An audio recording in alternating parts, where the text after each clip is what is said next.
The Great Hall of Castle Black had never felt like a place for plans. It had always been a place for endurance, where men ate thin stew and listened to the wall creak, where laughter came sharp because silence was worse. Now it was crowded with purpose, and purpose made the air tighter than cold ever had. A rough table sat beneath the smoke-stained rafters, and upon it lay the North, drawn in charcoal and ink by hands that were better at holding swords than quills. Rivers curled like black veins. Mountains rose in jagged strokes. Winterfell was a square of stone sketched larger than it deserved, because all of them could feel its weight even on parchment. Sansa Stark leaned over the map, her fingers stained with ink where she had pressed too hard. She spoke softly, but every word landed clean. The Boltons hold Winterfell. The Karstarks and Umbers have bent the knee, or they pretend they have. House Glover is at Deepwood Motte, and they will not move without proof.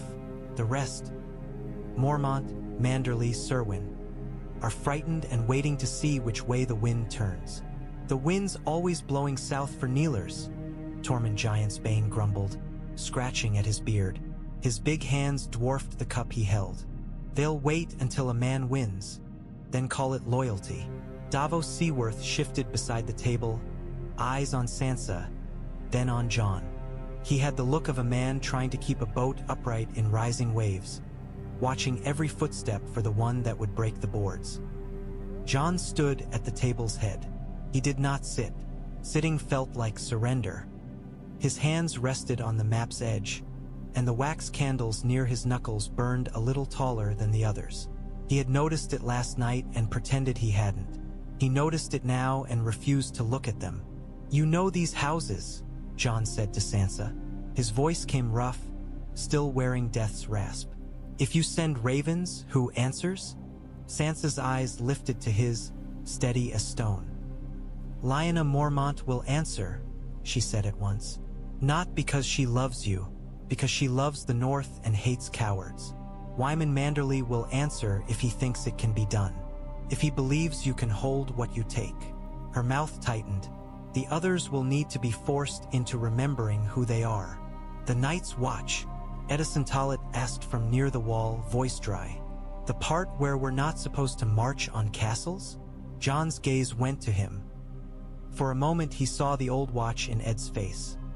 Men clinging to vows because vows were all that kept them from becoming beasts. Then he saw the yard, the knives, the snow turning dark. The memory did not sting anymore, simply sat there, heavy. "The watch is broken," Jon said. "It broke when they murdered their Lord Commander. It broke when we had to beg wildlings to stand a line we should have held ourselves." He glanced to Tormund, then back. "I won't pretend it's whole just to make us feel better." Brienne of Tartha's blue eyes flicked to him, assessing. She had guarded kings, served oaths, watched men justify cruelty with duty. She did not flinch at his words, but Jon saw her fingers tighten slightly on the leather of her gloves. "And Stannis Baratheon?" Davos asked. It was the question he could not stop himself from asking, even now, even after the North had swallowed Stannis whole. "If he lives." "He doesn't," Sansa said, and Jon heard something cold in her, something that had learned not to hope. Davos's jaw worked, grief pressing out through clenched teeth. He nodded once, as if accepting a blow he had been expecting for months. Melisandre of Asshai stood near the hearth, half in shadow.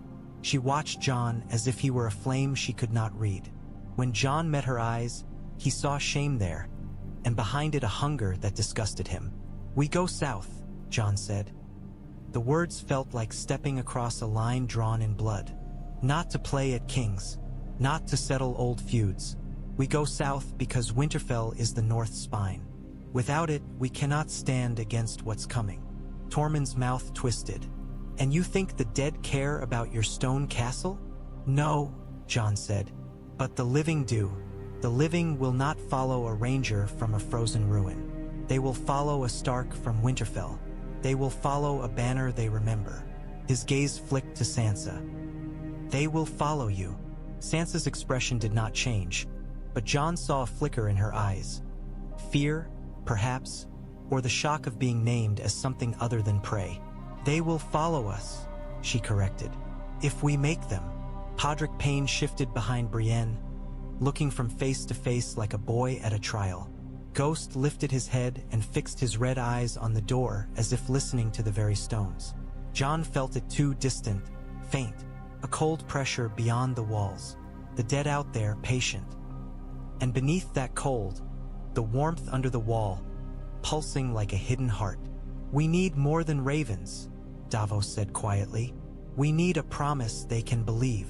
Jon's fingers tightened on the table, and the wax of the nearest candle softened, bending under his knuckle. He forced his hand to relax. He looked at the map, at the long road to Winterfell, at the names written like prayers. We give them this, Jon said. A Stark returning, a Bolton falling, and the truth about what waits in the dark. He lifted his gaze, and when he spoke again, his voice carried the weight of a vow made to something older than kings. If they will not believe words, they will believe fire. The Ravenry smelled of feathers and old straw and the sharp tang of ink. Sansa sat hunched over a desk too small for anything grand, but she made it serve. The quill scratched steadily, each stroke deliberate, each word chosen like a knife placed where it would hurt most. Davos held the next parchment ready, his rough fingers gentler than they looked when he passed it to her. He watched her write with a sailor's admiration for anyone who could tame words the way he tamed ropes. You learned quick, he murmured, not without bitterness. In the South, that's how they survive. Sansa did not look up. In the South, they taught me what lies cost, she said. In the North, they taught me what truth costs. She paused only long enough to blot the ink. House Mormont first. Jon stood behind her, silent. The ravens shifted in their cages, heads cocked, as if they could sense the strange heat in him. One ruffled its feathers and let out a harsh caw that echoed off stone. Sansa wrote, to Lyanna Mormont, Lady of Bear Island. She did not soften the title, did not call her child or girl. She spoke of Winterfell, of the Boltons, of the North's need. She spoke of Jon Snow as if his name still carried the weight it once had. And then she spoke of the dead. Davos's eyes flicked to Jon. Do you think they'll believe that part? They have to, Jon said. His voice was quiet, but it made the ravens still. Or they die anyway. Sansa finished the letter and held it out.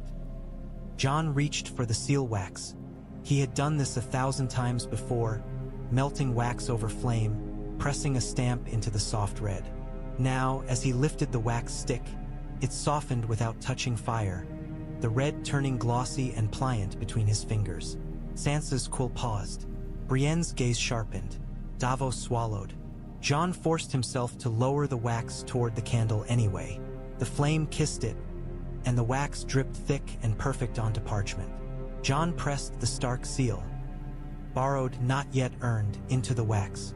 When he lifted it, the dire wolf lay sharp and clean.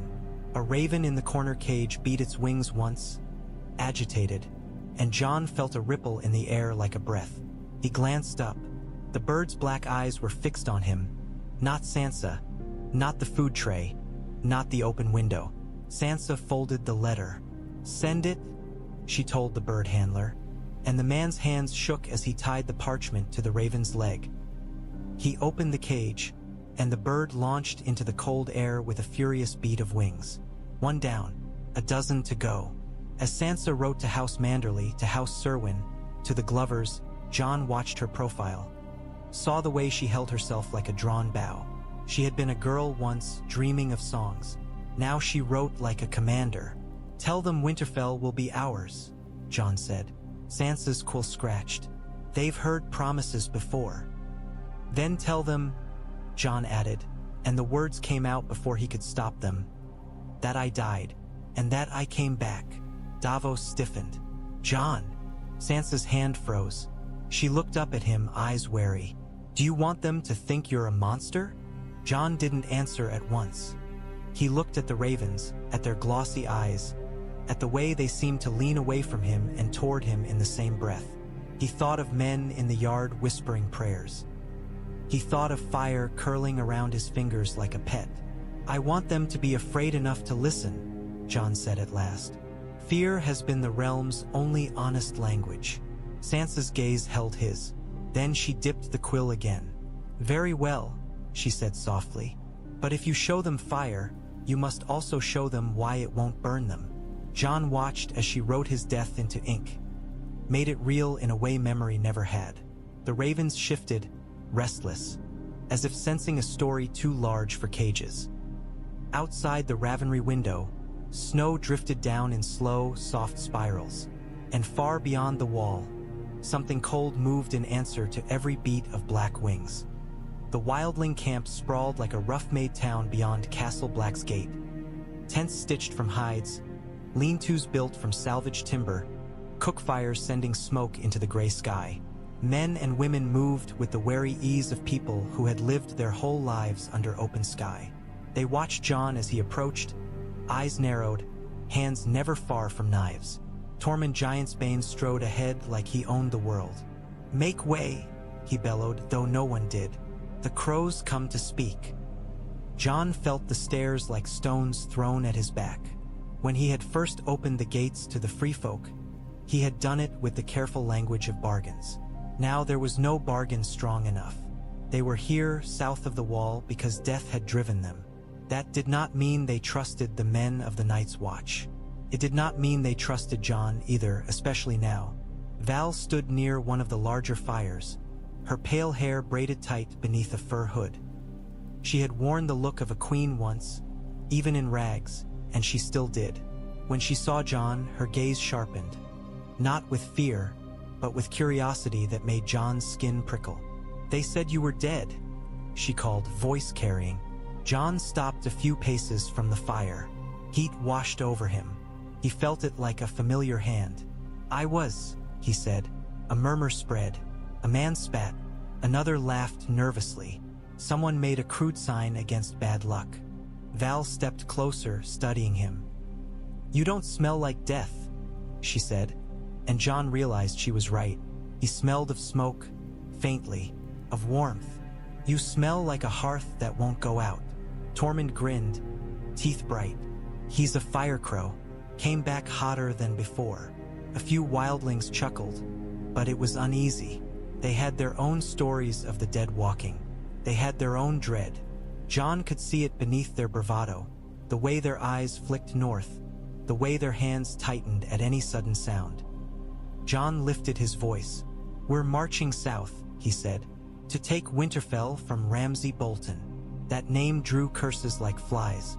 The free folk knew the Boltons' cruelty by rumor, and they did not need more than rumor to hate a man who flayed. "And after?" a woman demanded, stepping forward with a spear. Her face was lined from wind, eyes hard. "You take your castle and your pretty halls, and what do we get? More kneelers telling us where to stand." "You get a place," Jon said. "Not as guests. Not as prisoners. As people who fought for it." Laughter burst, sharp, disbelieving. "A place?" the spearwoman spat. "Your lords will hang us from their walls." "They won't," Jon said, and the certainty in his tone made the camp still for a heartbeat. "Not if you stand with me." A bearded man with scarred cheeks shoved forward. "And why should we follow you?" he snarled. "You're a crow. Your brothers stabbed you. Why should we trust a man his own pack killed?" Ghost's head lifted, lips curling back slightly. Jon's hand dropped to Ghost's neck, fingers threading into fur. The direwolf calmed. Not because the threat was gone, but because Jon willed him still. Jon looked at the wildlings. "Because I came back," he said, and the words tasted strange. Half boast, half confession. "Because death is not a tale anymore. It's a knife at all our throats." Val watched him with a stillness that felt like judgment. "And this fire in you," she said quietly. "What is it? A gift? A curse?" Jon's gaze drifted to the flames. He could feel them. He could feel the way they wanted to rise, to leap, to sing. He swallowed. "I don't know," he admitted. "But I know this: if we stand divided, the dead will take us one by one. If we stand together, we might live long enough to argue about vows and borders." Tormund slammed a fist to his chest. "He speaks true," he roared. The dead don't care about your chiefs or your grudges. They'll wear your face and bite your sons. That did it. The camp shifted, unease turning into grim recognition. Jon saw heads nodding reluctantly. Fear was a hard thing, but it was honest. Vale stepped close enough that Jon could see the fine frost on her lashes. "You'll have fighters," she said. "Not because they love your Southron wars, because they love breathing." Jon inclined his head. "That's enough." As he turned to leave, he felt eyes on him like heat. Wildling eyes, curious eyes, afraid eyes. And among them, he felt something else. Faint, distant, like the memory of a roar under ice. The fire inside him stirred in answer, and Jon kept walking, pretending he did not feel it. Jon had not lifted a sword since he died. He told himself it was because there had been no time, because plans demanded ink and ravens demanded words and men demanded reassurance. That was part of it. The truer part was that he feared what the blade would feel like now in his hand. Feared it would feel too light, too eager, as if violence had become easier because death had already taken him once. Brienne of Tarth did not ask why. She simply stepped into the yard with her sword drawn and said, "If you mean to lead men into battle, you should remember how to fight." The yard was hard-packed snow, churned by boots and stained in places where melted patches had refrozen into slick ice. Jon rolled his shoulders, feeling the old familiar weight of Longclaw settle into his grip. The Valyrian steel was dark and alive, the wolf's head pommel cold under his palm. Brienne saluted. Jon returned it. They circled. The first clash rang out like a bell struck in winter, sharp and clean. Brienne's strength surprised Jon. Not because he had forgotten it, but because it was relentless. She drove him back 2 steps with a flurry of blows. Jon parried, his arms remembering the motion even if his mind still felt half-drowned. Then something in him answered. Not muscle, not training, heat. As Brienne's blade met his, Jon felt a pulse run up his arm into his shoulder, and for an instant the steel in his hand felt warm. Not hot, warm, like a sword left near a hearth. Brienne's eyes narrowed. She pressed harder. Jon pivoted, caught her blade, and shoved. Brienne's boots slid on a wet patch, steam rising from the snow beneath Jon's feet, and she had to twist to keep from falling. Davos watched from the steps, face tight. Sansa stood beside him, cloak wrapped close, her gaze fixed on Jon as if trying to see where the man ended and the miracle began. Tormund bellowed with laughter every time Brienne drove Jon back, as if delighted to see a southern knight put a Stark through his paces. Jon's breath came steady, too steady. He should have been winded by now. He wasn't. He felt as if his lungs could drink cold air forever and turn it into fuel. Brienne's blade darted in fast. Jon barely caught it. The impact jolted through him, and something flared in his chest. Anger, sharp and sudden. He stepped forward, not retreating, and drove Brienne back instead. Their swords rang again and again. Jon's grip tightened. The wolf's head pommel bit into his palm. He felt a strange sensation, like the blade in his hand was drinking warmth from him. Brienne's steel met Longclaw's edge and skidded, sparks leaping where they struck. The sparks did not die in the snow. They hissed, glowing bright for a heartbeat longer than they should have. Brienne noticed. Jon saw it in the flicker of her eyes. She adjusted, cautious now. Jon's next strike was too hard. Brienne caught it, but her blade shuddered, and for an instant her steel looked damp, as if sweat beaded along it. She stepped back quickly, not from fear of Jon's strength, but from something else. "Enough!" she snapped, breath steaming. Jon froze mid-motion. His heart hammered once, then slowed. He stared down at Longclaw. The blade was faintly warm to the touch, as if it had been held near flame. Brienne lowered her sword, studying Jon with a careful wariness. "You're not tired," she said. It was not an accusation. It was a fact. Jon swallowed.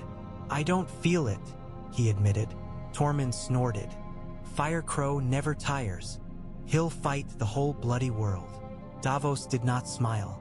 "That's not always a blessing." Jon lifted his gaze to Sansa. She watched him with a look Jon could not name. Pride, perhaps, mixed with the fear of a sister seeing her brother change into something she could not protect. Jon sheathed Longclaw slowly. As the blade slid into its scabbard, he felt the heat in him settle, but not vanish. It coiled beneath his ribs, patient, waiting to be called again. Ghost padded close and pressed his head against Jon's hip. Jon rested a hand on the direwolf's skull, grounding himself in fur and bone and something honest. He realized then that battle would not only test his sword arm, it would test whether he could keep the fire from becoming the only thing left of him. Melisandre found Jon at dusk, when the sky had turned the color of bruised plum and the yard's voices had quieted. She did not approach like a triumphant prophet. She approached like a woman carrying a weight she could no longer pretend was light. "There is something you need to see," she said. Jon's first instinct was to refuse. Every time he had trusted her visions, blood had followed. But the rumble beneath the wall had returned twice today. Faint, distant, like a creature shifting in its sleep. And Jon had begun to suspect it was not imagination. He followed her anyway. They descended into the old belly of Castle Black, into passages Jon had never walked despite years of service. The air grew colder as they went down, yet Jon felt warmth threaded beneath it, subtle as a pulse. Melisandre carried a lantern that glowed red through oiled glass, painted the stones like fresh wounds. Ghost padded behind, silent. His presence steadied Jon, but his ears were pinned, his posture tense, as if the direwolf did not like the earth closing in. The passage opened into a narrow chamber where the walls changed, gray stone giving way to black rock, smooth as glass in places, and carved in others with strange, sharp symbols. Runes, not the crude scratches of wildlings or the careful script of maesters. These marks felt older, carved with purpose by hands that had known sorcery the way a smith knew iron. Jon stared. "What is this?" Melisandre's voice was low. "The wall was not built by men with hammers alone," she said. "There are older stones under it, older spells. Men forget. The stones remember." Jon stepped closer. The black rock looked wet in the lanternlight. He lifted his hand. Before his fingers touched it, warmth surged up his arm, sudden and sharp. Jon jerked back, breath catching. The runes seemed to shimmer, not with light, but with a faint sense of presence, like something just beyond sight watching. Melisandre swallowed. "When you died," she said, "I prayed, I begged, I offered my life, my blood. The flames did not answer me." Her eyes flicked to the runes. But something else did. Jon's jaw tightened. "What?" Melisandre's gaze lifted to him, and for once there was no certainty in it, only fear. "I saw a shadow under ice," she whispered. "A great coil of heat beneath the wall. I thought it was my god. I thought the Lord of Light had placed fire here as a barrier against darkness." Her voice shook. "But when the wall burned, when you breathed smoke, I realized the fire did not come from my god." Jon felt the warmth in his chest pulse, as if amused. "You're saying something is under the wall," Jon said. Melisandre nodded slowly. "Not a creature you can stab," she said. "Not a beast you can hunt. Something bound, sleeping, and it reached for you when you died." Jon stared at the runes again. His scars tingled. He could almost hear a sound. Not words, not quite, like distant singing made of crackling embers. Ghost growled, low and deep. Jon stepped forward again, slower. He pressed his palm to the black rock. Heat surged, stronger now, but controlled, like a river flowing into his hand. The runes beneath his palm felt warm, almost alive. Jon's vision blurred. For a heartbeat, he saw a city of black stone beneath a red sky. He saw towers like spears. He saw a dragon's silhouette so vast it blotted the sun. He felt wings beating, not above him but inside him, stretching through his ribs. A word rose in his mind, clear as a name spoken by someone who had known him longer than he had known himself. Zaldrises. Jon yanked his hand away, stumbling back. His breath came in sharp pulls. The lantern's flame flickered wildly, leaning toward him as if drawn. Melisandre watched him, face pale. "You felt it." Jon's voice came rough. "What is it?" Melisandre's lips parted. She looked suddenly old. "I don't know," she admitted. "I only know this fire answered you. Not mine. Yours." Her eyes dropped to his scars. "And if the wall's magic is tied to ice, then whatever burns beneath it is tied to blood." Jon stared at his hands. They looked the same. They were not. He turned away from the runes. "This changes nothing," he said. And it was a lie he told himself because he needed it. Winterfell still needs taking. The dead still need stopping. Melisandre's lantern cast a red glow over her cheeks, making her look as if she were carved from living ember. "It changes everything," she whispered, "because the thing beneath the wall chose you for a reason." Jon did not answer. He could still feel the heat crawling under his skin, like a dragon shifting in its sleep. And somewhere deep under Castle Black, beneath ice and spells and ancient stone, something vast and patient listened to his heartbeat and waited. They left Castle Black under a sky that threatened more snow. The gate opened, iron groaning, and men poured through, wildlings in furs and leather, their weapons a mismatched harvest of axes and spears, their faces hard with hunger and fear. Among them marched black brothers who had chosen to follow Jon not because vows demanded it, but because the world demanded it. They did not wear the look of the Night's Watch anymore. They wore the look of men who had stepped off a cliff and were waiting to see if the fall would kill them. Jon rode at the front. He had not ridden since before his death. The saddle felt familiar, but his body felt different in it. Lighter, steadier, as if the horse's warmth and breath fed something inside him. Ghost ran beside the column, pale as winter's own spirit, moving with effortless silence. Sansa rode near Jon, her posture straight despite the cold. She wore stark colors now, gray and white, fur lined thick, and the sight of it stirred something in the men behind them.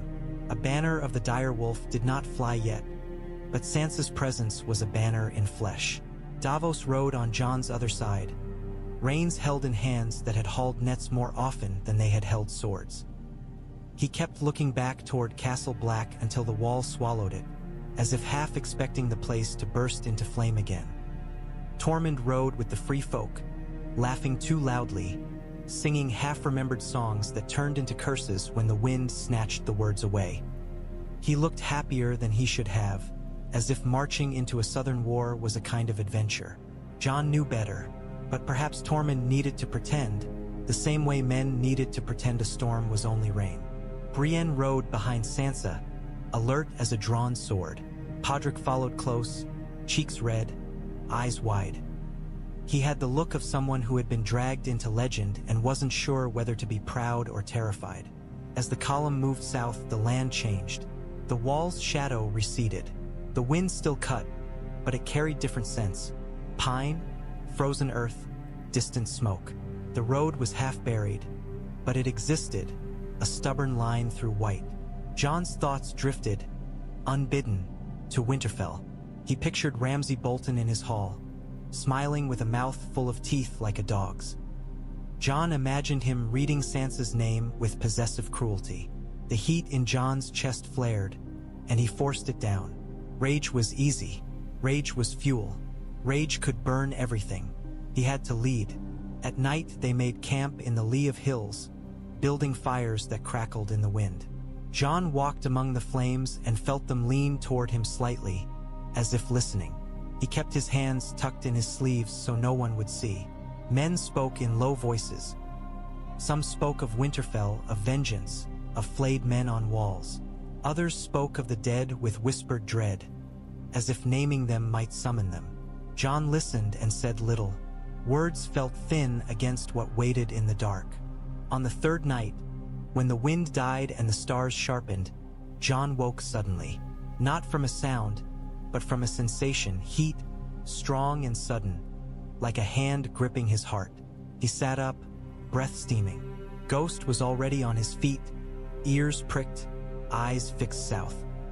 Jon felt it then, not cold, not the dead. something else. A distant presence, faint as a memory but unmistakable, like a great creature turning its head far away and tasting the air. A roar echoed in his mind, not loud enough to wake the camp, but loud enough to make Jon's scars tingle. Sansa stirred in her bedroll nearby, murmuring, and Jon forced himself to lie back down. He stared up at the stars until dawn, listening to his own heartbeat and the answering pulse beneath it.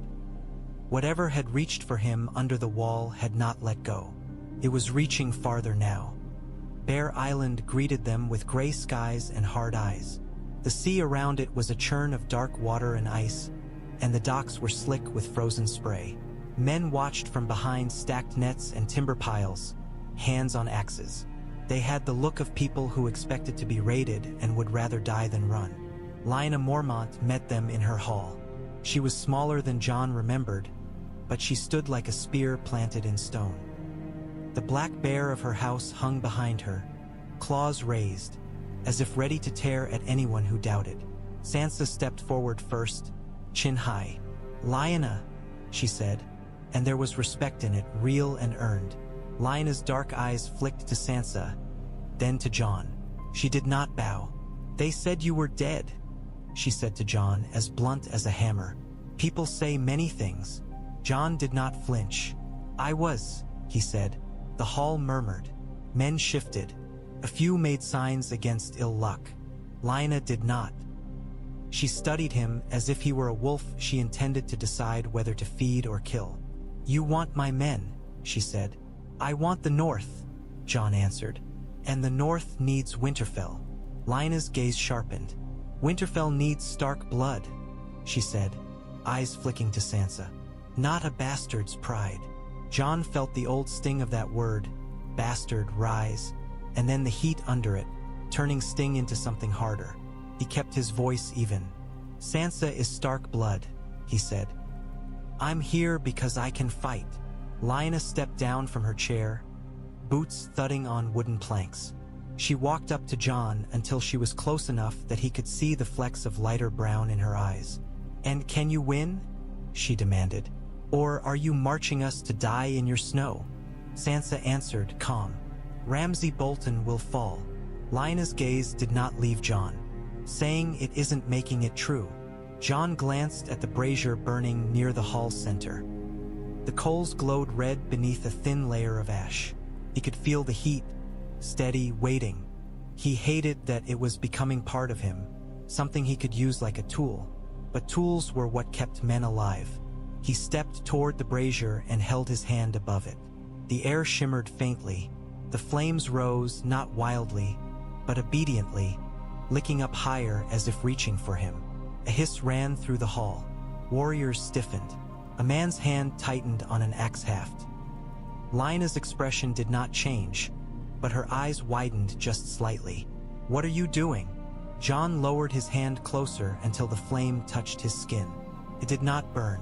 It curled around his fingers, brightening toward gold. "I'm showing you I won't freeze," Jon said softly. "And I won't break." Lyanna stared at the flame on his hand. Then she looked back to his face. For a moment Jon saw something like understanding in her. Understanding that the world had turned strange, and only the strange might survive it. "You're not a story I like," Lyanna said, "but I don't have the luxury of liking stories." She turned sharply and faced her hall. "House Mormont remembers," she snapped, voice ringing. "We do not kneel to Bolton dogs. We do not hide behind excuses." She looked back at Jon and Sansa. "You have my men," she said. "If you bring my men home again." Sansa's shoulders eased slightly, relief flickering through her like warmth. Jon lowered his hand. The flame sank back into the brazier, sulking. Lyanna stepped closer and spoke low, so only Jon could hear. "If you are a monster," she said, "then be our monster." Jon met her gaze. "I'll be what the North needs," he said. As they left Bear Island, the sea wind cut hard, carrying salt and ice. Jon looked back once at the hall where a child had given him men. He felt the fire in his chest pulse. Steady, hungry, and he wondered how many oaths would be demanded before the war was done. White Harbor smelled of salt and smoke and money. It was the richest city Jon had ever seen in the north. Its stone streets swept cleaner than any he remembered. Its docks crowded with ships that looked like fat birds resting on dark water. Men watched their column pass with cautious eyes. Merchant guards, dock workers, sailors wrapped in wool. They did not cheer. They did not spit. They measured. Wyman Manderly received them in a hall that gleamed with oil and polish. The Lord of White Harbor sat like a mountain in fur and jewels, his hands thick as hams resting on the arms of his chair. His cheeks were red from warmth and good food, but his eyes were sharp as hooks. Sansa stepped forward and bowed just enough to be proper, not enough to be small. "Lord Wyman," she said, "Winterfell calls." Wyman Manderly's smile was slow. "Lady Sansa," he rumbled, voice like a deep drum. "A Stark in my hall is a rare joy." His gaze slid to Jon. "And this must be the bastard who died." A murmur rippled through the hall. Jon felt eyes like blades. "I'm Jon Snow," Jon said, refusing to flinch. "I'm alive." "That's what matters." Wyman's smile widened slightly. "Alive," he echoed. "The North has many ghosts walking these days." His eyes glittered. "Tell me, boy, what do you offer White Harbor? Honor? Revenge? Or another doomed war led by men who think the North will bleed forever because it always has?" Davos stiffened beside Jon. Brienne's posture tightened. Jon felt the heat in his chest stir, but he kept it caged. "I offer you Winterfell," Jon said. "I offer you a North not ruled by flayed men." He paused, then added what mattered most. "And I offer you the truth about what's coming." Wyman's gaze sharpened. "The dead," he said, voice lowering. Sansa spoke then, clear and steady, and Jon was grateful. She could make truth sound like command. "They are real," she said. "My brother saw them. I have heard from men who fought them. If we do not unite, there will be no White Harbor, no Winterfell, no North, only silence." Wyman Manderly's fingers tapped once on his chair arm. He looked at Jon as if weighing him. "You want my banners," he said. "You want my ships. You want my food. You want my sons." "I want your strength," Jon corrected, "so that your sons don't die screaming with blue eyes." That phrase sent a shiver through the hall. Jon saw it in the way a guard's hand tightened on his spear, in the way a merchant's smile faltered. Fear again, the honest language. Wyman Manderly leaned forward slightly. "And if I give you this strength," he said, "what do I get when the Boltons are dead? A Stark queen? A bastard king? A wildling chief dancing in Winterfell's godswood? You get a North that remembers you stood," Sansa said, voice cutting. "And a North that will not forget if you didn't." Wyman's smile flickered. For an instant, Jon saw a different man beneath the fat and jewels. A man who had watched the Starks fall and survived by bowing at the right times. A man who might have been waiting years for a moment like this. "Words are wind," Wyman said softly, and the hall quieted around him. He looked at Jon. "Show me you are more than wind." Jon's gaze drifted to the torches lining the walls. The flames burned steady, golden in the hall's warmth. He could feel them, each one, like a row of listening ears. He did not raise his hands. He did not call fire like a juggler calls tricks. He simply stepped forward until he stood beneath the nearest torch. He reached up, bare-handed, and closed his fingers around the flame. Gasps erupted. A guard started forward, then stopped, frozen by disbelief. The fire curled around Jon's knuckles, bright and hungry, but it did not burn. Jon held it there, letting the hall see, letting Wyman Manderly see, that this was not a rumor, not a trick, not a lie. "I'm more than wind," Jon said, voice low. "And I'm not asking you to believe in me. I'm asking you to believe in survival." Wyman Manderly stared at the flame on Jon's hand. Then he leaned back slowly, eyes narrowing with something like satisfaction. At last he chuckled, deep and slow. "The world is stranger than I ever wished," he said. He lifted a hand. "Very well. White Harbor will provide what it can." His gaze sharpened. "But hear me, Jon Snow. If you bring ruin to my city, I will feed you to the sea." Jon let the flame go. It climbed back to the torch as if returning to its perch. Sansa exhaled quietly. Davos's shoulders eased by a fraction. As they left the hall, Jon felt the warmth in his chest pulse again. Stronger, more insistent. It was as if every oath he won fed it.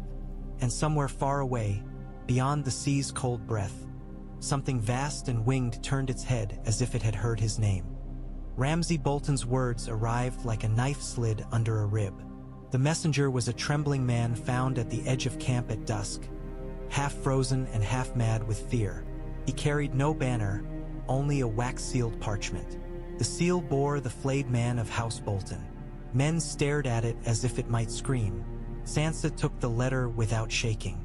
Jon watched her hands, steady, controlled, as she broke the seal. The parchment crackled as it opened. She read in silence at first. Her face did not change. That was the worst part. Jon saw the way her eyes tightened, the way her jaw set, the way she held herself still as if any movement might shatter her. Then she spoke Ramsay's words aloud, and the camp seemed to grow colder around them. He mocked her. He mocked Jon. He promised cruelty with the casual pride of a man describing the weather. He wrote of flaying and chains and broken teeth as if they were ornaments. And beneath the cruelty he wrote something else, possession. The certainty that Winterfell was his because he had taken it, and that Sansa was his because he had touched her. Tormund's face twisted, rage making him look more animal than man. "Let me gut him," he growled. Brienne's gloved hand tightened on her sword hilt.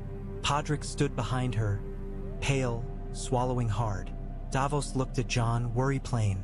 "He's trying to provoke you," Davos murmured. "He wants you angry." Jon barely heard.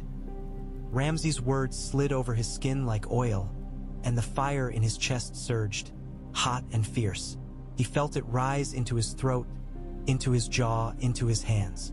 The urge to burn, to destroy, to turn Winterfell into ash rather than let Ramsay hold it one more day. It hit him like a blow. Sansa finished reading. The campfire popped, sending a shower of sparks into the air.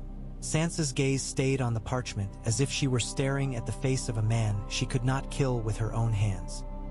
Jon reached out. "Give it to me," he said. Sansa hesitated only a heartbeat, then handed it over. Jon looked at the words. The ink was black. The promises were darker. He felt the eyes of hundreds on him. Wildlings, northern men, Manderly guards, Mormont warriors. They watched to see what the Firecrow would do. Jon folded the letter once, twice. Then he held it over the campfire. The flame leaped up, eager. Jon did not let go. He closed his hand around the burning parchment and held it while the fire ate it. The heat should have hurt. Didn't. It felt like a heartbeat pressed against his palm. The paper curled and blackened. The ink bubbled. The seal melted into a glossy red smear. Smoke rose and wrapped around Jon's fingers like a ribbon. Men gasped. Someone whispered a prayer. Jon opened his hand slowly. Only ash remained, fine and pale. It drifted away on the wind like snow.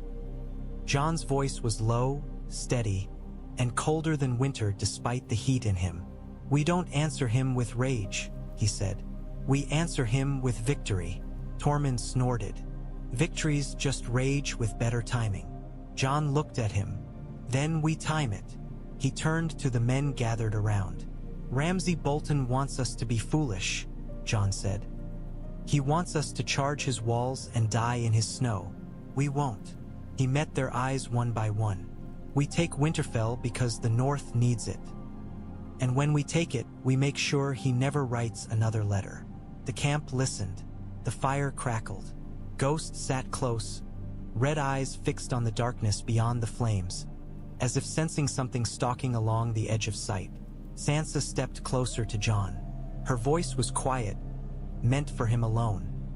"He will hurt people to hurt us," she said. Jon nodded once. "I know." In the night beyond the firelight, the wind shifted. Snow fell soft. And deep in Jon's chest, the fire coiled, patient and hungry. as if it had tasted the promise of Winterfell's fall and wanted more. Winterfell's shape appeared on the horizon like a bruise. They saw it at dusk, a dark line against gray sky, walls rising from snow, towers like blunt teeth. Smoke curled from within, thin and steady. Ramsay Bolton's hearths were warm. Ramsay Bolton's men ate and drank and laughed behind stone. Outside those walls, Jon's army made camp. Fires dotted the field like fallen stars. Men huddled close to them, whispering, sharpening blades, checking bowstrings. Horses stamped and snorted, breath steaming. The wind carried the scent of pine and distant smoke, and something else, faint beneath it, like old blood caught in ice. Jon walked among the fires alone. He could feel them like living things, each flame a small hunger, each ember a heartbeat. As he passed, the flames brightened slightly, as if recognizing him. Men noticed. They drew back subtly, making space, letting him move through their warmth like a shadow made of heat. Jon kept his gaze forward. If he looked at their faces too long, he would see fear. If he listened too closely, he would hear his name spoken like a prayer. He did not want to be prayed to. He wanted to be understood. At the camp's edge, Ghost prowled in silence, nose to the wind, ears turning. When Jon's mind brushed ghosts, faint, unintended, Jon tasted snow and scent and something cold in the distance that made Ghost's hackles rise. Jon pulled back quickly, heart tightening. He could not afford to slip into the wolf now, not on the eve of battle. Sansa stood on a small ridge overlooking the camp, cloak snapping in wind. She watched Winterfell with a face carved from resolve. Davos stood near her, hands clasped as if in prayer, though Jon suspected Davos had long since stopped believing any god listened. Brienne stood like a stone beside them, her presence a shield. Podrick hovered close, trying not to look afraid and failing. Tormund sat by a fire sharpening his axe, grumbling songs under his breath. When Jon passed, Tormund glanced up, eyes bright. "Tomorrow," he said, as if the word itself were meat. Jon nodded once. "Tomorrow." He moved on, stopping near a small fire where a young Mormont warrior warmed his hands. The boy looked up, eyes wide, then dropped his gaze quickly, embarrassed by fear. Jon crouched by the flames. He held his palm near them. Heat rose, gentle. He could take it in. He could feel how easy it would be to draw fire into himself until he glowed, until the night around him lit up. He could feel how easy it would be to send it outward, to turn Winterfell's walls into dripping stone, to burn Ramsay Bolton out like rot from wood. He forced his hand back. If he used the fire like that, he would be no better than the stories men told about Dragonlords, men who ruled by ash and terror. He had promised himself he would not rule by fear, yet fear had brought him men. Fear had made the North listen. Jon rose and looked toward Winterfell. The castle's silhouette sat heavy against the darkening sky. He imagined the godswood within, white bark and red leaves, heart tree watching. He imagined the hall where his father had sat. He imagined Ramsay Bolton sitting there now, dirtying the stone with his cruelty. The fire in Jon's chest surged again, and with it came a sudden vision, so sharp it stole his breath. A black sky filled with red cloud. Wings beating, vast and slow. A dragon's eye, molten and ancient, opening in the dark. Jon felt heat so intense it should have burned the thought from his skull. Yet it did not hurt. It felt like recognition, like a hand closing around his heart. He staggered slightly, catching himself. Davos noticed and started forward, but Jon lifted a hand, stopping him. The vision faded. The camp returned. Fires crackled. Men whispered. Jon stared at Winterfell and felt, deep beneath everything, the cold pressure of the dead waiting far to the north. And beneath that cold, the warmth under the wall, pulsing like a promise. He realized then that Winterfell was only the first battlefield. Tomorrow he would take a castle from a monster. Soon he would have to take the world back from death itself. And somewhere beyond the dark, something winged and vast listened to his heartbeat and answered with a roar that only Jon Snow could hear. Inside Winterfell, warmth was another kind of weapon. Ramsay Bolton stood on the battlements as if he had been carved there, wrapped in black fur and patience. The wind worried at his cloak, tugging at it like a dog at meat, and snow dusted the stones around his boots. Below, his men moved along the walls in steady lines. Crossbows checked, arrows counted, pitch buckets warmed and ready. The castle did not sleep. The castle waited. Beyond the gatehouse, the field was lit by 1,000 small fires, each one a wound in the snow. Ramsay watched those flames with a faint, amused smile. He imagined the men huddled around them. The fear they pretended was only cold. He imagined Jon Snow walking among the fires like a story come true, and it pleased him that stories always ended the same way when Ramsay had a knife. A boy was dragged up behind him by 2 men in umber colors. The boy stumbled, wrists bound, breath coming in panicked bursts. His hair was dark, his face drawn thin with hunger, yet his eyes still held a defiant spark that made Ramsay's smile widen. "Rickon Stark," Ramsay said, savoring the name as if it were a sweet. "Do you know what I like about Starks?" Rickon spat at Ramsay's boots. The spittle froze where it landed. Ramsay chuckled. He gestured, and one of his men struck Rickon across the mouth with the back of a glove. Blood welled, bright against the boy's cracked lips. Ramsay watched it bead, then smear as Rickon licked it away, eyes burning. "I like that you keep thinking the world owes you something," Ramsay said. "A home, family, a happy ending." He leaned close enough that Rickon could smell him. Smoke, leather, and something sour beneath. "It doesn't." Behind Ramsay, Harold Karstark shifted, his face like stone. Small John Umber stood a few paces back, arms crossed, expression unreadable. They had sworn to Ramsay because it was convenient to survive, because the Boltons held Winterfell and Winterfell held the North. Ramsay understood that. He didn't mind. Loyalty bought with fear was still loyalty when the knives came out. "Snow," Ramsay murmured, eyes drifting to the distant camp. "He's going to try to be brave. He's going to try to be noble." Ramsay's tongue ran over his teeth. "And he's going to run when I make him." Rickon jerked against his bonds. "He'll kill you," he rasped. Ramsay laughed outright at that, a sound like a dog barking in delight. "He came back from the dead, didn't he?" Ramsay turned his head slightly, as if listening to a rumor carried by wind. "That's what they say. Firecrow, unburnt." His eyes narrowed with interest. "I wonder if he screams like anyone else." He lifted a hand and traced the air over Rickon's cheek, a mockery of tenderness. Rickon flinched. Ramsay's fingers were cold in the winter air, but the touch carried heat, the heat of cruelty, of anticipation. "Bring the hounds," Ramsay said over his shoulder. A handler approached, dragging 3 lean dogs straining at chain collars. Their breath steamed. Their eyes were fixed on Rickon with a hungry focus. Rickon stiffened, fear finally cracking his defiance. Ramsay drank it in. "Do you know what a hunt is?" Ramsay asked. "It's when the animal thinks it has a chance." Rickon's chest rose and fell faster. "You won't." Ramsay slapped him lightly, almost fondly. "Oh, I will. But not yet." He stepped back and looked out again at the distant fires. Somewhere among those flames was Jon Snow. Somewhere there was Sansa Stark. Ramsay's smile sharpened. "They've camped close," he said. "They want to look at my walls and tell themselves they'll be inside by morning." He glanced at Small John. "How many men did they bring?" "Not enough," Small John rumbled. Ramsay nodded, satisfied. He already knew.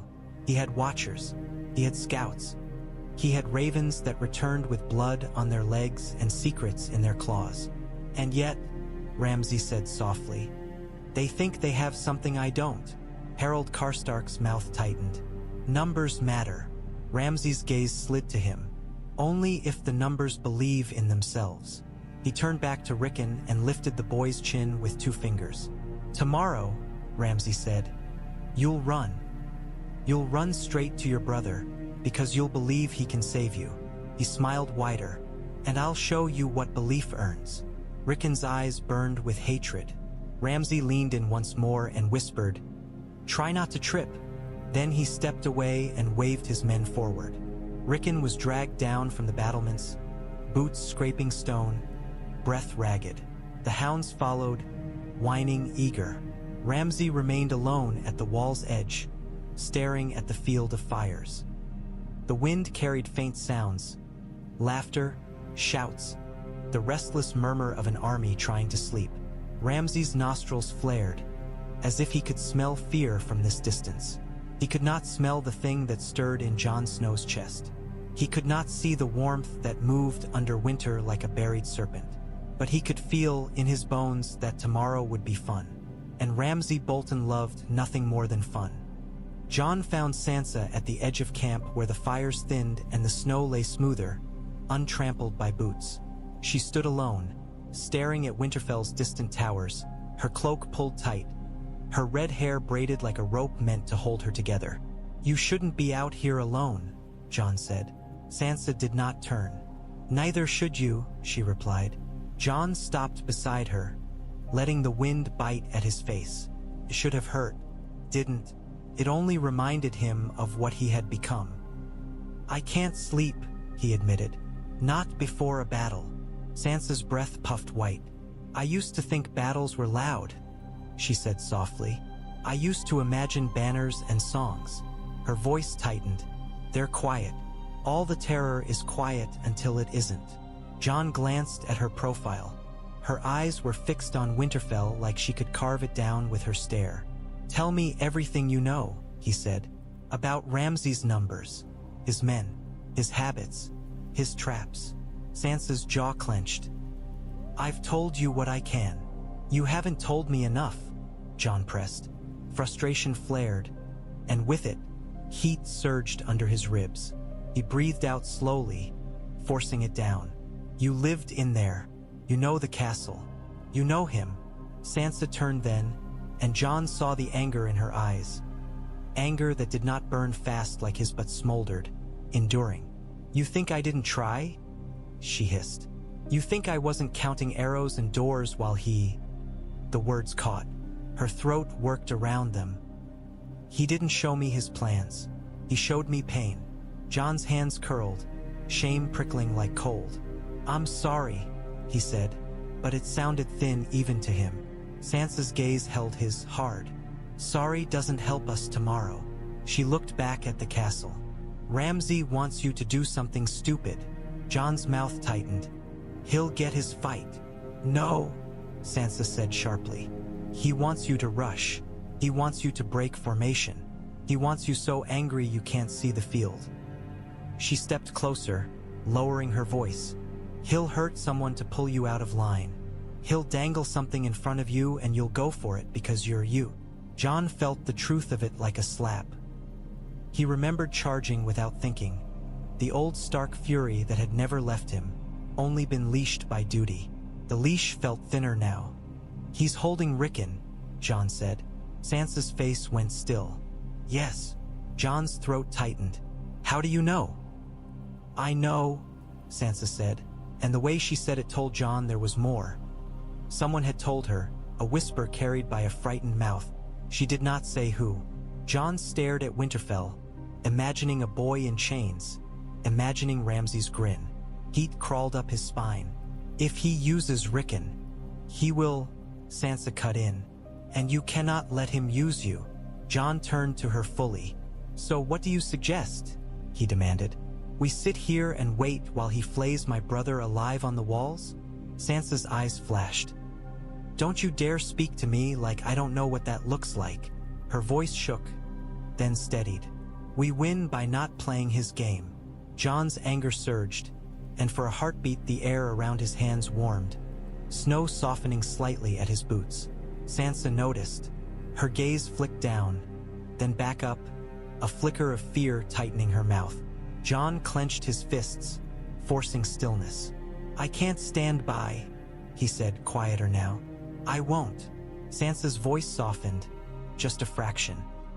"Then don't stand by," she said. "Lead.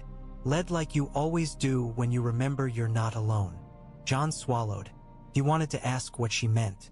He wanted to demand every secret she held. But the wind carried her words away, leaving only the cold.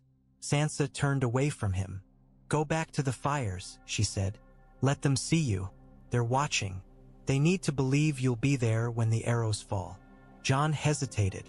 "Sansa," she cut him off without looking back. "You're not the only one who wants Winterfell," she said. "You're not the only one who's suffered." Her voice went quieter, almost lost. "And you're not the only one who's made deals in the dark." Jon's spine stiffened. "What deals?" Sansa's shoulders rose and fell once. "Nothing that will save you if you die tomorrow," she said. Jon stared at her, the words echoing. Deals in the dark. He thought of ravens. He thought of the way Sansa had written with such certainty. He thought of the names she had not spoken, but he could not force it out of her now. Not on the eve of battle. Jon stepped back. "I'll try," he said, voice rough. Sansa did not answer. As Jon walked away, the fire in his chest stirred again, restless. He forced it down, one breath at a time, and told himself that trust was still possible. Behind him, on the camp's edge, Sansa Stark stood alone in the snow, staring at Winterfell as if daring it to remember who it belonged to. In the darkest hour before dawn, Jon rode out with a handful of men, not because he needed to see Winterfell's walls again, but because he needed movement to keep from thinking. Tormund came with him without being asked, grinning as if a night ride were a feast. Davos insisted too, claiming he was no good at sleeping when danger was near. Brienne followed with Podrick, silent and steady. A few wildlings slipped in behind them like shadows, bows on their backs, breath steaming low. Ghost ran ahead, white fur a pale smear against the black. Jon kept his eyes on the dire wolf, anchoring himself in the animal's certainty. They moved through frozen pines and low hills, keeping to ditches and treelines, avoiding open ground. The snow muffled hoofbeats. The world felt held in a cold fist. When Winterfell's outer towers loomed closer, Jon signaled them to halt. They dismounted in a hollow where the trees bent low, branches heavy with snow. From here they could see the castle's walls rising dark and thick, torches burning along the battlements like watchful eyes. Jon studied the walls line, the gates, the towers. Familiar stone, and yet it looked wrong with Bolton men walking it. He could almost feel his father's ghost in those stones, and it made his jaw tighten. "Look at him," Tormund whispered, voice pleased. "So many men packed in one place. Makes a man want to start a proper fight." "Quiet," Brienne hissed, but the wildling only grinned wider. Jon's gaze narrowed on the yard within the walls. Even from this distance he could make out movement. Men hauling something heavy across the snow, shapes dragging, dogs running in circles. He saw a figure in black fur on the battlements, standing too straight to be a soldier. Ramsay. Jon felt heat rise under his ribs, sharp and sudden. He forced his breath slow. The heat dulled, but did not vanish. Davos leaned close. "What do you see?" "Men," Jon said. "Too many." Brienne's eyes flicked across the battlements. "They're prepared," she murmured. "They've had time." Jon nodded. He watched, patient, until he saw it. A smaller shape hauled forward by larger men. A boy, thin and bound, stumbling on the wall walk. Jon's heart kicked hard against his ribs. Rickon. Jon's fingers tightened on the snow-caked branch he held. The wood creaked. Ghost's ears pinned flat. Tormund's grin faded. "7 hells," Davos breathed. Jon's mind tunneled toward the boy. He could not hear words from this distance, but he could see the way the figures around Rickon moved, taunting, laughing, jerking him like a puppet. Jon felt something deep and hot coil tighter inside him. He wanted to roar. He wanted to storm the gate alone. He wanted to burn the walls down. Instead, he stared until his eyes stung from cold and fury. A gust of wind shifted, blowing from the castle toward the trees. It carried scents: smoke, dog, sweat. And beneath them, faint but unmistakable, it carried something else. Blood, yes, but older than fresh blood. Old blood soaked into stone and wood. The smell of pain that had lingered so long it became part of the place. Jon's scars tingled. He pressed a hand to his chest and felt warmth answer. Not just his own warmth. Something like a pulse under the ground. Jon crouched, pressing his palm to the frozen earth. The snow was hard, but beneath it the soil felt warmer than it should. Startled him. He held still, eyes closing briefly, and listened not with ears but with whatever new sense lived inside him. A faint throb, slow and deep, like the beat under the wall. Davos noticed his movement. "Jon," he whispered. Jon opened his eyes. In the dim light, Winterfell's stone seemed darker, heavier. For an instant he imagined fire beneath it too. Buried, chained, waiting. The thought made his stomach twist. "We go back," Jon said. Tormund's eyes narrowed. "We saw the boy." "We saw enough," Jon replied, voice tight. He stood, brushing snow from his glove. "Ramsay wants us to see. He wants us to feel it." Jon looked once more at the small shape on the wall. He forced his voice steady. "We can't give him what he wants." Brienne's gaze softened, just slightly. "You can't save him from here," she said quietly. Jon nodded once. He did not trust himself to speak. They mounted again, turning away from Winterfell's torches and back into the dark trees. Ghost lingered a moment longer at the edge of the hollow, staring at the walls as if memorizing them, then ran after Jon. Behind them, Winterfell stood silent, its stones holding secrets and blood, and beneath the snow, the strange pulse continued, patient as a heart that had been beating for centuries, waiting for the right blood to hear it. By morning, the camp buzzed with a nervous energy that tasted like metal on the tongue. Men checked straps and saddles, tightened laces, whispered prayers to gods they did not truly trust. The fires burned low, choked by wind and ash. Snow fell in thin, drifting curtains, soft enough to seem gentle and yet relentless as time. Jon called the commanders to him near a larger fire where the ground had melted into a shallow, steaming ring. Mormont warriors stood with bare sigils on their shoulders. Manderly men wore sea salt mail under thick cloaks. Free folk clustered nearby, restless, eyes bright with hunger for a fight. Sansa stood beside Jon, her posture straight, face composed. Davos hovered close, as if he could steady the world by proximity. Brienne watched the crowd with a knight's vigilance. Tormund loomed like a mountain, grin gone now, focus sharp. Jon laid out the plan with a simplicity that felt like a blade. "We hold the line," he said. "We don't chase. We don't break formation. We let them come." A Manderly captain frowned. "Boltons won't come," he said. "They'll sit behind stone and starve us." "They'll come," Sansa said, voice flat. "Ramsay Bolton can't help himself." Jon glanced at her. "He'll come because he thinks he can win," Jon said. "And because he has something he thinks will make me stupid." The commanders shifted, understanding spreading like frost. None spoke the boy's name, but they all felt it. Tormund spat into the snow. "If he sends the pup out, you don't run," he grunted at Jon. It was not an order. It was a plea disguised as bluntness. Jon met his gaze. "I won't," he said, and hoped it was true. Brienne stepped forward. "If they have archers on the walls, they can cut us apart before we reach them," she warned. "We need cover." Jon's eyes drifted to the fires. He could feel their heat, the way they wanted to rise. He forced his attention away. "We use shields," he said. "We use terrain. The ground is uneven here, frozen ridges and dips. We draw them out where their horses can't form properly." A Mormont woman with a scar across her lip nodded. "And if they surround us?" Jon's jaw tightened. He had seen the shape of Ramsay's cruelty enough times to know it would not be simple. "Then we hold," he said. "We keep our backs together. We keep breathing." Davos's voice cut in low. "And if we can't?" Jon looked at him. The answer that rose in him was fire. He swallowed it down. "Then we die," Jon said. "But we don't die running." The words settled over the group like heavy snow. Men nodded, grimly accepting. It was an ugly vow, but it was honest. Sansa's gaze fixed on Jon. "You won't win if you fight like you're already dead," she said quietly. Jon's mouth tightened. "I know." She leaned closer, voice meant for him alone. "And you won't win if you fight like you're the only one who can lose," she added.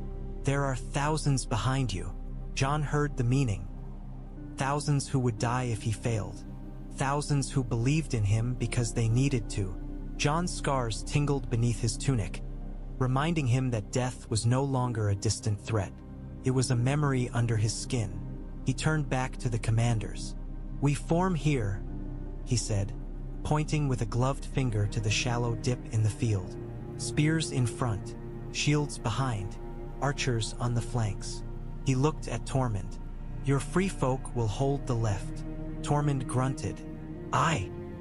Jon looked at the Manderly captain. "Your horsemen will stay back until I signal." The man hesitated. "And what's your signal?" Jon's eyes flicked again to the fires, and a faint heat curled in his chest. He chose his words carefully. "You'll know," he said.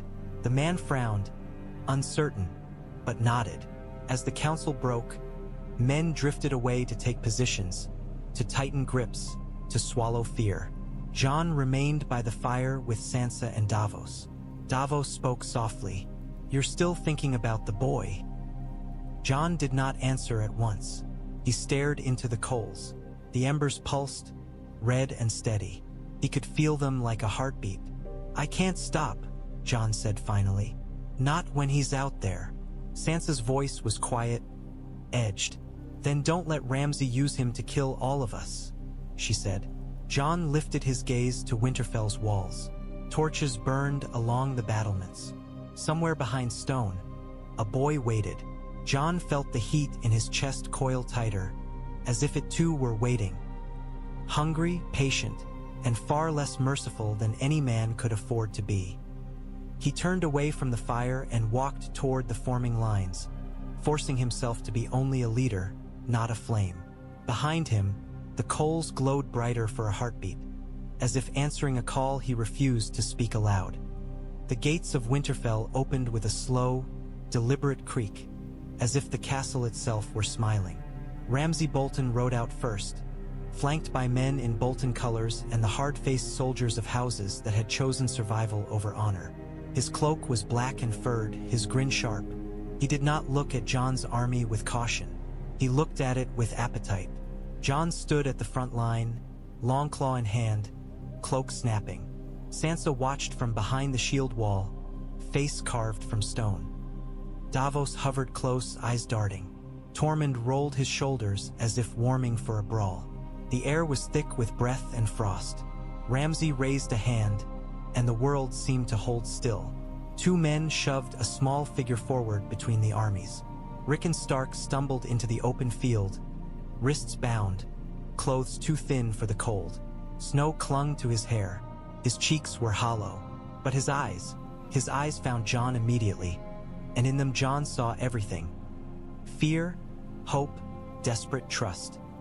Jon's heart slammed hard against his ribs. Heat surged up his spine, sharp enough to make his scars tingle. The world narrowed to the boy's face. Ramsay's voice carried easily over the snow. "Your brother's been lonely," he called, amused. "He misses home." Jon's hands tightened on Longclaw until his knuckles ached. He wanted to shout. He wanted to run. He wanted to tear Ramsay from his horse and break his teeth on the snow. Sansa's voice came from behind him, low but fierce. "Don't." Jon's breath hitched. He stared at Rickon. The boy's chest rose and fell in panic bursts.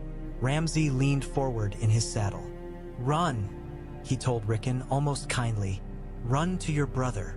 Rickon hesitated a heartbeat, then he ran. He ran like a boy fleeing wolves, legs pumping, breath tearing from his throat. Snow flew from his boots. The distance between him and Jon shrank, and with every step Jon felt the fire in him roar. Jon took one step forward, then another. "Jon!" Davos hissed. Sansa's hand grabbed his arm. Her grip was iron. "If you go, you die," she whispered, voice shaking. "And so does everyone." Jon shook her off, not in anger at her, but in desperation at the world. He walked forward, unable to stop himself. He could hear his own blood rushing. He could hear Rickon's ragged breathing carried by wind. He could hear nothing else. Ramsay's smile widened. He reached over his shoulder and plucked an arrow from a quiver. He drew his bow with practiced ease, as if this were sport. The string creaked. The bow's curve bent like a promise. Jon's vision tunneled. He knew what was coming. He knew it with a certainty that tasted like ash. Rickon ran harder, eyes fixed on Jon, mouth open as if screaming his name though Jon could not hear it. The boy was so close, so close. Ramsay loosed. The arrow sang through cold air, a thin, cruel sound. Jon moved without thought. He surged forward, boots tearing through snow. Heat flared through him like lightning. For a heartbeat the world slowed. Rickon's outstretched hand, the arrow's dark line, the distance between them a cruel measure. The arrow struck Rickon in the back. The boy's body jerked, as if yanked by an invisible string. His legs faltered, his arms flailed. He fell face first into the snow, sliding a short distance, then going still. Jon stopped so abruptly his breath tore. For an instant he could not move. The field seemed to tilt, winter sky spinning above him. Rickon lay on the snow like a broken thing, the shaft of the arrow rising stark and black. Blood spread, bright as a banner, staining white. A sound came from Jon's throat, not a word, a raw animal noise. He took a step, another. He dropped to his knees beside Rickon, hands hovering, helpless. The boy's eyes were open, glassy, fixed on nothing. Jon's fingers touched Rickon's cheek. It was already going cold. Behind him, Sansa's breath caught in a quiet sob she swallowed. Davos stood frozen. Tormund growled low, like a beast held on a chain. Ramsay's laughter rang out, loud and delighted. "There," he called. "Now you've got nothing left to lose." Jon lifted his head slowly. His eyes found Ramsay across the field, and something in Jon's gaze changed. The grief did not soften him. It hardened, turning to something sharp and deadly. The fire in Jon's chest surged so hot his scars burned. Snow around his knees melted into slush. Steam rose from the ground. Jon stood. He did not look back at his line. He did not look at Sansa. He did not listen to Davos calling his name. He began to walk toward Ramsay Bolton. And behind him, as if answering the heat of his rage, the campfires of his army flared brighter all at once, their flames leaning toward him like worship. The first arrows fell like black rain. Ramsay Bolton's men surged forward, shields up, horses snorting. Their lines were tight, well-fed, confident. Jon saw it and knew that confidence was as sharp as any blade. It made men careless. It made them cruel. Jon ran. He ran not as a commander directing from behind, but as a man chasing a wound through the snow. The world narrowed to the sound of his own breath and the drumbeat of his boots. Behind him, his army roared and followed, the shield wall breaking as men rushed to keep their leader in sight. Davos's shout was lost in the thunder of feet. Sansa's warning vanished behind the howl of men hungry for vengeance. Jon felt it, dimly, like watching a boat turn wrong in a storm and knowing the wave will take it. He could not stop. Arrows hissed past his face. One struck the ground near his foot and vanished into snow. Another clipped a wildling's shoulder, spinning him down with a scream. Jon's mind registered it, but his body did not slow. The fire in him burned steady now, fueling motion, turning cold air into something he could drink. Bolton cavalry slammed into the oncoming Northmen like a hammer. Horses shrieked. Men fell. The sound of steel biting flesh rose, thick and wet. Jon crashed into the melee with Longclaw sweeping out, the Valyrian steel carving a bright line through gray. The first man he struck wore Bolton pink beneath a fur cloak. Jon's blade took him across the throat. Blood sprayed, dark against snow. Jon did not look away. He could not afford the luxury of flinching. A rider lunged at him with a spear. Jon twisted, the spear scraping his shoulder, and drove Longclaw up beneath the rider's ribs. The horse reared, eyes rolling. Jon yanked his blade free and rolled away as hooves slammed down where his head had been. He came up on one knee, breath steady, and realized with a jolt that he was not tired. He should have been panting, lungs burning. Instead, he felt alive in a way he had never felt even in his first battle. Terrified him. Tormund barreled into view, swinging his axe with savage joy, splitting a man's shield and shoulder in one blow. "Crow!" he bellowed, grinning through blood. "Now it's a fight." Jon barely nodded. His focus snapped to the right where a cluster of Manderly men were being pushed back by Bolton horsemen. Jon surged toward them, longclaw flashing. His blade met a rider's leg, cutting deep. The man toppled, screaming. Jon stepped in and ended it before the scream could finish. A Bolton archer loosed at close range. Jon turned, too late. The arrow struck his upper arm, driving in with a dull thud. Pain flared sharp, real. Jon gasped, more from surprise than agony. His blood was still blood. He could still be hurt. Then the heat rose, flooded down his arm, wrapping the wound. Jon felt the arrow shaft grow hot, then hotter. The wood smoked, the fletching curled. The Bolton archer stared, eyes widening. Jon gripped the arrow and yanked it free. The metal head came out slick with blood. Steam rose from the wound, and when Jon looked down, he saw the flesh had already sealed in a blackened line, as if cauterized. The archer stumbled back, face white with fear. Jon's gaze met his, and the man froze, caught between the urge to run and the certainty that running would not help. Jon stepped forward and drove Longclaw into his chest. Around him, the battle raged. Men screamed, horses collapsed, legs snapping. Snow turned red in broad patches. The air filled with the stink of sweat and iron. Jon fought as if the world had narrowed to this moment, as if nothing existed beyond the swing of his sword and the next breath. His movements were faster than before, surer, driven by something beneath muscle, by heat, by will. And yet, in flashes between blows, he saw his line. He saw it broken. He saw men scattered, chasing vengeance rather than holding formation. He saw Ramsay's men falling back deliberately, drawing them into a wider field. Ramsay Bolton wanted them spread. Jon tried to shout orders, but his voice drowned in the roar. He tried to pull men back, but they surged past him, blood-mad. He felt the battle slipping, not because they lacked courage, but because they had too much of the wrong kind. A Bolton horn blew, low and mocking. Jon glanced up, breath hitching. Bolton infantry moved in from the sides, shields overlapping, spears angled like teeth. Cavalry wheeled behind them. The trap was closing. Jon's stomach sank with sudden, bitter clarity. Sansa had been right, and he had given Ramsay exactly what he wanted. The press became a wall.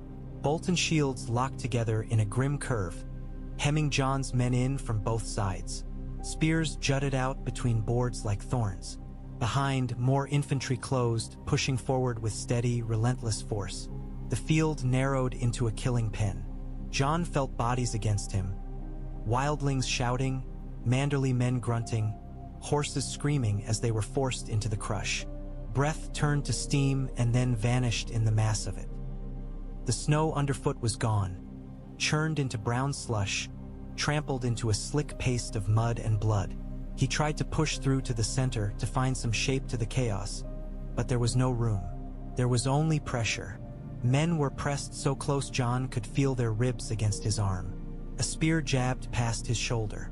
He twisted, barely deflecting it with Longclaw's flat. A man screamed somewhere to his left.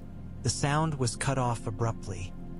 Another scream rose, then drowned in the roar of hundreds. Jon's chest tightened. The air grew thin, stolen by too many mouths trying to breathe in the same space. He felt panic spike, cold and sharp, then the heat surged, answering it with brutal strength. Tormund's voice bellowed nearby, then went muffled. "Crow!" Jon shoved toward the sound. He caught a glimpse of Tormund's red beard, his shoulders pinned by bodies. A Bolton spear punched through a wildling's throat inches from Jon's face. Blood sprayed hot, steaming on Jon's cheek. Jon's vision tunneled. He could feel his own heartbeat, steady and deep beneath the chaos.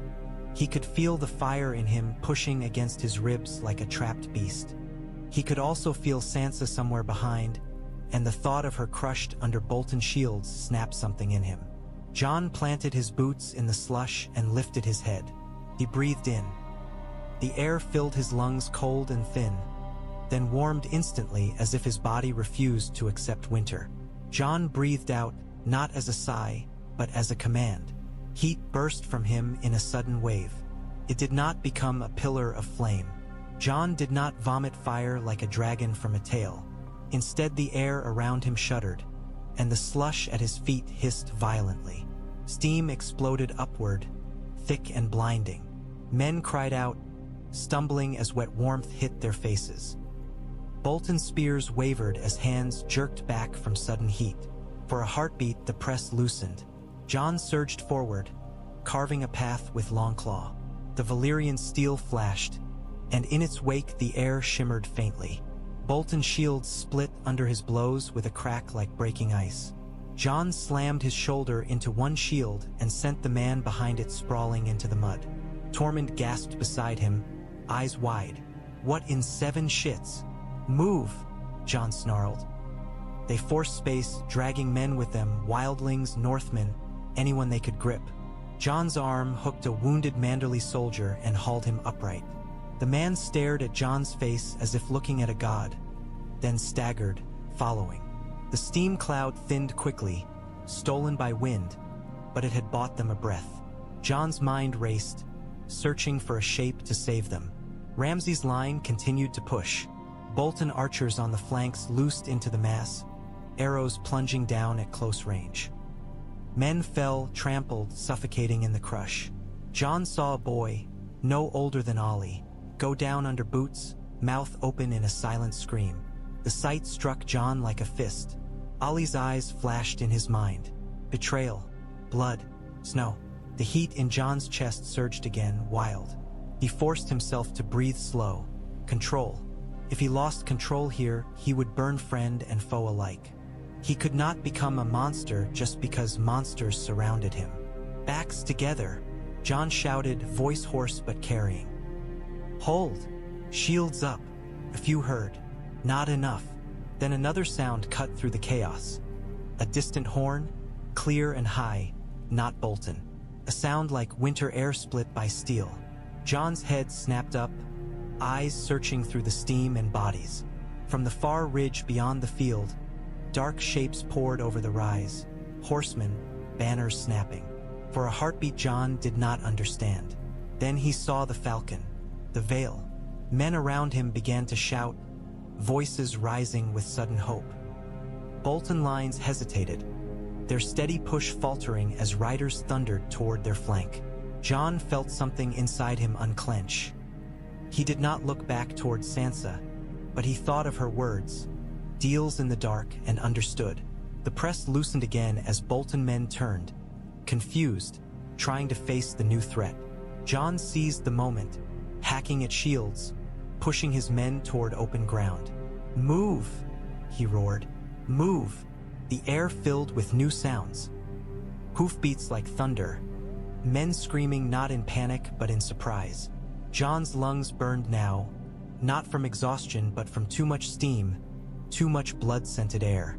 Yet the fire in him remained steady, a furnace that refused to dim. He looked toward the ridge as the Vale cavalry crashed into Ramsay's flank like a breaking wave. And somewhere beyond the noise of battle, deep and distant, Jon heard a roar in his mind, low, approving, ancient, as if something winged had felt the fire he had unleashed and turned its gaze toward the north. The knights of the Vale hit the Bolton flank with ruthless precision. Armored horses slammed into pink-clad men, driving them sideways, crushing shields, snapping spears. Lances punched through mail. Swords rose and fell. The falcon banner whipped above the chaos like a blade catching light. Bolton discipline fractured. Men who had pushed with steady confidence now stumbled, turning too late to face the new threat. Shouts became screams. The killing pen cracked open. Jon dragged breath in, filling his lungs with cold air that tasted suddenly sweeter. He forced his men outward, away from the crush. Tormund barked orders to the free folk, shoving them into a rough line again. Manderly captains screamed for their men to regroup. Brienne appeared through the steam, her sword red, Podrick clinging close like a shadow. Jon's gaze found Sansa on the ridge behind their lines. She stood still, cloak snapping, face unreadable. For a heartbeat, Jon felt anger, hot and sharp, that she had not told him. Then he felt something else, colder and heavier, relief, the kind that hurt. He did not have time to confront her. The Vale cavalry carved through Bolton men, forcing them back toward their own center. Jon saw Ramsay's men trying to rally, trying to reform their curve of shields. Ramsay himself rode behind them, shouting, his grin gone now, replaced by snarling fury. Jon lifted Longclaw and pushed forward. He moved through the chaos like a wedge, the heat in him steadying his limbs. His blade flashed, cutting through gaps opened by the Vale. Bolton men fell back before him, eyes wide, fear spreading like fire through dry brush. A rider in Vale colors thundered past, helm gleaming, and Jon caught a glimpse of a pale, familiar face beneath. Not Littlefinger, too young, too honest. But the thought of Littlefinger's influence sat like a stone in Jon's stomach. He pushed it aside and focused on Ramsay. The battle shifted as the Boltons began to retreat, pulled back toward Winterfell's gate. Men broke and ran, slipping in blood-slick slush, trampled by their own. Jon pursued, but not blindly now.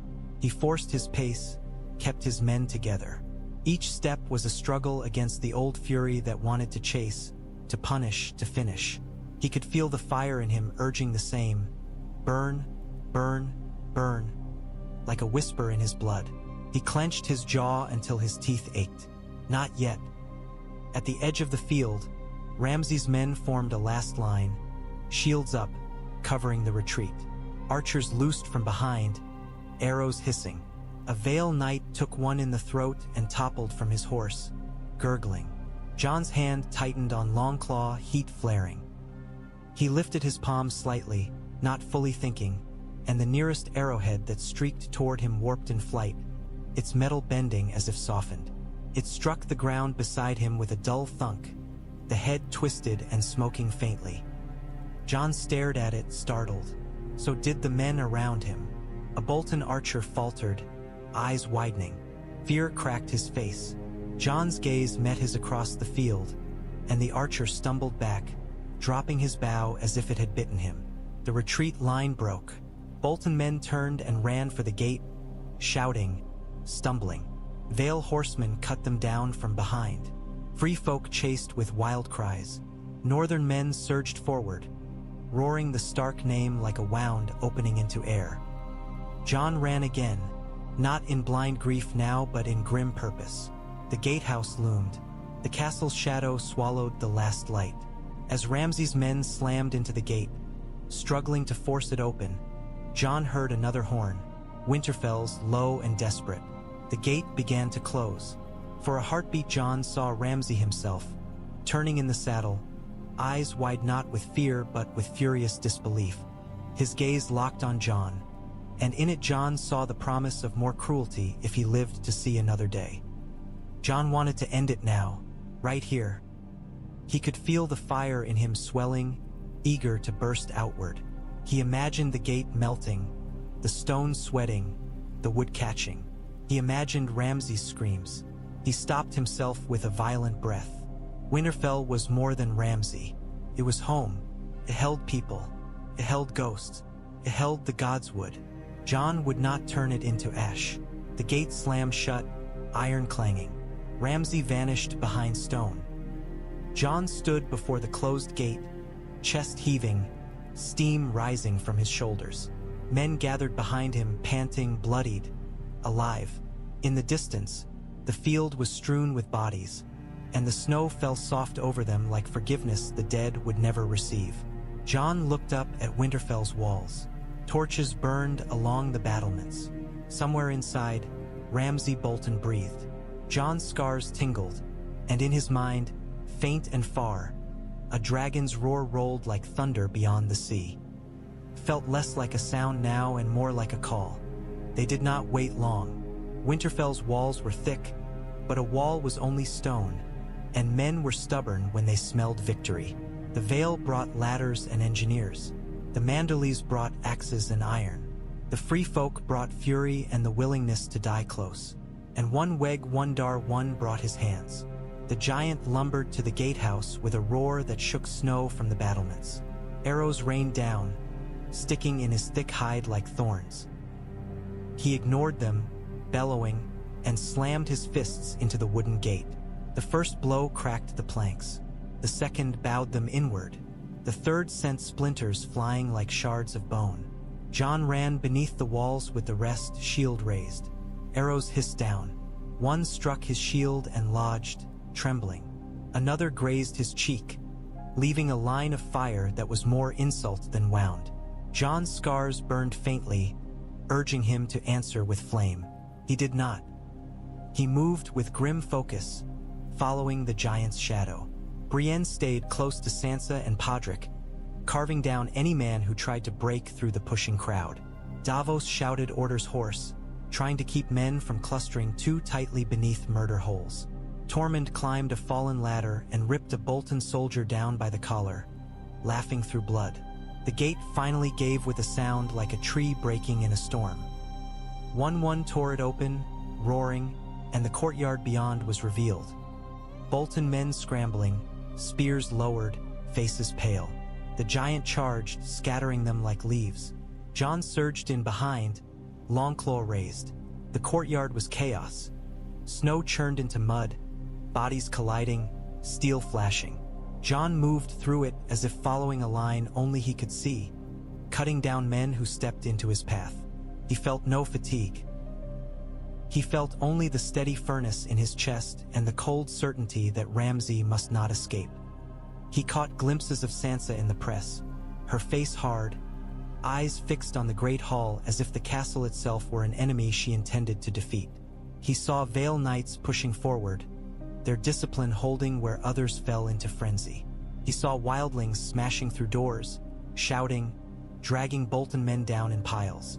Above, on the battlements, Ramsay's archers loosed desperately. One arrow plunged down and struck one in the eye. The giant screamed, a sound that made men flinch. He staggered, swinging wildly. Bolton spearmen surged toward his legs like ants, stabbing, shouting. One bellowed, tripped, and fell to his knees, hands clawing snow. Jon's chest tightened. He sprinted, leaping over bodies, and reached the giant just as a Bolton man raised a spear for the killing thrust. Jon's hand snapped out and caught the spear shaft. The wood smoked where his fingers closed. The Bolton soldier froze, eyes widening as the spear grew hot. Jon twisted, ripping it free, and drove Longclaw into the man's throat. One's breath came in ragged bursts. Blood streamed down his face. His one good eye rolled toward Jon, huge and wet. Jon pressed a gloved hand to the giant's shoulder, feeling heat throb in him like a pulse. "I'm sorry," Jon said, though he did not know why. Sorry for dragging the giant into a southern war. Sorry for how little gratitude the world ever gave to those who simply stood. One's massive hand lifted weakly, then fell. The giant slumped forward, breath rattling, and the courtyard seemed to pause around his death. Even wildlings went quiet for a heartbeat. Then the fighting surged again, as if the world refused to let grief last. Jon turned from the fallen giant and pushed toward the Great Hall. Inside, the air smelled of smoke and fear. Bolton men fled through corridors, slipping in blood. Jon chased, Longclaw's blade dark and wet. He moved faster than men expected. Twice he caught fleeing soldiers by the collar and slammed them into walls hard enough to crack stone. At the hall's end, Ramsay Bolton appeared, flanked by 2 guards, bow in hand, eyes wild. For a heartbeat, time slowed. Ramsay's gaze locked on Jon, and in it Jon saw hatred and fear tangled together. Ramsay raised his bow, hands trembling just slightly. Jon lifted his palm. He did not speak. He did not pray. He simply willed heat.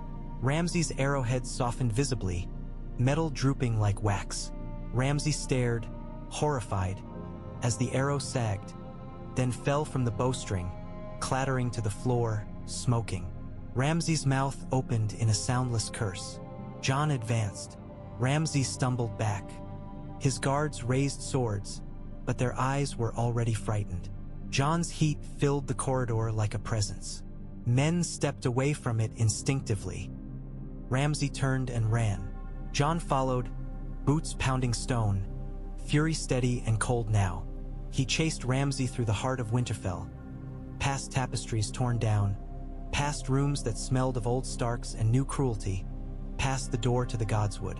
Ramsay slammed into a smaller chamber and whipped around, grabbing a knife. His face was slick with sweat. His grin tried to return and failed. "You can't burn me," Ramsay spat, voice cracking. "You can't." Jon stopped a few paces away. He looked at Ramsay with eyes that had seen death from both sides. "I don't need to," Jon said. Sansa's footsteps came behind Jon, quiet, steady. Jon did not turn, but he felt her presence like a blade held at his back. Ramsay's gaze flicked to her, and his face twisted with possessive rage. "My wife," he hissed. Sansa stepped into view, and in the dim light her eyes looked like winter itself. Cold, unblinking, relentless. Jon felt the fire in him stir, not for Ramsay now, but for Sansa. He could feel her anger like heat of a different kind, older than his. Ramsay swallowed, eyes darting, calculating escape. There was nowhere left to run. Ramsay Bolton's bravado collapsed as the room filled with silence. He looked from Jon to Sansa and back again, lips parting as if he could still charm his way out with cruelty. But cruelty only worked when others believed they were powerless. Ramsay's eyes darted toward the door, toward the corridor, toward any shadow that might hide a blade or an exit. There was none. Jon stood between Ramsay and the door like a final wall. His breath rose slow, steam curling. The heat in him was contained, but it pressed against his skin like a caged beast. He could end this with one motion, one burst of fire, one swing of long claw. Sansa stepped closer. Her voice was quiet, almost gentle. "Do you remember the bedchamber?" she asked. Ramsay's smile twitched. "Of course," he said, trying to sound amused. "You screamed."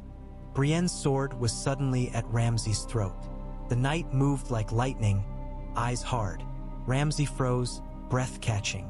Sansa did not flinch. "You thought you owned me," she said. "You thought pain made you a king." Ramsay's eyes flicked to Jon, and for a heartbeat his face twisted into something pleading.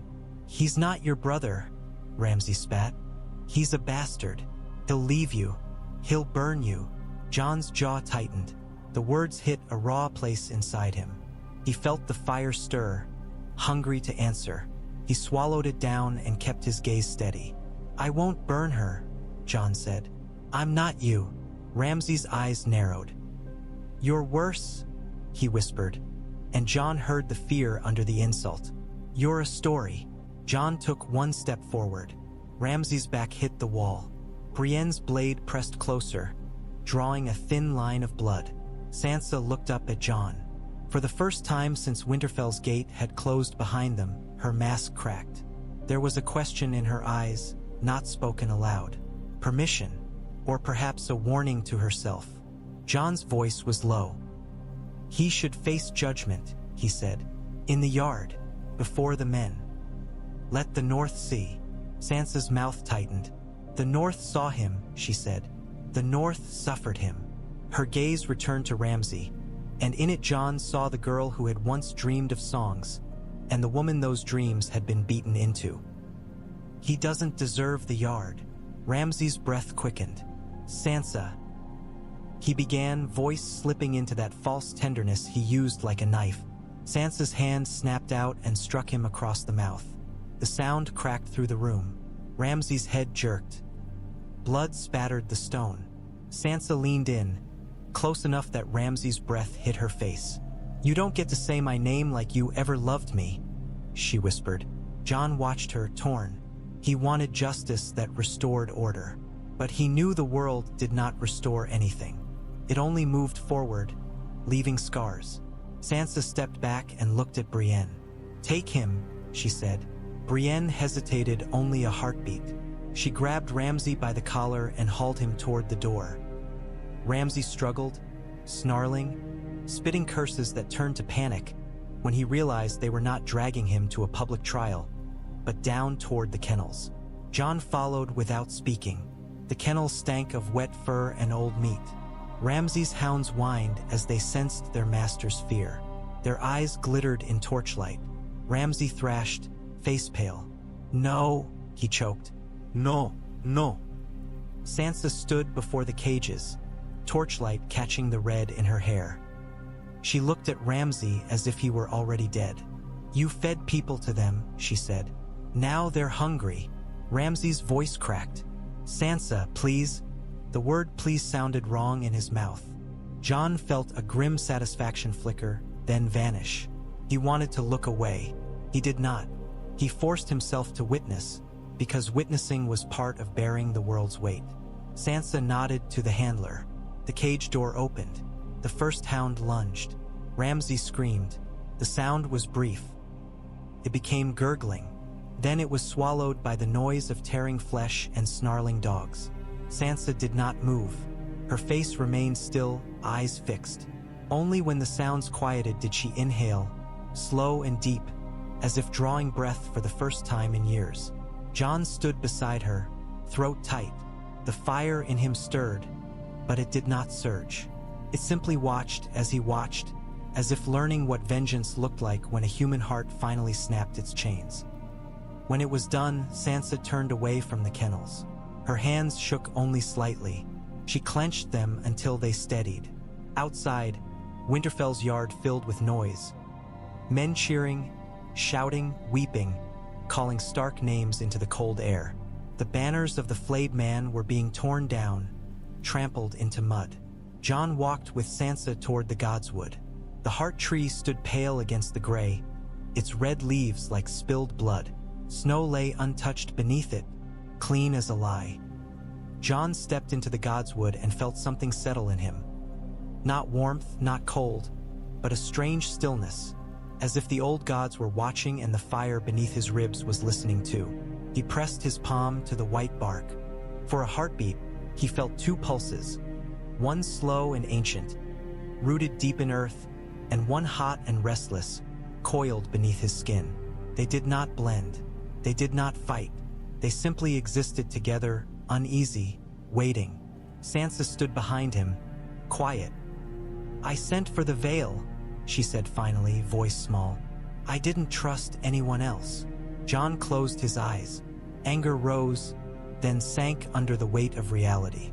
"You saved us," he said. "I lied to you," she corrected. Jon opened his eyes and stared at the red leaves. "We're alive," he said. "That's what matters." Sansa exhaled, a shaky sound. She looked up at the branches. "Do you feel it?" she asked, and Jon knew she didn't mean the cold. "Like the castle remembers." Jon's scars tingled. Beyond the godswood, beyond the walls, he felt something cold far to the north, patient, relentless.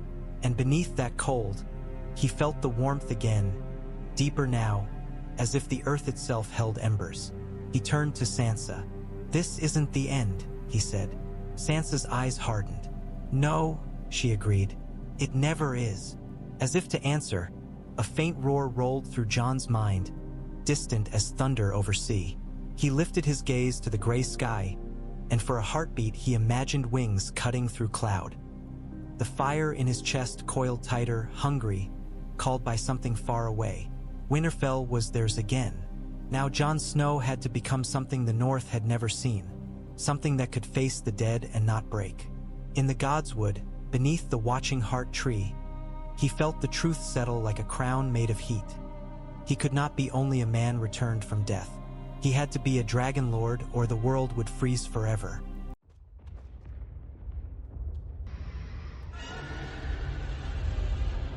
Dawn came thin and pale, as if the sun had to fight its way through the weight of the north to be seen at all.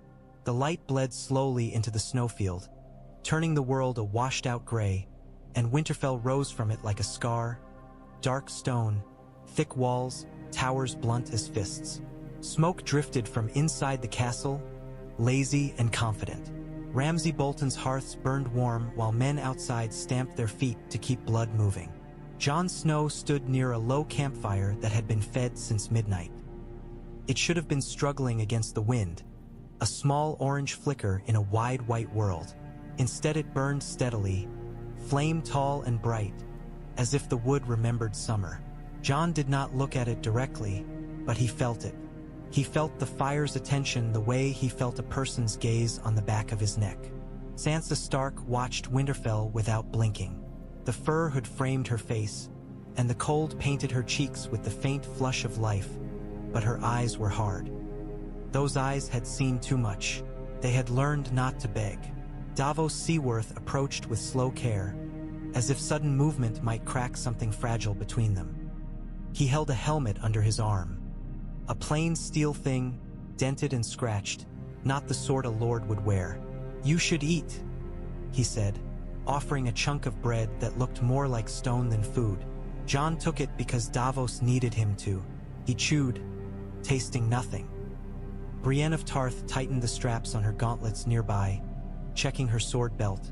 Her face set in the grim calm of someone who had lived in battle long enough to know that courage was often just exhaustion that refused to lie down. Tormund Giantsbane bellowed across the camp, corralling free folk into loose lines. His voice carried like a horn. Men laughed with him because laughter was better than shaking.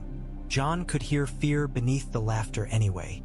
Sansa's gaze stayed on the castle. "He'll come out," she said, her voice low enough that it seemed meant for the snow more than for Jon. "He likes to be seen." Jon's jaw tightened. "Let him." Sansa's hands were clasped inside her sleeves, hidden. "He'll have Rickon," she said. Jon's breath caught as if he had swallowed ice. The name landed in him with a dull, aching weight. Rickon Stark.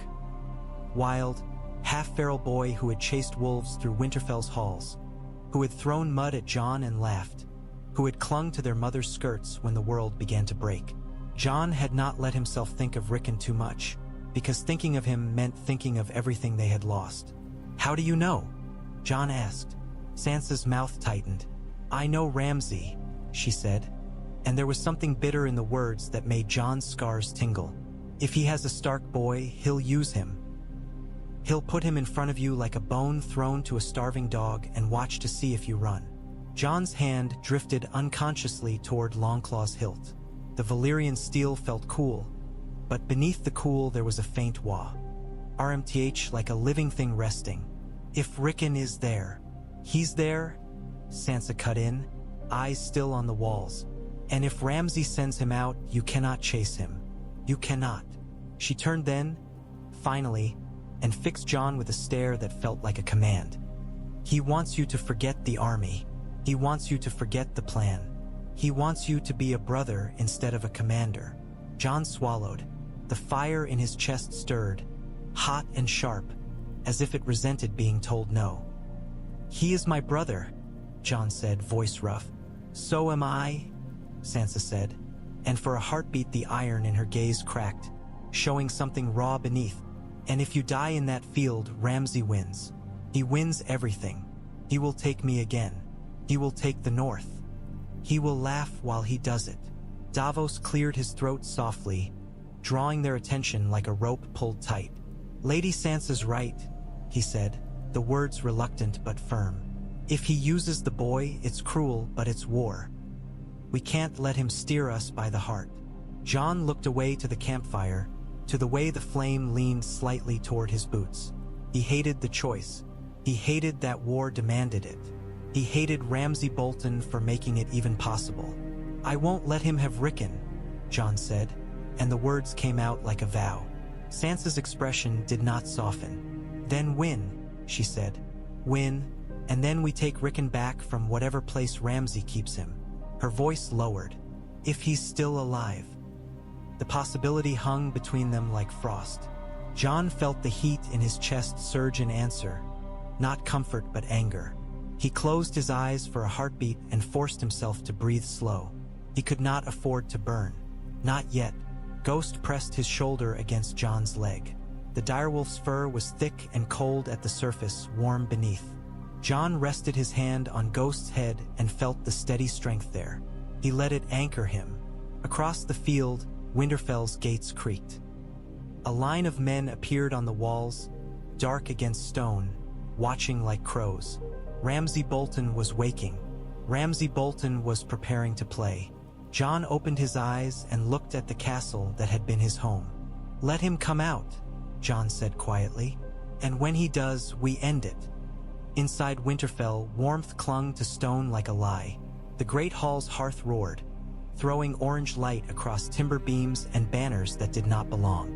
The flayed man of House Bolton hung where the direwolf had once watched, and Ramsay Bolton liked it there. He liked seeing old power replaced by new cruelty. It made him feel righteous in the way mad men often did. Roose Bolton lay on the floor with his eyes open, staring at nothing. Blood had spread beneath him in a dark fan, soaking into rushes. His face was oddly calm, as if he had known all along that his son would be the blade that ended him. Ramsay had not even bothered to close his father's eyes. A muffled sound came from behind a door, Valda Frey's voice, pleading, and beneath it the thin cry of an infant. Ramsay ignored it. There were cries in Winterfell every day. They were as common as smoke. He walked the battlements with an easy stride, hands clasped behind his back as if he were a lord enjoying a morning stroll. The cold outside bit at his cheeks, but he wore enough fur to make it irrelevant.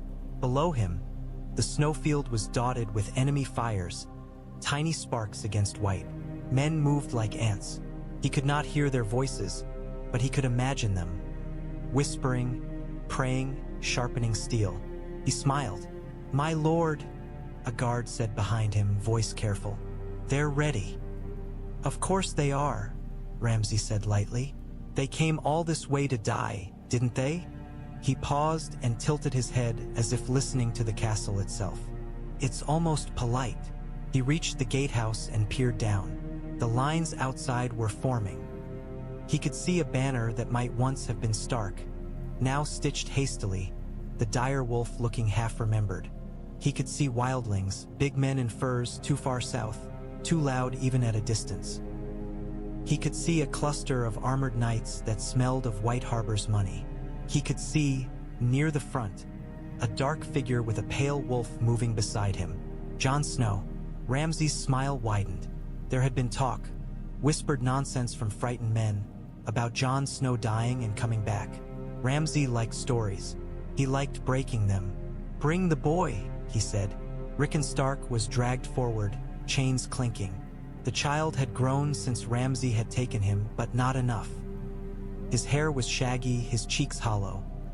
He wore a thin tunic under a ragged cloak, and the cold had turned his lips a bruised blue. When Ramsay looked at him, Rickon flinched as if expecting a blow. Ramsay crouched so their faces were level. He ran a gloved finger along Rickon's cheek, gentle as a lover. "Do you know what you are?" Ramsay asked softly. Rickon's eyes burned with hatred. He didn't speak. He didn't need to. The hate was loud enough. Ramsay chuckled. "You're a message," he said. "You're what happens to Starks." He straightened and nodded to the guard holding Rickon's chain. "Don't let him freeze before we use him." A man approached from the stairwell, breath steaming, eyes wide. "My lord," he said, "the men are talking. They say the bastard. They say he can't burn." Ramsay's brows lifted. "Can't burn? They say he held fire," the man babbled, "in his hand, like it was nothing." Ramsay stared out over the field again, gaze narrowing. A strange thrill flickered in him. Something new, something sharp. Ramsay loved new things, new ways to hurt, new ways to win. "Well," Ramsay murmured, "that sounds fun." He turned and strode back along the wall walk. The torches lining the battlements snapped in the wind. Snow drifted down, soft and steady, covering Roose Bolton's blood in a thin white skin. Ramsay did not look at his father's corpse. He did not look at Valdefrey's closed door. He looked only at the field where Jon Snow waited, and he felt the familiar hunger rise, the one that made him smile even when no one was watching.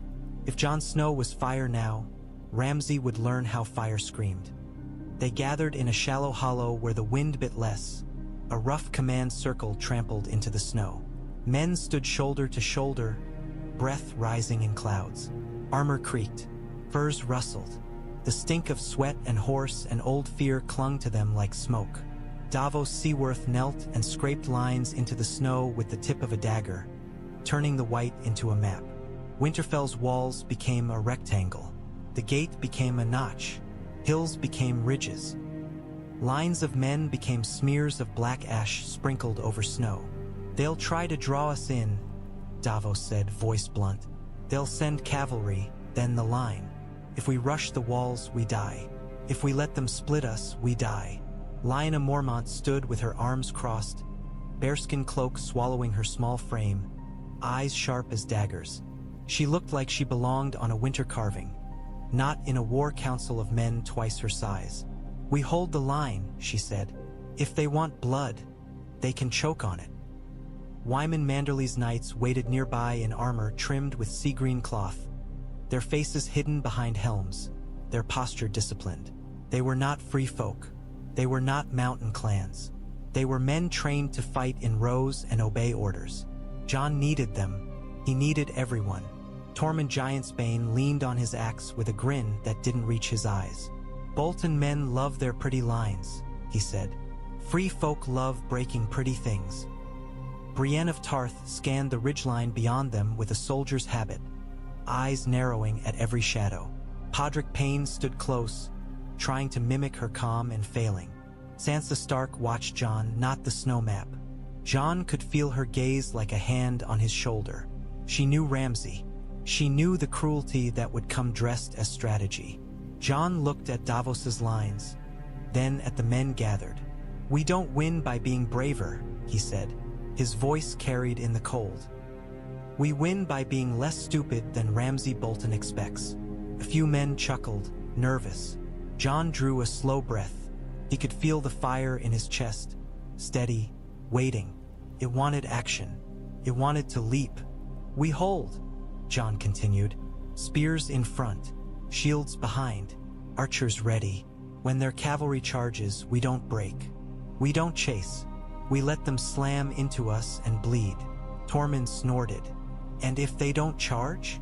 "They will," Sansa said quietly. "Ramsay always wants to watch people panic." Jon nodded once. "When he sends something he thinks will make us panic, we do nothing," he said. "We hold." Davos's dagger scraped another line. "If they try to encircle," he warned. "We." Jon's gaze drifted to the field behind them where their campfires still smoldered. He could feel the flames even at a distance, faint and warm. An idea had been circling him all night like a wolf, and he had tried not to look at it. Looking at it meant admitting what he could do. "We make a barrier," Jon said. Davos blinked. "A barrier?" Jon hesitated. He could feel eyes on him now, curious, fearful. Lyanna Mormont watched. Him with the blunt expectation of someone who did not care about myths, only results. Tormund looked almost delighted. Sansa's expression tightened slightly, as if she feared what Jon might offer. Jon kept his voice even. "Pitch," he said. "Oil. Anything that burns. We lay it behind our line in a half ring. If they try to push us into a crush, we light it. It gives us space. It keeps their horses from closing." Davos's eyes narrowed. "We can light it," he said slowly, thinking. "Flaming arrows." Jon's mouth tightened. "No," he said. The word came sharper than he intended. He forced himself to soften. "If we rely on arrows, the wind can ruin it. If we rely on torches, men have to run with them." He looked at the faces around him. "If I light it, it lights." A silence fell. It was not the silence of agreement. It was the silence of men staring at something that did not fit into their world. Lyanna Mormont's voice cut through first. "Can you do it?" she demanded. Jon's scars tingled. He could almost feel flame licking at his fingertips. "Yes," he said. The truth tasted like iron. Sansa spoke, quiet but firm. "And can you stop it?" Jon's throat tightened. That was the harder question. He remembered the way the wall's flame had surged, unstoppable until it chose to vanish. He remembered how easy it felt to take the campfire's heat into himself, how hungry it was to be used. "I can," Jon said, though he was not entirely sure. "I have to." Brienne's gaze stayed on Jon's face. "If you do this," she said, voice measured, "men will see, they will talk, they will fear you." "They already do," Jon replied, and the bitterness surprised him. Davos set the dagger down. "Then make the fear useful," he said, and Jon heard the grim acceptance in him. "If your fire keeps them alive, they'll follow it." Jon looked around the circle. Free folk leaders with scars and hard eyes. Northern men with old grudges carved into their faces. Knights who had never fought beside wildlings in their lives. A little bear of a girl who had offered her house's blood. "All right," Jon said. "We do it. We hold the line. We make the ring. We do not break." He met Sansa's eyes. "If Ramsay brings Rickon out," he said, and the words cost him. "I won't run." Sansa's face did not change, but her eyes softened by the smallest degree. "Good," she said, like someone praising a child for swallowing poison without choking. Jon straightened. The cold wind tugged at his cloak. The snow whispered against armor. "Take your places," Jon ordered. Men moved, breaking from the circle, filing into lines. Swords slid into grips. Shields were raised and tested. Horses snorted.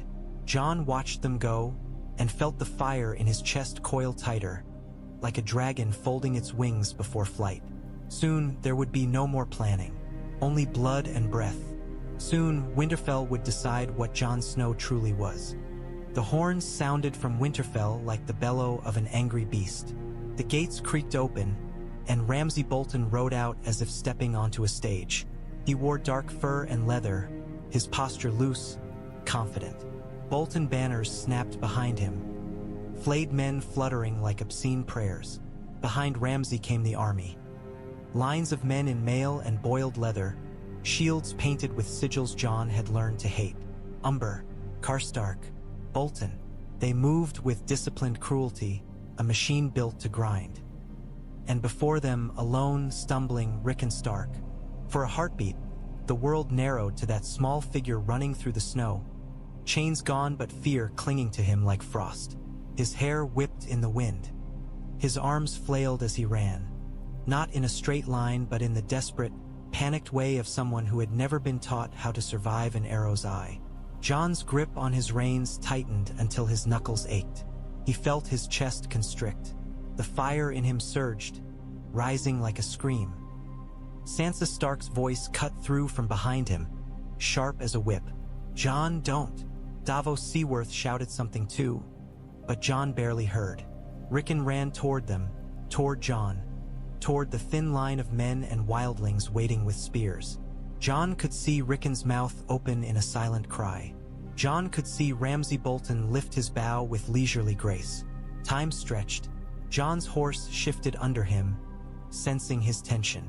Ghost snarled at Jon's side, fur bristling, red eyes fixed on the running boy. Ramsay Bolton drew the bowstring back. Jon's mind screamed at him to move, to ride, to reach Rickon, to be a brother. He remembered Sansa's warning. He remembered the trap. He remembered that if he ran, thousands would die. He stayed. Ramsay's arrow flew, cut the air like a whisper. Rickon jerked, as if yanked by an invisible hand. He fell forward into the snow, arms outstretched, and the world seemed to hold its breath. For a heartbeat, Rickon lay still. Then his fingers twitched once and went slack. A sound broke from Jon's throat, half growl, half prayer. His vision blurred.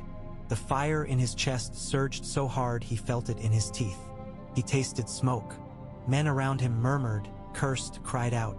A wildling woman screamed Rickon's name even though she had never known him. Lyanna Mormont stood like stone, her face pale, Ramsay Bolton smiled from his horse. Then the arrows began.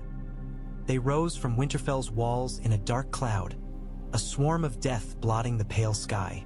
Jon's men lifted shields. Spears angled up. Horses screamed as arrows found flesh. Jon felt the first arrow thud into a shield near his shoulder. He flinched instinctively. Another struck the ground at his horse's feet, quivering. A third grazed a man's helmet, spinning him half around. "Hold!" Jon shouted, and his voice tore through the chaos. "Hold!" The line held, shields locked. Men crouched behind wood and iron. Arrows rattled like hail. Ramsay Bolton's cavalry surged forward, black S. Apes cutting through snow. Hoofs pounded. The ground trembled. "Ready!" Davos Seaworth bellowed behind the line, his voice raw. "Ready!" Jon lifted Longclaw, the blade catching the pale light. He felt warmth seep into the steel, faint but steady, as if the sword were waking alongside him. The cavalry hit.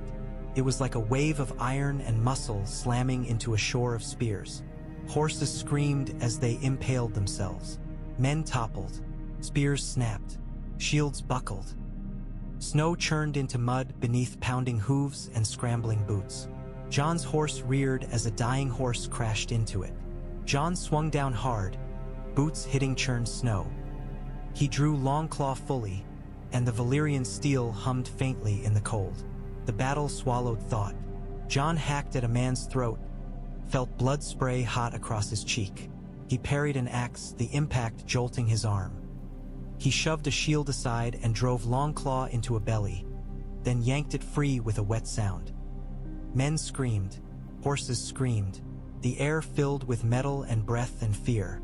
Jon saw Ramsay Bolton turn his horse and retreat behind his lines, satisfied. The bastard had fired his arrow, sprung his trap, and now he watched the slaughter unfold like entertainment.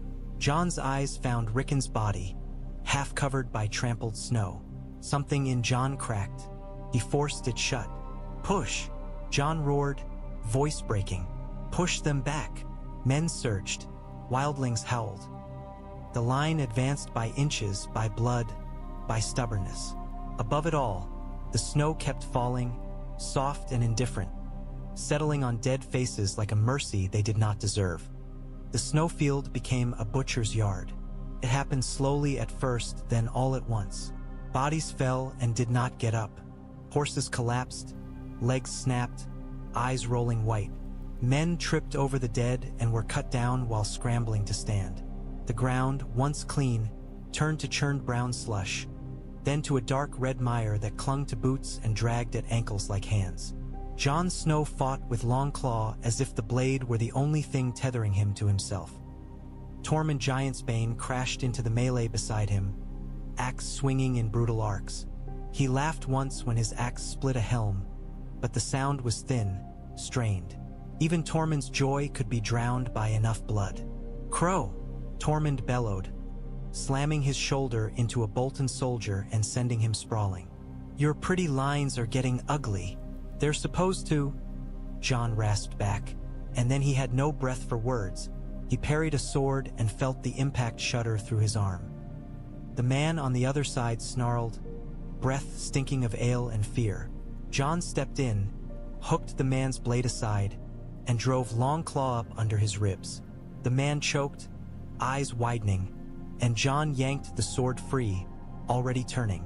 A volley of arrows hissed overhead. Men screamed as shafts found shoulders, throats, eyes. Jon ducked behind a shield just as an arrow slammed into it, the force jolting his wrist. He looked down and saw the arrowhead buried deep in wood, black fletching trembling. The sight was strangely calm. He pulled the arrow out with one hard jerk and tossed it aside. His breath came out as smoke. He realized it only when he saw a Bolton soldier stare at him, eyes widening in horror. The man's blade faltered. Jon's next strike took his hand off at the wrist. The hand fell into the mud, fingers still curled. Brienne of Tarth fought a few paces away, her movements precise, controlled. She looked like an executioner in a storm, blade rising and falling with grim certainty. A Bolton man lunged at her, She sidestepped and sliced his hamstring clean, then finished him without hesitation. Podrick Payne was not far behind, shaking but holding his ground, stabbing where Brienne pointed him like a needle driven by a steady hand. Davos Seaworth shouted orders behind the line, his voice raw from yelling. "Hold!" he screamed. "Hold the line! Don't chase, don't!" A crash of bodies cut his words off. Jon glimpsed Davos through the chaos, saw him slam his shoulder into a shield-bearing man to keep the line from buckling, saw him drag a fallen boy back behind the shields with the desperation of someone who refused to watch another child die. The Bolton infantry advanced in dense rows, shields locked, spears bristling. They moved like a wall of iron, pressing, forcing Jon's men back. The dead piled higher, creating a ridge of bodies that turned retreat into stumbling. Men slipped on blood-slick armor, hands grabbed at boots. A horse screamed as it tried to climb over corpses and failed. Jon fought his way onto the mound of dead without meaning to. One moment he was in mud. The next he was stepping on a man's chest plate, the metal still warm under his boot. He looked down and saw the man's eyes open, staring up at him, mouth slack. Jon's stomach clenched. This was what Ramsay wanted. A crush, panic, a drowning in bodies. A Bolton soldier shoved hard with his shield, trying to knock Jon off the mound. Jon staggered, arms flailing for balance. For a split second he saw the world tilt, snow, sky, steel. Then the fire in his chest surged, fierce and instinctive, and heat rippled outward from him like a breath. The snow beneath his boots hissed, melting. Steam rose around his legs. The Bolton soldier's eyes widened as if he had stepped too close to a hearth. Jon's balance steadied. He roared, wordless, furious, and drove forward. Longclaw cut through mail as if it were cloth, the Valyrian steel biting deep. Jon felt the blade's warmth grow with each strike, as if it drank his heat and gave it back as sharpness. "Back!" Jon shouted, voice cracking. "Back!" But there was nowhere to go. The Bolton line pressed harder, encircling. Jon saw it now. Shields swinging in, spears angling, men closing like a noose. Ramsay Bolton's trap, tightening. Tormund slammed into Jon's shoulder, nearly knocking him over. "They're closing us," he shouted, eyes wild. "Crow!" Jon looked to the rear. The half-ring of pitch and oil lay hidden beneath snow, laid by men in the night. It was there. It was their last breath. He met Davos Seaworth's gaze across the chaos. Davos saw the encirclement too. He lifted an arm, signaling frantically, trying to pull men back toward the ring without breaking the line. Jon's scars tingled as if warning him. The fire in his chest coiled, hungry, and for the first time Jon understood what dragons must feel before they breathe. Pressure building, heat gathering, a need to release. He turned his face toward the ring in the snow. "Now," Jon whispered, and the word was not for men, but for the flame itself. The fire answered. It did not come as a spark struck from flint. It came as a rush, fast, eager, as if the flame had been crouched under the snow waiting for Jon's permission to leap. The pitch and oil hidden beneath the white caught in an instant, the half-ring igniting in a racing line that snapped and roared across the field. Men cried out. Horses screamed. The sudden heat slapped faces raw. Snow hissed and vanished into steam. Jon felt it as if it were an extension of his own breath. The moment the ring caught, the pressure in his chest eased, and warmth flooded outward through his arms, through his scars, through the air around him. He did not need to hold his hands up dramatically. He did not need to chant. He simply existed, and fire obeyed. Bolton soldiers recoiled in surprise and fear. Their shield wall hesitated. Horses shied, nostrils flaring, hooves skittering on mud. For a heartbeat, the encirclement loosened. Not by much, but enough. Tormund Giantsbane threw back his head and howled, the sound wild and savage. "Fire Crow!" he roared. "Fire Crow!" The free folk answered with their own cries, banging axes on shields, faces lit by orange glow. Fear turned in their eyes. Fear of dying, fear of Jon, fear of the world's strange new rules, and hardened into something that looked almost like hope. Davos Seaworth stared at the burning line as if he had seen the sea rise and catch fire. He lifted a hand, then lowered it, not knowing whether to pray or swear. Sansa Stark watched from the ridge behind the camp, her hands clenched so tight her knuckles whitened. Tears glittered at the corners of her eyes and froze in the wind. She did not look away from the fire. She did not look away from Jon. The ring of flame did what Jon had promised. It gave them space. Bolton men could not push into it without burning. Bolton horses would not charge through it. The crush eased, the pressure on Jon's men's backs loosening like a rope cut. "Fall back," Davos shouted, finding his voice again. "Fall back to the fire. Reform." Men stumbled backward, dragging wounded, hauling shields, stepping over dead. They formed a ragged line along the fire's edge, using heat as a wall behind them. Some men stared at the flames too long and nearly tripped, their faces pale with superstition. Bolton archers on the flanks adjusted, loosing arrows toward the line. The shafts hissed through the air, some striking shields, some finding flesh. A few struck near the fire and caught, igniting briefly before being swallowed by the blaze. Jon stood near the center of the half-ring, Longclaw in his hand, his breath coming out in thin streams of smoke. He could feel the fire behind him roaring, and with it came a dangerous sense of ease. It would be so simple to push the flames forward, to send them racing into Bolton lines, to turn men into screaming torches. The thought made his stomach twist. He was not Ramsay Bolton. He would not become Ramsay Bolton with a different weapon. He forced the fire to hold its place, to burn only where the pitch lay. It responded, obedient but eager, like a hound straining at its leash. A Bolton commander shouted orders, trying to restore their momentum. Men stepped forward cautiously, shields raised against heat. Their line wavered, unsure. Jon saw Ramsay Bolton in the distance, still mounted, still watching. Even from far away, Jon could feel the bastard's attention like a knife point. Ramsay's posture was relaxed, but Jon saw the slight tilt of his head, the way a hunter watches an animal do something unexpected. Ramsay had wanted panic. Jon had given him fire. For a moment, the battle hung in a strange balance, heat and cold wrestling in the air. Then Jon heard it, a new sound cutting through the roar and screams.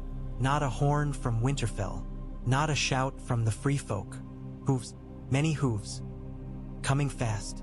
Jon's head snapped toward the ridgeline to the east, where the snowfield met the horizon.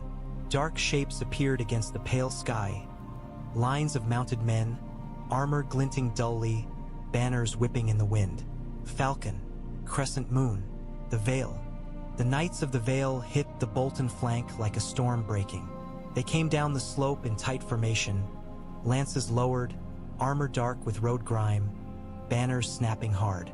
Their horses threw up slush and blood as they charged, hoofs pounding so loudly Jon felt it through the mud beneath his boots. Bolton men turned too late.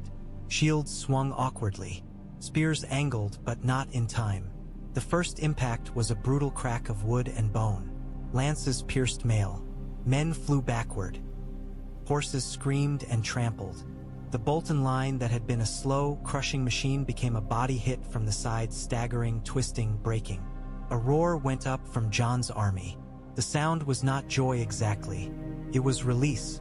It was the breath of men who had been drowning and suddenly found air. Sansa Stark stood rigid on the ridge, watching the charge. She did not smile. Her face was tight, eyes bright with something that might have been vindication or grief or both. Jon understood in a sick, twisting way that she had known. She had sent for them. She had carried that secret while men died in the snow below.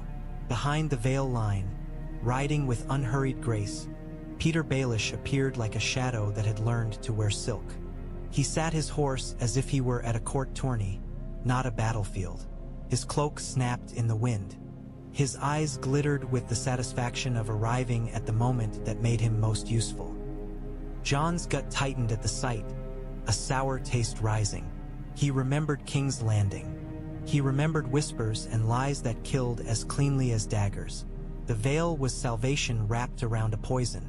But in the field, salvation was what it was. Tormund Giantsbane bellowed with laughter as the Bolton flank crumpled. He surged forward, axe swinging, free folk screaming war cries. "Now!" he roared. "Now we take him!" Jon's men advanced, pushing off the fire line, shields raised. The half-ring of flame still burned behind them, roaring, but now it felt less like a desperate wall and more like a banner, the fire itself announcing that Jon Snow still stood. Bolton's soldiers began to break. Some tried to flee toward Winterfell. Others turned and fought in frantic, ugly bursts, but their discipline was gone. Fear had finally found them. Jon moved through the chaos like a dark flame. He cut down a man trying to crawl away, then pulled his sword free and looked up. Ramsay Bolton was retreating now, his horse already turning toward Winterfell's gates. The bastard's confidence had cracked, just enough to show panic beneath. Jon felt the fire in his chest flare, hungry. He wanted to chase Ramsay. He wanted to drag him off his horse and cut his smile away. He forced himself to slow. "Hold the line," Davos shouted, trying to keep men from scattering in pursuit. "Don't let them draw you apart." But the battle's momentum was a beast once unleashed. Men ran. Men screamed. Men chased. The snowfield filled with the chaos of victory. Messy, dangerous, and not complete. Jon sprinted toward the path Ramsay had taken, boots slipping in slush. Ghost bounded beside him, silent, a white streak through red mud. Ahead, the Winterfell gates began to close. "Open!" Ramsay Bolton shouted from within the retreating cluster of men, voice shrill with sudden urgency.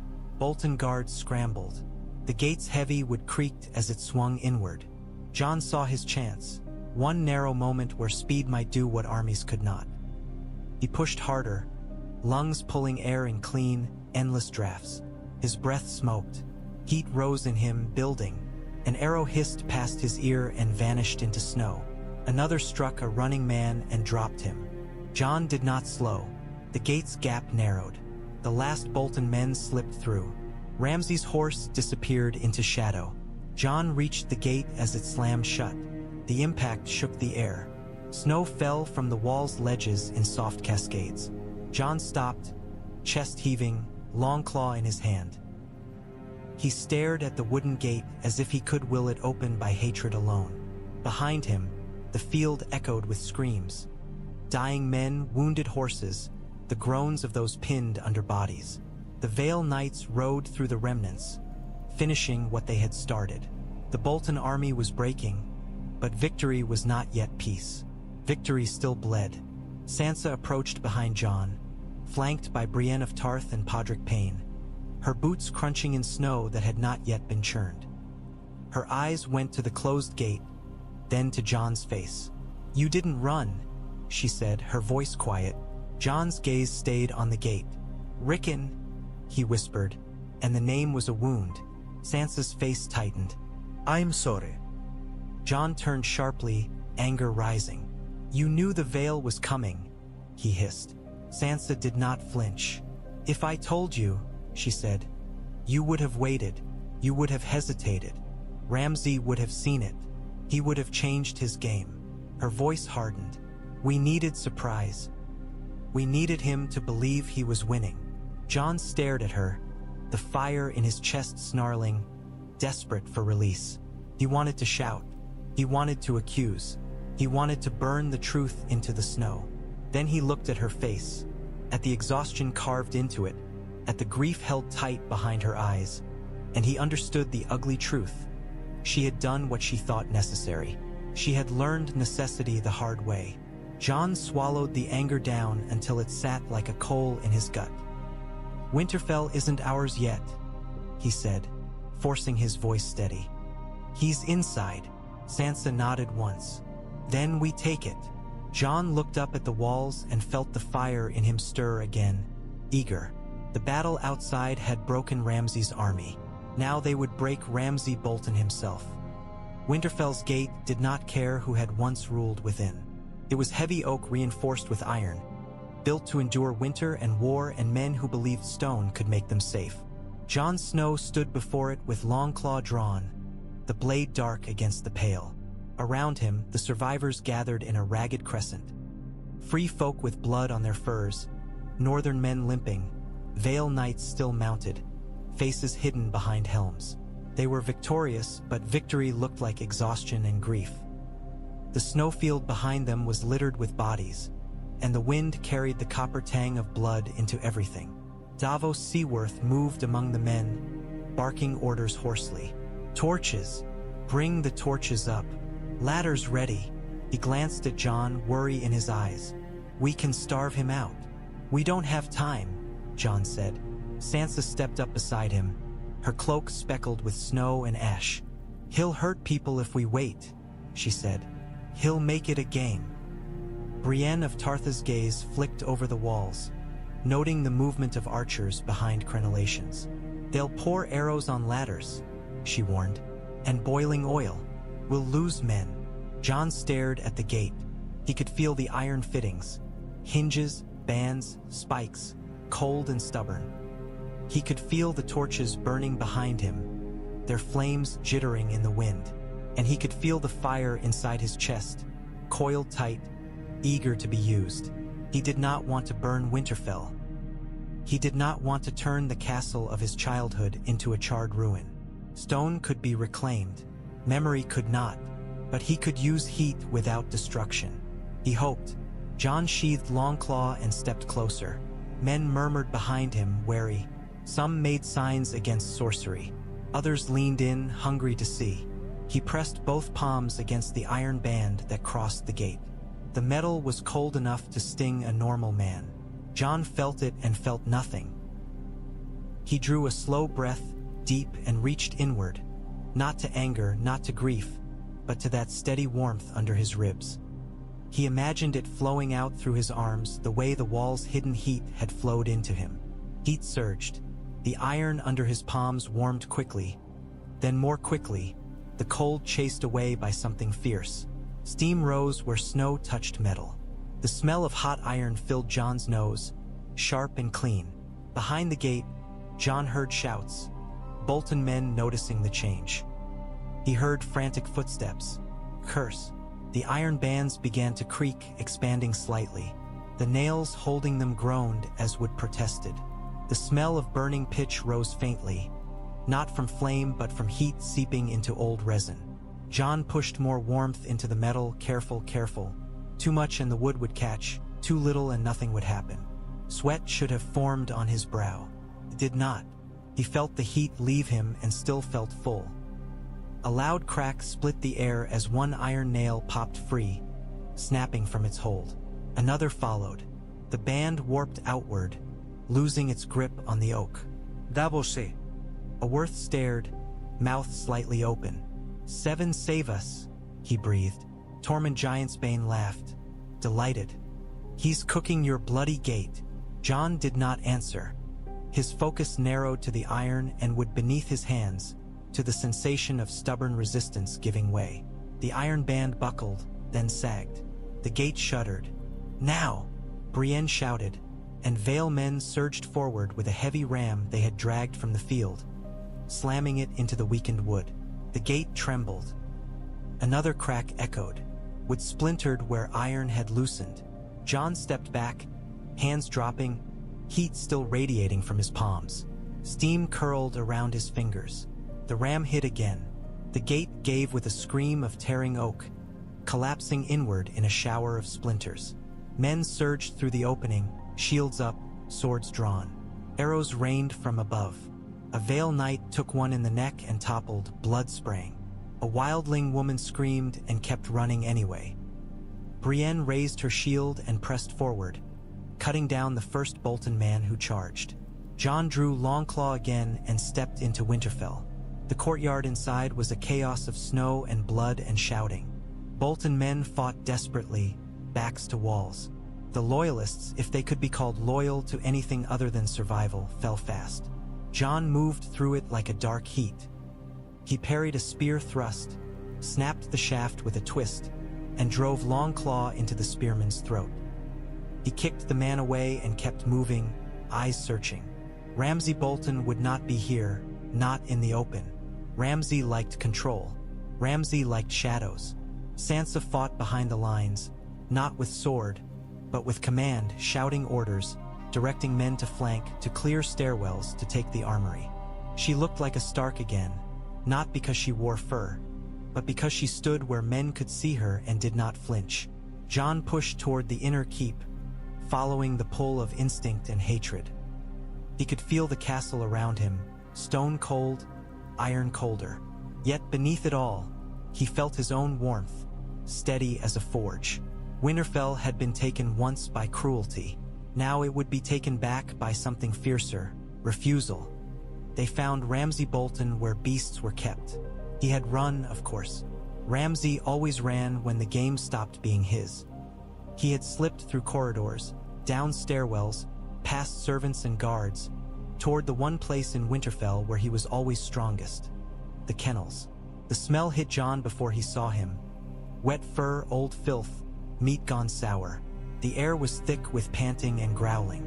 Ramsay stood with his back to the kennel gate, bow in his hand, quiver nearly empty. Mud splattered his boots. Blood streaked one cheek, not his own. His smile was still there, but it wavered now, cracked at the edges. His eyes darted like an animal's. Jon Snow stepped into the kennel yard with Longclaw drawn. Behind him came Brienne of Tarth, shield raised, face hard. Davos Seaworth lingered near the archway, breath shallow, eyes locked on Ramsay. Free folk and northern men crowded behind, eager and furious, but Brienne held them back with her stance alone. Sansa Stark walked in last. She moved slowly, deliberately, as if every step were chosen. Her face was calm, too calm. Jon had seen calm like that once in men who were about to do something terrible and necessary. Ramsay's gaze snapped to her, and the smile tried to become a grin again. "My wife," he purred. "You came back." Sansa did not answer. Ramsay lifted his bow, not aiming at Jon. He knew better than to waste an arrow there, but toward Sansa, as if daring Jon to move. "I always knew you'd return," he said. "You like it here. You like being." Jon moved before the words could finish. He crossed the yard in 2 strides, Longclaw flashing up, and struck the bow aside with such force that Ramsay's fingers snapped back. The bow clattered into the snow. Ramsay hissed, clutching his hand. His eyes flicked to Jon's face, and for the first time Jon saw real fear there. Not fear of death, but fear of losing control. "You," Ramsay snarled, "you're the one they follow. A bastard with a dead man's crown." Jon's voice was low. "Rickon," he said. "Where is he?" Ramsay's lips twitched. "Oh," he said softly. "You mean the little wolf pup? I sent him running."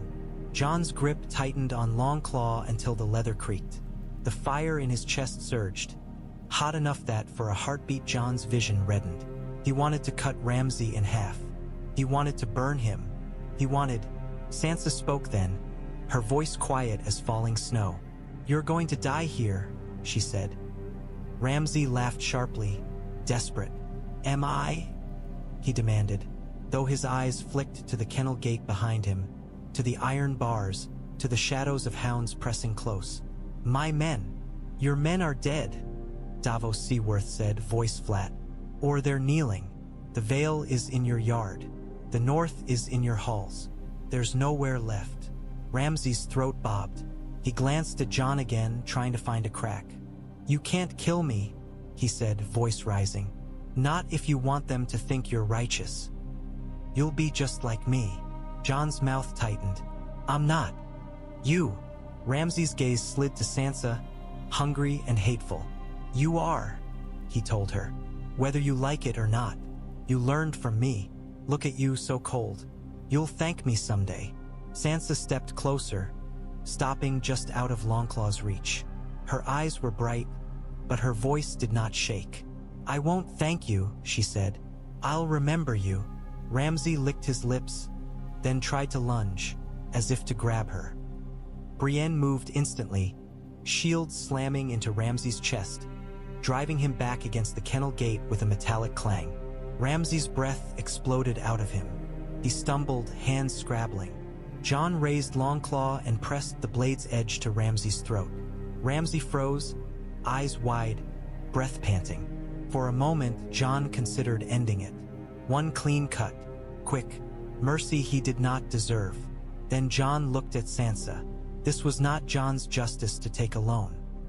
Ramsay's cruelty had been a cage around her soul, and cages were not broken by other men swinging swords.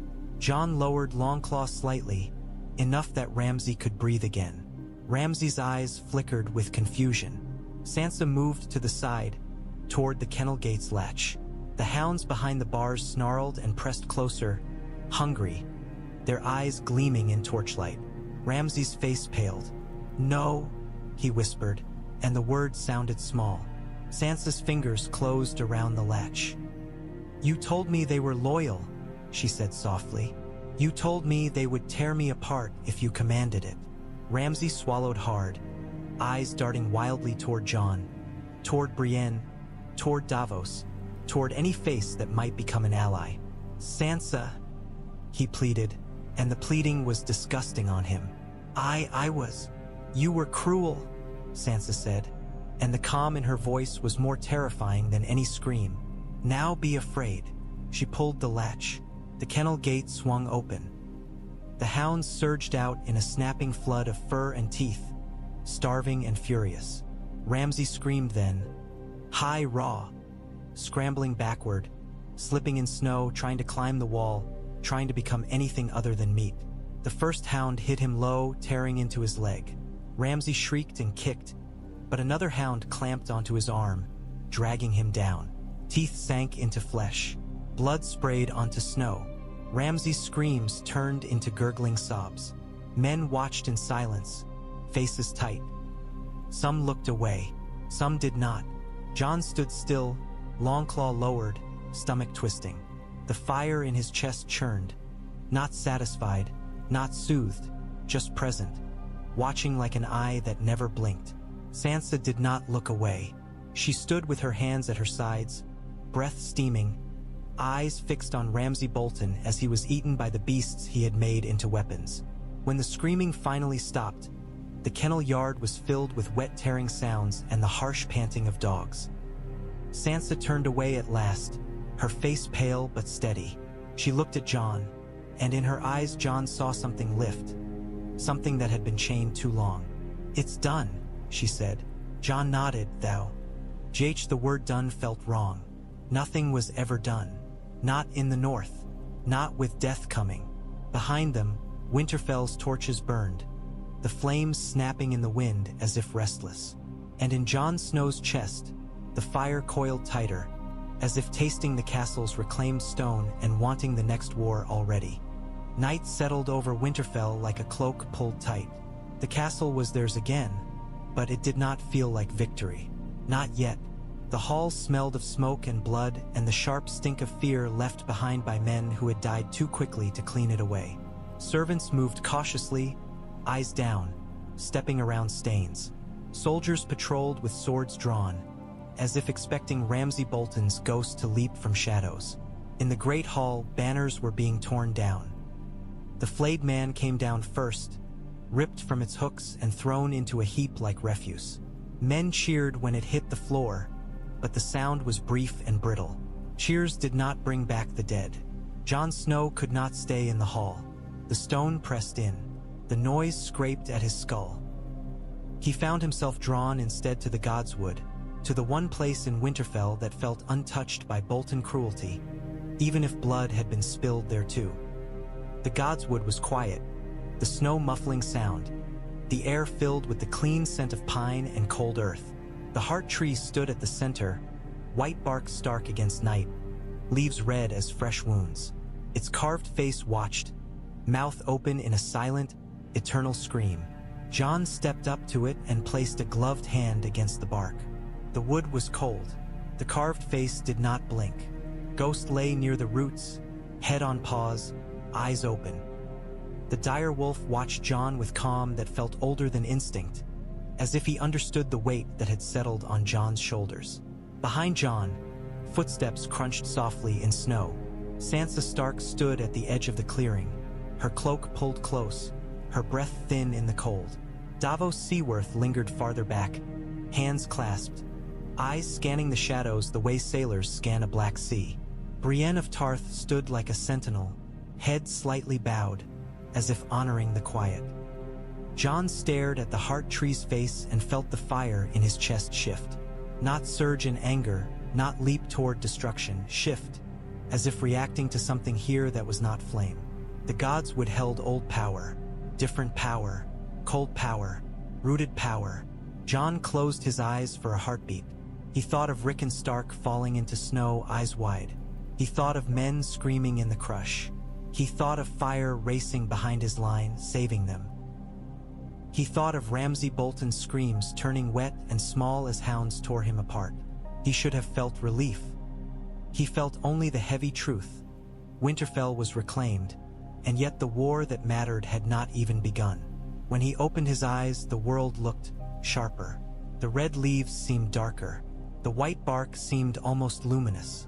For a moment, Jon thought he saw a faint red-gold reflection in the heart tree's carved eyes. Impossible, like fire trapped inside wood. His scars tingled beneath his armor. A whisper of heat. A sound rose in his mind. A deep rumble, distant but unmistakable. Not the wind, not the wall groaning far away. A roar. Jon's breath caught. He looked up at the night sky abio. The gods would, half expecting to see wings blotting out stars. There were no wings, only falling snow and black branches. Sansa stepped closer, her boots soft in the snow. "You did it," she said quietly. Jon did not look away from the tree. "We did," he corrected. Sansa's voice tightened slightly. "The North will hear. They'll come now. They'll kneel." The word made Jon's stomach twist. Kneel. He had heard it in the South, spoken like a chain. He had heard it in the Watch, unspoken but present in every vow. He had heard it from wildlings with laughter. "I don't want them to kneel," Jon said. Sansa's gaze searched his profile. "They will," she said, "because they're afraid, because they're desperate, because you burned the snow." Jon turned then, finally, and looked at her. He saw the faint flicker of torchlight reflected in her eyes. He saw the exhaustion under her strength. He saw the weight of Winterfell settling on her like armor. "I don't know what I am," Jon admitted. The words came out rougher than he wanted. "I feel fire, all the time. It listens. It wants things." Sansa's face softened by a fraction. "Do you want those things?" she asked. Jon looked past her to Davos, to Brienne, to Ghost, to the heart tree watching. "I want the living to survive," Jon said. "That's all." Davos stepped forward then, his voice gentle but firm. "The North will rally," he said, "but they'll want a symbol, a name to shout, a king." Jon's mouth tightened. He looked back to the heart tree. The carved face stared without mercy. The old gods did not crown kings. They watched them die. A cold pressure brushed the edge of Jon's mind. Faint, distant, like frost creeping under a door. The dead, far away, still moving, still coming.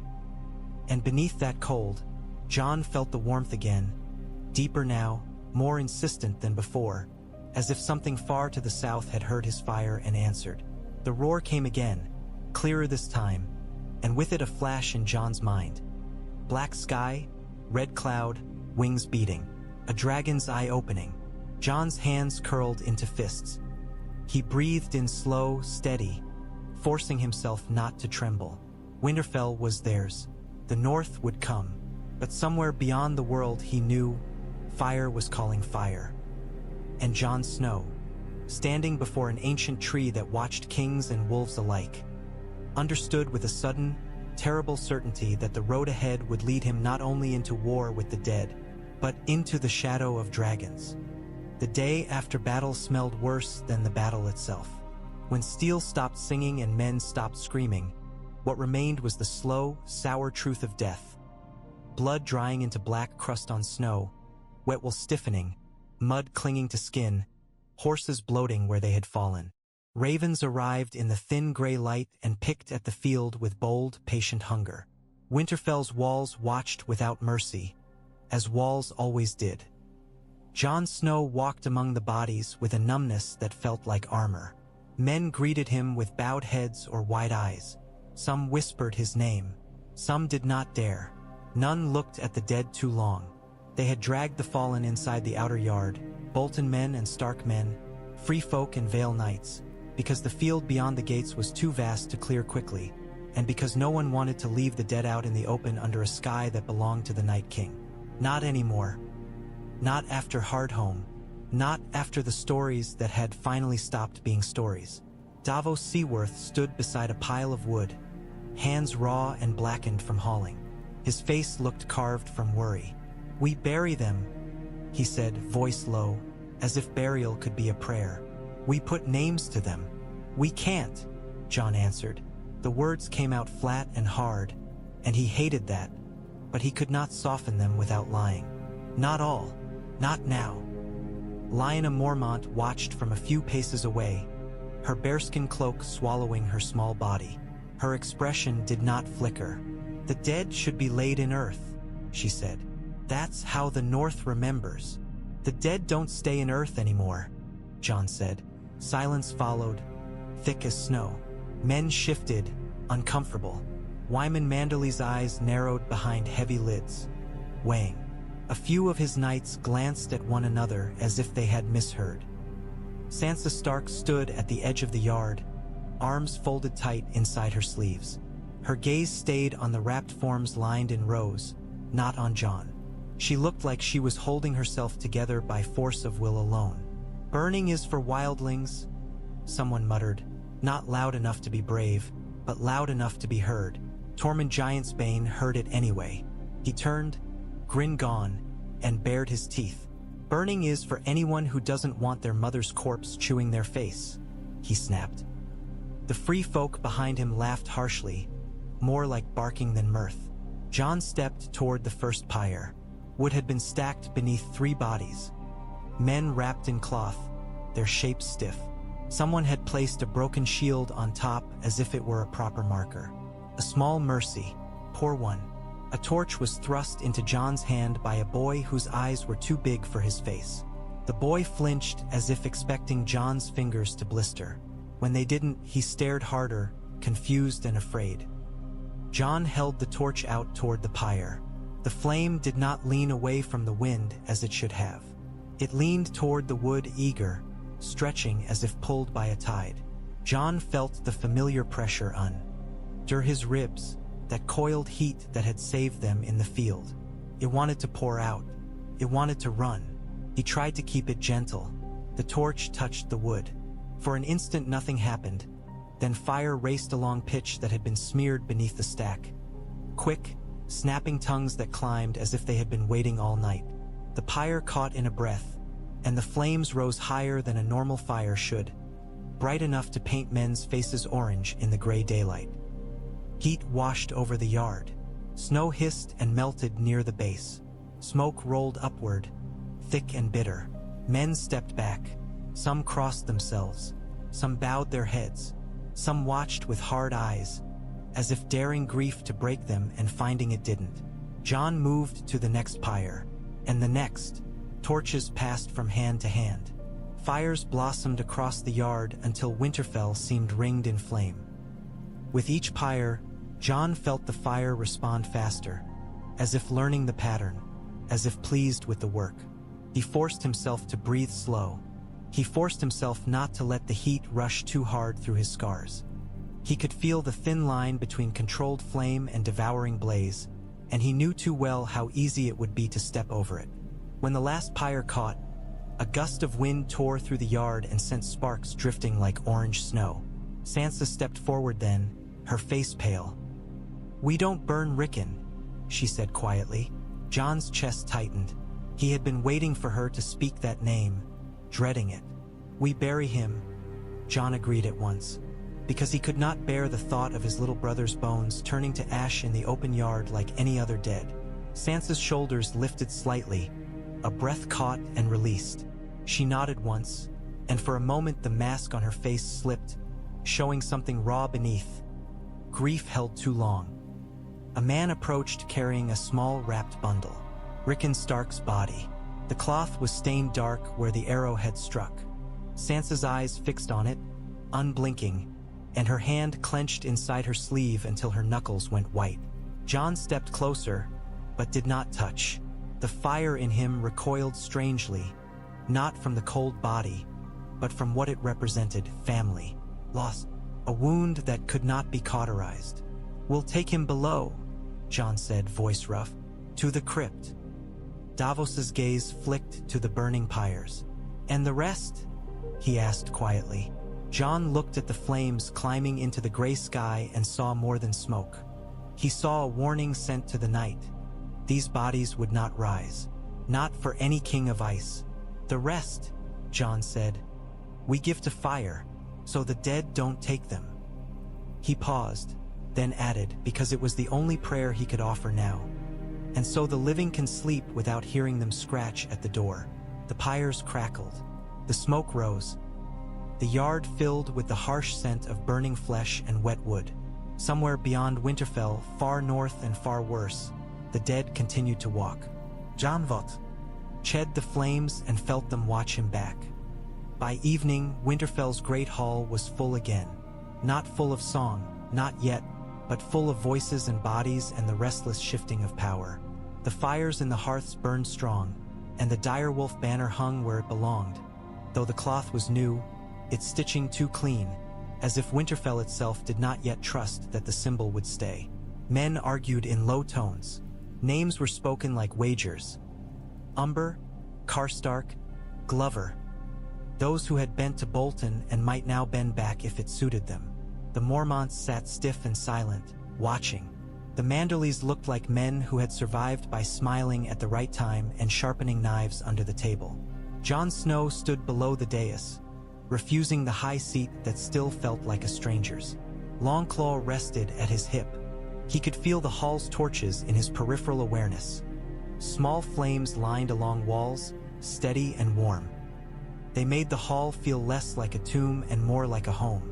He did not know whether to be grateful or afraid that he felt them so clearly. Sansa Stark sat on the dais with her hands folded in her lap. She looked composed, but Jon saw the thin tension in her shoulders, the way she held herself as if expecting a blow. Brienne of Tarth stood behind her, silent as a guard carved from stone. Davos lingered near Jon, his gaze sliding over the room like a sailor checking the horizon for storms. The doors opened, and a hush rippled through the hall in a wave. Petyr Baelish entered as if the hall belonged to him. His silk cloak moved like dark water. His hair was neatly combed.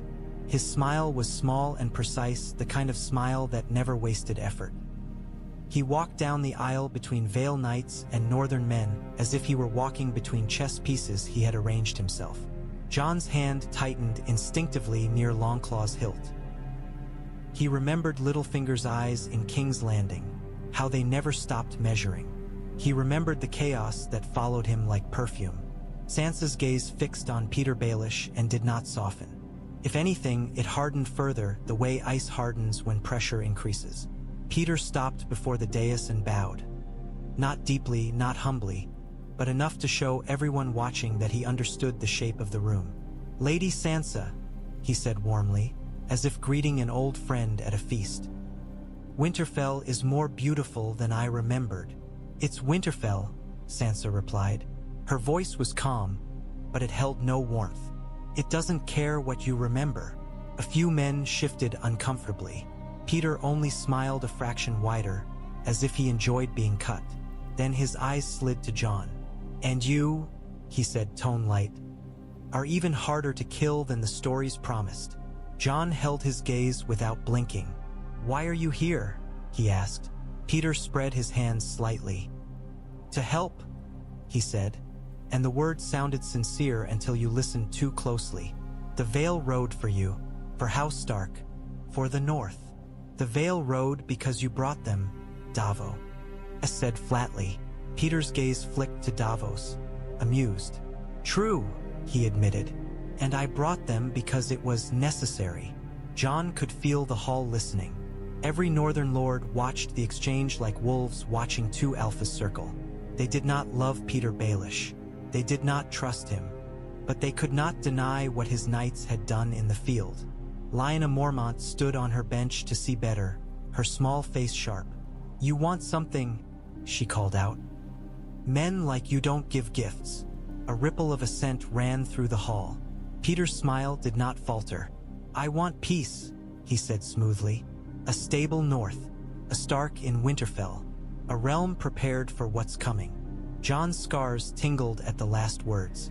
"What's coming?" he echoed, and his voice turned colder. "The dead."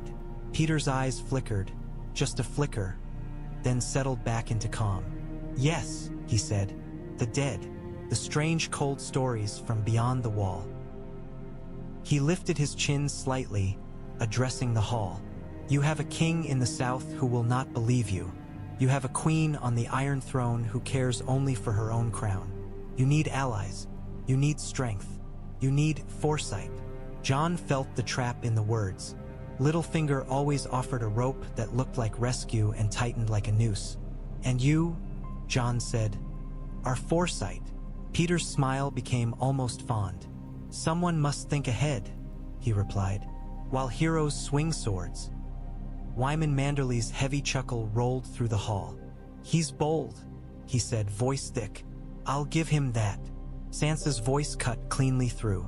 "You will stay in Winterfell as long as you are useful," she said to Petyr Baelish, every syllable careful. "You will not give orders. You will not speak for House Stark. You will not touch me." Her eyes narrowed. "If you forget any of that, I will remind you." The hall went very quiet. Petyr Baelish's smile faltered for the first time, a hairline crack, quickly smoothed. "As you wish," he said, voice gentle. But Jon saw the glint behind his eyes. Anger hidden, calculation renewed. Jon looked at Sansa then and understood something painful. She had invited this poison in because she needed the antidote it carried. Vale Knights, men, steel. Without them, they might have lost the field. War made bargains with devils feel reasonable. Jon turned back to the hall's crowd. "Winterfell is ours," he said, raising his voice. "But the war isn't finished. Ramsay Bolton is dead, and his banners are down. Now we rebuild. Now we gather every house that still remembers the North. And then," he paused, letting the silence lean in, "we prepare for the dead." Men murmured, uneasy. Some nodded. Some looked away. Petyr Baelish watched Jon like a man watching a spark in dry grass, wondering whether it would become a bonfire he could steer, or one that would burn him too. The kneeling began with a child. Lyanna Mormont climbed down from her bench and walked into the open space before the dais. The hall's murmurs followed her like a trailing cloak. She stopped before Jon Snow and Sansa Stark and looked up, unblinking. "Winterfell is Stark," she said, voice ringing in the timbered hall. "The North is Stark. We've bent the knee to too many liars and butchers." She turned slightly, letting her gaze rake the gathered lords. "We will not do it again." Jon's mouth tightened. He could feel where this was going the way he could feel storm pressure in the air. He had told himself he would not be a king. He had died once under the weight of vows. He had not come back to wear another chain made of gold and expectation. Lyanna looked back at him. "You fought," she said. "You bled. You held when a brother's death would have broken lesser men." Her eyes flicked to the scars she could not see beneath his leathers, as if she sensed them anyway. "And you burned the snow to keep your people alive." Sansa's hands tightened on the arms of her chair. Jon could feel the tension in her beside him. Pride and fear braided together. Lyanna's voice grew louder. "The North needs a king," she declared. "Not a southern crown, not a Lannister lie, a Northman's crown, a Stark's crown." Jon opened his mouth. "Lyanna," she cut him off without hesitation. "Jon Snow," she said, using his name like a blade. "Or Jon Stark if you want it. Bastard or not, you fought for us while trueborn men hid behind walls." She took one knee. The sound of her knee hitting stone echoed like a hammer. For a heartbeat, the hall froze. Then Wyman Manderly stood, his heavy bulk rising with slow dignity. He waddled forward, his jeweled rings catching torchlight. He stopped beside Lyanna and looked up at Jon with eyes like cold water.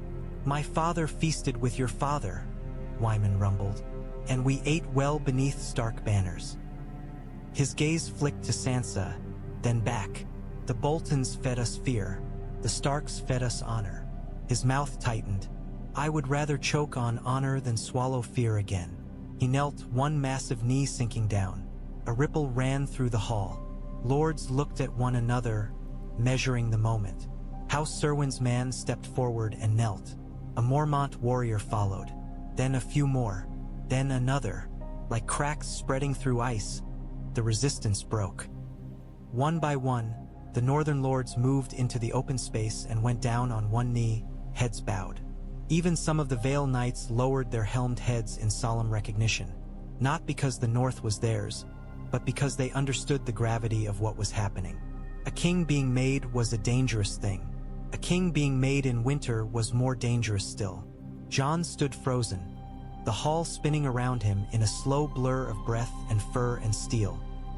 "No," he tried, but the word sounded small against the scrape of knees on stone. Sansa rose from her seat and stepped beside him. She did not kneel. She did not bow. She simply stood there, shoulder close to his, like a support brace and a warning. "They need this," she murmured, barely moving her lips. "If you refuse, they'll fracture. They'll fight over who leads. They'll waste time we don't have." Jon's throat tightened. He looked down at the kneeling lords and saw faces lined with hunger and fear, with stubborn hope. He saw men who had lost sons and brothers on the field and still knelt because they needed something solid to hold on to.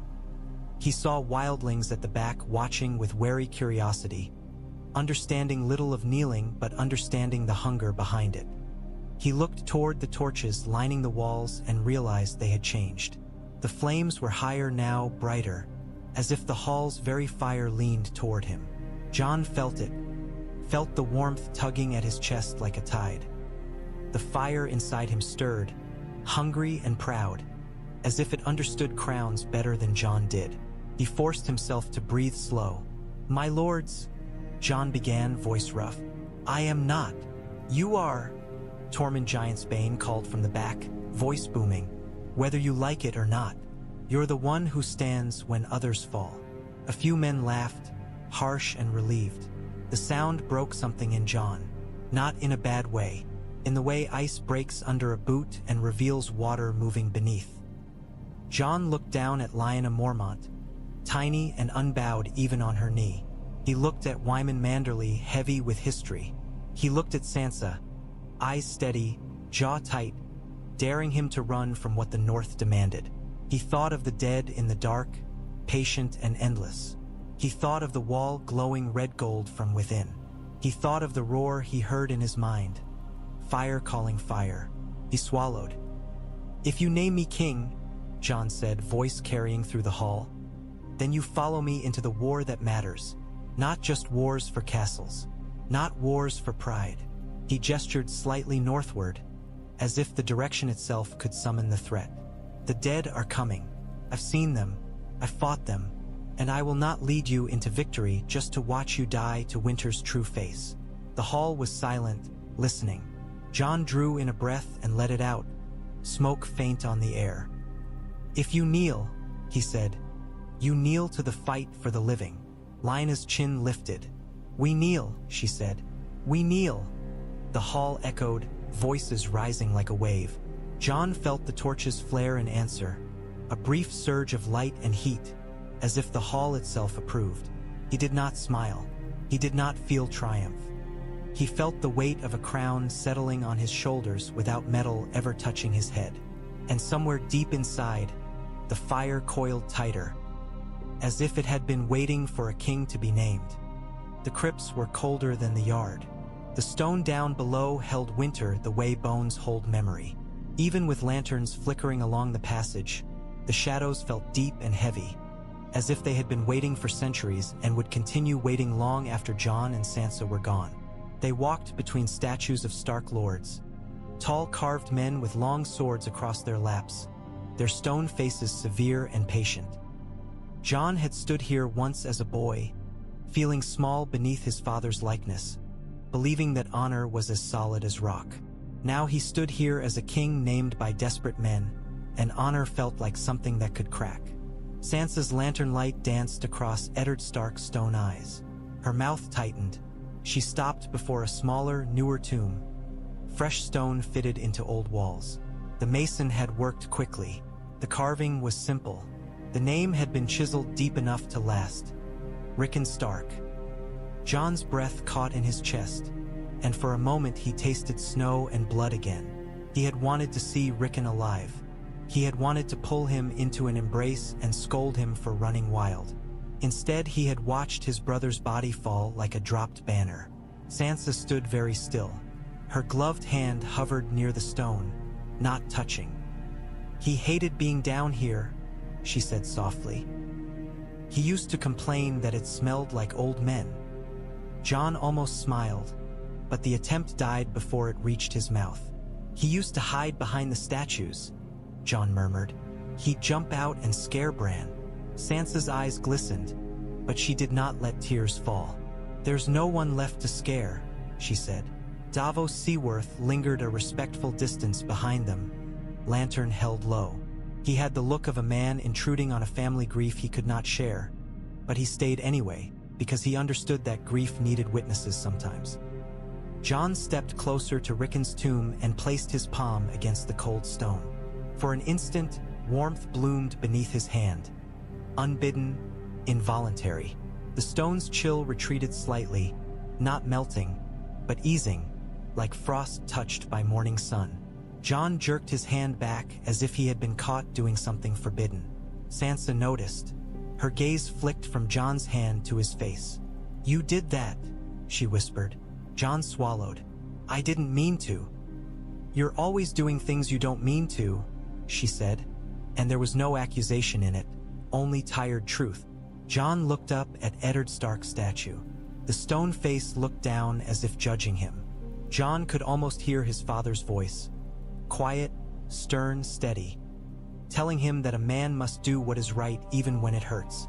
"Rickon died because I didn't run," Jon said, the words scraping out of him like a confession. "He died because I chose the army over my brother." Sansa's jaw tightened. She did not flinch from the truth.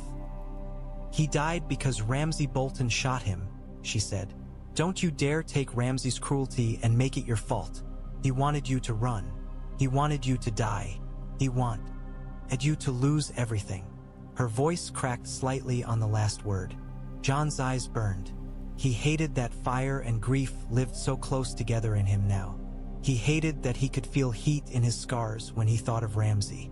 He hated that the anger felt powerful, useful, like a sword that never dulled. Sansa stepped closer to the tomb and finally rested her hand on the stone. Fingers splayed. Her glove left a faint smear of ash. "I'm angry too," she said, voice low. "At Ramsay. At the North. At myself." She looked at Jon then, eyes bright. "At you." Jon flinched, but he did not look away. "I asked the Vale to come," Sansa said. "I didn't tell you. I didn't trust you enough to carry it." Her mouth twisted. "Or maybe I didn't trust myself. I didn't want you to talk me out of it. I didn't want you to be better than me." Jon's throat tightened. He remembered the field, the crush, the fire.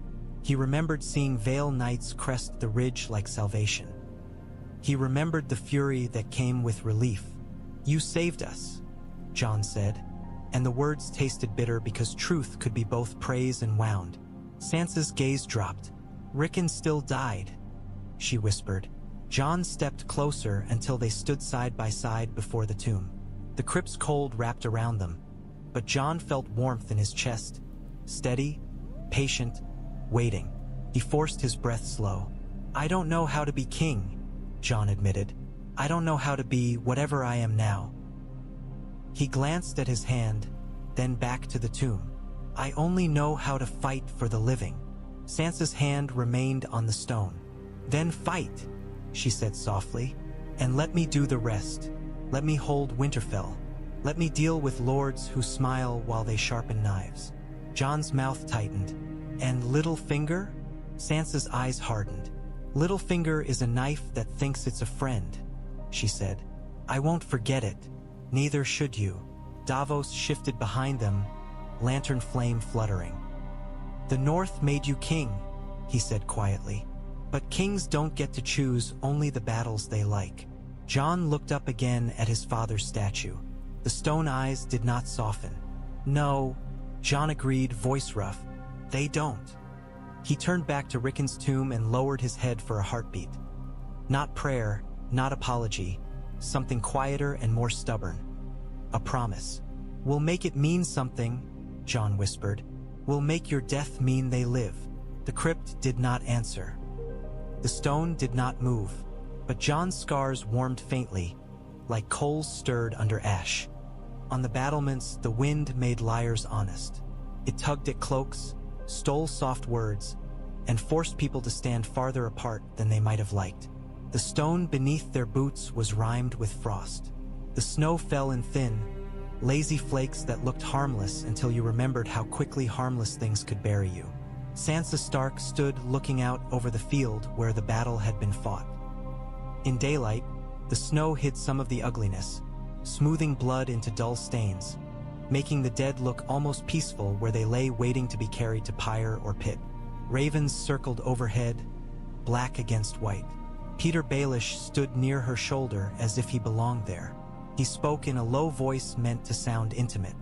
It's yours again, he said, almost tender. Winterfell, the North, everything you were denied. Sansa did not look at him. Winterfell was always mine, she said.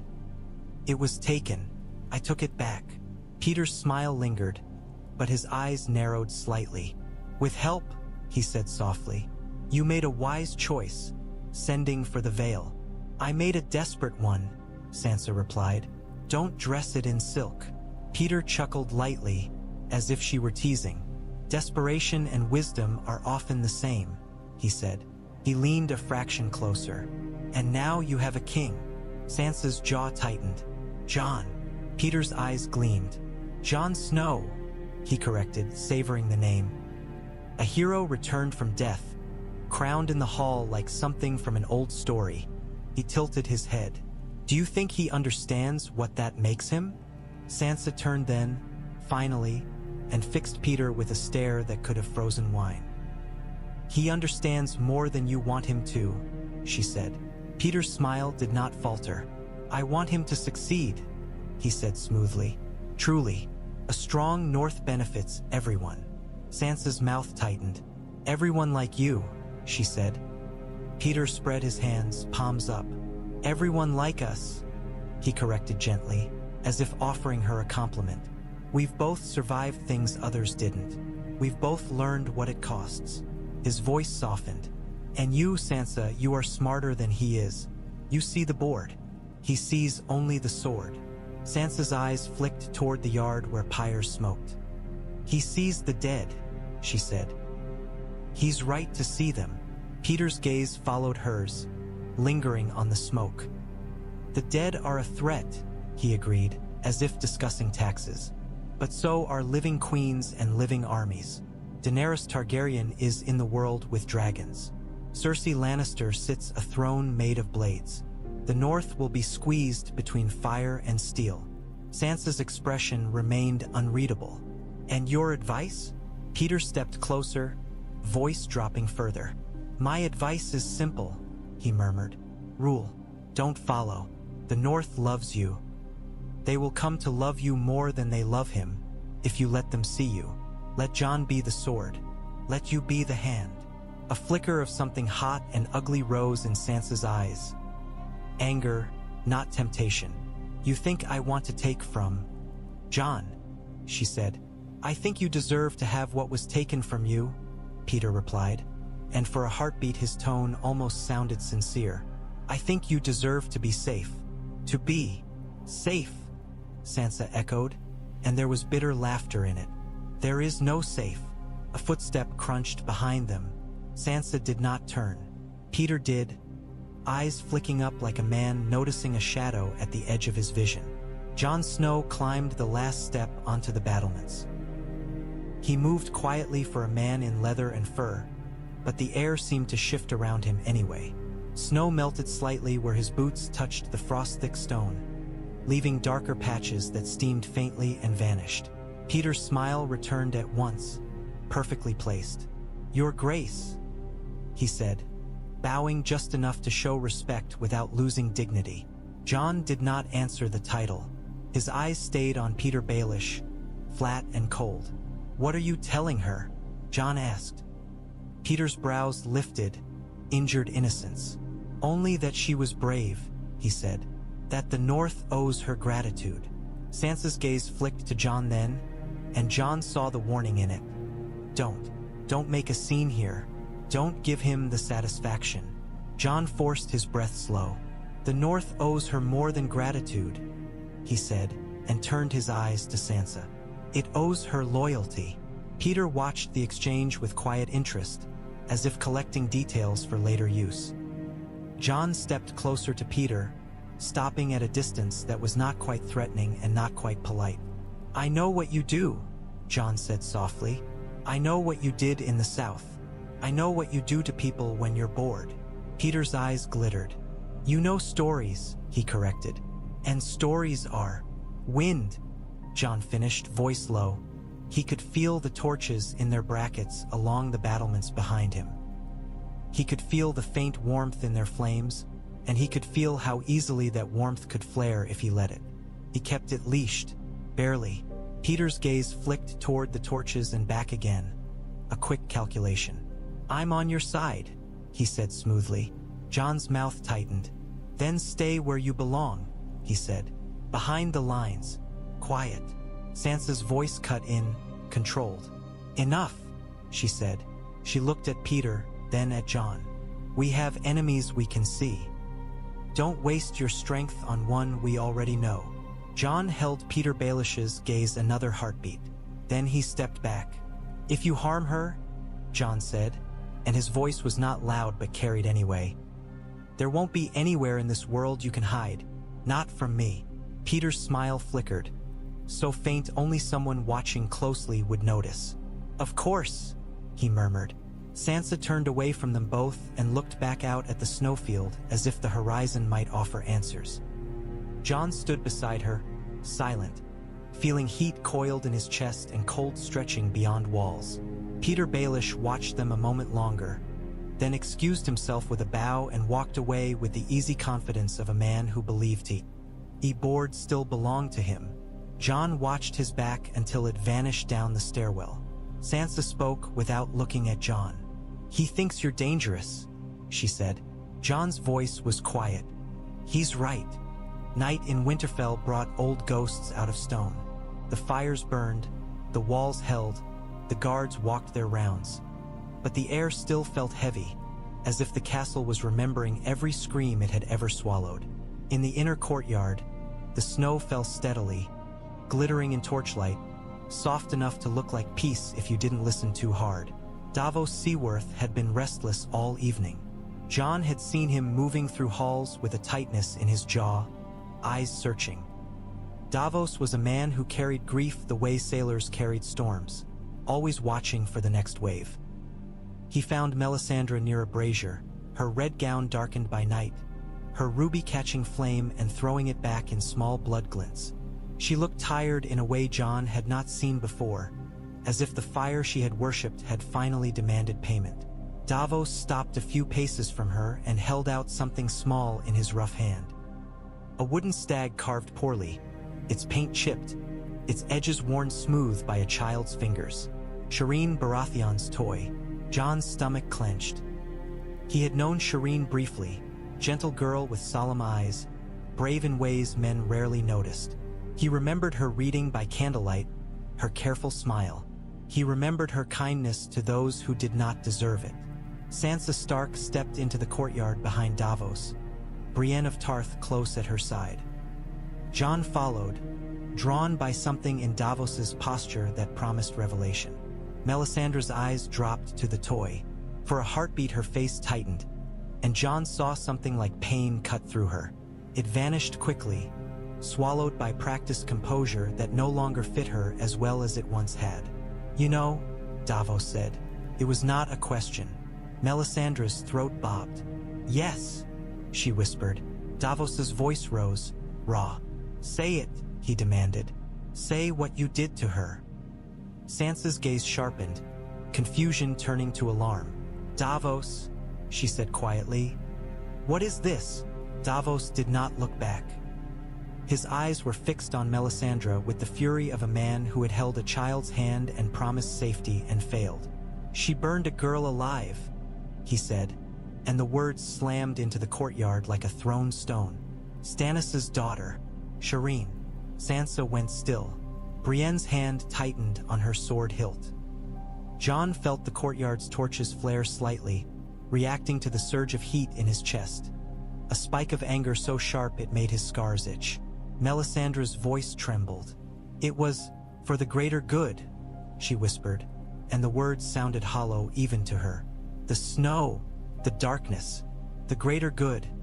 Davos spat, and his face twisted with grief. She screamed. A child screamed while you watched. Melisandre's eyes shone with tears. I believed, she said, voice cracking.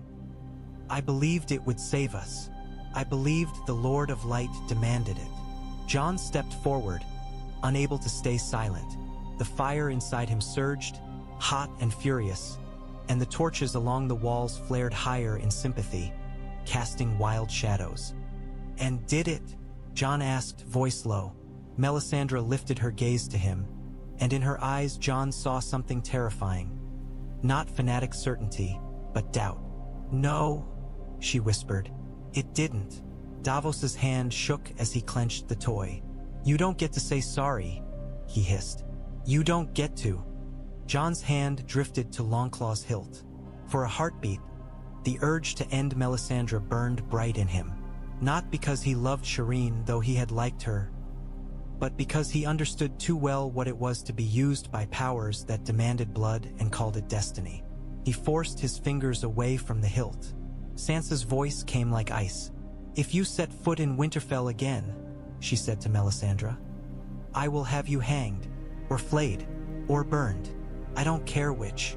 Melisandre flinched, but did not argue. Her shoulders sagged slightly, as if she had been waiting for punishment. Jon looked at her and saw not an enemy, not quite, but a warning. This is what faith becomes when it stops seeing people as people. You will leave, Jon said. His voice was steady now, but under it ran heat, controlled and dangerous. Tonight, you will not return. He paused, then added, because it mattered, and you will never touch another child. Melisandre nodded once, tears spilling freely now. As you command, she whispered. Davos's chest heaved. He stared at her, eyes red, as if he might still lunge and tear her apart with his hands. Then his gaze dropped to the wooden stag.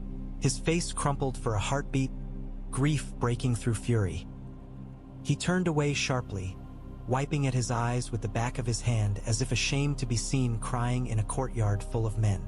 Melisandre took a step back, then another. She looked at Jon one last time, and there was something in her gaze that made Jon's stomach tighten. Fear, yes, but also recognition. The flames showed me a king, she whispered, voice barely audible over the wind. I was wrong about which god lit him, but I was not wrong about the fire. Jon's scars tingled. What do you mean? He demanded. Melisandre's lips trembled. Fire is moving, she said, eyes distant as if looking at a vision. Across the sea, in stone and smoke, dragons. Her gaze sharpened suddenly, locking onto Jon. And when fire meets fire, the world will change. Jon's breath smoked in the air. Daenerys Targaryen, he said, the name tasting strange. Melisandre nodded slowly. She is coming, she whispered, and so are the dead. Her eyes flicked toward the north, toward the wall she could not see. The ice is cracking. The old spells are weakening. Something under the wall is waking. Jon felt the coiled heat in his chest tighten as if in answer. He thought of the runes under Castle Black, the red gold pulse beneath ice, the roar in his mind. Melisandre turned away then, red gown trailing through snow, and walked out of Winterfell without another word, her shadow swallowed by night. Davos stood in the courtyard, wooden stag clenched in his thigh, shoulders shaking. Jon stared after Melisandre until the darkness took her. Then he looked at the torches, at the way their flames danced restlessly, and felt the fire inside him shift. No longer only anger. It was anticipation. The raven arrived before sunrise, black wings beating against a sky the color of ash. Maester Wolkan met Jon in the solar with a scroll in his hands and a tightness around his mouth that suggested the message was heavy. The solar had been a room for quiet conversations once. Lady Catelyn's voice, Robb's stubborn laughter, the rustle of papers as men planned harvests and marriages. Now it was a war room. Maps covered the table. Markers sat like game pieces. A dagger pinned down a corner where the parchment curled. Sansa stood near the window, watching the yard below where smoke still rose from the pyres. Davos stood at the table, eyes on the map, as if staring hard enough might conjure answers. Maester Wolkan bowed. "From the south," he said, voice cautious. Jon took the scroll, broke the seal, and unrolled it. The ink was cramped, written in a hurried hand. He recognized the name at the bottom before he finished reading. Samwell Tarly. Jon's eyes moved over the lines, and with each sentence the room seemed to shift. Sam wrote of the dead, of old records, of Dragonglass, black stone that could kill whites and White Walkers alike.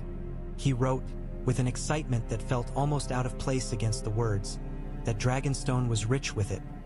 Veins of the glass embedded in the mountain, a hoard of the very thing the living needed. And Sam wrote of a queen. Daenerys Targaryen had landed on Dragonstone. Dragons had been seen in the sky. A foreign army, ships, fire made flesh. Sam's ink grew shakier there, as if even writing the word dragon made his hands sweat. Sansa stepped closer and read over Jon's shoulder, her breath catching slightly at the name. Davos's eyes narrowed. "Dragonglass," he murmured. "Dragonstone." Jon rolled the scroll tighter, as if the simple act might keep the message from becoming reality. "He says the mountain is full of it," Jon said. "It is," Maester Wolkan confirmed quietly. "I have read of it. The Targaryens mined it for ornament and sorcery before the conquest. Maesters have long argued its value was superstition." He hesitated, then added, "No one calls it superstition now." Davos leaned forward, finger tapping the map where Dragonstone sat like a black tooth off the coast. "We need that glass," he said bluntly. "If the dead come in force, steel won't stop them. Not enough. Dragonglass, Valyrian steel, fire." His gaze flicked to Jon and stopped. Davos's voice softened by a fraction. "Whatever you are, Jon, it's not enough on its own. Not against an army of winter." Jon felt the truth settle like a weight. He had burned the snow and held the line, but he had also watched men die in heaps. Fire did not make a man invincible. It did not bring back Rickon. It did not erase the cold pressure he could feel at the edge of his mind, death waiting patient. Sansa straightened. "Dragonstone belongs to her now," she said. "Daenerys Targaryen, a queen with dragons and foreign armies. She won't give it to us out of kindness." "No," Jon agreed. Maester Wolkan shifted, uneasy. "Some would say she is the greater threat," he offered carefully. "Dragons once burned Westeros. Men remember." Jon looked at the hearth. Ghost lay near it, eyes open, listening. The fire in the hearth crackled softly, steady, harmless. Jon could feel it like a heartbeat in the room. "Men are afraid of dragons," Jon said quietly. "Men should be afraid of the dead. The dead don't bargain." Davos nodded once.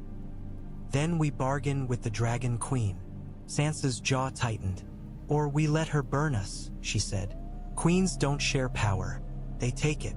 Jon looked at her. "If she takes the realm and the dead take everything else, what will her power mean?" Sansa held his gaze. "Power means survival," she said, and Jon recognized the truth in it. Sansa had learned survival in a way Jon had not. Survival was not always noble. It was often ugly. It demanded compromises you swore you'd never make. Jon turned back to Sam's letter and felt, deep inside, a slow, answering pull, like a tide turning. Dragonstone, Dragonglass, dragons. The roar he heard in his mind came faintly, as if pleased. "I'll go," Jon said. Sansa's head snapped up. "No," she said at once. Davos exhaled, half relieved and half afraid. "It has to be you," he murmured.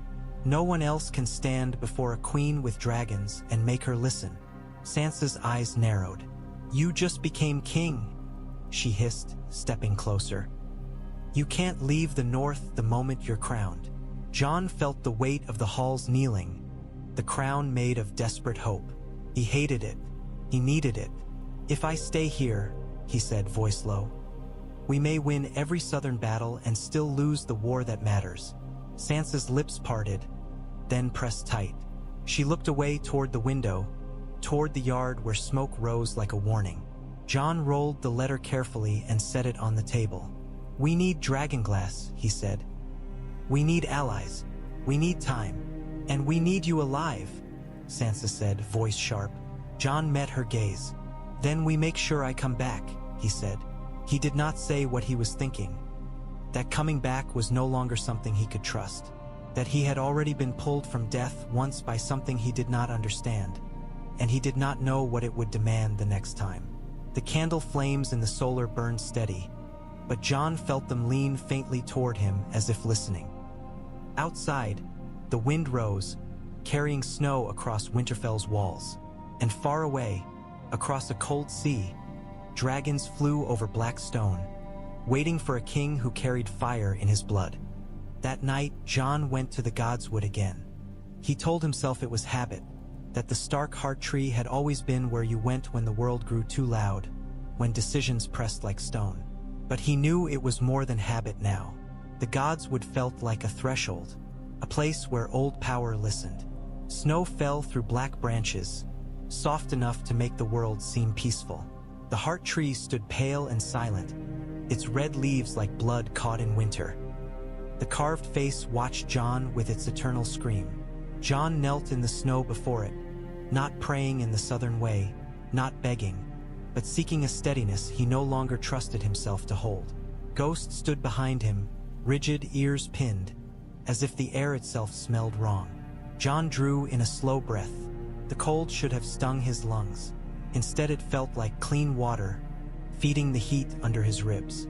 He closed his eyes and tried to picture the north. Its mountains, its forests, its hard people. He tried to picture Winterfell whole again. He tried to picture Rickon laughing in the yard. The images slipped away. In their place rose Dragonstone, black cliffs, sea spray, a fortress carved from volcanic rock, hard and old, smoke curling from stone like a living thing. Jon's eyes snapped open. The pond at the Godswood's edge lay dark and still, reflecting the heart tree's branches and the falling snow. Then the reflection changed. For a heartbeat, the pond's surface showed a shoreline that was not Winterfell's snow. It showed black sand glistening wet. It showed waves smashing against jagged rock. It showed torches burning in a wind that smelled of salt, not pine. And standing there, impossible, clear as if the water were a window, was a woman with silver hair, Daenerys Targaryen. She stood with her cloak whipping around her, her posture straight, her face set with the kind of certainty that built empires. Behind her loomed a shape so vast the pond's reflection could barely hold it. A dragon, black as night, wings folded like a cloak of shadow. Drogon. Jon's breath caught. Smoke curled from his lips in the cold, thin and involuntary. He felt his scars warm, pulsing, as if recognizing the sight. The dragon in the reflection lifted its head and opened one molten eye. Jon felt that eye look through water and snow and stone and into him. His heart slammed. The fire in his chest surged, answering, rising like a flame finding air. Ghost growled, low and warning, but did not move.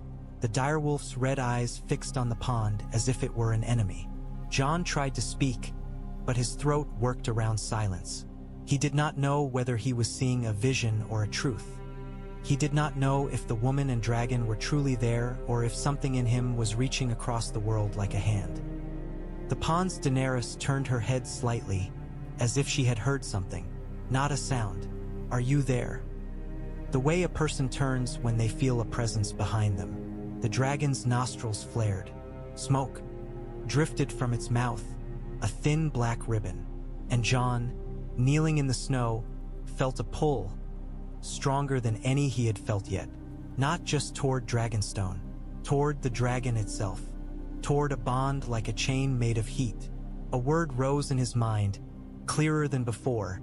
Not a whisper this time, but a name spoken in an ancient tongue. Zaldrizes. Dragon. Jon's hands clenched in the snow. He could feel the heat in his palms, wanting out.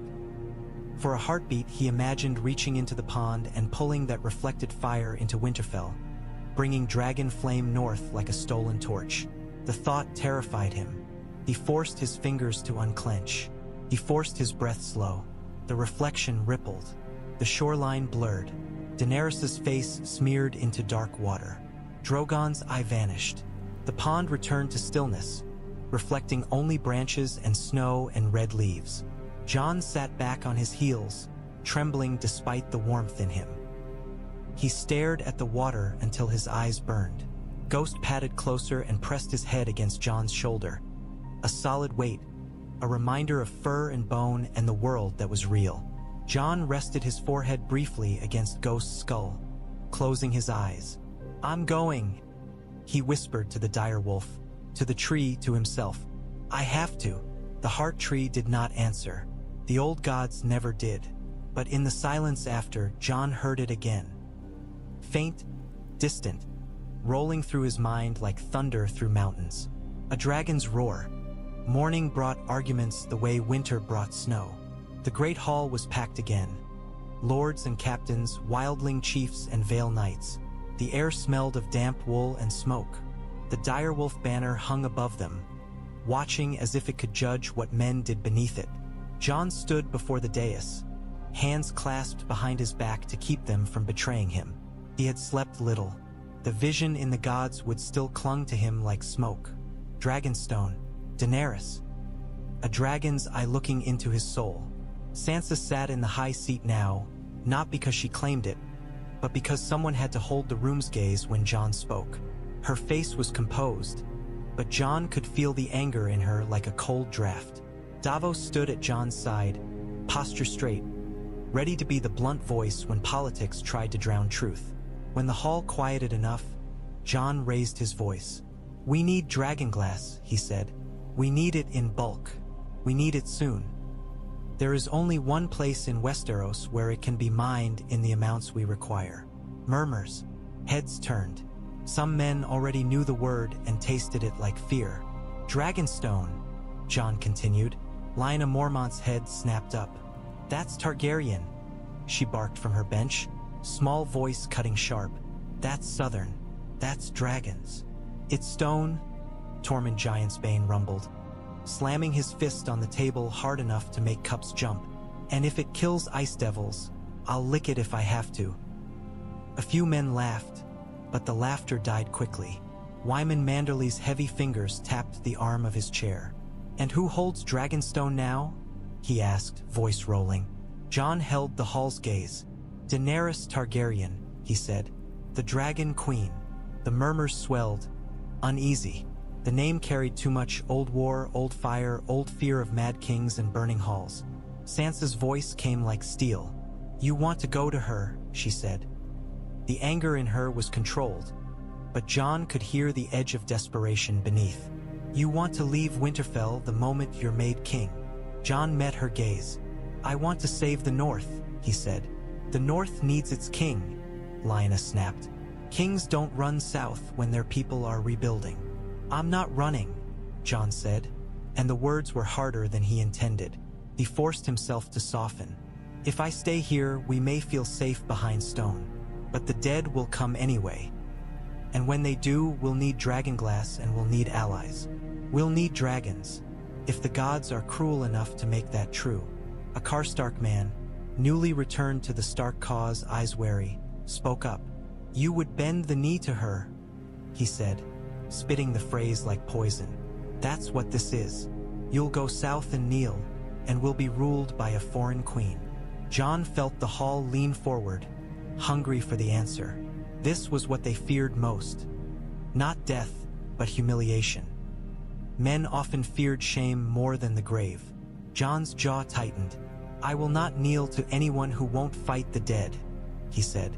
"If she demands my knee to help the living, then I'll weigh it." He paused, letting the weight hang. "But I won't trade the North's neck for pride." Sansa's eyes flashed. "You'll trade your own," she snapped. "You'll walk into her jaws because you think your fire makes you invincible." Jon's scars tingled. The torches along the walls flickered slightly, reacting to the surge of heat in him. He forced it down. "I'm not invincible," Jon said quietly. "I bled in the snow. I died." His voice roughened. "I won't let the North die because I'm afraid to speak to a queen." Brienne of Tarth shifted slightly behind Sansa, gaze scanning faces, ready for blades to come out of words. She knew how quickly halls became battlefields. Wyman Manderly leaned forward. "And if you go," he asked, voice measured, "who rules in your absence?" Jon looked at Sansa. He had already made the decision, and it tasted like iron. "Sansa Stark will hold Winterfell," he said. "She will command in my name. The North will listen to her as it listens to me." A ripple of reaction ran through the hall, some approving, some resentful. Sansa's face went still, as if Jon had placed a heavier crown on her head than on his own. Lyanna Mormont's brows drew together. "A lady ruling?" she said, skeptical. Sansa rose from her seat then, slow and steady, and the hall quieted again because something in her voice demanded it. "I ruled enough to survive Ramsay Bolton," she said coldly. "I ruled enough to bring the Vale here. If you think I can't hold Winterfell while my brother seeks weapons to save your children, you're welcome to test me." Silence, heavy, respectful. Jon felt a sharp pang. Pride and fear braided. Sansa had become something formidable. The North would follow her, but the North would also try her because the North always did. Tormund grinned. "I like her," he declared. "She bites." Jon allowed himself a brief exhale. He turned back to the hall. "I'll take a small party," he said. "Davos Seaworth. A handful of men to row and fight. No army, no threat. We go to speak, to bargain, to bring back Dragonglass. And to look at dragons," someone muttered half in awe. Jon did not answer that. He could feel the truth of it under his skin. He could feel the call. Davos stepped forward, voice carrying. "While the king is gone," he said, "the free folk will help hold the wall. Tormund Giantsbane will return north with as many as can be spared. Winterfell will send men to reinforce Castle Black and Eastwatch." He looked around, daring anyone to argue with the logic. "Because if the dead come while we're busy arguing about pride, you'll all die with your boots clean." That earned grim nods. Jon looked at Sansa again. She held his gaze, anger still there, fear still there, but beneath it, trust. Reluctant, hard-earned. "Come back," she said quietly, and it was not an order or a plea. It was a vow she forced him to accept. Jon nodded once. "I will," he said. He did not know if it was true, but he sighed.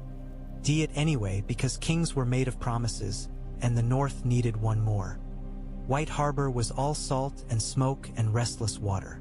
The city's docks bustled even in winter, because men who lived by the sea learned quickly that cold did not stop hunger. Ships creaked against moorings. Sailors shouted. Ropes slapped wet wood. The air smelled sharp and alive, very different from Winterfell's pine and stone. Jon Snow stood on the deck of the ship Wyman Manderly had provided, stout, broad-bellied, built to carry cargo through rough seas. Northmen moved among the rigging with stiff caution, and used to ships. Vale sailors worked the ropes with practiced ease, their hands quick despite the biting wind. Davos Seaworth looked almost at home the moment his boots hit the deck. He grabbed a coil of rope and barked at a sailor twice his size about knots, and the man listened. Davos's face was still lined with grief, but the sea gave him something solid to hold. Storms were honest. They did not pretend. As the ship pulled away from the docks, Jon watched White Harbor shrink into a smear of gray stone and smoke. Somewhere up the road, Winterfell sat behind walls, with Sansa holding the north like a clenched fist. Jon felt the distance opening like a wound. He rested his hands on the rail. The wood beneath his palms was wet with sea spray, cold as ice. He felt it. He felt the cold try to bite. Failed. Warmth seeped from him into the rail until the water beaded and slid away. Davos leaned on the rail beside him, gaze fixed ahead. "You look like a man marching into a lion's den," he said quietly. "I've marched into worse," Jon replied, then realized he might actually believe it. Davos's mouth twitched without humor. "A queen with dragons is worse in its own way," he said. "At least a lion bleeds when you cut it." Jon looked out over the water. The sea was black and heaving, waves rolling like the backs of beasts. Wind tore at the sails, snapping canvas hard. The ship rocked, and men cursed as they fought the rigging. A gust slammed into them, spraying icy water across Jon's face. The droplets hit his skin and felt like needles for an instant, then melted warm, as if his own heat refused to let them freeze. The farther they sailed from the coast, the more the sky darkened. Clouds rolled low and heavy, bruised with storm. The world became water and wind and the constant creak of wood straining. Jon's mind drifted despite himself. He thought of the Godswood Pond showing him a shoreline of black stone. He thought of a dragon's eye opening. He felt, beneath those thoughts, a steady pull, like a compass needle turning toward heat. Davos noticed Jon's faraway stare. "You feel something," Davos said. It wasn't quite a question. Jon hesitated, then nodded once. "Fire," he admitted. "Calling." Davos's expression tightened, but he did not mock. He had seen enough to know the world's rules were changing. "Then make sure it doesn't call you into the sea," he muttered. Hours passed. The storm worsened. Waves slammed against the ship's sides, sending spray across the deck. Men tied themselves to ropes. The mast groaned. The wind screamed like something alive. Night fell early beneath the clouds. The sea became a black void. The ship's lanterns burned like small trapped stars. Jon stood on deck anyway, refusing to go below. He needed the air. He needed the horizon. He needed to see the shape of what he was sailing toward. Then, through a break in the clouds, he saw it. Far in the distance, beyond the black water, a jagged line rose, dark cliffs cutting into the sky like a broken tooth. Dragonstone. Even from leagues away, Jon could see a faint red glow along the rock face, as if the mountain held a living ember in its belly. Smoke curled above it, thin and constant. Jon's scars warmed. The fire in his chest surged, not wild, but eager, like a hound smelling home. Davos squinted into the darkness. "There," he said softly. "That's her." Jon stared at the black island fortress and felt the pull become a steady pressure, as if the world itself were drawing him in. A shadow moved behind the clouds above Dragonstone. Vast and slow, wings beating unseen. For an instant, the darkness overhead seemed to thicken, and Jon felt it in his bones like thunder. A dragon. The shadow passed. The clouds closed. The sea raged on. Jon's breath came out as smoke, and he realized his hands were gripping the rail hard enough to make the wood creak. He did not know what waited on that black shore. A queen, an enemy, an ally, a test that would burn the last of Jon Snow away. But he knew one thing with sudden clarity. When he stepped onto Dragonstone, fire would be looking at fire, and Jon Snow would have to decide whether he was still a man who carried flame, or something flame had chosen to wear.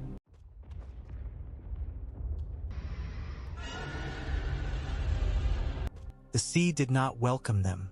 It never had, not truly, not unless you were born to it and learned its moods like a lover's. To Jon Snow it felt like riding the back of an angry beast that wanted him thrown into its black mouth. Wind tore at the ship's sails until canvas snapped like whips. The mast groaned and the deck pitched beneath Jon's boots, wet with slick with spray. Men shouted and cursed in voices swallowed by the storm. Davos Seaworth moved through it with a brutal calm, hands sure on rope, eyes narrowed against sleet. He looked younger here, in the wind's teeth, as if the sea had reached into him and pulled up the man he had been before kings and fires and dead girls' screams. Jon held the rail with both hands. The cold water that lashed his fingers should have made him flinch. Instead it slid over his skin and melted, warmed by something he could not turn off. The heat under his ribs shifted with the ship's motion. Steady, stubborn, as if it refused to be drowned. "Ease her into it," Davos barked, and the sailors obeyed without questioning, because in storms men followed the loudest certainty. Ahead, through a rip in the cloud, Dragonstone rose, not as a castle so much as a wound in the world. Black cliffs cut up from the sea at angles too harsh to be natural, and towers carved from volcanic rock jutted like broken teeth. The bridge, stone arches spanning a gap between sea stacks, seemed less built than grown, as if the island had decided to shape itself into a fortress. Even from a distance Jon could see the faint red glow along the rock's belly. Heat trapped in stone the way anger trapped in a man's chest could glow for years without dying. A gust hit hard enough to force Jon to bend into it. The ship rolled, and for an instant the horizon tilted so wildly, he felt the world might slide off its axis. Then it steadied, and the fortress loomed closer, darker, heavier. Jon felt it before he saw it. A pressure in the air, like the moment before lightning strikes. Not cold like the dead. Hot, living. His scars tingled beneath his leathers. A shadow moved above Dragonstone's highest tower, vast and slow. For a heartbeat it crossed the low clouds, wings beating with the lazy authority of something that had never feared falling. Jon's breath caught. The heat in his chest surged toward it like a tide reaching for the moon. Davos saw the shadow too. He went very still, fingers tightening on rope. "There," he said hoarsely. "7 bloody hells." The shadow vanished into cloud, leaving only the storm's roar and the fortress silhouette. But the sense of being watched remained, prickling along Jon's skin. Not the watchfulness of men on walls. Something older. Something that measured with hunger rather than suspicion. The ship fought its way around the island's jagged edge, into a narrow approach where the waves slammed against black rock and exploded into white foam. Lanterns burned on the distant docks like small, steady stars, a mockery of warmth in a world of wet cold. Jon's mind drifted back to Winterfell for a moment. Sansa's face hard as ice when she told him to come back, the hall kneeling, the crown made of desperate mouths. He could almost hear the north behind him, demanding he be both sword and shield and hearth. Now he was here, sailing into the mouth of fire. The ship finally slipped into calmer water beneath the cliff's shadow. Men heaved and swore and lowered sails, the storm's grip loosening as if Dragonstone's stone walls repelled the wind by sheer contempt. Jon released the rail slowly and realized his hands had left dark, wet marks on the wood where the spray had warmed. Steam rose faintly, then vanished. Davos approached him, face-lined, eyes sharp. "Remember," he shouted over the last of the wind, "you don't threaten dragons. You don't stare at dragons. You don't." "I know," Jon said, though he didn't. Not really. He had fought men and dead things and his own ghosts. He had never stood before something that could turn armies into ash with a single breath. The ship bumped the dock with a heavy thud. Ropes were thrown. Knots tightened. The gangplank went down. Jon looked up at the fortress carved from black rock and felt the fire in his chest tighten like a fist. He had come for Dragonglass. But some part of him had come because the world's fire had called to his. The dock smelled of salt and sulfur. Black sand clung to Jon's boots like ash, and the stone beneath it was slick with sea spray, dark and gleaming. Torches burned in iron brackets along the dock's edge, their flames steady despite the wind. fed by oil and sheltered by walls carved with dragon heads that jutted outward, mouths open in silent snarls. Dragonstone did not merely display dragons. It worshipped their shape in stone. A line of soldiers waited at the end of the dock. They were not northern men.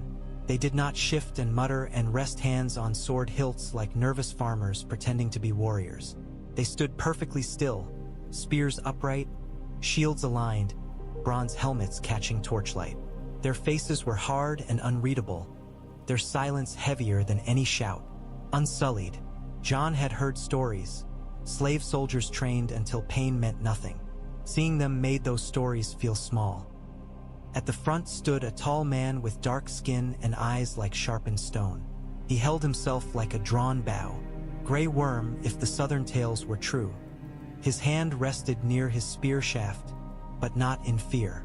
In readiness, beside him stood a young woman, small and composed, her posture calm in a way that did not come from arrogance but from certainty. Missandei of Noth. Jon recognized her too, not from seeing her but from how men spoke of her. The queen's voice made gentle. Davos stepped ahead first, hands open, the posture of a man who had learned that approaching kings and queens was like approaching wild animals. "We come under peace," he called. "From the north." Grey Worm's gaze flicked over them, cold and assessing. "Names," he said, his voice measured, his common tongue accented but clear. "Ser Davos Seabort, Davos answered." "And Jon Snow." The name landed in the damp air like a stone dropped in still water. Missandei's eyes sharpened with interest. Grey Worm's expression did not change, but Jon saw the slightest tightening around his jaw. The Unsullied did not move, yet something shifted in their line, attention focusing. "Jon Snow," Missandei repeated softly, as if tasting the syllables. "The king in the north." Jon's stomach tightened. He had expected the title to travel faster than ships. Still, hearing it spoken here, under dragon-carved stone before foreign soldiers, made it feel heavier, like a chain dropped across his shoulders. "I'm here to speak with Daenerys Targaryen," Jon said. He kept his voice steady. He refused to soften it into a plea. "About the dead." Grey Worm's eyes did not blink. "Our queen does not meet strangers," he said flatly. Davos shifted beside Jon. "Strangers?" he scoffed, then caught himself and forced the edge from his voice. "We sailed through a storm to get here. The matter is urgent," Missandei finished, gaze on Jon. "So you said." Jon felt heat stir under his ribs, the familiar coil tightening. The torches along the dock seemed to flare slightly, as if leaning toward him. He forced his hands to remain at his sides, fingers unclenching slowly. Missandei watched him, and Jon had the unpleasant sense she noticed more than she said. Grey Worm lifted a hand. The Unsullied spears tilted a fraction, not pointing, but making the message clear. One step wrong, and the line becomes a wall of iron. "You will come," Grey Worm said. "You will give up weapons." Davos opened his mouth, indignant. Jon spoke first. "No." The word hit like a slap. Grey Worm's gaze hardened. "Then you will not enter." Jon held his eyes. He could feel the fire in his chest respond to the defiance, eager, as if it liked being challenged. He forced it down. He did not come to fight Unsullied on a dock. He came to keep the North alive. "I'll keep my sword," Jon said, voice low. "I will not draw it unless attacked." Grey Worm's jaw tightened. He looked at Missandei. Missandei studied Jon for a heartbeat longer, then nodded slightly. "The queen will decide," she said. Grey Worm exhaled through his nose, displeased, but signaled. Two Unsullied stepped forward, spears still upright, to flank Jon and Davos. "You will follow," Grey Worm said. "No sudden movement." Davos muttered under his breath. "No sudden movement, bloody hells." But he obeyed, because Davos understood living to speak again mattered more than pride. They walked off the dock and onto a causeway carved directly into black stone. The rock rose around them, slick and sharp-edged, the air warmer the higher they climbed. Sulfur stung Jon's nose. The heat under his ribs answered it, steady and strange, like a familiar hand reaching from inside the mountain. Dragonstone's walls loomed above, carved with dragons mid-flight, teeth bared, wings spread. Faces of stone beasts watched them pass. Jon felt, beneath the stink of sulfur and sea, something else. A living heat that pressed back. And somewhere high above, hidden in cloud, a wing beat rolled through the air like distant thunder. They found Tyrion Lannister at the gate, and Jon's world tilted in a way no storm could match. He stood beneath the carved dragon jaws that formed Dragonstone's entrance, small against the massive stone, yet somehow in command of the space anyway. His hands were clasped behind his back, posture relaxed, as if he had been waiting for them like a host at a feast, rather than a lion in exile guarding a queen of fire. Tyrion's eyes flicked over Jon with quick intelligence. He did not stare at Jon's cloak or sword first. He stared at Jon's face, as if measuring what death had left behind. "Jon Snow," Tyrion said, voice dry. "Or should I say your grace?" Jon's jaw tightened. "Don't," he said. Tyrion smiled faintly. "Fair enough." His gaze slid to Davos. "And the Onion Knight. Westeros grows stranger by the day." Davos bristled, then managed something like a polite nod. "We didn't come to exchange clever words." "No," Tyrion agreed. "You came for Dragonglass." He said it as if it were obvious, as if he had been expecting that request since the moment the Raven left Winterfell. Jon's eyes narrowed. "How do you know?" Tyrion's smile widened a fraction, almost amused.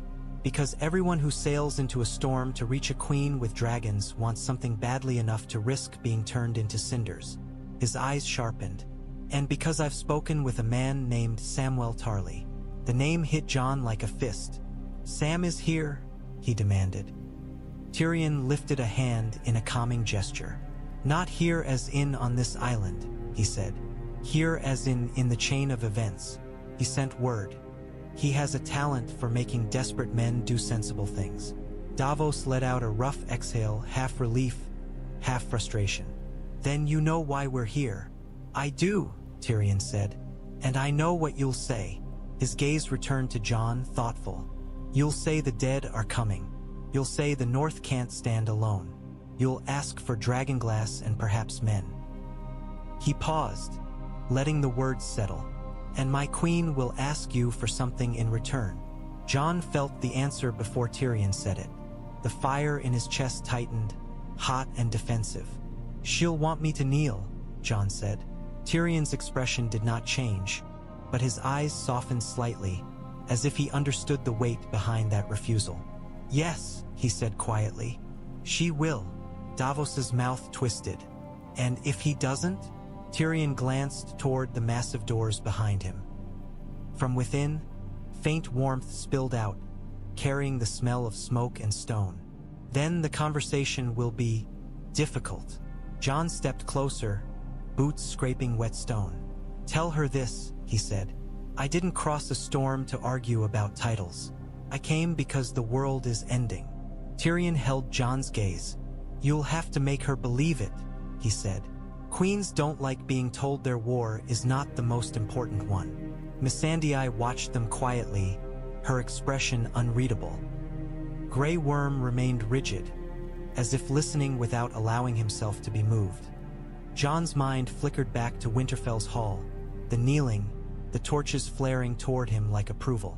He remembered telling them they knelt to the fight for the living.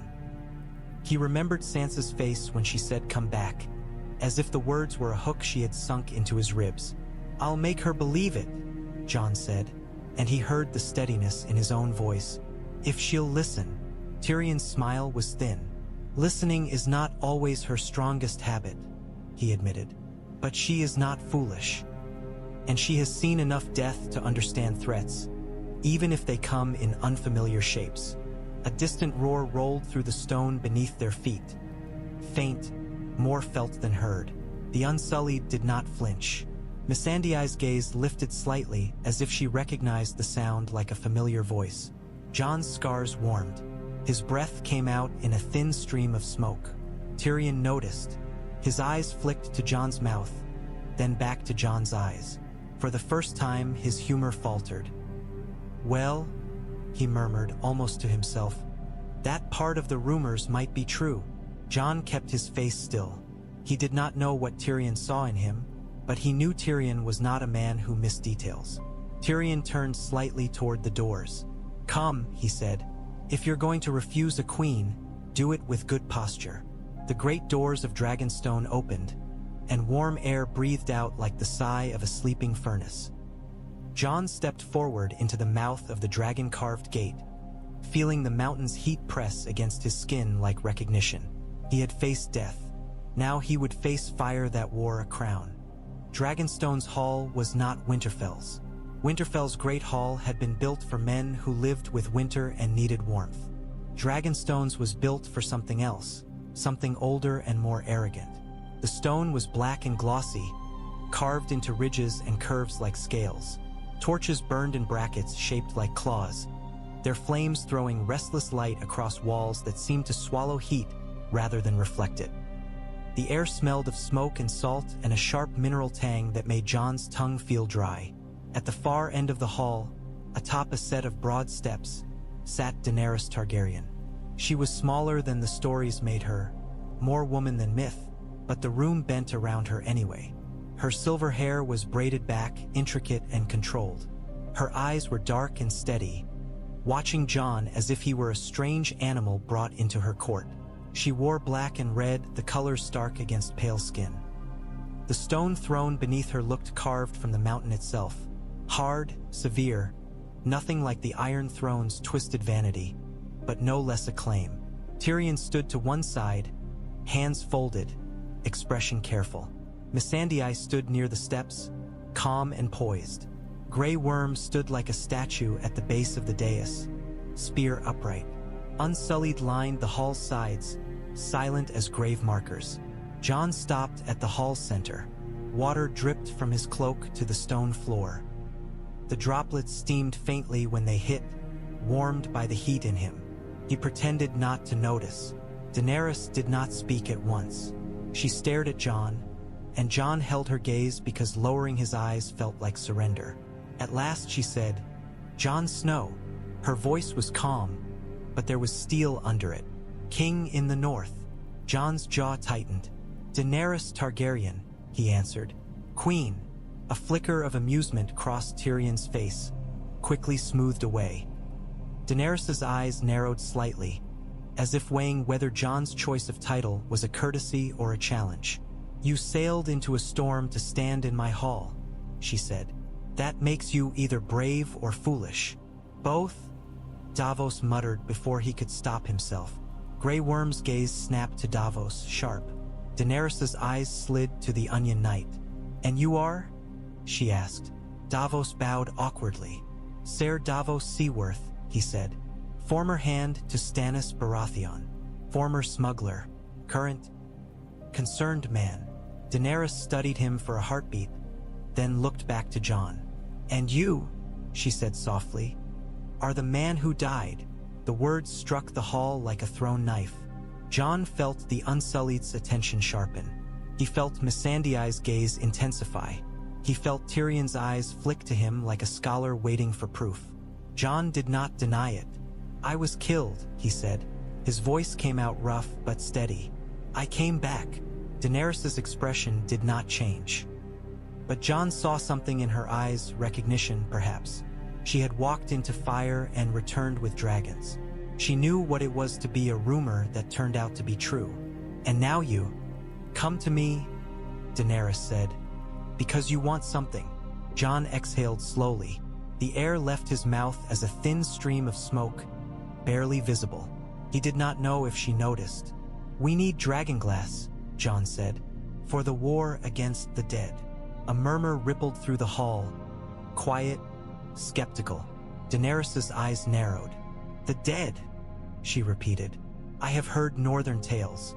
White Walkers, Wights, stories told to frighten children into obedience." "They aren't stories," Jon said, and the bluntness surprised him. He forced his voice softer, not pleading, but measured. I've fought them. I've watched men rise after death with blue eyes. If you don't believe me, ask Tyrion Lannister. Ask Samwell Tarly. Ask anyone who has seen Hardhome's survivors. Tyrion shifted slightly, as if feeling every gaze turned toward him. The Night's Watch has records, he said carefully, and the reports from the north are consistent. Daenerys' eyes flicked to Tyrion, then back to Jon. You want my Dragonglass, she said. You want my resources, perhaps my armies. Her lips tightened faintly. And what do you offer me? Jon felt the question like a blade at his throat. He knew the answer she wanted. He could almost hear it in the way the hall held its breath. Davos shifted beside Jon, jaw tight. I offer you the truth, Jon said. I offer you an enemy that will take your throne and your dragons and your name if you let it. He paused, forcing himself to say what he hated. And I offer you an alliance. Daenerys' gaze sharpened. Alliance, she echoed. A pretty word for surrender. Jon's hands curled into fists beneath his cloak. He felt heat stir in his scars, eager and defensive. No, he said. Alliance means we fight together. Daenerys leaned forward slightly on her stone throne. I am the rightful queen of the 7 kingdoms, she said, each word deliberate. Every ruler in Westeros will bend the knee. Jon stared at her. In his mind he saw Lyanna Mormont kneeling, small and fierce. He saw the North's desperate faces. He saw Sansa's eyes saying, don't you dare. I won't kneel, Jon said. The hall went very still. Grey Worm's posture shifted, tension tightening like a drawn string. A few unsullied tightened grips on spears. Missandei's expression remained calm, but her eyes flicked briefly to Daenerys, as if gauging the queen's temper. Tyrion's mouth tightened, almost imperceptibly, as if he had expected this and feared it anyway. Daenerys' face remained composed, but something cold entered her gaze. Then why are you here? She asked softly. Jon held her eyes. Because I'm not asking you to save me, he said. I'm asking you to save the world. For a long moment, Daenerys did not answer. Then, somewhere deep in the mountain, a distant roar rolled through the stone, and the hall's torches flickered as if startled. Daenerys did not look away from Jon, but Jon saw her fingers tighten on the arm of the throne. You will have my Dragonglass, she said at last, and the words landed like a surprise. Then her eyes narrowed. For now, and you will stay. Jon's stomach tightened. Stay. Daenerys' voice was calm. You will see. You will prove. You will convince me the threat is real enough to drag me north. Her gaze sharpened into something like command. And you will learn something about what you are, Jon Snow. Jon felt his scars warm at her words, as if the mountain itself approved. He did not know if he had won or stepped into a deeper trap. But the Queen of Fire had not refused him, and the heat in his chest had begun to sing. Dusk turned Dragonstone into a silhouette of teeth against the sea. They brought Jon out onto a courtyard open to the wind, where the stone underfoot was slick with rain and the torches burned in sheltered alcoves carved into dragon jaws. The ocean roared below the cliffs, a constant hungry sound that made Jon think of the dead, endless, patient, always returning. Daenerys walked with her court as if she owned the wind itself. Her cloak snapped behind her. Tyrion kept pace to one side, his gaze sharp and cautious. Missandei moved quietly near the queen, calm as always. Grey Worm and Unsullied spread into a wide ring around the courtyard, spears upright, not threatening but ready. Jon stood at the courtyard's center with Davos a few paces behind him, far enough to avoid provoking the Unsullied, close enough to be there if Jon needed a human voice to keep him grounded. Then the shadow passed over them. Jon lifted his head, and there he was, above, perched on a parapet like a living knight. Drogon. Rain beaded on his black scales and ran in thin rivulets down the ridges of his neck. His wings were folded, but even folded they were enormous, the edges ragged like torn cloth made of leather and bone. Smoke curled faintly from his nostrils, thin as breath in winter. His claws gripped the stone as if it were soft. His head tilted, one molten eye fixed on Jon with unsettling intelligence. Jon felt the pull in his chest tighten violently. The heat under his ribs surged toward the dragon like a tide drawn by the moon. He forced himself to breathe slow. The last thing he wanted was to give the dragon any reason to interpret him as prey or threat. Daenerys's voice carried calmly through the courtyard. "He won't bite unless I tell him," she said, though her eyes never left Drogon's. "But he doesn't like strangers." Jon did not look away from the dragon. "Neither do I," he said, and Davos made a strangled sound behind him that might have been laughter or panic. Tyrion cleared his throat softly. "Perhaps," he said carefully, "we should avoid provoking either of them." Daenerys ignored him. She stepped forward into the open space beneath the parapet and lifted her chin. "Drogon," she called. The dragon's head shifted, and Jon felt the movement in his bones like thunder. Drogon's gaze flicked to Daenerys for a heartbeat. Acknowledgement, not submission, then returned to Jon. Daenerys's eyes narrowed slightly. "He's curious," she said, as if that were unusual. Jon's scars tingled. He could feel the torch's flames along the walls flicker in sympathy, responding to the heat in him. He forced his hands to remain at his sides, fingers unclenching slowly. Grey Worm's gaze stayed locked on Jon, suspicion sharp. Missandei watched Jon with quiet curiosity, as if trying to decide whether the rumors were fear or truth. Drogon's chest rose and fell. A low rumble vibrated through the courtyard, half growl, half question. Jon swallowed. He did not know why the so. "Nd" felt like a word he almost understood. Daenerys stepped closer to Jon, stopping at a distance that was both daring and controlled. "You said you can't burn," she said softly. "Is that true?" Jon's mouth tightened. "Fire didn't kill me," he said. "Steel did." Daenerys studied him. "That's not an answer." Jon met her gaze. "Yes," he said, "because lying here felt like suicide. Fire doesn't burn me." A flicker crossed Daenerys's face, something between disbelief and recognition. "And you expect me to believe that?" she said. "I don't expect anything," Jon replied. "I'm telling you." Daenerys looked up at Drogon and spoke in Valyrian, the words sharp and fluid. Jon did not understand them fully, but the sound of the language made his scars warm as if someone had pressed a heated blade to them. Drogon unfurled his wings slightly, rain shedding in a spray. The air stirred. Smoke curled thicker from his nostrils. Daenerys looked back at Jon. "Prove it," she said. Davos took a step forward, panic flashing. "Your Grace." Jon lifted a hand slightly, stopping him. His throat was dry, his heart hammered. The heat in his chest surged, eager and bright, as if it welcomed the test. Daenerys raised her voice. "Drogon." The dragon's head lowered, bringing that molten eye closer, closer, until Jon could see himself reflected in it. A dark man in wet furs, ghost of smoke at his mouth, eyes too tired to be afraid and too stubborn to run. Drogon opened his jaws. Heat rolled out, smelling of sulfur and scorched stone. The Unsullied tensed. Tyrion's face went pale. Missandei's eyes widened slightly. Jon felt the heat and felt it recognize him. The dragon's throat glowed faintly from within, an ember building toward flame. Jon did not move. Somewhere deep inside him, something answered the dragon's ember with its own. Steady, patient, unafraid. The courtyard held its breath, and then Drogon breathed. The fire hit Jon like a wave. It should have consumed him.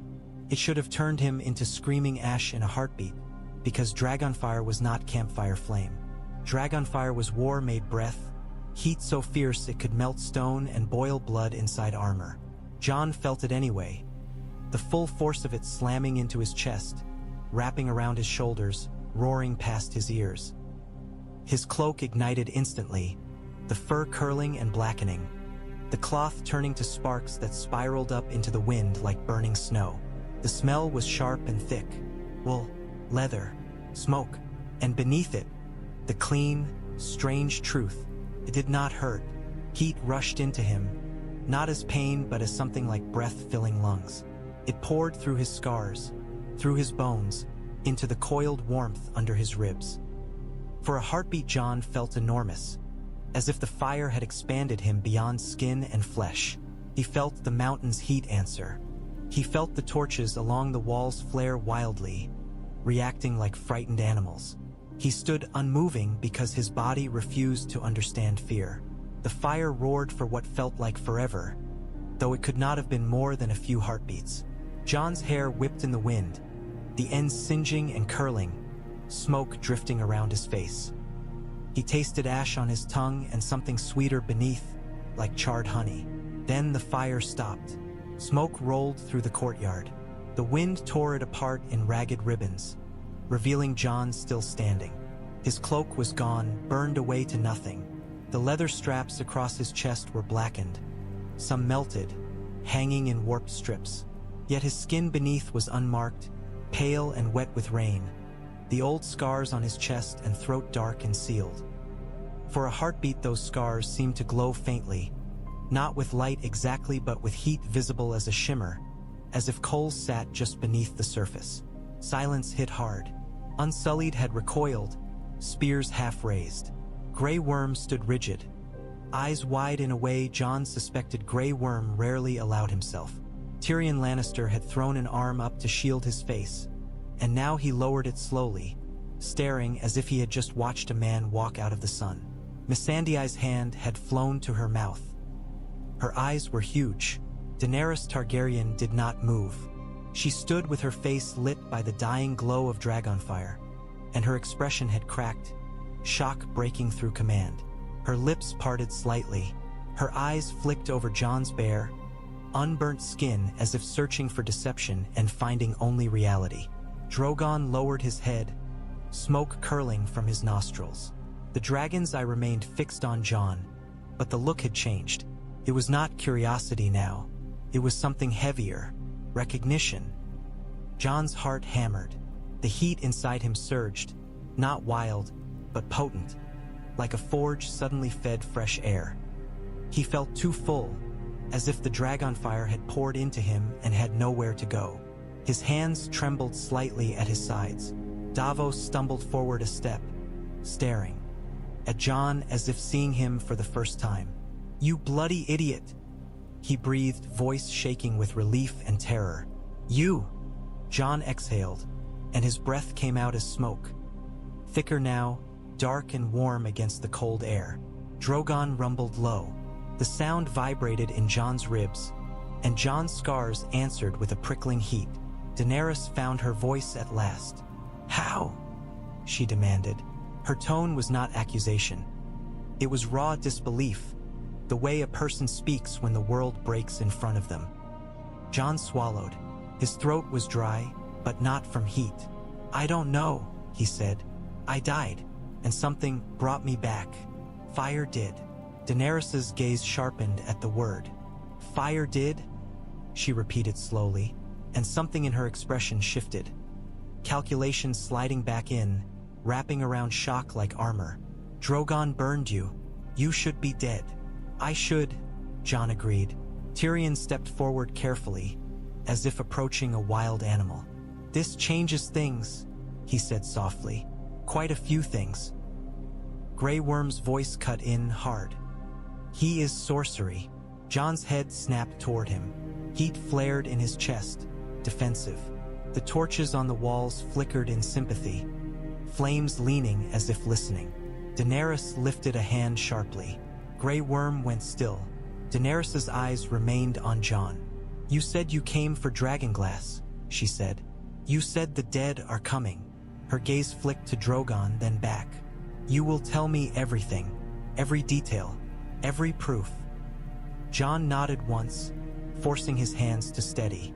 The heat inside him was still too much, coiling tight, hungry for release. He clenched his fists until his nails bit into his palms. Drogon shifted on the parapet, claws scraping stone. The dragon's head lowered again, close enough that Jon felt warm breath across his face. For a heartbeat, Jon felt something in his mind. A brush of presence, immense and ancient, like standing at the edge of a cliff and feeling the sea's weight below. Not words, not thoughts, a sense. Fire recognizes fire. Jon held Drogon's molten gaze and felt the pull in his chest tighten like a chain. Daenerys watched the moment between man and dragon, her face unreadable now, but Jon saw the tension around her eyes. She did not like anything sharing her dragon's attention. And Jon realized, with a cold twist beneath his heat, that he had not only proven he could not burn. He had proven he was something Daenerys Targaryen could not ignore. They moved him into warmth and stone and arguments. Dragonstone's war room was carved out of the mountain like a throat, black walls, low ceiling, maps spread across a table heavy enough to survive an earthquake.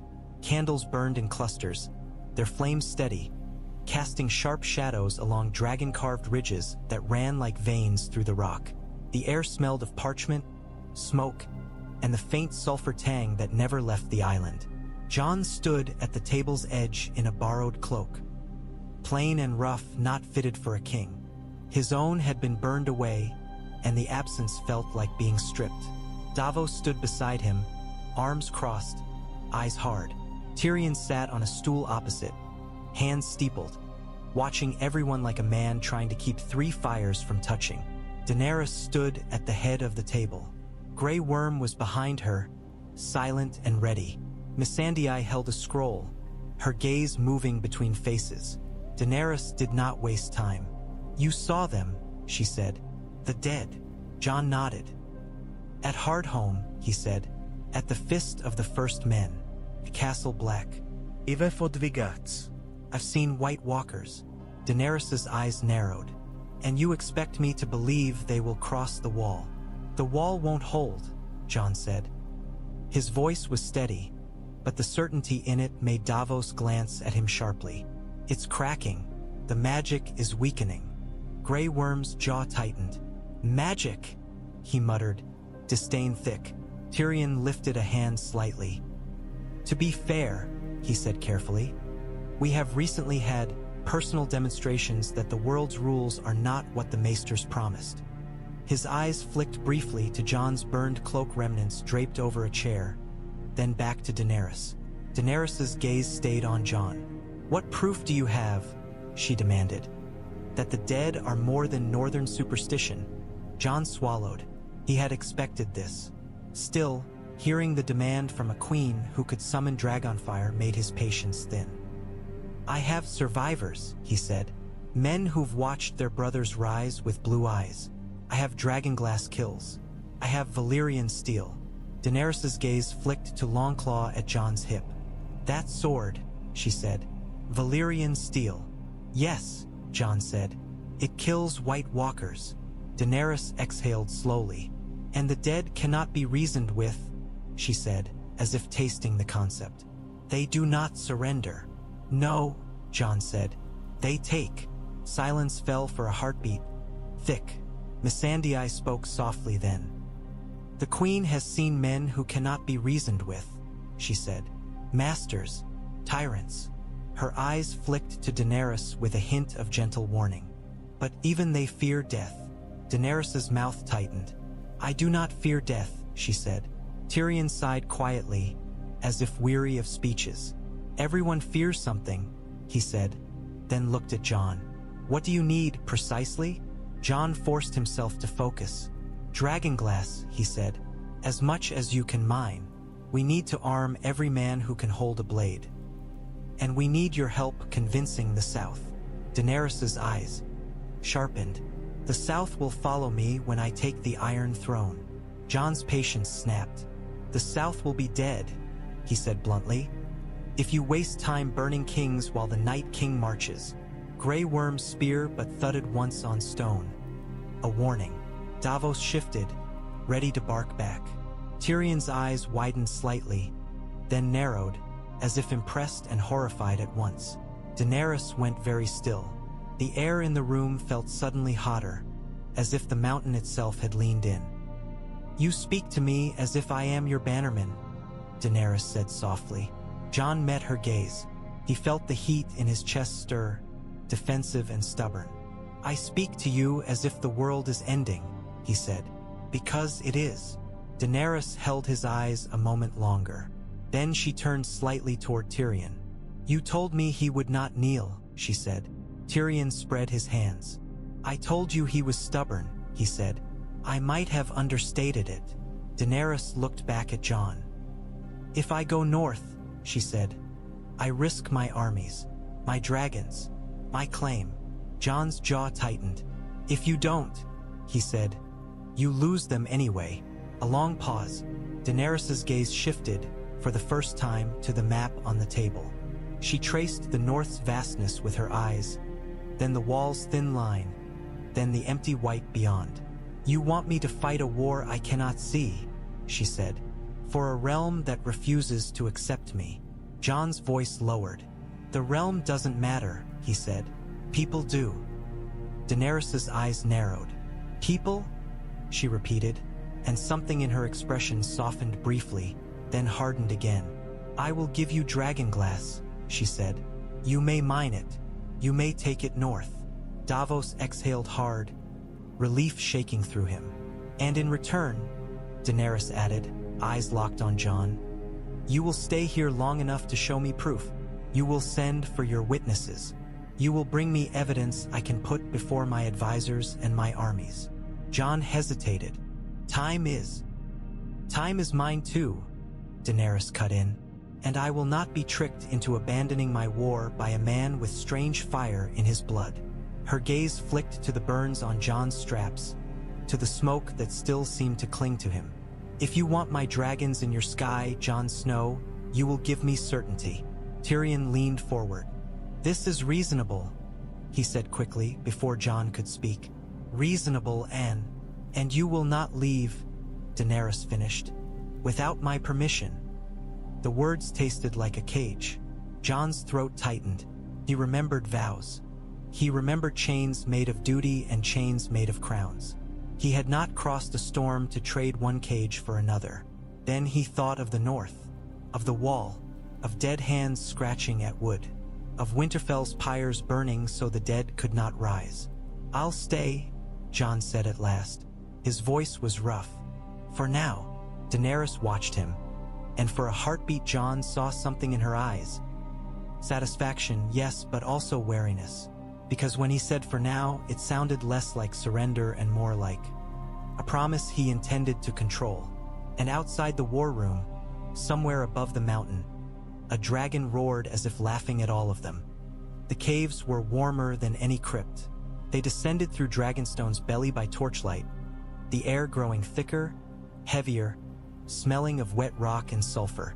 The steps were carved directly into volcanic stone, slick in places where condensation beaded and ran. The deeper they went, the more Jon felt something familiar, a steady heat beneath everything, like the pulse he had felt under the wall. But this heat was not bound under ice. This heat was alive and awake, breathing through the mountain's cracks. Tyrion led the way with a lantern, his face lit from below in sharp angles. I always forget, he muttered, how much I dislike caves. Davos grunted behind Jon. You talk too much for a man who dislikes being trapped, he said. Tyrion glanced back with a thin smile. Talking is how I pretend I'm not trapped. Unsullied followed, silent, spears upright. Their discipline made the cave feel even more claustrophobic, because silence in tight spaces pressed harder than stone. Then the tunnel opened into a vast chamber, and Jon stopped involuntarily. Dragonglass, it jutted from the walls and floor in black, glossy veins, glittering like frozen night. Spires rose like teeth. Thin sheets of obsidian ran along rock surfaces like spilled ink turned solid. In torchlight it looked almost wet, reflecting flame in sharp, jagged highlights. Jon had seen dragonglass before. Small dagger tips, a few spearheads, precious scraps hoarded by the Watch. This was a mountain of it, a weapon cache big enough to arm a world. Miners worked with picks and chisels, chipping obsidian away carefully, because dragonglass shattered if struck wrong. Their faces were streaked with sweat. Steam rose from cracks in the rock around them, curling through torchlight like ghosts. Jon breathed in, and his scars warmed. The heat in his chest answered the cave's warmth with recognition, like one hearth greeting another. He stepped closer to a wall where dragonglass veins ran thick and pressed his palm against the volcanic stone beside it. Warmth surged into his hand. Not just warmth, pressure. A low rumble that vibrated up his arm and into his ribs, as if the mountain had a heartbeat and his body had decided to match it. Tyrion noticed. "Feeling at home?" he asked lightly, but his eyes were sharp. Jon pulled his hand back. "Something's here," he said. Davos frowned. "Stone," he muttered. "That's what's here." Jon shook his head. "Not just stone." He stared at the dragonglass, and for a moment the black surface seemed to shift, reflecting more than torchlight. He saw a flash, red sky over black rock, a city of stone and smoke, towers like spears. It vanished as quickly as it came, leaving only the hiss of steam and the scrape of picks. He forced his breathing steady. "We'll take as much as we can," he said, turning away from the wall before the visions could return. Davos nodded, relief and dread braided in his gaze.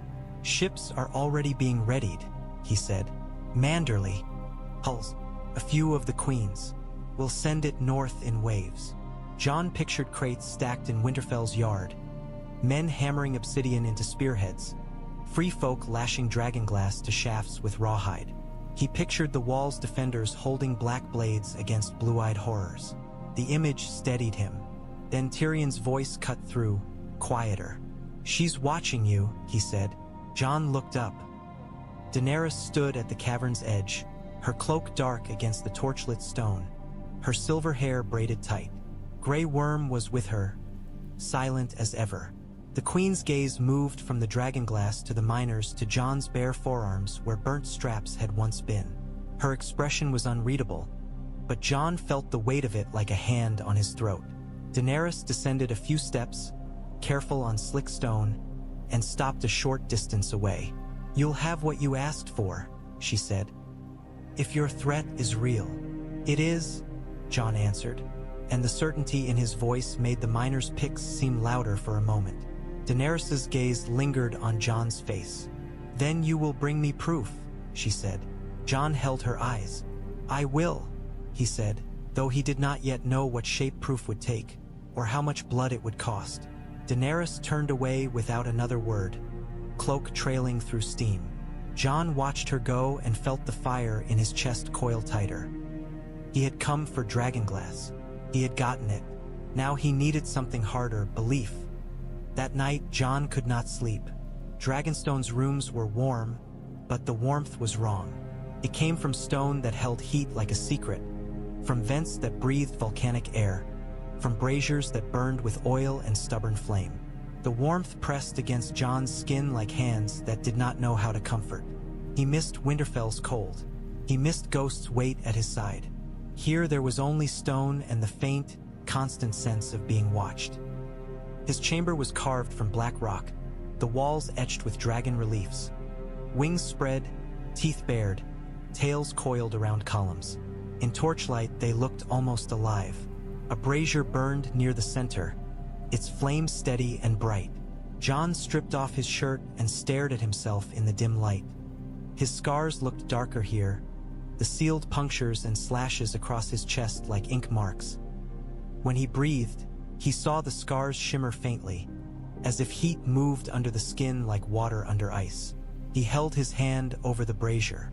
The flame leaned toward him. Jon's fingers lowered until the fire licked his skin. It did not hurt. It felt like recognition, like something returning to where it belonged. He closed his fist around the flame and felt it compress, brightening, obedient. He remembered Drogon's fire pouring over him like a wave. He remembered how it had filled him. He remembered the moment, after, when the dragon's eye had held his and something had reached across the gap between beast and man like a bridge made of heat. Jon opened his fist, letting the flame rise back to the brazier. The pressure in his chest remained. Too much heat with nowhere to go. He moved to the window. Outside, the sea was a black mouth under storm clouds. Lightning flickered faintly far off, illuminating the jagged edge of Dragonstone's cliffs. The wind carried salt and smoke. Somewhere above, out of sight, wings beat through cloud. A shadow passed across the moonless sky, vast, slow, circling. Jon felt the dragon's presence like a weight on his skin. His scars warmed in answer. He closed his eyes and tried to reach for Ghost the way he sometimes did in the north. For a heartbeat he felt only emptiness. No fur, no red eyes, no snow scent. The absence hit like grief. He had left a part of himself behind with the direwolf. Or perhaps the direwolf had been the thing anchoring him to being only Jon. Now the fire had more room. A low rumble rolled through Jon's mind. Faint, distant, like thunder under mountains. Not the sea, not the storm, something deeper. The same roar he had heard beneath the wall. Jon's eyes snapped open. He pressed his palm against the window's cold stone frame and felt, beneath the surface, heat, Dragonstone's living warmth. It answered his touch the way the wall's hidden heat had, but stronger, freer. For a heartbeat the room blurred, and Jon saw a different chamber. Black stone lit by red sky, dragon skulls lining walls, a man in dark robes with silver hair speaking Valyrian over. A bowl of flame. The man turned, and his eyes were molten. Jon flinched back, the vision snapping away. His breath came out as smoke. He realized, with sudden dread, that his visions were getting clearer, that something was using his fire as a path. He turned from the window and stared at the brazier again. The flame danced, steady, patient. "Why me?" Jon whispered, and the words sounded childish in the dragon-carved room. The brazier did not answer. The stone did not answer. But outside, a dragon roared, loud enough this time that the window frame vibrated, and Jon felt the sound in his ribs like an answering call. He did not know if Drogon roared because Daenerys had summoned him, or because he was restless, or because he sensed Jon's wakefulness through stone. Jon only knew his own fire surged in response, eager and bright, as if it wanted to answer the roar with a roar of its own. He clenched his fists until his nails bit skin. He was a king in the north. But here, on this black island, he was something else too, something the dragons recognized. And if the dragons recognized him, what else might? Daenerys summoned him before dawn, when the sky was still bruised and the sea still raged like something half asleep and angry. They brought Jon to the cliffs where Dragonstone's stone teeth jutted over black water. Torches burned in iron brackets along the path, their flames snapping in the wind. Dragon statues carved from black rock watched the sea with bared teeth, frozen in eternal threat. Daenerys stood near the cliff's edge, cloak pulled tight, hair braided back. The wind tried to steal her balance, failed. She looked carved from stubbornness. Tyrion lingered farther back, hands clasped, face thoughtful. Missandei stood near Daenerys' shoulder. Grey Worm stood slightly behind, eyes scanning the darkness as if expecting an assassin to climb out of the sea itself. Jon approached and stopped a few paces away, keeping distance that was neither submissive nor reckless. Daenerys did not greet him with titles this time. She looked up at the sky. A shadow moved through the clouds. Drogon glided low over the cliff, wings outstretched, riding the wind as if it were his. His silhouette swallowed torchlight for a heartbeat. He banked, circling back, and the air moved with him. A gust that pressed cloaks against bodies and sent sparks spinning up into the dark. Jon felt the dragon before he saw him fully. The pull in his chest tightened, hot and heavy. His scars warmed. Daenerys' gaze flicked to Jon. "He has never done that," she said softly. Jon did not pretend not to understand. "Done what?" he asked, though he knew. "Circle like that," Daenerys said, voice controlled. "Not for strangers." Jon's breath came out as smoke in the cold air. "Maybe he doesn't see me as a stranger," he said, and the words tasted dangerous. Grey Worm's posture tightened. Missandei's eyes widened slightly. Tyrion's mouth twitched as if he wanted to say something and decided against it. Daenerys' face hardened. "He is mine," she said. The possessiveness in her voice was not petty. It was the possessiveness of someone whose power had always been tied to fire made flesh. "All of them are mine." Jon met her gaze. "Then tell him to burn me again," he said. Daenerys's eyes narrowed. "You want that?" "No," Jon said. "But you want certainty." Daenerys stared at him, then lifted her chin and called out in Valyrian. The words were sharp. Command. The wind tried to tear them away. It didn't. Drogon banked and dropped lower. He came in over the cliff's edge, wings beating slower now, air thundering with each stroke. Jon felt the sound in his bones. He held himself still, forcing every instinct to stay leashed. Drogon's claws scraped stone as he landed on a nearby outcropping, too close. The dragon's head lowered, massive and silent, bringing his molten eye level with Jon. Daenerys watched with attention that made her look like she might strike the dragon herself if he dared shift his attention. Jon stared into that molten eye and felt something in his mind brew. Against him, heat and hunger and ancient memory. Not words, not thought, but presence. Pressed into Jon's skull like a heavy hand. Jon's scars flared with warmth. The dragon's nostrils flared, smoke curling out. The air smelled of sulfur and salt. Jon lifted his hand slowly, palm open, the gesture careful. Half offering, half challenge. He did not reach for the dragon's snout. He did not touch. He simply held his hand in the space between them and let the heat in him speak without words. For a heartbeat the world narrowed. Torch flames leaned toward Jon as if listening. The wind seemed to hesitate. Drogon's head tilted slightly. The dragon's eye did not blink. Then, impossibly, the dragon lowered his head another fraction. Not submission, not obedience, but acknowledgement. Like a king acknowledging another king across a battlefield. Daenerys sucked in a sharp breath. Tyrion's eyes widened, and for the first time in a long while, his face showed pure astonishment. Grey Worm's jaw clenched. His hand tightened on his spear shaft. Missandei stared as if she had just witnessed a prayer answered. Jon felt his heart hammer, heat surging through him so hard his vision blurred at the edges. He could feel the dragon's warmth in his bones. He could feel the mountain's heat under his feet. He could feel the distant cold in the north like a bruise on the horizon. Daenerys stepped forward suddenly, voice tight. "Enough!" she snapped in Valyrian. Drogon's head lifted slightly, reluctantly, as if the dragon resented being pulled away from whatever silent exchange had just occurred. Daenerys turned her gaze on Jon, and the look in her eyes was sharp and unsettled. "What are you?" she demanded. Jon swallowed, hands lowering slowly. Smoke curled from his lips. "I don't know," he admitted. "I was Jon Snow, then I died, and fire brought me back." Daenerys's voice dropped. "Dangerous. Fire did not bring men back," she said. "I brought dragons back."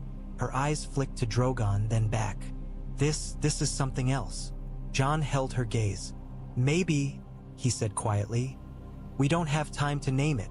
Daenerys's jaw tightened. She looked out over the sea as if the answer might be written in waves. Then she looked back at Jon. "I will let you mine my Dragonglass," she said. "You will send for your witnesses. You will show me proof of the dead." Her eyes narrowed.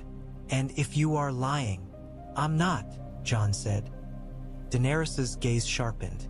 "If you are lying," she continued, ignoring him, "I will burn the north and everyone in it who calls you king." Davos's warning echoed in Jon's memory. "Don't provoke dragons. Don't stare at dragons. Don't—" Jon forced his voice steady. "If I'm lying," he said, "then you can burn me first." Daenerys stared at him for a long moment. Then she turned slightly, eyes going back to Drogon. The dragon watched Jon's still, molten gaze heavy. Daenerys's voice softened a fraction. Not kind, but thoughtful. "Fire meets fire," she remured, almost as if repeating something she had once heard and dismissed. Jon felt the heat in his chest coil tighter, eager and wary. On the cliff edge, with sea roaring below and dragons circling above, Jon understood something with sudden clarity. The war for the living would not be won by crowns alone. It would be won by whatever force now stirred in his blood, and whatever price that force demanded. The work began at once, because Daenerys Targaryen did nothing by halves, and because Tyrion Lannister understood that promises meant nothing until they became crates and ships. Dragonstone's belly rang with the scrape of iron and the sharp snap of obsidian splitting free. Miners moved carefully, picks biting at black seams that gleamed in torchlight like frozen night. Each strike had to be measured. Dragonglass was stubborn and brittle. A wrong angle shattered it into useless shards. Men learned fast because the Unsullied did not shout, did not threaten, but their stillness carried its own demand. Do it right. Jon walked between the veins with a strange sense of déjà vu. The heat under Dragonstone's stone reminded him of the pulse beneath the wall. Only this was open, unbound, breathing through cracks with a hiss. Steam curled around his boots and vanished. The air was heavy with sulfur and wet rock. Somewhere deeper, something groaned. A slow, volcanic sigh that made the cavern feel like a throat. Davos Seaworth watched the work with a sailor's practicality. If we can fill enough ships, he muttered, we can arm every man between here and the wall. Every man between here and the wall, Tyrion echoed, lantern swinging slightly as he stepped around a pile of newly chipped obsidian. And then perhaps we can convince the men south of it that the world contains something other than their own petty grudges. Jon did not answer. He watched a miner lift a finished dragonglass blade from a crate, turning it carefully so torchlight ran across its edge. It was sharper than steel, black as midnight, and it looked like something that belonged in a tale, not a man's hand. Jon remembered the first time he had seen dragonglass used on a Wight, the way the dead thing had shrieked and collapsed as if the black stone had reminded it it should not exist.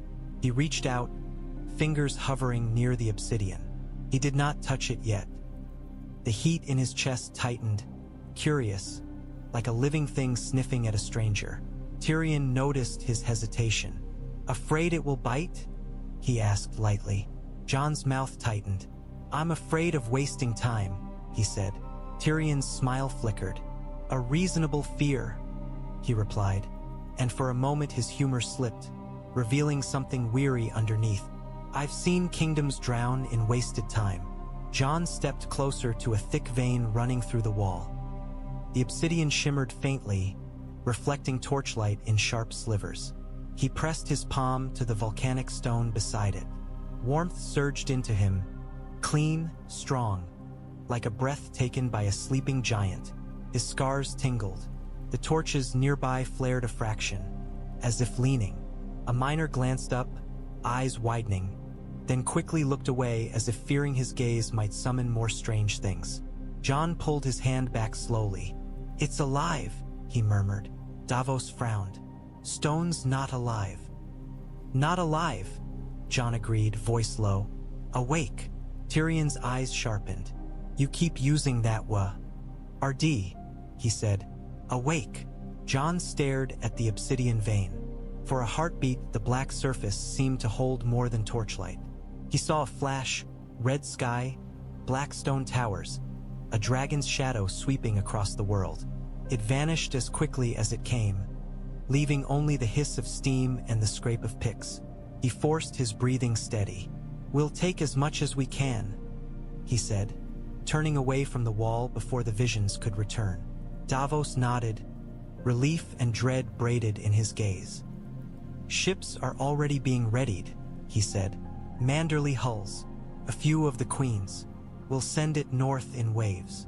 Jon pictured crates stacked in Winterfell's yard, men hammering obsidian into spearheads, free folk lashing dragonglass to shafts with rawhide. He pictured the wall's defenders holding black blades against blue-eyed horrors. The image steadied him. Then Tyrion's voice cut through, quieter. "She's watching you," he said. Jon looked up. Daenerys stood at the cavern's edge, her cloak dark against the torchlit stone, her silver hair braided tight. Grey Worm was with her, silent as ever. The queen's gaze moved from the dragonglass to the miners to Jon's bare forearms where burnt straps had once been. Her expression was unreadable, but Jon felt the weight of it like a hand on his throat. Daenerys descended a few steps, careful on slick stone, and stopped a short distance away. "You'll have what you asked for," she said. "If your threat is real." "It is," Jon answered, and the certainty in his voice made the miner's picks seem louder for a moment. Daenerys's gaze lingered on Jon's face. "Then you will bring me proof," she said. Jon held her eyes. "I will," he said, though he did not yet know what shape proof would take, or how much blood it would cost. Daenerys turned away without another word, cloak trailing through steam. Jon watched her go and felt the fire in his chest coil tighter. He had come for Dragonglass. He had gotten it. Now he needed something harder, belief. The raven could have warned him. The wind could have carried a hint. Instead, Jon found out the way most truths arrived in his life. Suddenly, without mercy, and with the weight of the past behind them. It was morning when Missandei came to the chamber they had given him. Black stone, a brazier, a window that looked out over angry sea. She spoke softly, but there was urgency beneath the calm. "A ship has arrived from the south," she said. "A man asks for you by name." Jon's first thought was Sansa, a desperate messenger. News of the wall, news of death moving faster than men could. He followed Missandei through Dragonstone's corridors, downstairs slick with condensation, past carved dragon faces that watched him with open stone mouths. The air smelled of smoke and salt. Somewhere above, a dragon rumbled like distant thunder. They emerged onto the docks and into a cold wind that tasted of sea spray. A small boat had pulled in. No warship, no proud banner, just a worn hull that looked like it had been bullied by waves for most of its life. A gangplank had been thrown down. Two figures stood at its end, hesitant beneath the gaze of unsullied guards. One was a woman in rough clothes, hair tucked beneath a hood, holding a bundled infant close. The other, Samwell Tarly. He looked thinner than Jon remembered, and older in the eyes. His face was wind-chapped, his cheeks hollow from travel, but when he saw Jon, something in him broke open like a dam. "Jon," Sam said, voice cracking. For a heartbeat, Jon could not move. He had left Sam at Castle Black. Left him with books and ravens and the stubborn courage that never looked like courage because it came wrapped in fear. Seeing him here on Dragonstone felt like seeing a piece of the North dragged into fire. Then Jon crossed the dock in long strides and pulled Sam into an embrace so hard Sam wheezed. Sam's arms wrapped around Jon's back, clumsy and fierce, as if terrified Jon might vanish again if he let go. "You're alive," Sam blurted, as if saying it could make it stick. I heard, but..." Jon pulled back, hands on Sam's shoulders, searching his face. "What are you doing here?" Jon demanded. "How did you..." Sam swallowed, breath trembling. "I had to," he said. "I had to see you. And I had to tell you. Tell her. Tell everyone, because they won't believe ravens." His eyes flicked past Jon to the looming black walls, the unsullied line, the torches burning steady. "This place, I didn't think it was real." Davos approached behind Jon, brow furrowed. "Samwell Tarly," he said, and there was genuine relief in his voice. "Thank the gods, or whoever's listening." Gilly stepped forward cautiously, eyes wide, baby held close. "Jon Snow," she said softly, as if speaking the name might summon danger. Jon's gaze softened when it met hers. "Gilly," he said, and there was warmth in it that surprised him. "You made it." Gilly nodded, swallowing. "Sam said we had to," she murmured. "He said, the dead." Jon glanced down at the bundle in her arms. The baby's face was mostly hidden, only a small nose and cheek visible. The infant slept, unaware of queens and dragons and the way the world was bending. Sam followed his gaze and tightened his grip on his satchel strap. "He's safe," Sam said quickly, "as safe as anyone can be." He hesitated, then said, "There's more. There's..." He swallowed hard. "There's things you need to know, Jon. About the dead. About you." Jon's scars warmed at the last word, an involuntary pulse. He forced his face still. "About me," he repeated. Sam nodded, eyes shining. I found records, he said. Old ones. At the Citadel. His voice lowered, urgent and trembling. Not just about Dragonglass. Not just about White Walkers. About Rhaegar Targaryen. About Lyanna Stark. Jon felt the dock tilt beneath his boots as if a wave had struck the wood. Davos stared at Sam, then at Jon, confusion and dread mixing. What about them? Davos demanded. Sam's eyes locked on Jon's. It changes everything, he whispered. Behind them, one of the Unsullied shifted slightly. Missandei watched with calm interest. Grey Worm stood rigid, gaze sharp, clearly deciding whether this reunion was threat or spectacle. Jon forced himself to breathe. The air came out faintly smoky. We'll speak inside, Jon said, voice hoarse. He glanced at Grey Worm and Missandei. Tell your queen Samwell Tarly has come from the north with proof. Missandei's brows lifted slightly. She will want to see him, she said. Sam swallowed. I want to see her, he admitted. If she has dragons, if she has Dragonglass, then maybe we can actually save the world, Davos finished grimly. Sam nodded, eyes bright with terror and hope. Yes, he whispered. Yes. Jon looked out over the black water for a heartbeat, as if expecting to see the north floating there, calling him home. Instead, he saw only storm clouds and distant cliffs. He turned back to Sam and felt the fire in his chest coil, wary and alert. Samwell Tarly had brought more than proof. He had brought a truth that might burn every crown in Westeros. Daenerys Targaryen listened the way a blade listened to a whetstone. Silent, still, letting the sound of truth scrape across her without showing what it did. Sam stood at the war table with his hands trembling around a scroll older than any oath Jon had ever sworn. The parchment was brittle, ink faded in places. The seal of some long-dead house cracked like old bone. Beside it lay dragonglass blades, freshly chipped, sharp enough to slice candlelight. Tyrion had positioned himself between Sam and Daenerys like a bridge, ready to carry words both ways before they shattered. Missandei stood close, reading quickly. Grey Worm and Unsullied watched with an unreadable stillness that felt like a threat simply by existing. Jon stood slightly back from the table's edge, because he did not want to loom, and because the heat in him felt restless in this room, reacting to Daenerys' presence the way fire reacted to wind. Sam cleared his throat.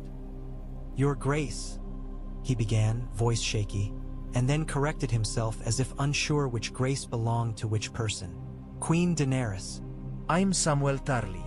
I served in the Night's Watch. He swallowed. I've seen whites. I've seen the dead rise. And he glanced at Jon, eyes bright. I've watched Jon Snow die and come back.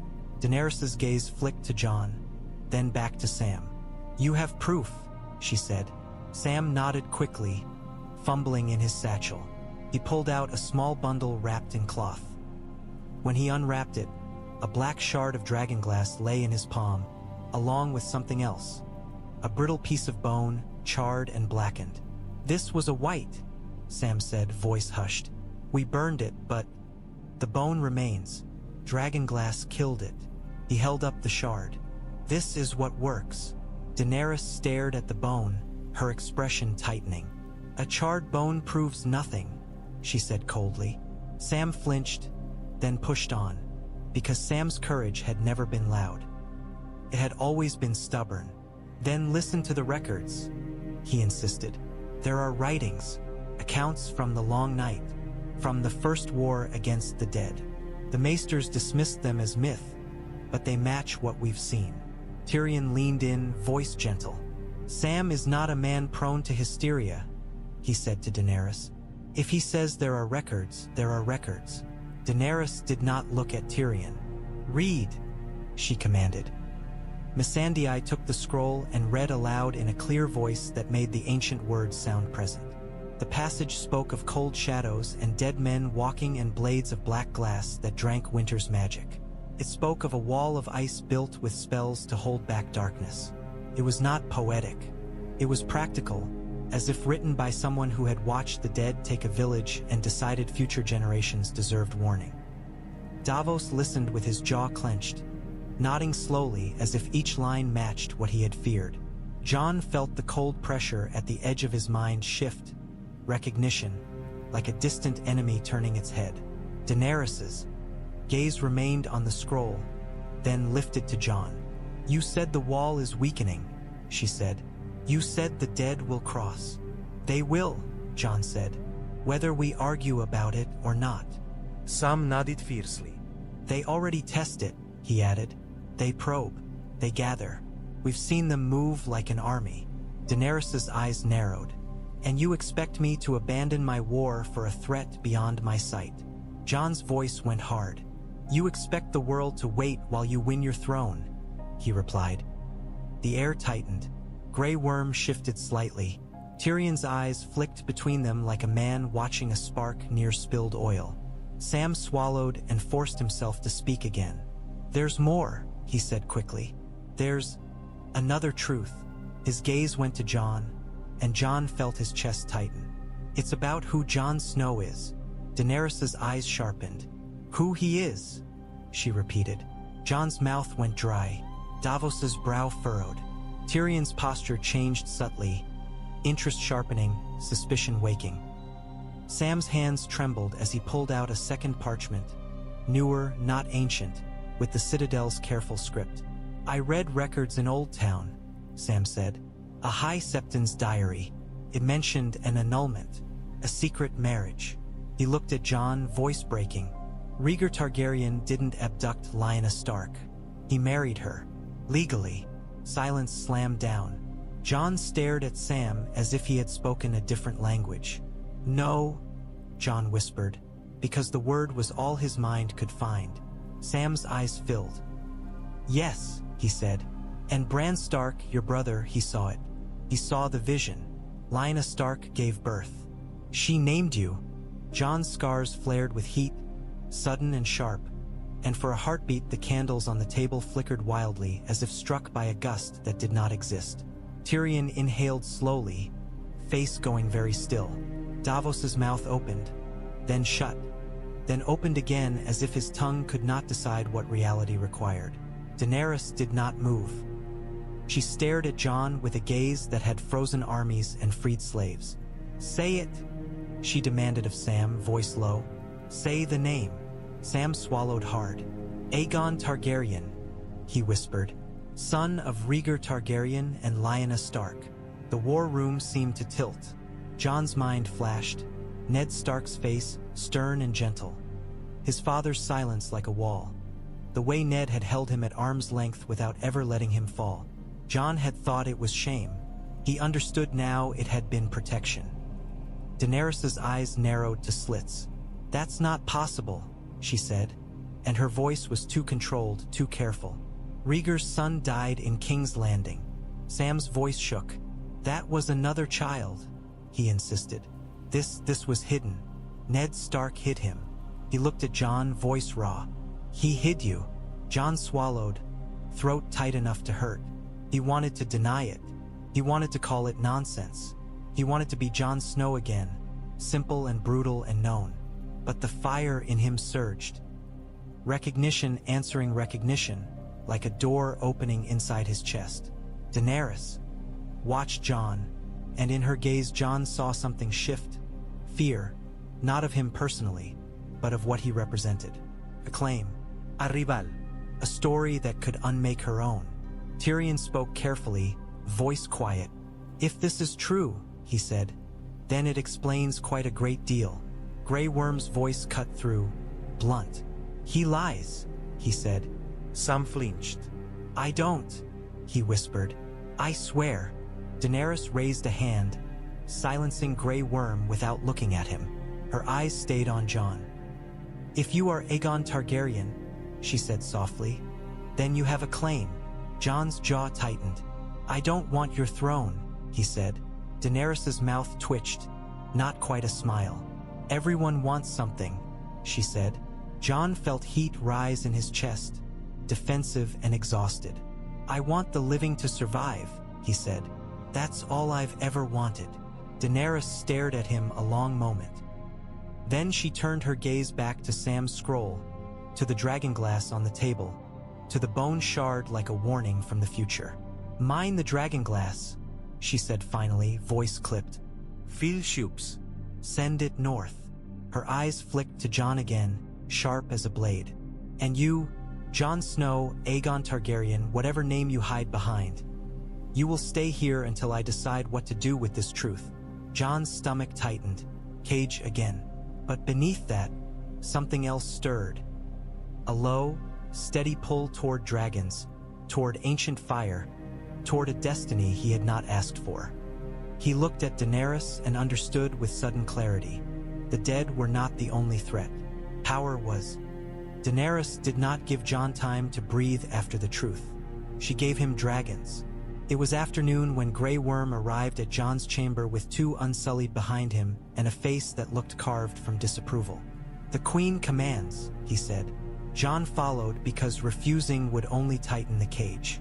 Davos trailed behind, muttering curses under his breath about foreign queens and stone islands that smelled like brimstone. Tyrion walked with them too, hands clasped, eyes sharp, as if he were watching a dangerous experiment unfold. They entered a courtyard carved open to the sky, surrounded by black stone walls and dragon statues, so large they made men look like ants. The air was warmer here, not sun warm, stone warm, like the mountain breathed up heat through cracks. And there they were, Viserion and Regal.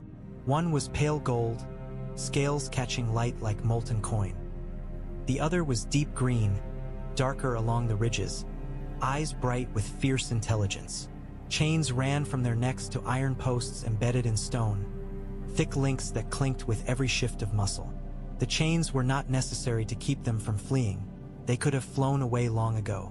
The chains were for everyone else's comfort. A lie made of iron. Daenerys stood near the courtyard center, her posture rigid. Missandei was at her side. Grey Worm lingered just behind, tense. A few Unsullied formed a wide ring, spears upright. Tyrion hovered at the edge like a man who wanted to be anywhere else and yet could not look away. Jon stepped into the open space and felt 2 enormous gazes land on him at once. The dragons' heads lifted, nostrils flared. A low rumble rolled through the courtyard like distant thunder. Jon's scars warmed. The fire in his chest surged, eager and heavy, as if it recognized kin. Viserion leaned forward, chains clinking. Regal did the same, a deeper rumble vibrating in his throat. Their eyes fixed on Jon with a focus that made the Unsullied stillness tighten. Daenerys' voice cut through, calm but strained. "They smell you," she said. Jon didn't look away from the dragons. "They smell fire," he replied. Daenerys' jaw tightened. "They smell me," she corrected. Jon forced his breath slow. Smoke curled faintly from his lips. "Maybe," he said, "maybe they smell both." Grey Worm's hand tightened on his spear shaft, the motion small but telling. Tyrion's eyes flicked to Grey Worm, then to Daenerys, as if ready to intervene with words before steel did what steel always wanted to do. Daenerys stepped forward, chin lifted. "Regal," she called in Valyrian, voice sharp. The green dragon's head turned toward her, acknowledgement in the movement. Then Daenerys looked back at Jon. "Touch him," she said, and the command was directed at Jon, not the dragon. "If you truly are what they think you are, prove it." Davos made a low sound behind Jon. "This is madness," he muttered. Jon felt his pulse hammer. He did not fear being burned. He feared what would happen if he wasn't. He feared what would happen if the dragons accepted him too easily, because acceptance would make him something Daenerys could not control, and kings who could not be controlled tended to die. Still, Jon stepped forward with his hands open, palms visible, moving slowly the way one approached a skittish horse. Regal's head lowered, breath hot and wet. The smell of sulfur and meat filled Jon's nose. The dragon's eye, green, bright, ancient, fixed on Jon's face. Jon stopped at arm's length and lifted his hand carefully. For a heartbeat he hesitated, feeling the fire in him surge toward the dragon like a tide. He forced it down, forced himself to be a man, not a furnace. His palm touched Regal's snout. The dragon did not flinch. Instead, the massive head leaned into Jon's touch, chains clinking softly, as if the dragon were pressing against a familiar hand. A sound rose from the unsullied ring, an involuntary hiss of breath. Missandei's eyes widened. Tyrion's mouth parted slightly, astonishment breaking through calculation. Daenerys went very still. Jon slid his hand along the dragon's scales. They were warm, not from sun, from life. He felt a low vibration beneath them, like a heartbeat the size of a drum. Regal rumbled, and the sound vibrated through Jon's bones. Jon's scars warmed in answer, and for a moment Jon felt something brush his mind: heat, memory, hunger, an ancient sense of sky. Then Viserion leaned forward too, chains rattling. Jon turned slowly and stepped toward the golden dragon. Daenerys's voice came tight. "Be careful," she said, and Jon heard the fear in it. Not fear for Jon's life, but fear for her dragon's loyalty. Jon placed his hand against Viserion's snout. The dragon's eye blinked once, slow and deliberate. Then Viserion lowered his head further, allowing Jon to rest his palm more fully, as if the dragon were offering him the shape of trust. Jon swallowed. The heat in his chest surged so hard it made his vision blur at the edges. He could feel the dragon's warmth wrapping around him like a cloak. He could feel something in the air shift, an ancient current, a thread of power connecting living fire to living fire. Daenerys stepped forward sharply, voice rising. "Enough," she snapped in Valyrian, and both dragons' heads lifted slightly, reluctant. Jon lowered his hand, forcing himself to step back. The dragons watched him, eyes bright, their rumbling quieting into something like curiosity rather than threat. Chains still hung heavy at their throats, but the weight felt suddenly wrong, like shackles on the wrong prisoners. Daenerys stared at Jon, her face pale with anger and all braided together. She stopped, as if the words tasted bitter. "They accepted you." Jon's voice was hoarse. "I didn't ask them to," he said. Daenerys's gaze sharpened. "Dragons don't accept without reason." Jon looked at his hands. They were unburnt, steady, but he could feel heat under his skin, like coals. "Neither does fire," he murmured. Tyrion spoke softly, breaking the silence. "Well," he said, and there was genuine wonder in it, "this complicates everything." Grey Worm's eyes remained hard. "He is a threat," he said flatly. Daenerys did not look away from Jon. "Or a weapon," she replied, and the word made Jon's stomach twist. He did not want to be a weapon. He did not want to be anyone's. But as the dragons watched him with those molten eyes, Jon realized with sudden clarity that whatever he had become, it belonged to itself first, and Daenerys Targaryen would not like that. Daenerys cornered him after, not with soldiers, but with silence. It was in a corridor carved narrow through black stone, torchlight flickering over dragon reliefs that seemed to writhe with shadows. The air was warm, close, smelling faintly of smoke and salt. Jon could hear distant waves pounding cliffs like a heartbeat that refused to slow. Daenerys walked ahead of him, then stopped so abruptly Jon nearly collided with her. She turned, eyes dark and sharp. "You didn't flinch," she said. Jon's jaw tightened. "From what?" "From them," Daenerys said, and her voice held a tremor she refused to acknowledge. "My dragons. Men flinch. Kings flinch. Even my advisors flinch." Jon held her gaze. "I've flinched enough in my life," he said. "It didn't save anyone." Daenerys's eyes narrowed. "You touched them," she said softly, and the softness was more dangerous than anger. "They accepted you." Jon's voice went rough. "I didn't command them." Daenerys stepped closer, her cloak brushing stone. "And yet they leaned toward you," she said. "As if you were..." She stopped, jaw tightening, as if the word offended her. "As if you were family." Jon felt the fire in his chest stir, defensive. "If Samwell Tarly is right," Jon said quietly, "then I am Targaryen." Daenerys's expression hardened like cooled lava. "If," she echoed, Jon swallowed. "I didn't ask to be," he said. "I didn't even know." Daenerys's gaze flicked over Jon's face, searching. "And what will you do with it?" she demanded. "This name, this claim, this..." Her voice tightened. "This threat." Jon's mouth twisted. "I'm not your threat," he said. "The dead are." Daenerys's eyes flashed. "The dead do not sit thrones," she snapped. "Men do, and men will use any story they can to tear down the woman who comes to take what is hers." Jon's patience frayed. "What is yours?" he demanded. "A chair of blades? A city that will burn if it resists? You talk about thrones like they're worth more than breath." Daenerys's face went very still. The torch beside them flared slightly, reacting to the heat rising off Jon's skin, then steadied again. "I crossed the world," she said softly. "I lost everything. I bled. I burned. I freed slaves. I broke chains. I watched people die for my dream." Her eyes sharpened. "Do not tell me what is worth something." Jon's throat tightened, not with fear but with something like understanding. He knew what it was to carry a vow you didn't ask for. He knew what it was to be shaped by loss until your purpose was the only thing left. "I'm not mocking what you did," Jon said, voice lower. "I'm telling you your dream won't matter if winter wins." Daenerys stared at him a moment longer, then looked away down the corridor as if the stone might offer answers. "I want to believe you," she admitted quietly, and the admission surprised Jon more than any threat. "But belief is a blade too. It can cut the hand that holds it." Jon exhaled, smoke curling faintly. "Then let me show you," he said. "Let me prove it." Daenerys's gaze snapped back to him. "How?" she demanded.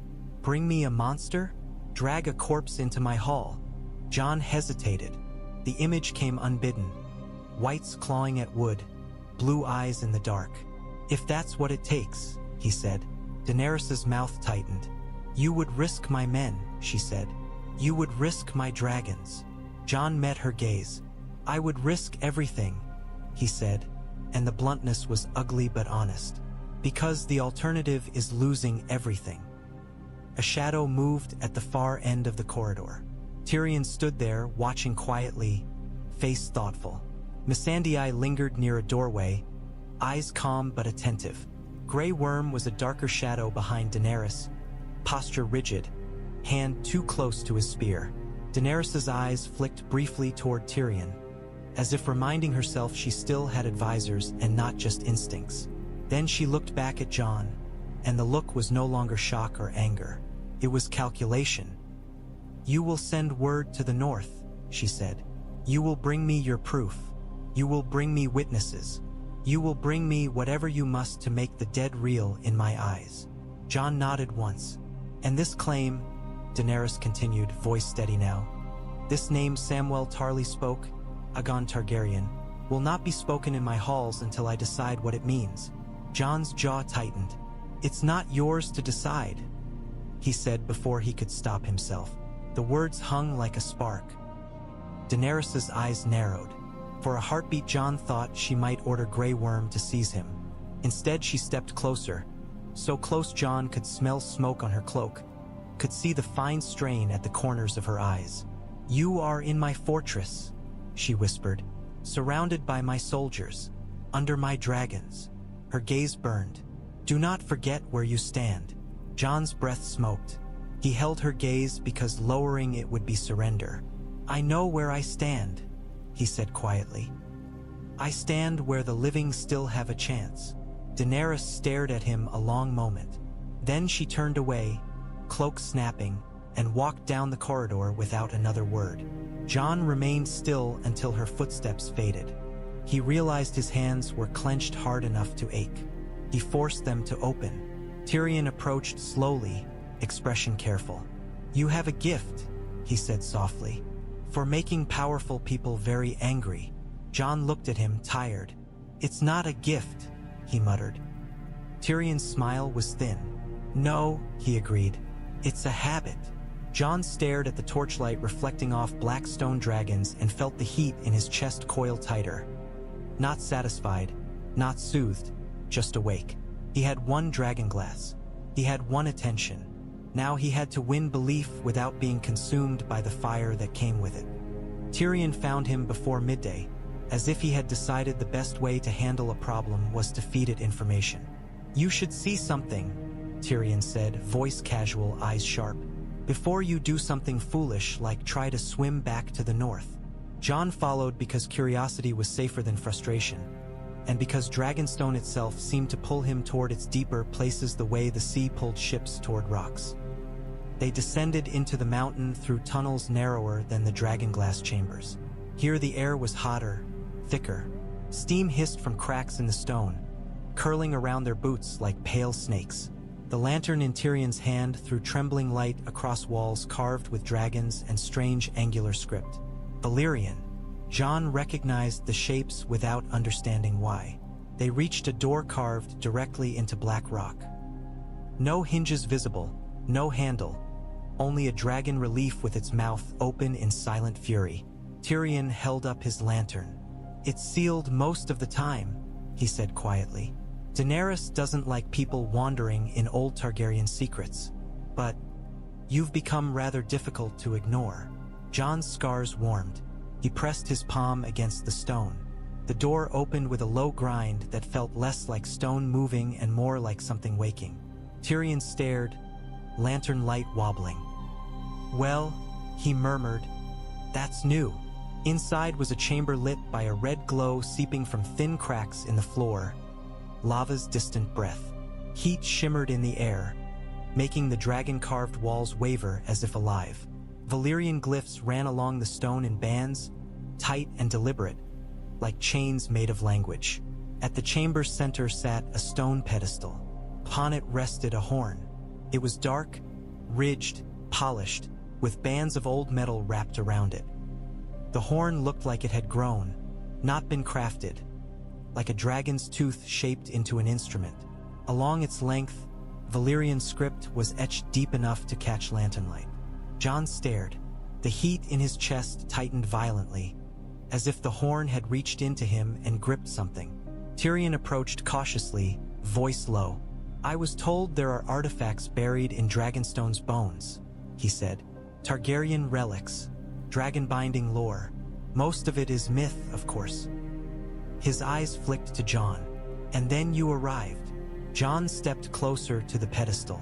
He could feel the horn's presence like a pressure against his skull. He did not reach for it yet. He looked at the glyphs around the chamber instead. The script seemed to shift when he stared too long, letters crawling into meaning. He did not translate them. He felt them. Chains, fire, blood, command. A word rose in his mind, sharp as a blade. Zaldrizes. His scars warmed. The red glow in the floor cracks seemed to brighten slightly, as if answering. Tyrion watched Jon's face carefully. "You can read it," he guessed. Jon swallowed. "I can't," he said, and hated the lie because it tasted too familiar. Tyrion didn't pee. Rest. He simply nodded as if storing the answer for later. "You don't have to," he said softly. "Some things speak without being read." Jon lifted his hand and touched the glyphs carved into the wall. Heat surged up his arm, stronger than any he had felt yet. His vision blurred. The chamber's red glow expanded, swallowing lantern light. For a heartbeat, Jon was not on Dragonstone. He stood in a city of black stone under a red sky. Towers rose like spears. Dragons filled the air, their wings beating slow, enormous, casting shadows that made men below look like insects. He heard voices speaking Valyrian, hard, commanding, musical. He saw a circle of robed men around a horn like the one on the pedestal. Their hands were cut, blood dripping into a bowl of flame. The flame rose, shaping itself into a dragon's head. Then the vision shifted again. Ice this time, a wall rising, not of stone but of frozen magic. He saw fire poured into its foundations, not to melt it, but to bind something beneath. He saw dragon flames striking ice, not destroying it, but writing spells into it. He saw a great shadow under the wall, coiled and sleeping. Jon gasped and tore his hand away. The chamber snapped back into focus. Tyrion grabbed his arm reflexively, steadying him. "Easy," Tyrion muttered, voice tight. Jon's breath came out as smoke. His heart hammered. His scars felt hot, as if they had been branded anew. "The wall," Jon rasped. Tyrion's eyes narrowed. "What about it?" Jon stared at the horn on the pedestal. The pressure in his skull had become a low hum. "It was made with fire," Jon said hoarsely. "Not just ice. Fire bound into it." Tyrion's face went very still. "That is deeply unpleasant," he said, because Tyrion Lannister could cloak fear in wit better than most men could cloak themselves in fur. Jon stepped closer to the horn. His hand hovered above it, trembling slightly. He could feel how easy it would be to pick it up, how easy it would be to bring it to his lips and blow, to see what answered. The thought made the fire in him surge with hungry curiosity. Tyrion's voice cut through, sharp. "Don't." Jon froze. Tyrion held his gaze. "Whatever that is," Tyrion said quietly, "it doesn't belong in the hands of a man who still believes he's only a man." Jon's throat tightened. He lowered his hand slowly. The horn remained on the pedestal, silent and patient. The chamber's heat shimmered. The glyphs watched. Jon backed away from the pedestal, every instinct screaming to either seize the horn or flee it. He did neither. He simply turned toward the door, breathing smoke into hot air, and walked out of the chamber as if leaving did not cost him something. Behind him, Tyrion lingered a heartbeat longer, lantern light trembling. When he finally followed, he shut the stone door, sealing the horn back into darkness. Jon climbed the steps out of the mountain's belly with his scars burning faintly, and one truth lodged in his mind like a nail. Dragon. Stone held old power, and old power had begun to recognize him. The raven arrived with winter on its wings. It fluttered into the war room and perched on the table edge as if the mountain's heat had not impressed it. Frost clung to its feathers in tiny crystals, already melting in Dragonstone's warmth. The bird cawed once, harsh, then hopped impatiently as if demanding someone take the weight from its leg. Missandei unfastened the scroll with careful fingers and passed it to Jon without ceremony. The wax seal was stark, the direwolf stamped deep. Jon's chest tightened before he even broke it. "Sansa." He unrolled the parchment and read. Her words were precise, controlled, carved from the same steel she wore in her eyes now. Winterfell held, she wrote. The North was rallying, slowly, grudgingly, as lords always did. The Karstarks were slippery. The Umbers were silent. The Glovers demanded proof. The Manderleys watched every shift like traders watching coin. And then her script tightened, the lines closer, the ink darker. At Eastwatch, strange reports. Dead things seen on the ice too far south, too close. Rangers missing. Wildlings uneasy. Tormund Giantsbane had sent word. The dead moved like an army now, not like scattered nightmares. The night itself felt heavier. The wall, Sansa wrote, felt wrong. Jon's scars warmed, as if the words had touched something under his skin. He tasted smoke.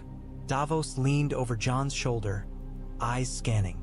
"Eastwatch," Davos muttered. "If they're massing there." "They're testing," Jon said quietly. He looked up and the war room seemed suddenly smaller. "They're looking for a crack." Daenerys watched from the head of the table, expression controlled. Tyrion sat to her right, face thoughtful, fingers steepled. Grey Worm stood behind, posture rigid. The unsullied ring seemed to tighten without moving. Daenerys's voice was calm. "This is your proof?" she asked. "A letter from your sister." Jon's jaw tightened. "It's not proof," he admitted. "It's warning." Daenerys's eyes narrowed. "Warnings are easy." Jon's voice hardened. "So is dying," he said. Tyrion coughed softly, stepping in before words became sparks. "It does suggest urgency," he said carefully, "and it suggests the North is not merely inventing threats to gain your attention." Daenerys did not look at Tyrion. "I need more," she said, gaze locked on Jon. "I need something my armies can see." Jon's mind moved fast, grim. "Then we show you," he said. Grey Worm's eyes narrowed. How? Jon stared at the map on the table. Black lines marking coast, the wall like a thin scar, the empty white beyond. He heard the dead in his memory. The wet scrape of feet, the click of frozen teeth, the silence before a scream. We capture one, Jon said. The words landed hard. Missandei's breath caught. Tyrion's face tightened. Grey Worm's jaw clenched as if he had bitten something bitter. Daenerys's eyes sharpened. Capture one, she repeated. A Wight, Jon said. Bring it south. Show it to anyone who doubts. His gaze held. The heir. If you want proof, that's proof. Daenerys stared at him, the mountain's heat shimmering in torchlight behind her. You would bring death into my halls, she said softly. Into my armies. Jon's voice was flat. Death is coming whether we invite it or not. Davos swallowed hard. That's madness, he muttered, though he did not sound certain. And it might work. Tyrion leaned forward slowly, eyes bright with reluctant fascination. A Wight, he murmured as if tasting the idea. A living demonstration. He looked at Daenerys. It would convince some, not all, but it would convince those who matter, Jon said. Those who hold armies. Those who hold cities. Daenerys's gaze stayed on Jon. And you would go, she said, not a question. Jon nodded once. Daenerys's expression tightened. You would risk my dragons, she said. I'd rather risk dragons than bury the world, Jon replied. The war room fell silent for a heartbeat. In that silence, Jon felt the cold pressure at the edge of his mind. A distant awareness, like an enemy shifting in darkness. And beneath that cold, he felt the fire in his chest coil. Ready. Daenerys stood very still. Then she spoke, voice controlled. You will not take my dragons beyond the wall, she said. Jon's jaw tightened. Then you'll lose the chance to save them, he said before he could stop himself. Grey Worm's spear but thudded once on stone. Enough, he snapped. Daenerys lifted a hand, silencing him. Her eyes did not leave Jon. You test me, she said softly. Jon held her gaze. I'm trying to save you, he said, whether you like it or not. Daenerys stared at him a long moment. Then she exhaled slowly. Send your word, she said, to your sister, to your wall. Prepare your men. Her gaze sharpened. If we do this, it will be done my way. Jon's chest tightened. Meaning, Daenerys's mouth set. Meaning you will not command my armies, she said.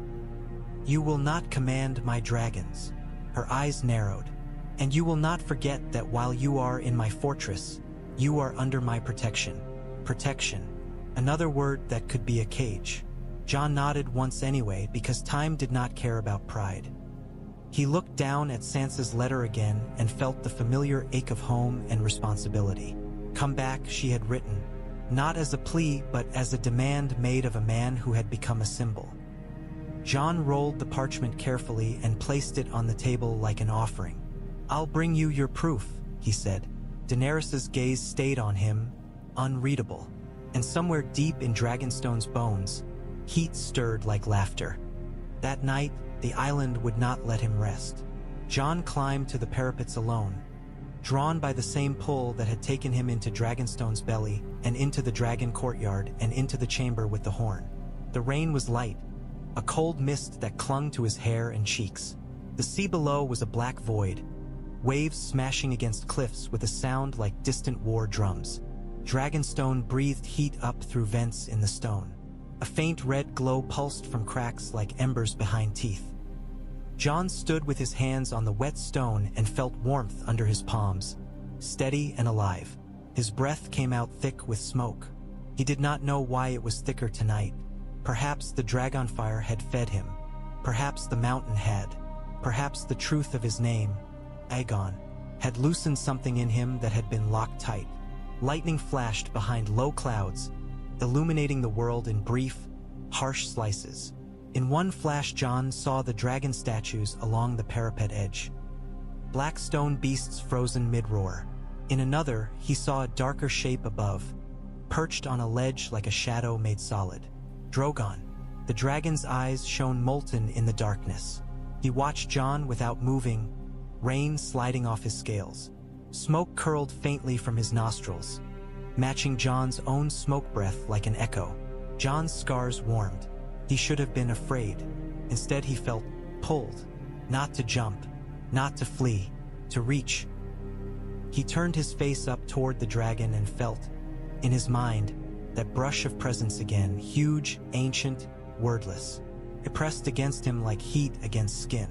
Jon's head throbbed with it. For a heartbeat, the world blurred, and Jon saw the wall. Not the wall as men saw it, a cliff of ice and stone, but the wall as it had been made. Fire striking ice, dragon flame writing spells into frozen foundation. He saw men in robes speaking Valyrian. He saw blood dripping into snow and steaming. He saw a great shadow beneath the wall coil tighter, bound by runes and cold and heat at once. Then the vision shifted, and he saw blue eyes in the dark, an army of dead moving like water, endless, patient. At their front stood a figure in armor pale as moonlight, a crown of ice, a sword like frozen night. The Night King's gaze turned, and Jon felt it lock onto him through vision and distance as if the dead could smell his fire. Jon's breath hitched, smoke poured from his mouth. The heat in his chest surged, violent and defensive, and the torches along Dragonstone's walls, far below, flared in answer. Drogon rumbled low, a sound like thunder rolling through Jon's ribs. Jon pressed a hand to his chest over the scars. The skin was warm, too warm. The fire inside him felt like it wanted out, like it wanted to answer the Night King's cold gaze with flame. He lifted his hand slowly, palm up toward the rain, and willed the heat to settle. Didn't. A thin ribbon of flame sparked at his fingertips. Small, sudden, bright. Then died as quickly as it appeared, snuffed by. Then, Jon stared at his hand, heart hammering.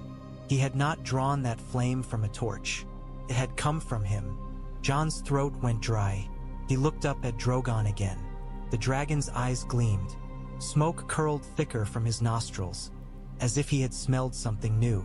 Jon felt the dragon's presence press harder against his mind, and for an instant he understood the sensation not as threat but as question. "Are you fire?" Jon swallowed. "Yes," he whispered to the night, to the dragon, to whatever listened in the cracks of stone. "I am." The rain hissed against warm rock. Lightning flashed again, and for a heartbeat Jon saw his own reflection in a wet stone surface. Eyes too dark, face too thin, breath smoking like a furnace. He wondered, with sudden dread, whether the fire that brought him back had done more than resurrect him, whether it had claimed him. A distant roar rolled across the sea, Drogon's voice, deep and heavy, and Jon's scars answered with a pulse of heat. Somewhere far north, beyond the reach of ravens and queens, winter moved, and now winter had felt him. They argued logistics as if logistics could make a nightmare less hungry. Maps covered the war table, coastlines and rivers, the wall like a thin white scar, the empty lands beyond it drawn as blankness because men did not like to put too much ink into places that frightened them. Jon stood over the map with a dagger in hand, pointing to Eastwatch, then to the haunted forest, then farther north where nothing was marked but emptiness. "This is where they move," Jon said. "This is where we can find stragglers, small packs. If we go too far, we'll draw the whole army." Daenerys watched him with arms crossed, posture rigid. "And you expect my men to march into that?" she said, voice flat. "For a corpse." "For proof," Jon corrected. Grey Worm's gaze remained hard. "My men do not fear," he said, but Jon heard the tension beneath. Even fearless men did not like walking into stories. Davos leaned in, face grim. "Fear's not the problem," he muttered. "Freezing to death before you even find the bloody thing. That's the problem." Tyrion rubbed his temple with 2 fingers, as if trying to stave off a headache made of ice and politics. "We need a small party," he said. "Fast. Quiet." He glanced at Daenerys. "If we send too many, we risk too much." Daenerys's eyes narrowed. "And if we send too few, they die," she said. "And then we've gained nothing." Jon's dagger tapped the map once. "We need men who know the north," he said. "Men who fought the dead." His gaze flicked to Davos. "And we need a way to contain it." Missandei stepped forward with a scroll, voice calm. "There are iron cages used for dangerous animals," she said. "The Queen's ships have." "A cage," Davos muttered. "A bloody cage for a dead thing. What could go wrong?" Everything, Jon thought. Everything could go wrong. He forced his voice steady. "We trap it," he said. "We bring it south." He looked at Daenerys. "You'll see it. Your armies will see it. Then you'll choose." Daenerys stared at him, the mountain's heat shimmering in torchlight behind her. "Choose what?" she demanded. Jon held her eyes. "Whether you fight for a throne," he said, "or for the living." The words hung like a spark. Grey Worm's posture tightened. Tyrion's eyes widened slightly, then narrowed, as if irritated at Jon's bluntness and grateful for it at once. Daenerys did not flinch. "You speak as if those are different," she said softly. "If I rule, I protect." Jon's mouth tightened. "You can't protect Ash," he said. Silence stretched. At last Daenerys spoke, voice clipped. "Very well," she said. "We will do this." Her eyes flicked to Grey Worm. "I will not lose my Unsullied in your forest." Grey Worm's jaw tightened, but he nodded once. Daenerys's gaze returned to Jon. "You will go," she said, "with your men." She hesitated only a heartbeat, then added, "And I will not send my dragons." Jon felt the refusal like a cold splash. "If things turn bad," he began. "They won't," Daenerys cut in. "You said a small party. You said careful. Then be careful." Jon swallowed hard. He wanted to argue. He wanted to tell her she did not understand how quickly the dead could turn careful into slaughter. But he saw the tension in her shoulders, the possessiveness in her eyes when dragons were mentioned. She would not risk them on his word, not yet. Tyrion spoke quickly, smoothing edges. "We can still prepare," he said. "Ships ready to sail, men ready to receive. And if something goes wrong..." Daenerys's gaze sharpened. "If something goes wrong," she said, "then we will adapt. That is what rulers do." Davos snorted softly. He muttered. "And what men do is die." Jon ignored him because Davos was not wrong and because wrongness did not help. He looked down at the map again and felt the cold pressure beyond it, beyond ink and stone, waiting in the north. He felt the fire in his chest coil tighter, eager and hungry, as if it liked the thought of going back toward the wall. He realized with a sick twist that some part of him did not fear the dead. Some part of him wanted to meet them. He pressed the dagger tip into the map where Eastwatch sat and held it there until the parchment dimpled. "Then we go," Jon said. Daenerys stared at him across the table, her face lit by low torchlight, and Jon could not tell whether she saw him as ally, rival, or weapon. Perhaps all three. Perhaps that was what kings were. Dawn came with wind and witnesses. Jon heard footsteps behind him on the cliff path before he saw anyone. He did not turn at first. He stood on the stone terrace where the dragons liked to gather, a broad shelf carved near the mountain's edge, torches burning in iron brackets, their flames snapping in the wind. The sea below was black and angry, but the sky had begun to pale at its edges, bruised purple turning slowly toward gray. He felt them before he saw them. Three presences, enormous and hot. Drogon landed first, wings folding with a sound like sails snapping. Regal followed, green scales catching the faint dawn light, chains long since removed here because Daenerys did not chain them on open stone. Viserion glided down last, pale gold against gray sky, landing with a heavy grace that made the terrace tremble. Jon stood still, hands at his sides. He felt the fire in him coil tight, not aggressive, but alert, like a living thing waking to familiar voices. Behind him, Daenerys approached with Tyrion, Missandei, Grey Worm, and a small ring of Unsullied. Their boots scraped stone, their breath fogged in the cold air. Daenerys stopped at the terrace edge and stared at the 3 dragons gathered together as if she had never seen them before. "They came," she said softly. Jon did not look back. His gaze was on Drogon's molten eyes. "They were already here," he said. Daenerys's voice tightened. "They don't gather like this," she said. "Not without me." Jon's breath smoked. "Then maybe they're gathering for something else," he said, and the words tasted dangerous. Grey Worm shifted, spear tightening in his grip. Tyrion's face looked pale with astonishment. Missandei's eyes were wide, but her posture remained calm, as if she were watching a storm you could not stop and should not insult. Drogon stepped closer, claws scraping stone. The dragon's head lowered slightly, smoke curling from his nostrils. Regal rumbled, a low sound that vibrated through the terrace. Viserion's pale head tilted, studying Jon with unsettling focus. Jon felt their warmth press against his skin like sun. He lifted his hand slowly, palm open. The torches along the terrace flared, leaning toward him. The wind seemed to hesitate for a heartbeat, as if listening. Jon did not speak Valyrian out loud. He did not want Daenerys hearing the language in his mouth and deciding that meant ownership. He simply reached inward and let the heat in him rise. Steady, controlled, present. He felt the dragons respond, not by obeying like trained animals, by acknowledging like great powers recognizing their own. Drogon lowered his head another fraction.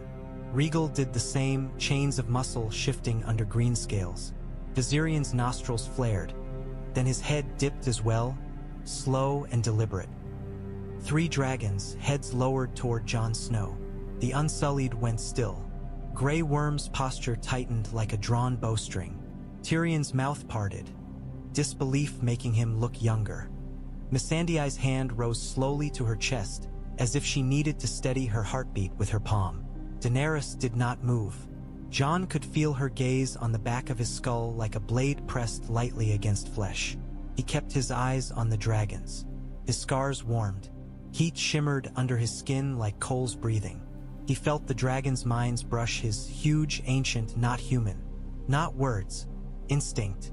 Memory. Sky and fire and hunger. And beneath that, something else. Older than these dragons, older than this island. A thread of command woven into blood. Jon swallowed, throat tight. He did not want to command them. He wanted them to live. He wanted to use them against ice, not to become the kind of man Valyria had been built to serve. But the dragons did not care about his morality. They cared about what he was. Daenerys' voice cut through, tight and dangerous. "Stop," she said. Jon lowered his hand slowly. The torches steadied.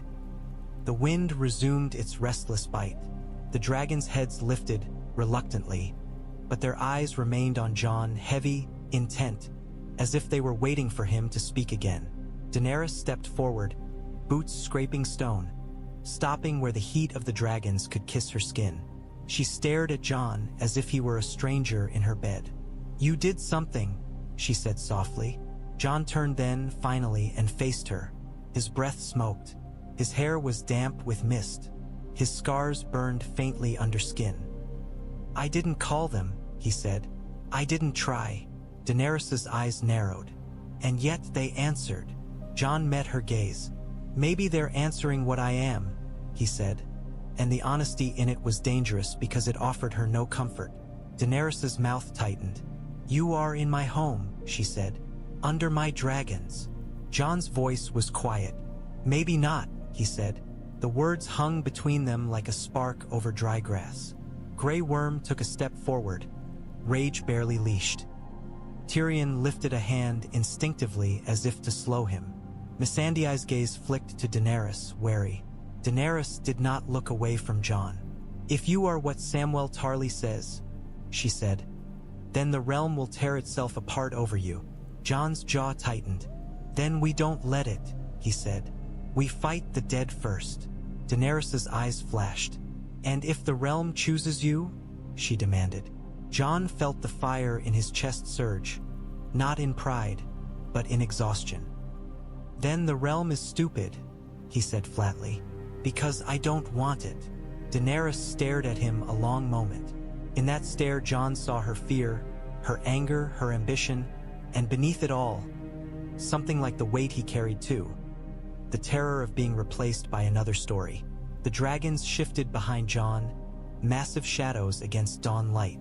Drogon rumbled low, a sound like thunder, as if reminding them both that dragons did not care about human arguments. Daenerys exhaled slowly, forcing herself calm. "You will go north," she said, voice controlled. "You will bring me your proof, and when I see it, I will to weather to bring my dragons."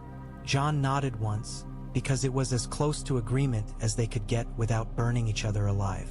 Daenerys's gaze lingered on the dragons behind Jon, then returned to him.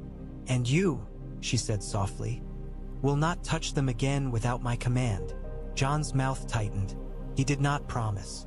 He simply held her gaze until she looked away. The dawn brightened. The sea roared below. The dragons watched, patient and awake. And Jon Snow, Aegon Targaryen, fire-returned king, unwilling Dragonlord, understood that the next step north would not just be a march into winter. It would be a march into the place where ice had learned to fear fire, and where fire would be tested for what it truly was.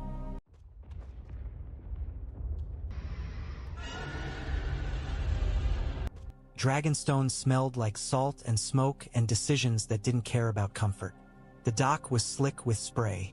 Ropes snapped in the wind.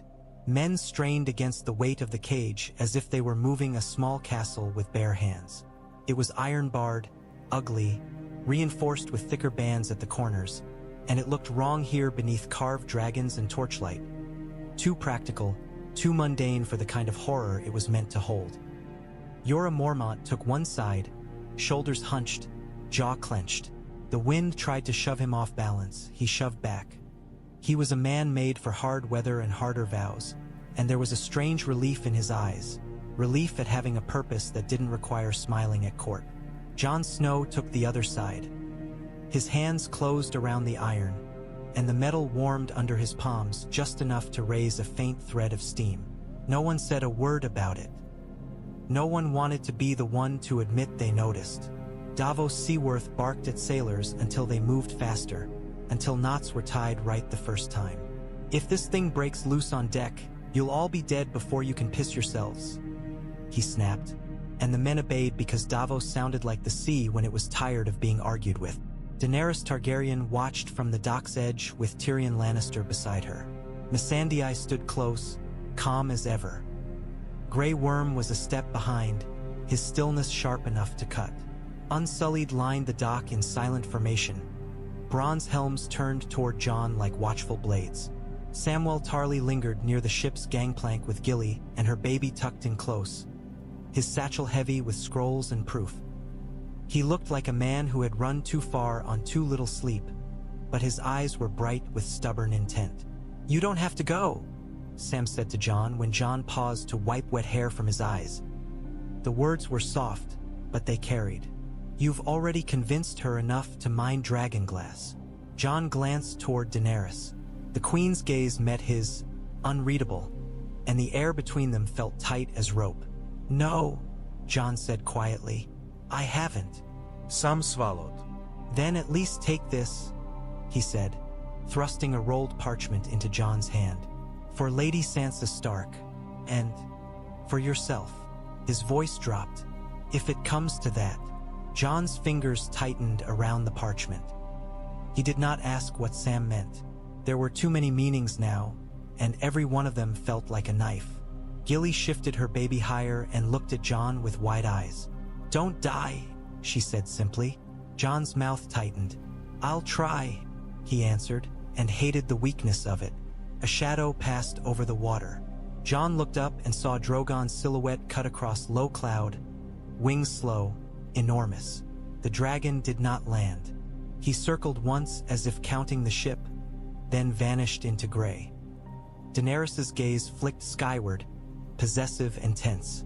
When she looked back at Jon, her voice was calm but edged. "Bring me what you promised," she said. "Proof that forces the world to open its eyes." Jon nodded once. "And when I do," he said. You come north. Daenerys's eyes narrowed.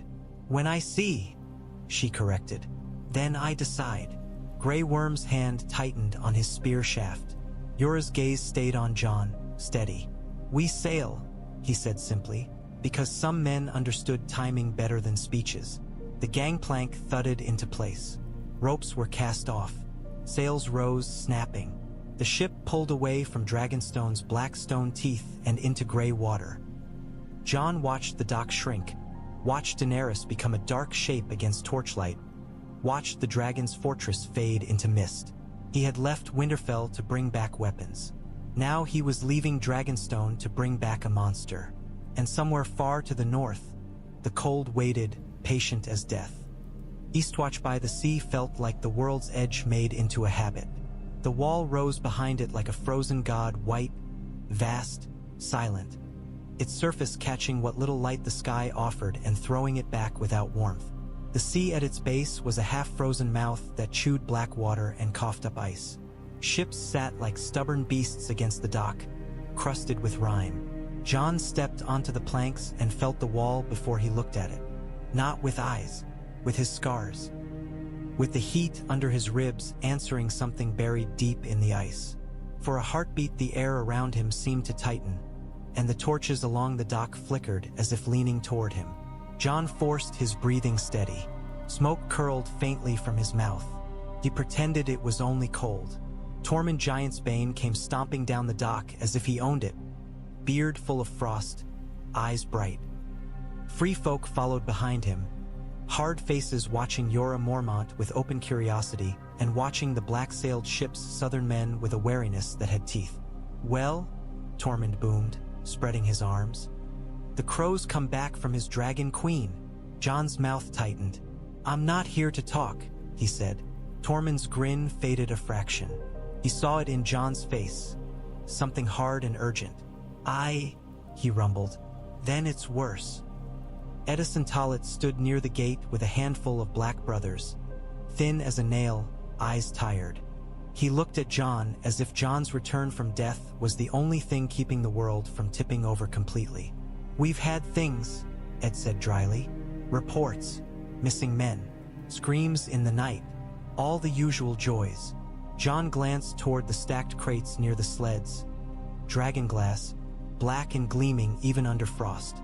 Men moved around them carefully, as if the stone might bite. Where's the trouble? Jon asked.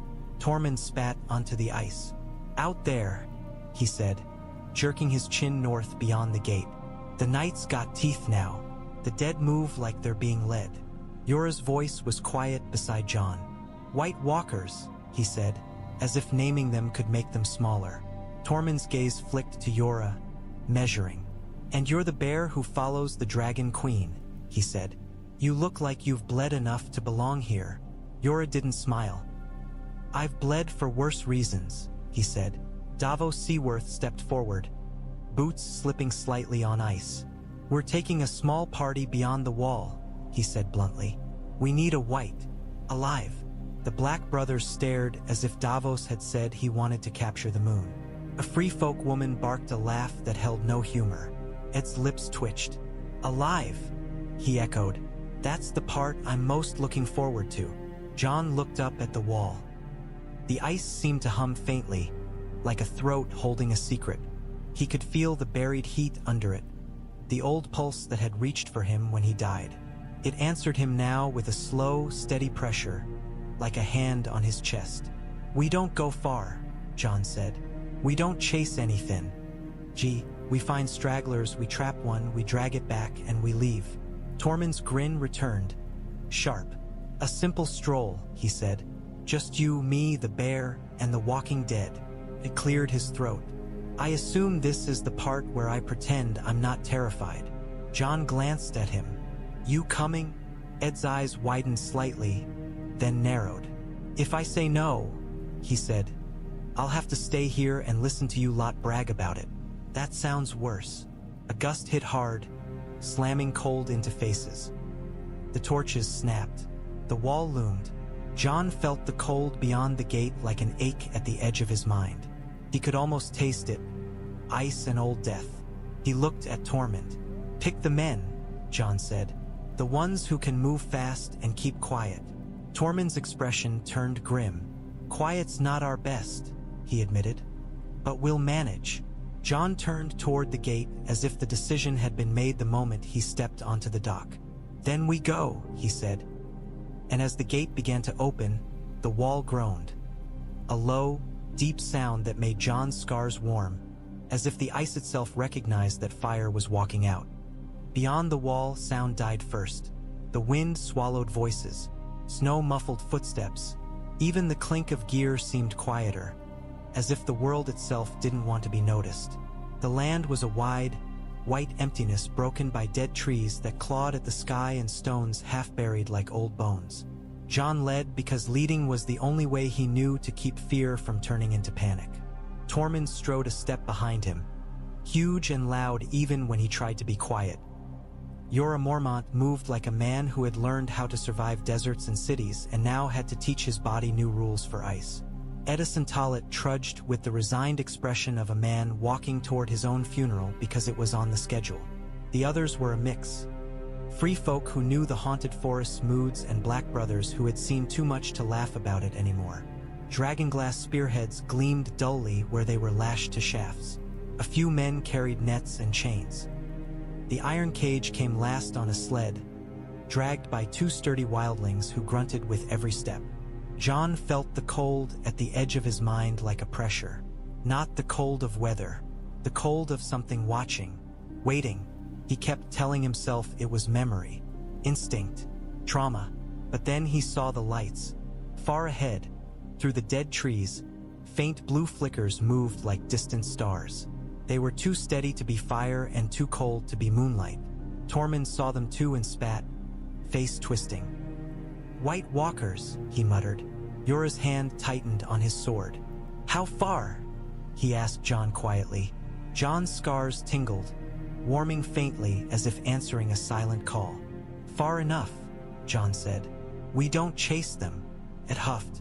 "Good," he said. "I was worried we might have a hobby." They pushed deeper, keeping to dips and hollows where the wind cut less. The day felt like twilight even at noon. Cloud cover smothered the sun. Breath froze on beards, fingers numbed. Yet Jon did not feel the bite the same way the others did. The cold brushed him and slid off, frustrated. Heat sat under his skin like coals banked, and he hated how useful it was. Useful things always asked for payment. Tormund stumbled once and recovered with a curse. "Your queen's men will die out here," he muttered to Jon. "The bronze helmet ones. They don't know this cold." "She's not sending them," Jon said. Tormund grunted. "Smart, for once." Jorah's gaze flicked to Jon.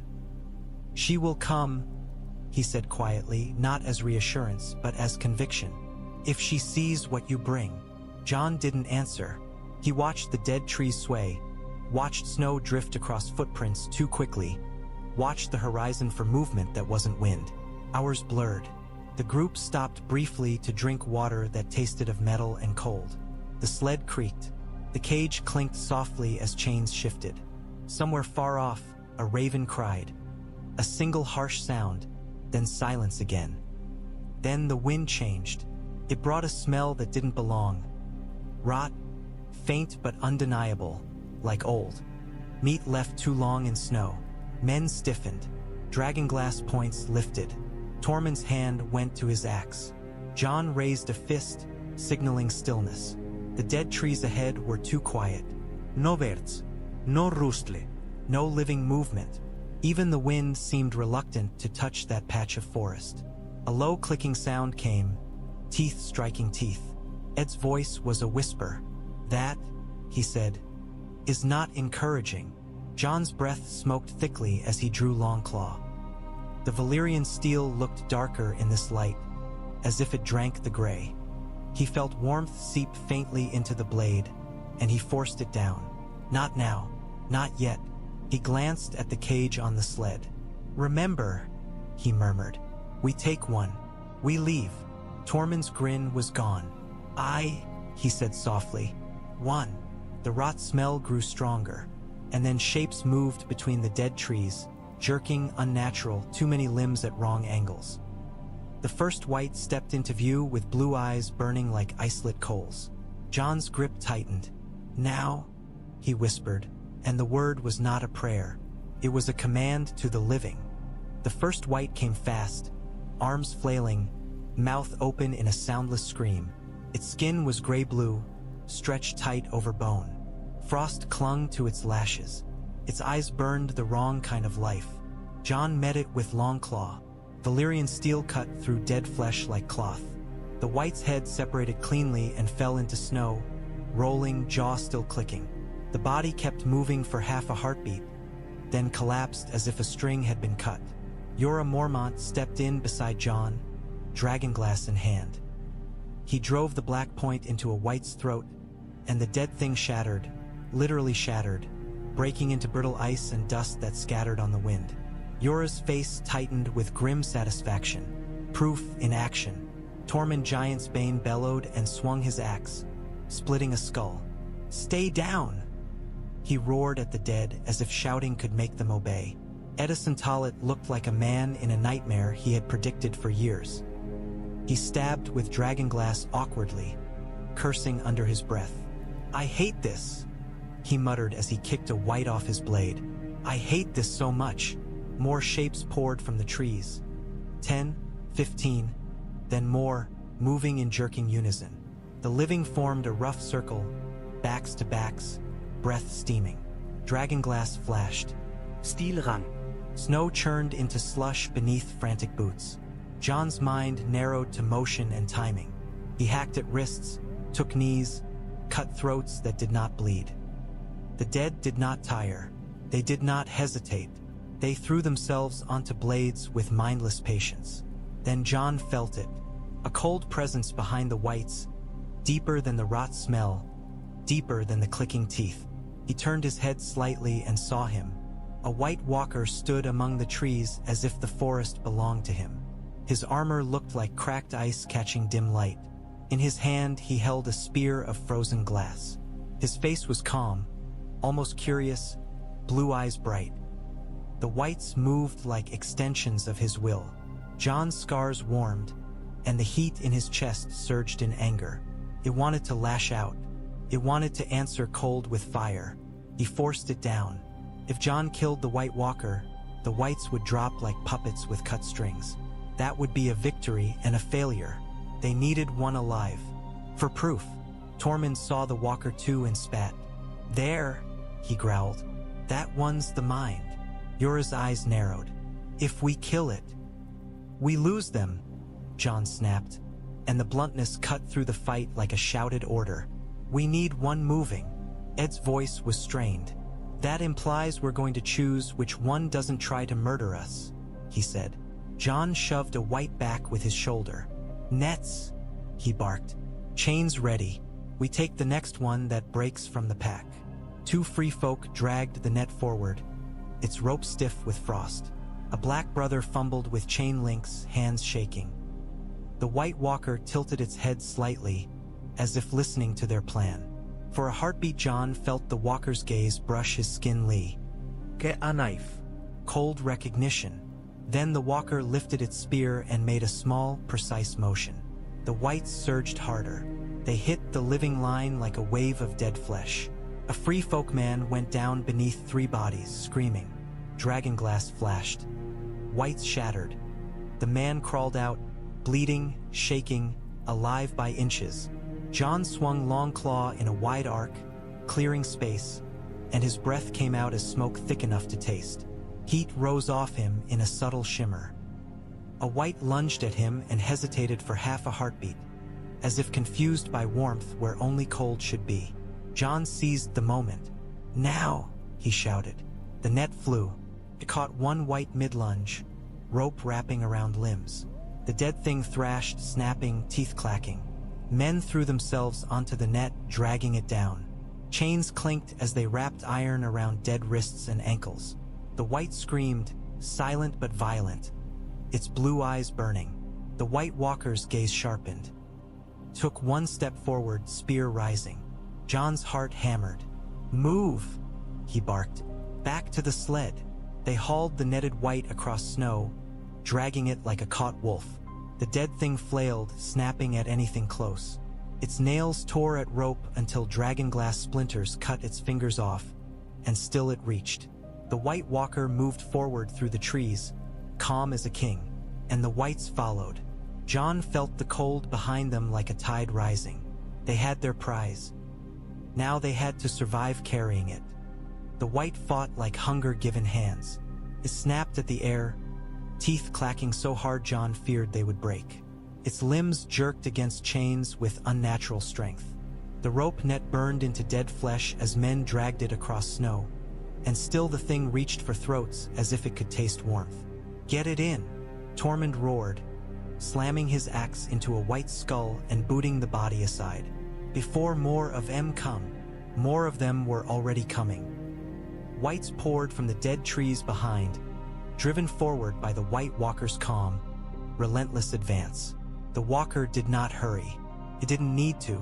Every step it took seemed to pull winter tighter around it, tightening the air, sharpening breath. Jorah Mormont staggered, blood streaking his cheek where a dead nail had raked him. He wiped at it with a gloved thumb, eyes hard. "If that wound freezes," he started. "It won't," Jon said without thinking, and his voice carried more certainty than he had any right to offer. He didn't know whether he meant Jorah would survive or whether he meant Jon's own heat would stop the cold from winning here. Either way, it was a promise. They reached the sled. The iron cage loomed. Ugly, heavy, reinforced with extra bars. Davos had insisted on it, cursing the whole idea while building it. Now it looked too small, too fragile, for the furious dead thing thrashing in chains. Edison Tollett grabbed the cage door, hands shaking. "I can't believe this is my life," he muttered, voice thin. Jon and Jorah hauled the netted Wight up, muscles straining. The dead thing kicked and writhed, snapping at Jon's wrist. Its teeth scraped iron chain instead, sparks jumping. "Hold!" Jon barked, and men pinned the Wight's shoulders down with spear shafts. Tormund shoved another Wight back, then turned and slammed his whole weight into the netted corpse, driving it toward the open cage. "In," he snarled, as if forcing a stubborn goat into a pen. The Wight's blue eyes fixed on Jon's face. For a heartbeat, Jon felt something in those eyes. Empty hunger, yes, but also a thin thread of recognition, as if the dead could smell the fire in him and hated it. Then it lunged. Jon caught it by the chain and hurled it into the cage. The dead thing hit iron bars hard enough to rattle the sled. It thrashed, clawing at bars, snapping its teeth at nothing. It slammed the cage door shut and shoved the iron bolt into place with both hands. The lock clicked. The sound was small, ridiculous, against the roar of approaching death. For a heartbeat, the living froze, breath steaming, eyes wide, staring at the cage as if expecting it to melt or explode. Then the White Walker stepped out of the trees into open snow. It raised its spear. The temperature dropped so abruptly Jon felt it even through his inner heat. Men gasped. Frost formed on eyelashes. The torches on the sled, small oil lamps rigged for light, guttered, flames shrinking. Jon's scars flared hot in response, an involuntar. Ediphians. Steam rose faintly off his skin. The White Walker's gaze locked onto Jon. Jon felt the stare like a hand around his throat, cold and certain. The Walker tilted its head slightly, as if curious. Then it moved its spear in a small, precise arc. The Whites surged again, faster, more furious. "Run!" Jon shouted. They dragged the sled forward at a lurching pace, boots slipping, shoulders straining. The cage rattled behind them with the captured Whites' relentless thrashing. The dead pursued, feet silent in snow, arms outstretched, mouths open. Jorah stumbled, caught himself, and kept going, teeth bared. Tormund swung his axe over his shoulder without slowing, cleaving a Wight that got too close. Ed ran with a kind of grim panic, eyes wide, muttering prayers he didn't believe. Jon ran at the rear, Longclaw cutting down anything that reached for the sled. His breath smoked thickly now. Heat rippled off him in faint waves, and Whites that lunged closest seemed to hesitate. half a heartbeat of confusion, before hunger overrode whatever instinct had warned them away. It wasn't enough. The dead were too many. The White Walker was too calm. Ahead, the land dipped toward a frozen lake, a wide sheet of ice half covered in snow. Jon's mind snapped to the only thing that mattered. They needed space. They needed time. And the dead did not give either. The lake saved them by making them helpless. They reached the ice at a run, dragging the sled until their shoulders screamed. The frozen sheet looked solid beneath snow, safe in the way only traps looked safe. They rushed across it anyway, because Wights were at their backs and fear made choice into instinct. Halfway across, the ice groaned. A deep, ugly sound rolled up through boots and bones. Men froze for half a heartbeat, then ran harder, because stopping on cracking ice was worse than dying to claws. They reached a rocky outcropping rising from the lake like a black tooth and clambered up, hauling the sled after them. The iron cage scraped stone. The captured Wight shrieked silently and slammed itself against bars until the cage rang. Behind them, the ice split. A line cracked open with a sound like thunder. Black water surged up. Two pursuing Wights went through without a splash, vanishing beneath, then clawed up the edge like spiders, blue eyes still burning. The living hacked them apart, forcing the dead back into water. Then the Wights stopped. Hundreds of them gathered at the ice edge, packed together in a silent mass, blue eyes glowing across the lake like a field of cold stars. They did not rush onto the broken ice. They did not flail. They waited. At the far shore, the White Walker stood still, spear upright, watching as if he had all the time in the world. Tormund spat blood and wiped his mouth with the back of his hand. "They're waiting for it to freeze," he growled. Edison Tollett shook so hard his teeth clicked. "That's considerate," he said weakly.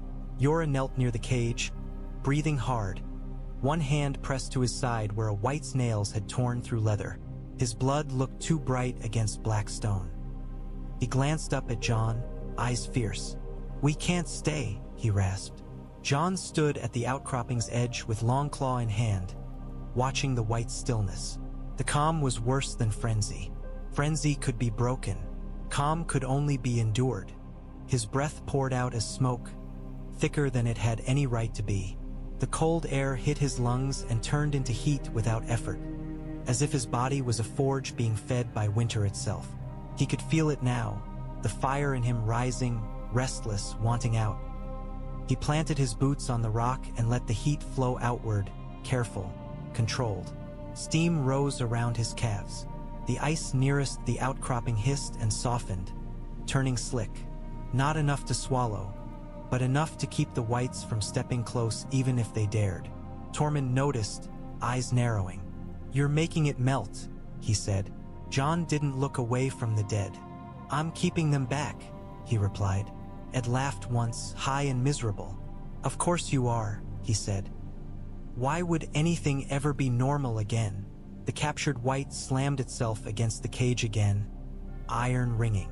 Its blue eyes locked on Jon through bars, hungry and hateful.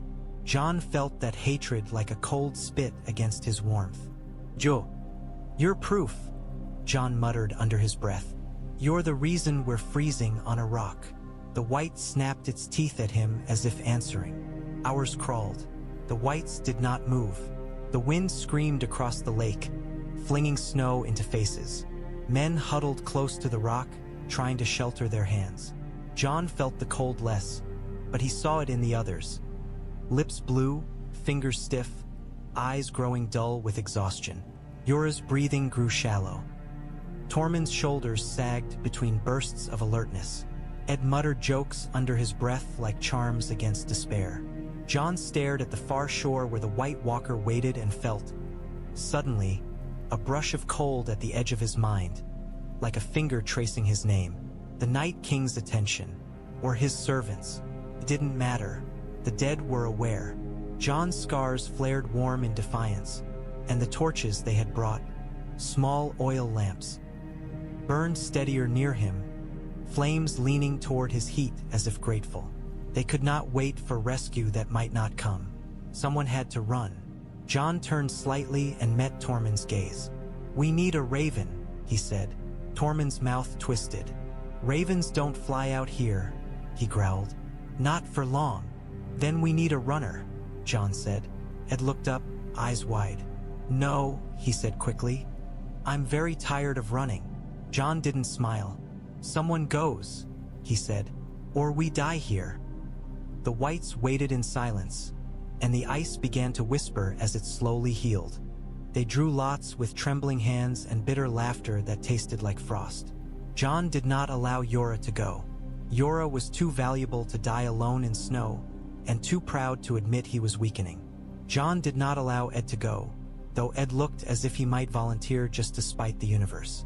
In the end, Tormund chose one of his own, a lean free-folk runner with sharp eyes and a mouth that did not waste breath on prayers. "Run," Tormund told him, gripping his shoulder hard enough to bruise. "Run like a giant's behind you." The runner nodded once, tied the message to his wrist, and launched himself off the rock when the wind shifted and the ice nearest them held firm enough for one man's weight. He sprinted. The Wights surged at once, as if the White Walker had been waiting for the exact moment. They poured onto the refrozen sheet, dozens at first, then hundreds, feet slapping ice without sound. The runner's boots skidded. He recovered. He ran harder. Jon stood at the rock's edge with Longclaw and fire in his veins. He thrust heat outward, melting the ice behind the runner in a rough line, turning solid into slick, cracking slush. Wights hit the softened patches and fell through, black water swallowing them, but more climbed over their bodies without hesitation. The runner became a dark speck against Wight. Jon kept pushing heat until his scars burned and his breath came out like smoke from a chimney. The ice hissed. The wind stole steam. The dead kept coming. Then the runner vanished into the dead trees, and the Wights, confused for half a heartbeat, turned back toward the rock. They did not rush. They waited again, patient, as if they knew hunger always got what it wanted in the end. Hours later, at Eastwatch, the gate guards saw a man stumble out of the forest half-frozen and still moving. They dragged him in, cut the message from his wrist, and ran it to Davos Seaworth. Davos read it once, then again, lips moving soundlessly. His face went gray. He looked up at the wall towering above and felt, for the first time in years, truly powerless. "Raven," he snapped at a black brother, voice cracking like a whip. "Now, to Dragonstone, to Daenerys Targaryen." The black brother hesitated, fear and duty wrestling in his eyes, then ran. Davos grabbed the raven himself, fingers clumsy from cold, and tied the scroll tight. The bird squawked angrily, wings beating. "Fly," Davos muttered, voice raw. "Fly, you black bastard. Fly like the world ends behind you." The raven launched into the wind, fighting, wings straining. Davos watched it vanish into gray sky and felt his stomach twist. If the raven failed, Jon died on a rock with the dead watching. If the raven succeeded, Davos did not finish the thought. He looked toward the sea and imagined dragons in northern skies, fire over ice, a queen's decision turning into fate. Back on Dragonstone, far south, Daenerys Targaryen stood on a parapet as if she had been waiting. The dragons were restless. Drogon circled lower than usual. Regal and Viserion rumbled in the courtyard, claws scraping stone. Missandei brought the raven to Daenerys, breath steady. Tyrion hovered at her shoulder, eyes sharp. Daenerys broke the seal, read the message, and went very still. Tyrion watched her face. "Bad?" he asked quietly. Daenerys's jaw tightened. Her gaze lifted north, beyond sea and storm, as if she could see the frozen lake through distance alone. "They will die," she said softly, and the softness was more frightening than anger. Grey Worm stepped forward. "We cannot risk," he began. Daenerys cut him off without looking. "Prepare Drogon," she commanded. The dragons roared in answer as if they had heard Jon's name carried on the raven's wings. And far north, on a rock in a frozen lake, Jon Snow stared into blue eyes across ice and felt, in his chest, the fire coil like a beast ready to leap. The first sign was not fire. It was wind, hot wind cutting through cold air like a blade. Jon looked up as the whites began to surge again, and for a heartbeat the gray sky above the lake seemed to darken, as if cloud had thickened. Then he saw wings. Drogon dropped out of cloud like a falling star made of night. Behind him came two more shadows, Regal and Viserion, circling wide, their wings stirring the air into a violent storm. The sight hit Jon's chest like a fist. Relief and dread tangled so hard he could not tell them apart. Daenerys Targaryen rode Drogon like she was part of him. Cloak snapping, posture rigid, face carved from fury. The dragon's shadows passed over the lake, and the whites reacted like ants under a boot. They looked up. They hissed silently. They surged forward anyway, because hunger did not fear sky. Drogon breathed. Dragonfire slammed into the ice in a roaring column of black-red flame, melting, boiling, turning whites into ash and steam in a heartbeat. The heat hit Jon's face like a slap. The ice hissed violently. The dead shrieked without sound and burned anyway. Regal and Viserion joined, their flames different shades, green gold and pale hot, lashing the ice, tearing holes into the lake, swallowing whites in boiling water. For a heartbeat, the dead were nothing but fuel. Jon turned and shouted over the roar, "To the dragons!" He grabbed the cage's iron bars, and heat surged into his hands. The cage warmed. Steam rose. Tormund and two free folk shoved with him, muscles straining. Yora staggered to help, one arm hanging wrong, face pale but eyes fierce. Above, Daenerys screamed commands in Valyrian, voice carried by wind and rage. The dragons responded like storms. Jon's scars flared warm in the Dragonfire's presence. His breath smoked thickly even in the heat. They dragged the cage across ice toward the rock's edge where a thinner sheet remained. Drogon hovered low, wings beating, air thundering. Daenerys leaned down, eyes locked on Jon. Anger and relief braided. "Move!" she shouted, voice torn by wind. Whites surged again, climbing over melted gaps, bodies dropping into boiling water and crawling out anyway, charred and still reaching. Jon hacked with Longclaw one-handed, cutting dead wrists, shoving burning corpses back. Then Jon felt it. A cold presence like a hand closing around his spine. He turned his head toward the far shore and saw him standing there like the world's end given shape. The Night King. He did not flinch from Dragonfire. He did not hurry. He watched, calm and patient, as if this were a lesson he had already learned. In his hand, he held a spear of ice. The spear rose slowly. Jon's throat went dry. "Daenerys?" He tried to shout, but the roar of dragons ate his voice. The Night King drew his arm back. Time stretched the way it had when Ramsay Bolton loosed an arrow at Rickon. The same sick helplessness, the same awful certainty. The spear flew. It cut through air with a whisper, a streak of pale death against gray sky. Jon saw it aimed not at Drogon, at Viserion. Viserion banked, flame still pouring, and the spear struck deep into the dragon's chest. For a heartbeat, the world went silent inside Jon's skull. Viserion screamed. The sound was not like any beast's cry. It was metal tearing and thunder breaking and something ancient dying. The dragon's wings faltered. Flame sputtered. The great body tilted. Viserion crashed into the lake with a sound like mountains falling. Ice exploded. Black water swallowed gold scales. Steam roared up, then faded into horrified silence. Daenerys' scream tore through the wind, raw, unfiltered grief. Drogon roared in answer, fury shaking the sky. Regal screamed too, circling madly. Jon's scars burned as if branded.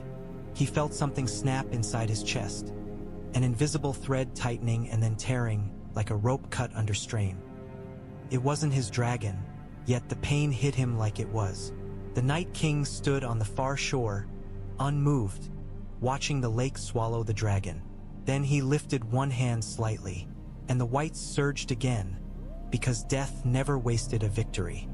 The rescue became chaos the moment grief touched the sky. Daenerys hauled survivors up onto Drogon's back with desperate hands, shouting commands that barely sounded like words. Yora clambered first, face twisted with pain. But he moved because Daenerys was there and Jorah Mormont had been built from loyalty that refused to die. Tormund shoved the iron cage forward, roaring at men to help. The cage scraped ice. The captured Wight inside slammed itself against bars, rattling iron like a drum, blue eyes burning as if delighted by the slaughter around it. "Leave it!"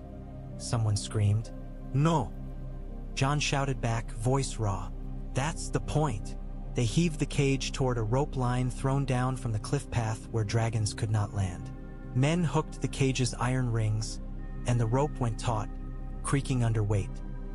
Wight surged across the refreezing lake in waves, bodies piling into gaps, making bridges of dead flesh the way rivers made bridges of ice. They did not care how many fell. They only cared about hands on throats. Regal swooped low, breathing fire, turning clusters of whites into ash.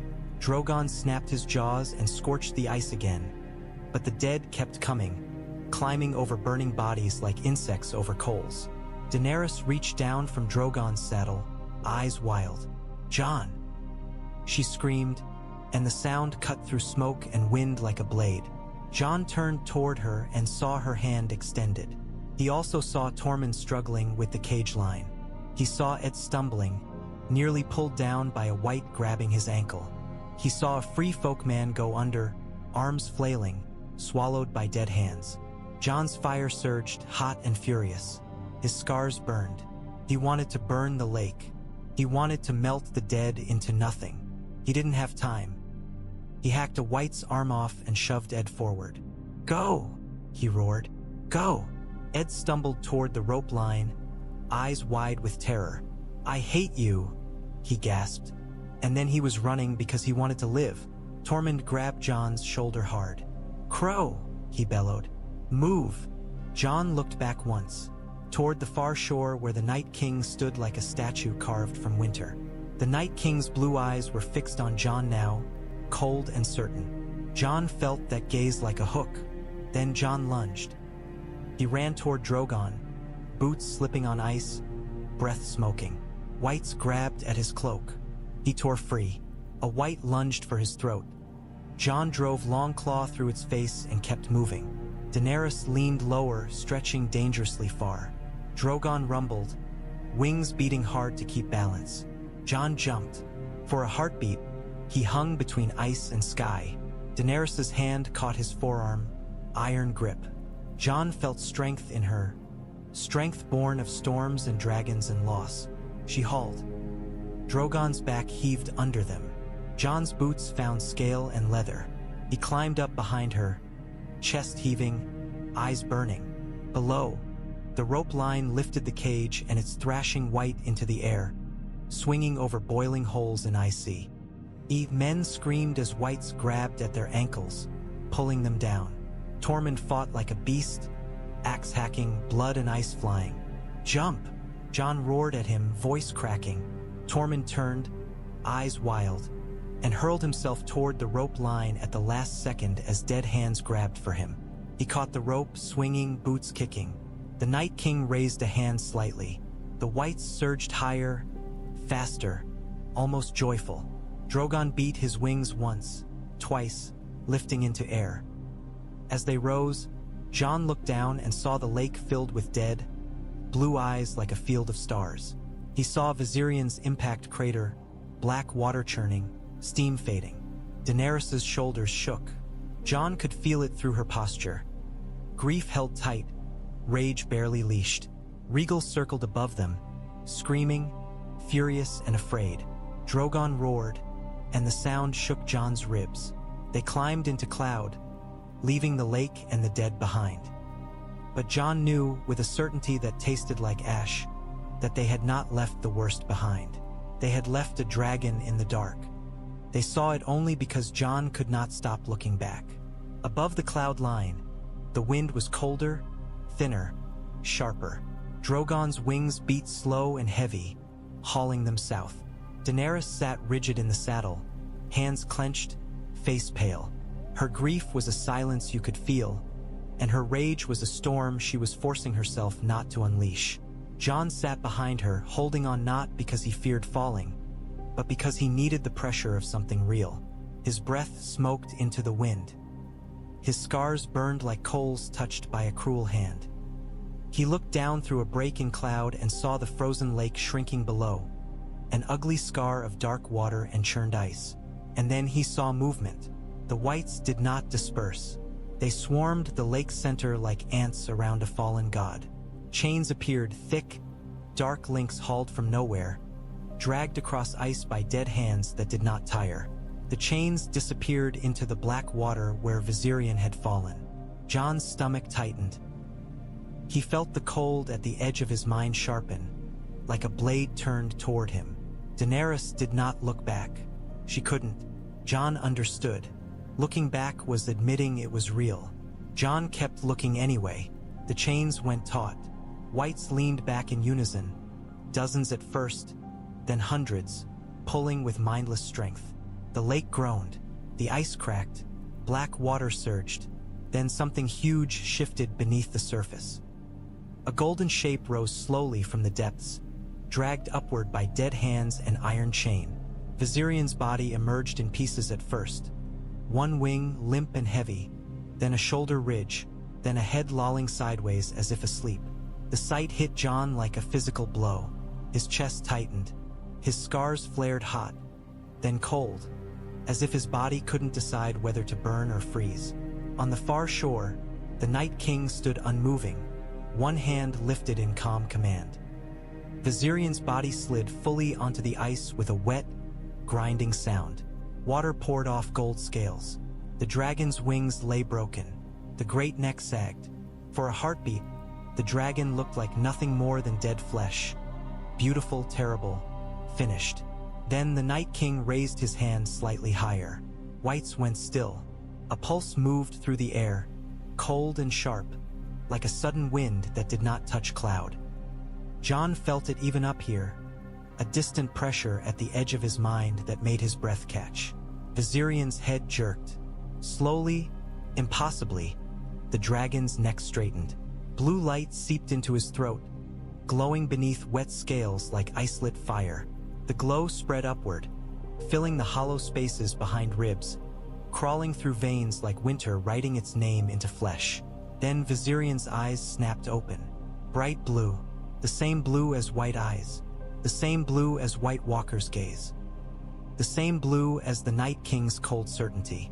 Jon's breath hitched so hard smoke spilled from his mouth like a cough. For an instant he tasted ash and salt and old fear. He felt something inside him, the fire that had answered dragons. Recoil and then surge, furious, as if insulted. On Drogon's back he felt the dragon stiffen. Drogon's wings beat harder. A low rumble rolled from the great throat, uneasy and enraged. Daenerys finally turned her head, as if the sound of Drogon's rumble forced her to look. She saw. Her face went very still. Her eyes widened. A sound left her mouth, small and broken, and then she clamped her jaw shut like a queen swallowing a scream.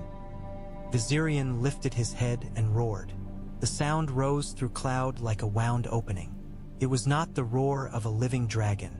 It was thinner, colder, wrong, like wind screaming through a cave. Jon stared down at the undead dragon and felt the Night King's gaze lift again, as if he could see through distance and cloud and dragon wings.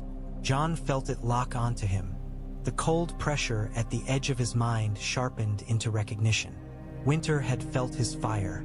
Now Winter had stolen a dragon. Drogon climbed higher, fleeing south with desperate wing beats.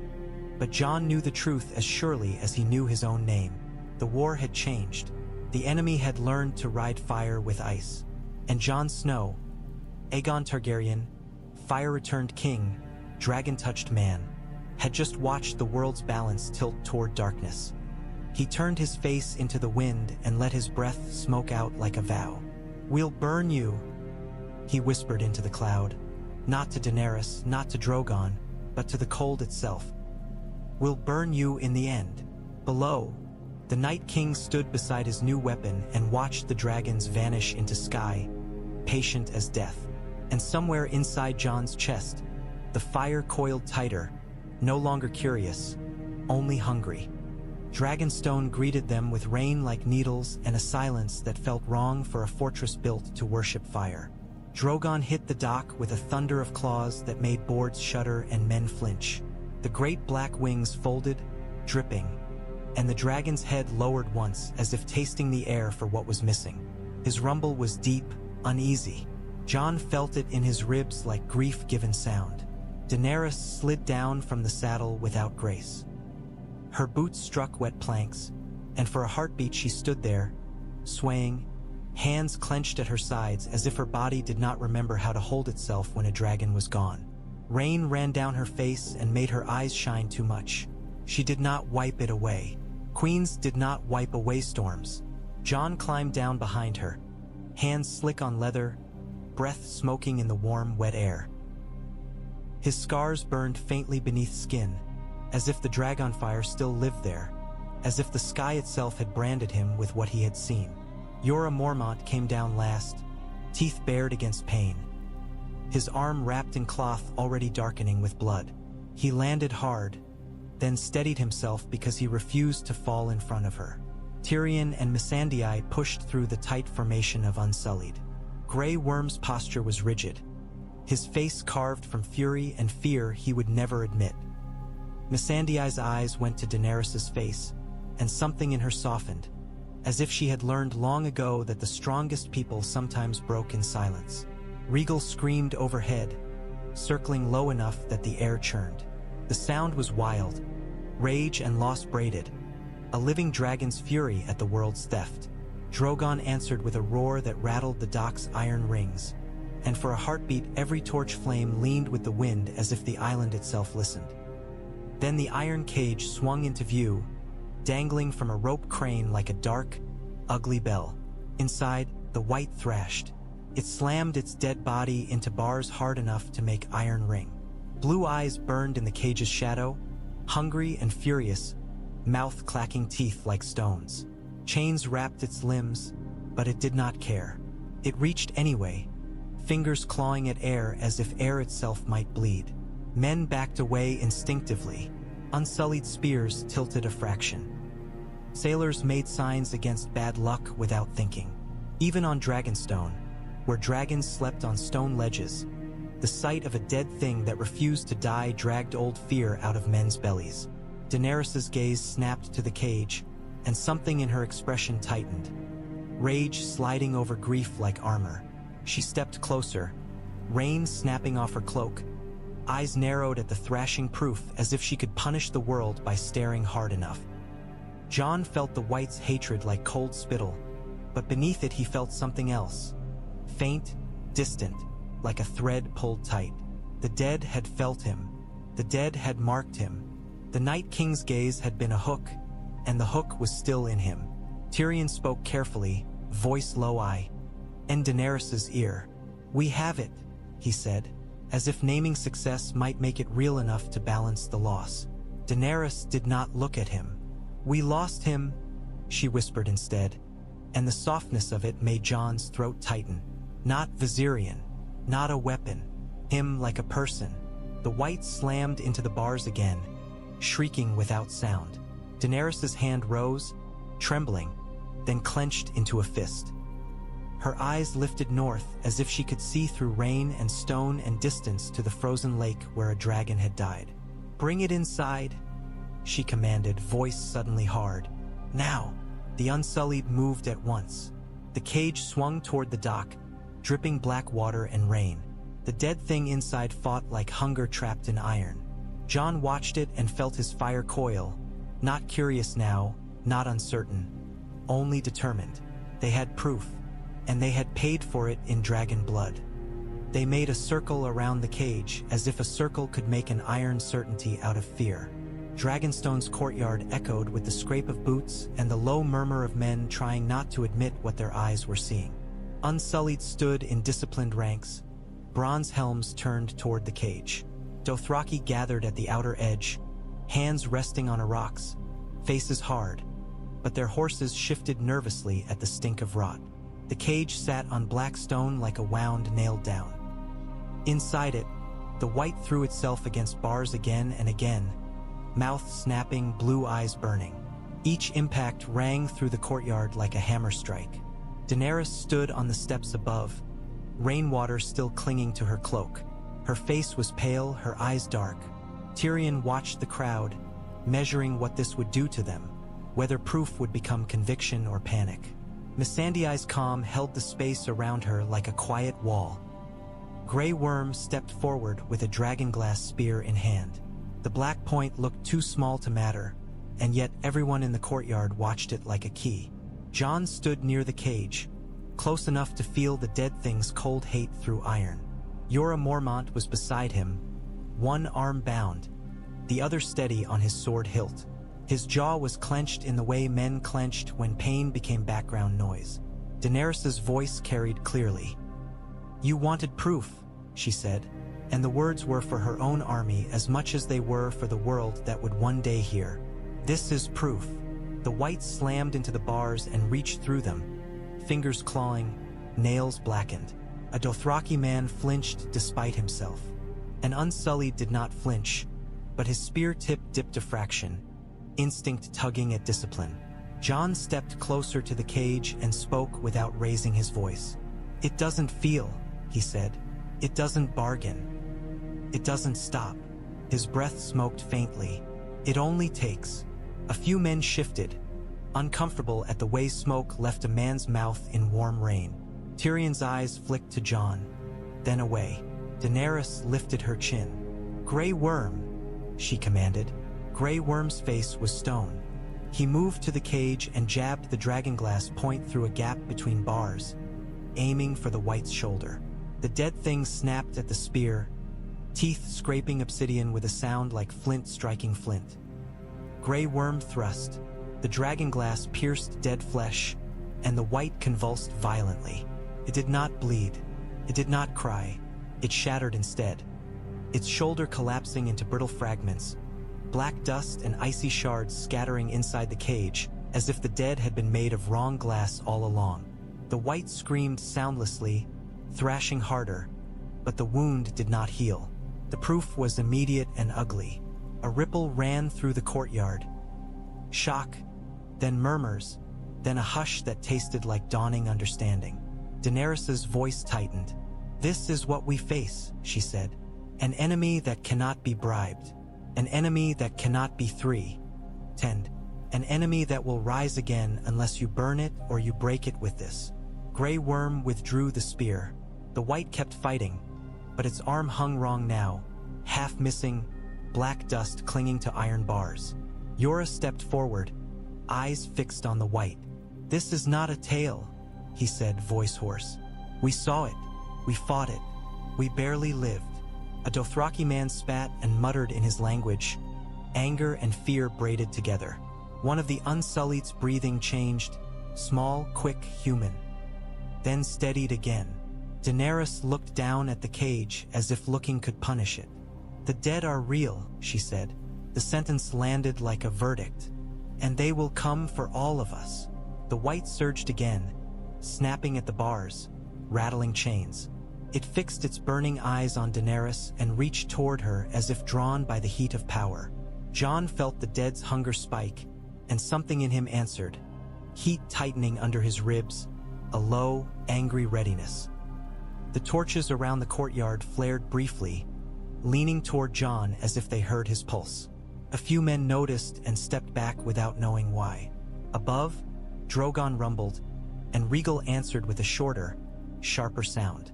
Daenerys's eyes lifted to the dragons for a heartbeat, and grief crossed her face like a shadow, Viserion's absence hanging in the air like an empty space no fire could fill. Then her gaze returned to Jon, hard and bright. "You will take this proof to my enemy," she said. Jon's jaw tightened. "To Cersei Lannister." Daenerys nodded once. "To the world," she corrected, and the Wight, thrashing in iron, seemed to grin with its empty hunger, as if delighted to be carried into the heart of men's pride. Night on Dragonstone was warm, and that made grief feel sharper. Daenerys sat in the throne room long after the court had thinned, long after Grey Worm had tried to convince her to rest and Missandei had offered quiet words that could not fill the hole in the sky. The black stone around her held heat like a secret, The torches burned steady, obedient. The room smelled of smoke and salt and old power. On the stone beside her lay a single scale. Black at one edge, blue tinged along another where cold magic had kissed it. It was small in her palm, and that smallness was an insult. 3 dragons had filled the world for her. Now one was reduced to a shard of proof that fire could be stolen. Her fingers trembled when she turned the scale. The tremor was the only crack she allowed.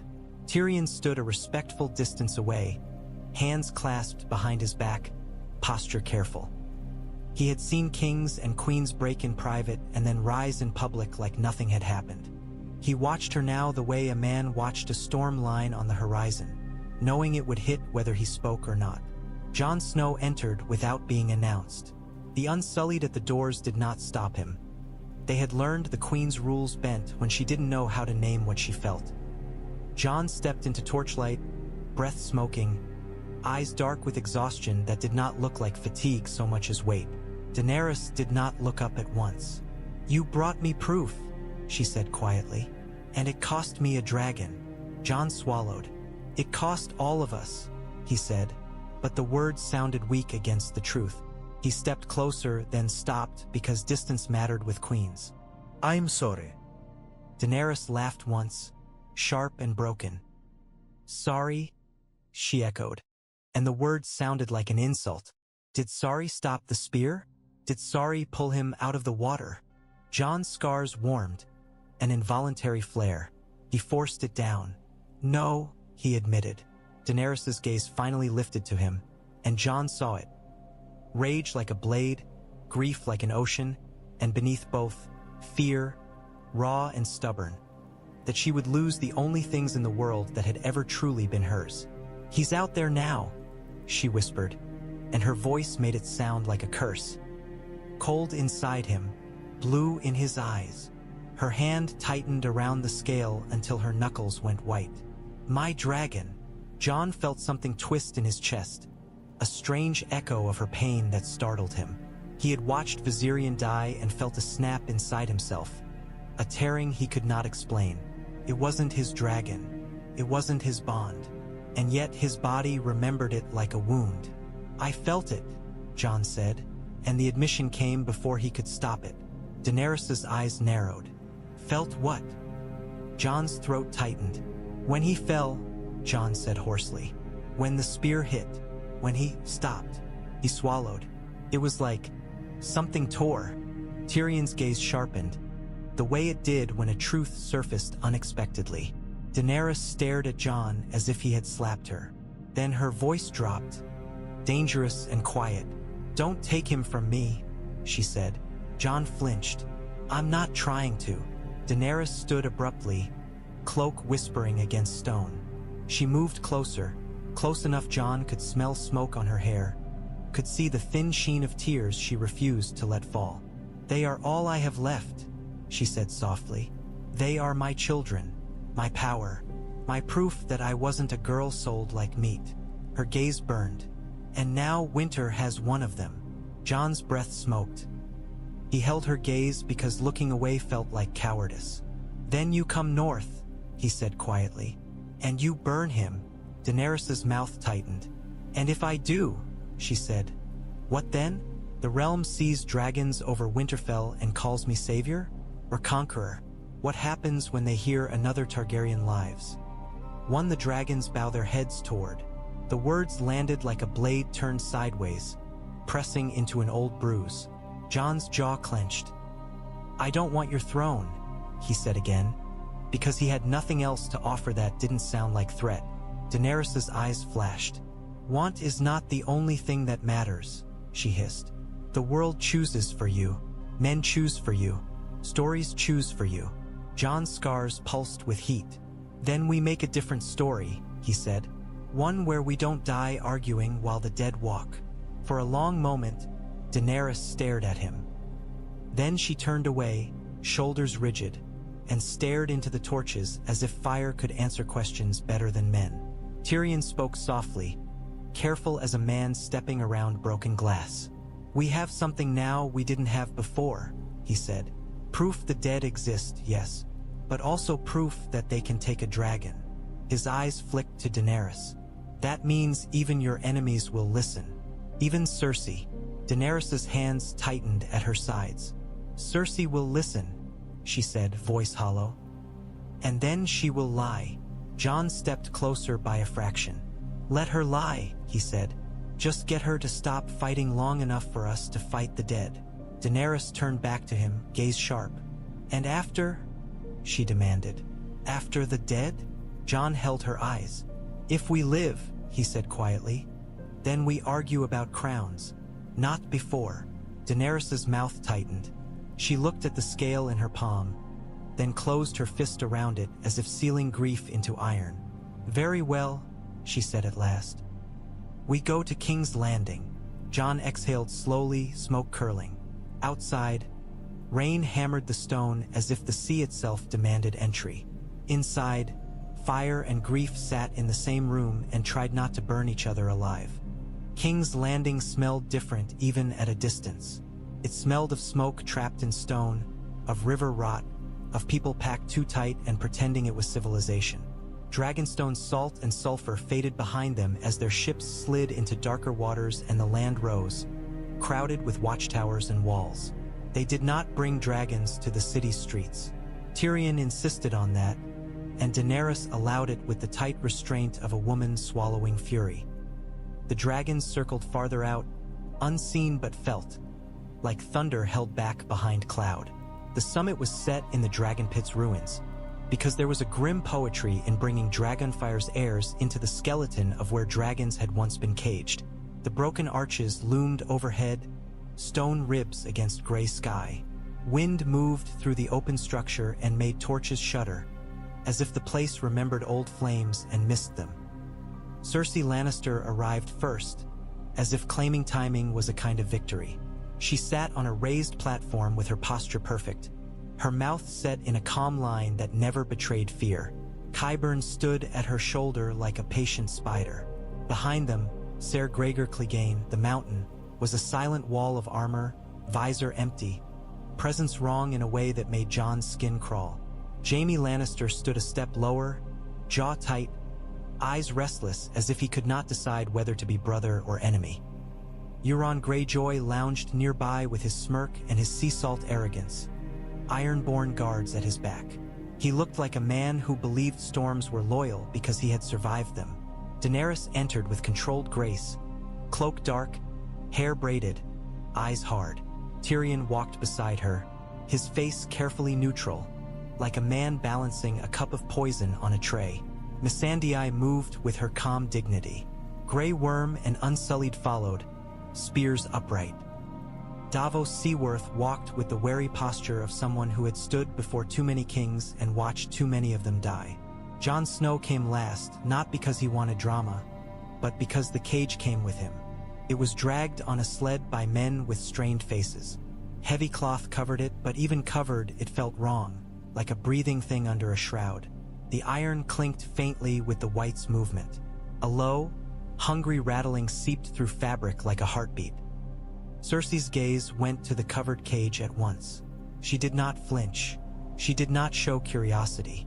She looked at it the way she looked at all threats, as something that existed to be controlled or destroyed. "You've brought a gift," she said, voice smooth. Tyrion stepped forward, hands open. "A demonstration," he corrected gently. "One that will benefit all of us." Cersei's eyes flicked to Jon. Her gaze sharpened, and Jon felt the weight of it like a blade tip. "You," she said, as if tasting something unpleasant.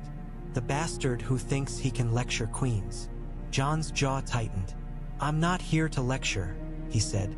"I'm here because the dead are coming." Euron tiu. Khaled. "The dead," he echoed, as if it were a joke told at a tavern. Cersei's mouth curved faintly. "I've heard northern men tell stories," she said. "They like to make winter sound like a god, so they can excuse their failures." Daenerys's eyes flashed.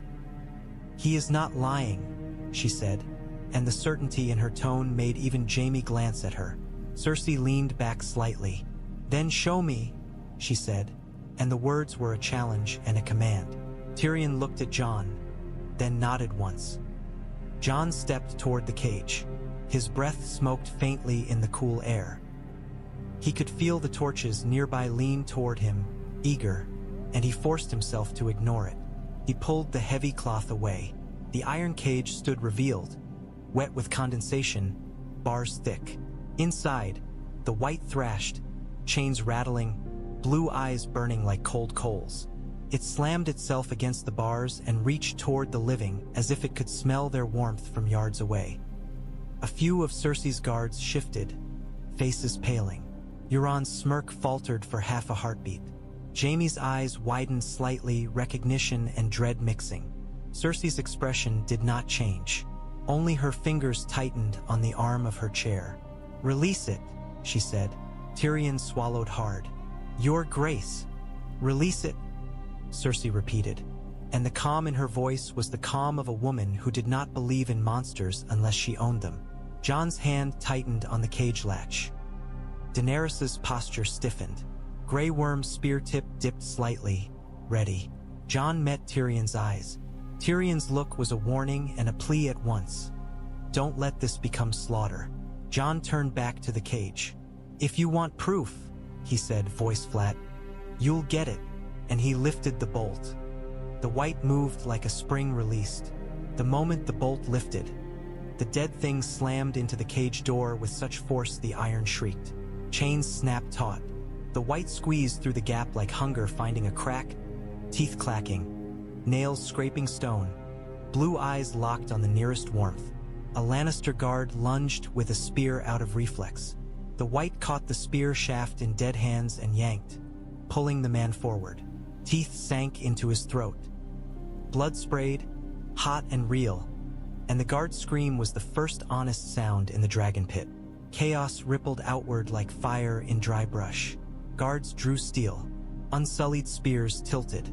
Euron Greyjoy stumbled back, his smirk gone, eyes wide with a man's first true fear.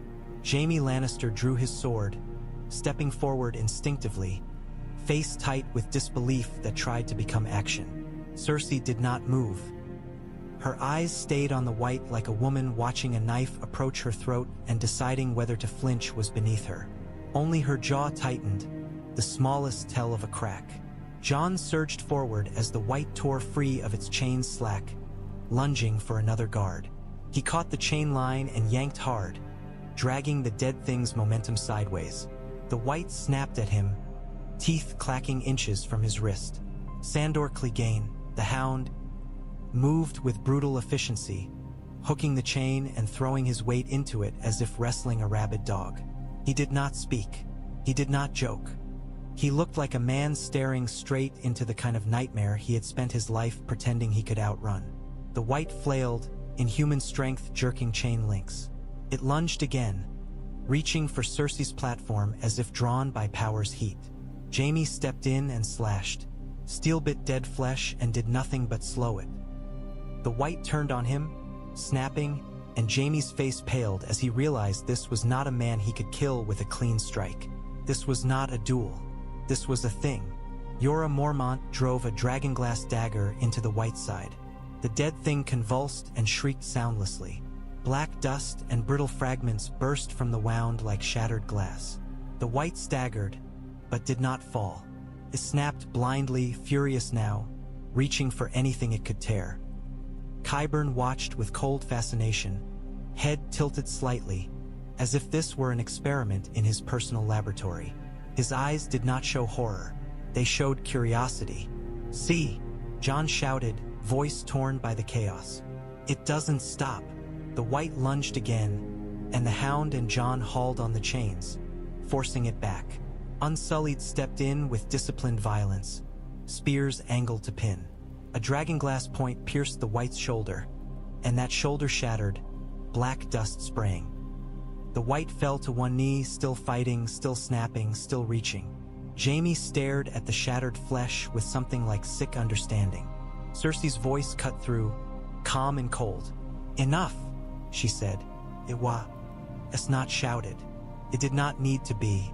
Her word landed like a hammer because everyone in King's Landing had learned that Cersei's calm meant she had already decided who would die. Jon drove Dragonglass into the Wight skull. The dead thing shattered. It broke apart in a violent collapse. Head cracking into black dust, ribs splintering like brittle ice, limbs crumbling into fragments that scattered across stone. The blue in its eyes went out instantly, like a candle snuffed.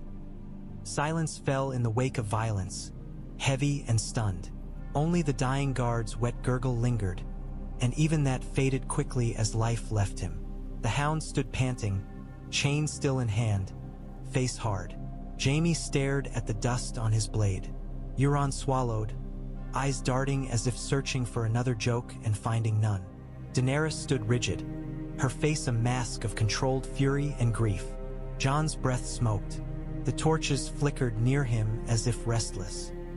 Qyburn stepped forward, calm as a man inspecting a corpse at a feast. He knelt and collected a severed hand that had not fully crumbled. Blackened and stiff, fingers curled like claws. He lifted it as if it were a prize. Cersei's gaze stayed on the hand, then flicked to Daenerys and Jon. For the first time, something like uncertainty slid behind her eyes. She had seen. Now she had to choose whether fear could outweigh pride. They stood in the Dragonpit like ghosts arguing over who deserved to rule the ruins. Cersei descended from her platform with deliberate steps, her posture perfect, her face unreadable. Jaime followed a half-step behind, eyes flicking constantly, watching unsullied spears, watching dragons he could not see, watching his sister's mouth for the moment it might twist into cruelty. Daenerys held herself still, but Jon could feel the heat of her rage in the air like a forge waiting for breath. Tyrion stood between them by instinct more than choice, because Tyrion had spent his life standing between blades and hoping words would hold. Qyburn hovered near Cersei, the Wight's severed hand wrapped carefully in cloth like a relic. His eyes shone with something that was not fear and not respect. Hunger, a different kind of hunger. Euron Greyjoy's smirk had returned, smaller now, sharper, as if he had decided fear was only another flavor of entertainment. Cersei's gaze moved across Daenerys and Jon slowly. "So," she said at last, voice smooth, "the dead exist." Jon's jaw tightened. "They exist," he agreed, "and they're coming." Cersei looked at him as if he were an annoyance that had learned how to speak. "You want me to fight your war," she said, "while you and your dragon queen gather my enemies under a banner of righteousness." Daenerys' eyes flashed. "This isn't about banners," she said. "This is about survival." Cersei's mouth curved faintly. "Everything is about banners," she replied. "Survival is simply the excuse men use to paint their ambition as virtue." Jon felt heat surge under his ribs. The torches nearby leaned briefly toward him, then steadied. He forced his breath slow. "If you don't fight," he said, voice low, "you'll die anyway." Cersei's eyes hardened. "I've died already," she said softly, and the words carried the weight of children's graves. "Not in body, perhaps, but enough to know what threats sound like." Tyrion's voice was careful. "Sister," he began, and the words sounded like a plea before he could stop it. "This is real. If you delay..." Cersei's gaze cut to him like a knife. "Do not call me that," she said. Tyrion swallowed, lips pressing tight. "If you delay," he corrected, "the dead will be at your gates. No walls will hold them. No gold will bribe them." Cersei's eyes flicked to Qyburn's wrapped hand, then back. "And if I agree," she said, "what do I get in return? Mercy? Your dragon queen's forgiveness? The honor of dying beside you?" Daenerys stepped forward a fraction, voice hard. "You get to live," she said. "You get to keep your city from becoming a cemetery." Cersei's smile was thin. "And afterward?" she asked softly. Jon's throat tightened. He knew what she was doing, dragging them back into the realm's familiar poison. If they promised nothing, she would refuse. If they promised too much, she would use it. "We deal with the dead first," Jon said. Afterward you take my throne," Cersei finished. At voice calm, Daenerys' posture stiffened. "Your throne is not my priority," she said. And Jon felt the lie in it, even if Daenerys believed her own words in this moment. Could be both true and untrue. The world was rarely clean. Cersei's gaze slid to Jon. "And you?" she asked, voice almost curious. "Will you swear to her? Will you kneel like the rest of the realm will, once her dragons burn enough cities into obedience?" Jon felt the eyes of everyone on him. Daenerys, Tyrion, Jaime, even Euron's amused stare. He felt the weight of his name like a stone in his chest. He remembered Sansa's letter. He remembered the North kneeling. He remembered promising not to trade their necks for pride. He also remembered the dead. The blue eyes. The dragon falling. "I will fight the dead," Jon said. "I will not lie." Cersei's brows lifted. "Not lie," she echoed, amused. "How refreshing." Daenerys's gaze sharpened. "Jon." She warned softly, because she could see the trap too late. Cersei stepped closer, voice still calm. "Swear," she demanded. "Swear you will not take arms against me. Swear you will not fight me after the dead. Swear you are not here to help her take my crown." Jon's jaw clenched. He could feel the torch's heat tug at his chest, as if urging him to burn the lie away. "I can't," Jon said, and the honesty tasted like blood. "Because if she fights the dead with us, she'll need the realm united. And if you stand in the way of that..." Cersei's eyes went cold. "So you will fight me," she said softly. Jon's breath smoked. "If you force it," he said. Daenerys's posture went rigid, fury tightening like a chain. Tyrion's face went pale. Jaime's eyes widened slightly, disbelief and dread mixing. The same look he'd worn when the Wight lunged. Cersei stared at Jon a long moment, then looked at Daenerys. "You choose fine allies," she said. Daenerys's voice was tight. "He's honorable," she said, and the word sounded almost like an accusation. Cersei's mouth twisted. "Honor will get you all killed," she murmured. For a heartbeat, the Dragonpit felt like a knife's edge. Then Cersei turned away abruptly, cloak snapping. She walked a few steps, stopped, and looked back over her shoulder. "I will send my armies north," she said. Tyrion's breath escaped in a shaky exhale. Daenerys's eyes narrowed with suspicion. Cersei's smile was thin as a razor. "Because I will not die to ice demons while you two play at being saviors." Her gaze flicked to Jon once more. "Go."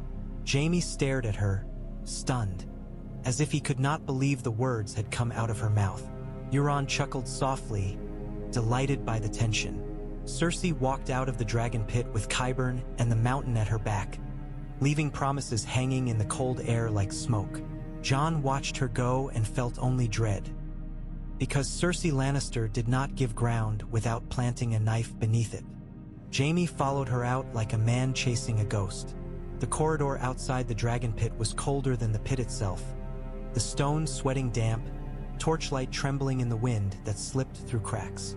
Cersei walked with measured steps, as if she had not just faced death and dragons and still decided pride mattered more than fear.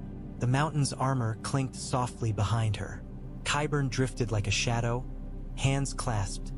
The wrapped white hand held close as if it were a holy relic. Jaime caught up and grabbed Cersei's arm. "Are you mad?" he hissed, voice raw. Cersei stopped, turned, and looked at him with calm contempt. "Let go," she said. Jaime's fingers tightened. "You said you'd send the armies," he breathed. "You said you'd help." Cersei's eyes did not blink. "I said what they needed to hear," she replied. Jaime stared at her, as if the truth might finally break through the shape of his love. "They're real," he said. "The dead. You saw it." Cersei's mouth curved faintly. "Of course they're real," she said softly. "And now I know something else that is real." Her gaze slid toward the torchlight behind him as if she could see through stone. "They will fight them. They will bleed. They will weaken." Jaime's stomach dropped. "No," he whispered. Cersei stepped closer, voice quiet and lethal. "Yes," she said. "While they march north to die in snow, we will survive here. We will keep our strength. We will keep our throne." Her hand lifted, touching Jaime's cheek briefly with chilling tenderness. "And when they come back, if they come back, we will finish what they started." Jaime's eyes burned. "You're going to let the world die?" he whispered. Cersei's gaze hardened. "The world has never cared whether I lived," she said. "Why should I care whether it dies?" Jaime's breath shook. "Because you're not a monster," he said, and the desperation in it made the words ugly. Cersei's smile was small. "I am a queen," she corrected. Behind her, Qyburn shifted slightly, eager to offer some quiet suggestion. Jaime's gaze flicked to him. "You," he spat, and his voice shook with disgust. "You brought that hand like a toy." Qyburn bowed his head slightly. "It is fascinating," he murmured, "and useful." Jaime's stomach turned. "It's death," he said. Cersei lifted her chin. "It's a weapon," she said, and the echo of Daenerys's earlier word made Jaime flinch as if slapped. Euron Greyjoy's laughter drifted from farther down the corridor, lazy and amused. He leaned against stone as if the whole world were a joke he intended to survive. When Jaime looked at him, Euron's smile widened. "You chose your side, Golden Man," Euron drawled, "and your side is the winning one. Always." Jaime looked back at Cersei and saw it. Saw the emptiness behind her eyes where mercy should have lived. The woman he had loved had been shaped into something sharp and cold, and he had helped forge her. He had done that. His fingers loosened on her arm. Cersei's gaze soft. Ned by a fraction, mistaking his slackening for surrender. "Good," she murmured. Jaime stepped back instead. "No," he said, voice breaking. Cersei's eyes narrowed. "No." Jaime's throat tightened. He saw the Wight's teeth sinking into flesh. He heard Viserion's dying scream as if it had carried into this corridor. He felt, suddenly, the weight of all the lives he had spent pretending didn't matter. "I swore an oath," he said hoarsely, "to protect the realm." Cersei laughed quietly. "The realm," she echoed, mocking. "You're still clinging to that lie." Jaime's eyes burned. "It's not a lie," he whispered. "Not anymore." Cersei's face went cold. "If you leave," she said softly, "you die." Jaime stared at her. Grief and love and disgust braided so tight he could barely breathe. "If I stay," he whispered, "we all die." He turned away. Behind him, Cersei's voice was a hiss. "Jaime!" He did not stop. The corridor stretched ahead, torchlight flickering, wind biting. Each step felt like ripping a chain from his own ribs. Behind him, Cersei stood very still, her face composed, her eyes hard, and in her shadow, Qyburn's mouth moved in a quiet whisper to the mountain, as if already planning how to remove another piece from the board. They left the Dragonpit with victory that tasted like ash. Tyrion kept glancing back as if expecting Cersei's promise to turn into an arrow in his spine. Daenerys walked with her chin lifted, but Jon could see the tension in her shoulders. The restraint of a woman forcing herself not to burn the city simply because it existed. Missandei stayed close, calm but alert. Grey worms unsullied formed a tight column around them, spears upright, eyes scanning every shadow as if the streets themselves might bite. The empty cage sat behind them like a discarded wound. Iron smeared with blood, chains scattered. Proof had been shown. Proof had been believed. And still the world felt no safer. Davos muttered under his breath as they descended the broken steps. "She's lying," he said flatly. Tyrion's mouth tightened. "Of course she's lying," he replied, as if stating the sky was blue. "It's what she does when she breathes." Daenerys's gaze snapped to him. "Then why did we come?" she demanded, and there was real fury in it now, not just at Cersei but at the entire realm's stubborn stupidity. Jon's breath smoked faintly. "Because now your war is not just your war," he said. "Now the realm has seen what's coming." He paused, then added, because honesty was the only weapon he trusted. "Even if Cersei lies, others will hear." Daenerys's eyes narrowed. "And if they don't?" she asked. Jon looked north, beyond the city's walls, beyond the horizon. He could feel the cold pressure at the edge of his mind like a bruise that would not heal. "Then we fight without them," he said. Tyrion's voice was quiet. "We should leave," he said. "Now, before she changes her mind about letting us walk away." Daenerys's jaw clenched. "Let her try to stop me," she murmured, and Jon saw Drogon's fire in her eyes, beautiful and terrifying. They reached the edge of the Dragonpit grounds where the wind carried city stench again. Farther out, beyond sight, dragons roared, restless, furious, sensing their mother's anger. The sound rolled through the air like distant thunder. Jon walked beside Daenerys in silence for a while. He felt the city's torches flare and gutter as they passed, reacting subtly to his heat. He kept his hands tucked in his sleeves so no one could see. Daenerys spoke without looking at him. "She will not help," she said quietly. Jon did not answer at once. He remembered Cersei's calm. He remembered Jaime's face, horror and something like shame. He remembered Qyburn's fascinated eyes. "She might not," Jon said finally, "but Jaime will." Daenerys's head turned sharply. "Jaime Lannister?" she repeated, disgust and disbelief mixing. Jon nodded once. "He looked at the dead like he understood," he said. "Not like Cersei. He's not her." Tyrion's gaze flicked to Jon, startled. "You saw that," he murmured. Jon's mouth tightened. "I saw a man who's tired of pretending," he said. Daenerys stared ahead again, jaw clenched. "Tired men still betray," she said. Jon did not argue because she was right too. They reached their escort and horses, and the column formed again. As they moved toward the harbor where their ships waited, Jon felt the weight of the city pressing in. Stone and pride and cruelty wrapped into one. He thought of Winterfell, of Sansa, of the wall groaning, of Viserion's blue eyes snapping open. Daenerys's voice came low, almost to herself. "If she will not fight," she said, "then I will burn her." Tyrion flinched. Davos swore under his breath. Jon turned his head slightly and looked at Daenerys. "Not yet," he said quietly. Daenerys's eyes flashed. "Not yet," she echoed, and the words were dangerous because they agreed. They walked on. Behind them, King's Landing stood arrogant and blind beneath gray haze, as if it believed the world ended at its walls. Ahead, the north waited, and in the dark beyond the wall, winter prepared to march with a dragon of ice. They sailed away from King's Landing as if fleeing a sickness. The city shrank behind them into a smear of gray stone and smoke, its walls catching weak sunlight and throwing it back without warmth. Even at a distance, Jon could feel its arrogance, the way it sat on the river mouth like a king on a throne, convinced it was the world's center. He wondered how long that conviction would last when winter arrived with blue flame. Davos stood at the rail, gaze fixed north, jaw clenched.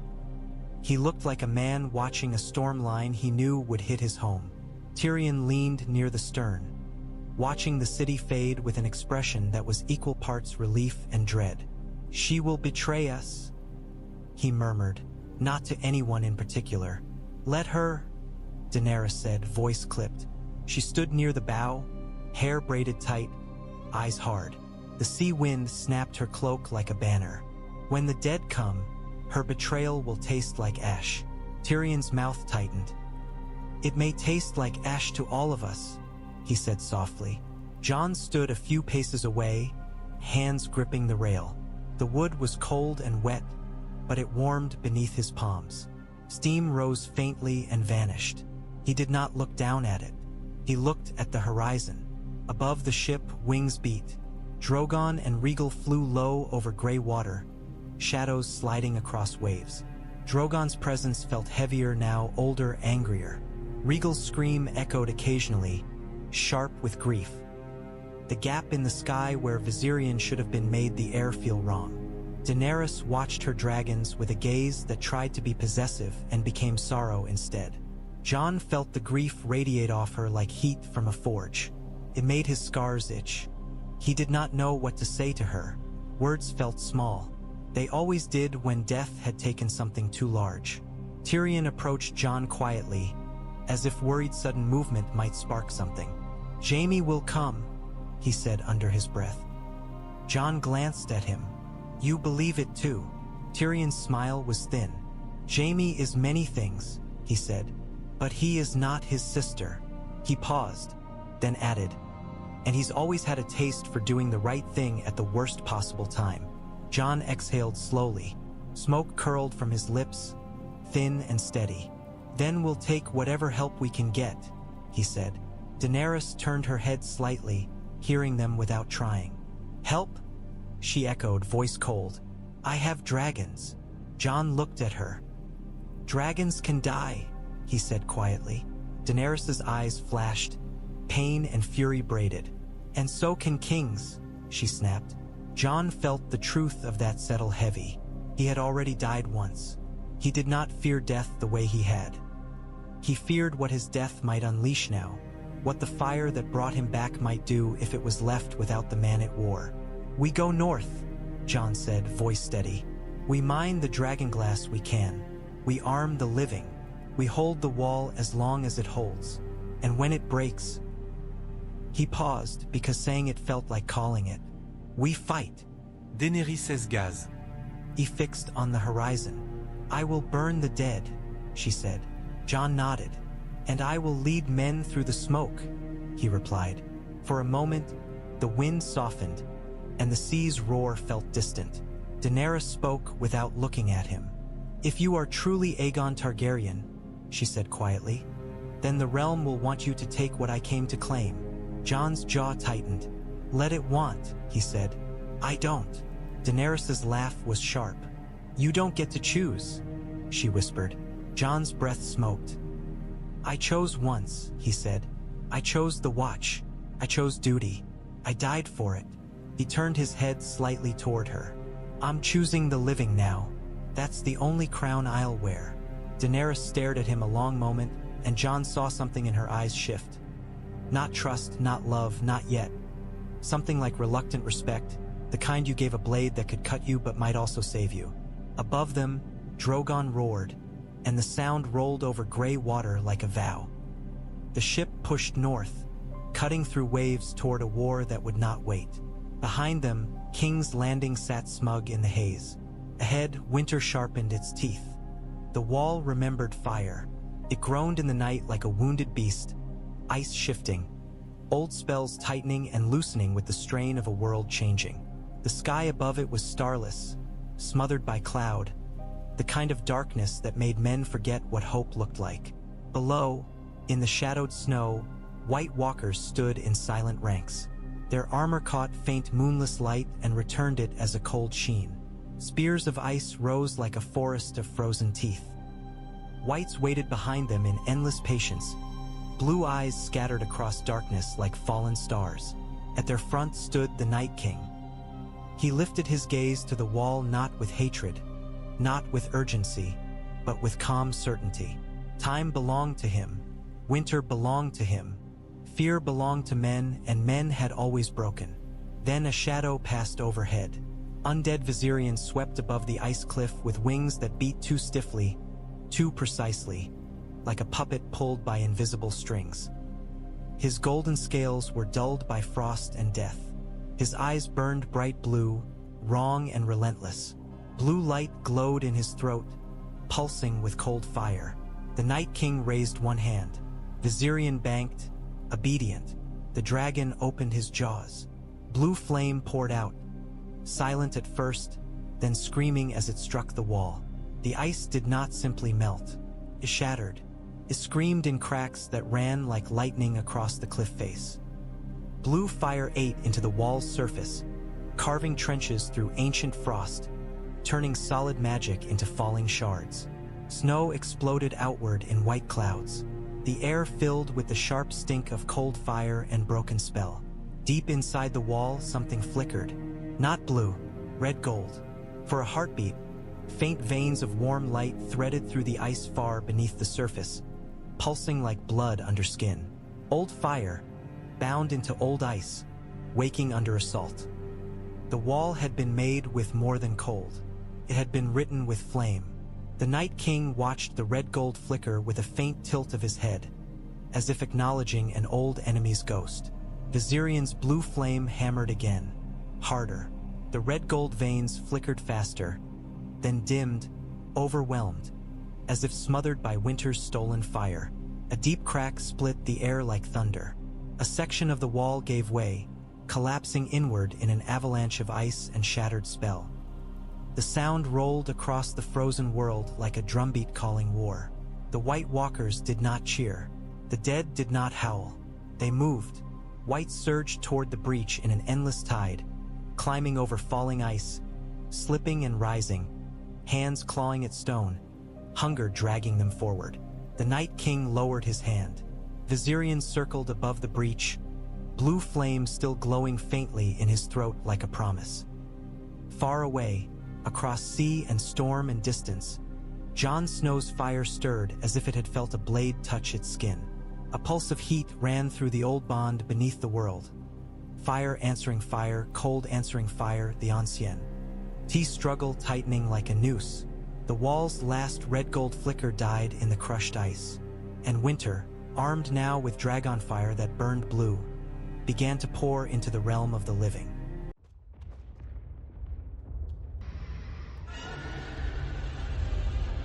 The raven arrived with ice in its feathers and panic in its ink. Sansa Stark did not spill the seal wax when she broke it, though her fingers wanted to shake. She read the first line and felt the room tilt, not from fear alone, but from the kind of certainty that made fear feel too small. The wall is broken. She read it again, as if repetition might change the letters. Didn't. The words stayed the same, hard as stone and just as merciless. Arya Stark stood by the window with her hands resting lightly on the sill, posture loose the way a wolf was loose right before it lunged. She had returned to Winterfell with a shadow in her eyes and steel in her calm. Sansa had learned not to mistake calm for softness in any Stark anymore. Brienne of Tarth hovered near the door like a promise with a sword. Maester Wolkan held a lantern though it was daylight, as if light could keep the world from cracking. "Read it," Arya Stark said quietly. Sansa swallowed and forced her voice to obey her. "Eastwatch," she said. "The wall breached at Eastwatch, dead pouring through. A dragon." Her throat tightened. "A dragon of ice." Arya's eyes narrowed. "So it's true," she murmured, as if she had been waiting for the world to admit it. Maester Wolkan's mouth opened, then closed. "Impossible," he managed, voice thin. "It's happening," Sansa replied, and the difference between those two words was the distance between a book and a battlefield. She read the rest aloud because hiding it would only make it worse. The message was jagged, written in haste, letters crooked where the writer's hand had been shoved by wind and terror. Men were fleeing. Some had survived the first surge. Most hadn't. The dead moved like a tide, and the cold behind them was not weather. It was will. At the end, a simple line, as if the writer had run out of breath for poetry. "Send help," or "send fire." Sansa lowered the parchment slowly. The fire in the hearth popped, and the sound was too loud in the silence that followed. "What do we do?" Maester Wolkan asked, and it was the first truly human question he had asked in days. Sansa's mind moved fast, because if she let it slow, she would start thinking of faces, of boys who had stood on walls at Eastwatch and laughed at the cold because laughter was better than shaking. She would start thinking of the screaming in the letter. "We do what we should have done the moment we believed," Sansa Stark said, voice steady. "We gather everyone. We stop pretending the North is only castles and pride." Brienne's gaze sharpened. "Winterfell becomes the line," Brienne of Tarth said. Sansa nodded once. "Winterfell becomes the last place we can hold long enough to save anyone else," she said. "We send ravens to every house. Not requests, orders." She turned toward Maester Wolkan. "Write to House Glover, House Serwyn, House Manderly, the mountain clans, every sword, every spear, every warm body that can lift a dragonglass point. Tell them the wall has fallen. Tell them the dead are coming." Maester Wolkan hesitated. "And if they don't believe, then they die in their beds," Sansa snapped. and immediately forced her voice flatter, colder. "Write it anyway." Arya Stark's voice was quiet. "Where is Jon Snow?" The name struck Sansa like a hand closing around her throat. Jon Snow was far away, across sea and smoke and dragons. She had sent him into fire to fetch weapons, and now ice had answered faster than ravens could fly. "He's coming," Sansa said, and she hated that it sounded like prayer. Brienne stepped closer. "Lady Sansa Stark," she said gently, "we should move the people, bring them inside the walls, prepare the crypts, store food, water, sand, anything that can smother fire if the dead come with a dragon," Arya Stark finished. Sansa's stomach twisted. A dragon with blue flame. The thought didn't fit inside any part of her childhood. Fit now too easily. She turned toward the window and stared out at Winterfell's yard. Men moved below, hauling dragonglass crates, sharpening steel, stacking wood. Ordinary work done in extraordinary time. "Get the people inside," Sansa ordered. "Move the children first, then the old, then the wounded. No one sleeps outside the walls." She looked at Arya Stark, and her voice softened by a single degree. "And you stay close." Arya's mouth twitched, not quite a smile. "I'm always close," she said. Sansa believed her. She stepped to the hearth and stared into flame.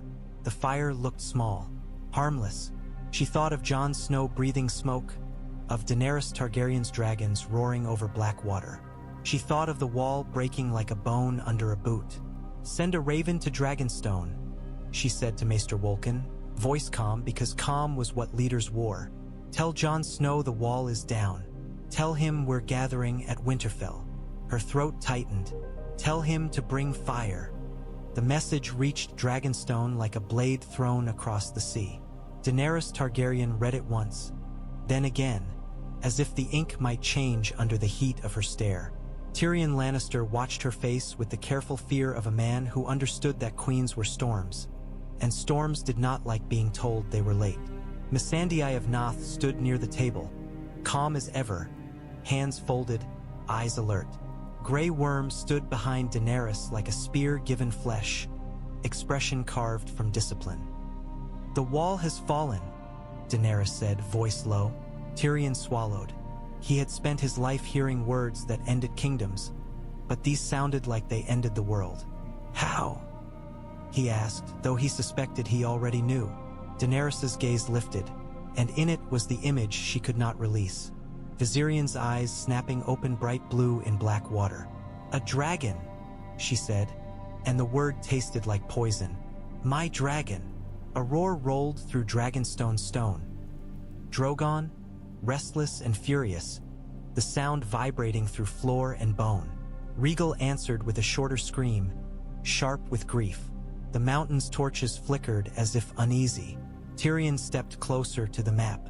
The wall's thin line looked laughably small on parchment now. "If the wall is breached," he said carefully, "then Winterfell becomes the only line worth drawing." Daenerys's jaw tightened. "Then we draw it," she said. Grey Worm's voice cut in, blunt. "We must protect the queen," he said. "The Unsullied, the Dothraki, the dragons. We cannot." Daenerys turned sharply, eyes burning. "Protect me from what?" she snapped. "From cold." Her voice dropped, dangerous. "From death." Grey Worm went still. Missandei spoke softly. "If we go north," she said, "we go for all of them. For the innocent. For the children." Her gaze flicked to Daenerys. "For the world you promised to protect." Daenerys stared at the map, at the distance between Dragonstone and Winterfell. Distance meant time. Time meant bodies. Time meant more blue eyes. Tyrion's voice was careful. "We must move our dragonglass shipments," he said. "Fast. If Winterfell falls before the dragonglass arrives, then nothing matters," Daenerys finished, and her voice made it a verdict. She looked at Grey Worm. "Prepare ships," she commanded. "All of them, Unsullied first, dragonglass crates with them, Dothraki after. Move as if the sea itself is chasing you." Grey Worm bowed his head slightly. "It will be done," he said, and turned to bark orders. Daenerys's gaze shifted to Tyrion. "And King's Landing?" she asked. Tyrion's mouth tightened. "Cersei Lannister will not truly send men," he said quietly. "Not unless she is dragged by her throat." Daenerys's eyes hardened. "Then she will die behind her walls," she said. Tyrion flinched, but did not argue. Arguing with Daenerys when grief was fresh was like arguing with fire as it found dry wood. Daenerys turned toward the chamber's open archway where wind carried salt and smoke. Outside, black clouds churned. Somewhere above, wings beat, Drogon circling like a restless god. "Bring Jon Snow," she said. Missandei's brows lifted. "He is already preparing to leave," she said quietly. "He has been watching the sea for days like a man waiting for the world to confess." Daenerys's mouth tightened. "Then tell him Winterfell needs him," she said. "And tell him—" Her voice caught for half a heartbeat, grief biting. "Tell him I'm coming." Tyrion's gaze sharpened. "With dragons," he murmured. Daenerys's eyes went cold. "With fire," she corrected. The torches flared as if answering her. And deep beneath Dragonstone stone, heat pulsed like a living heart, as if the island itself approved of a queen choosing war against winter.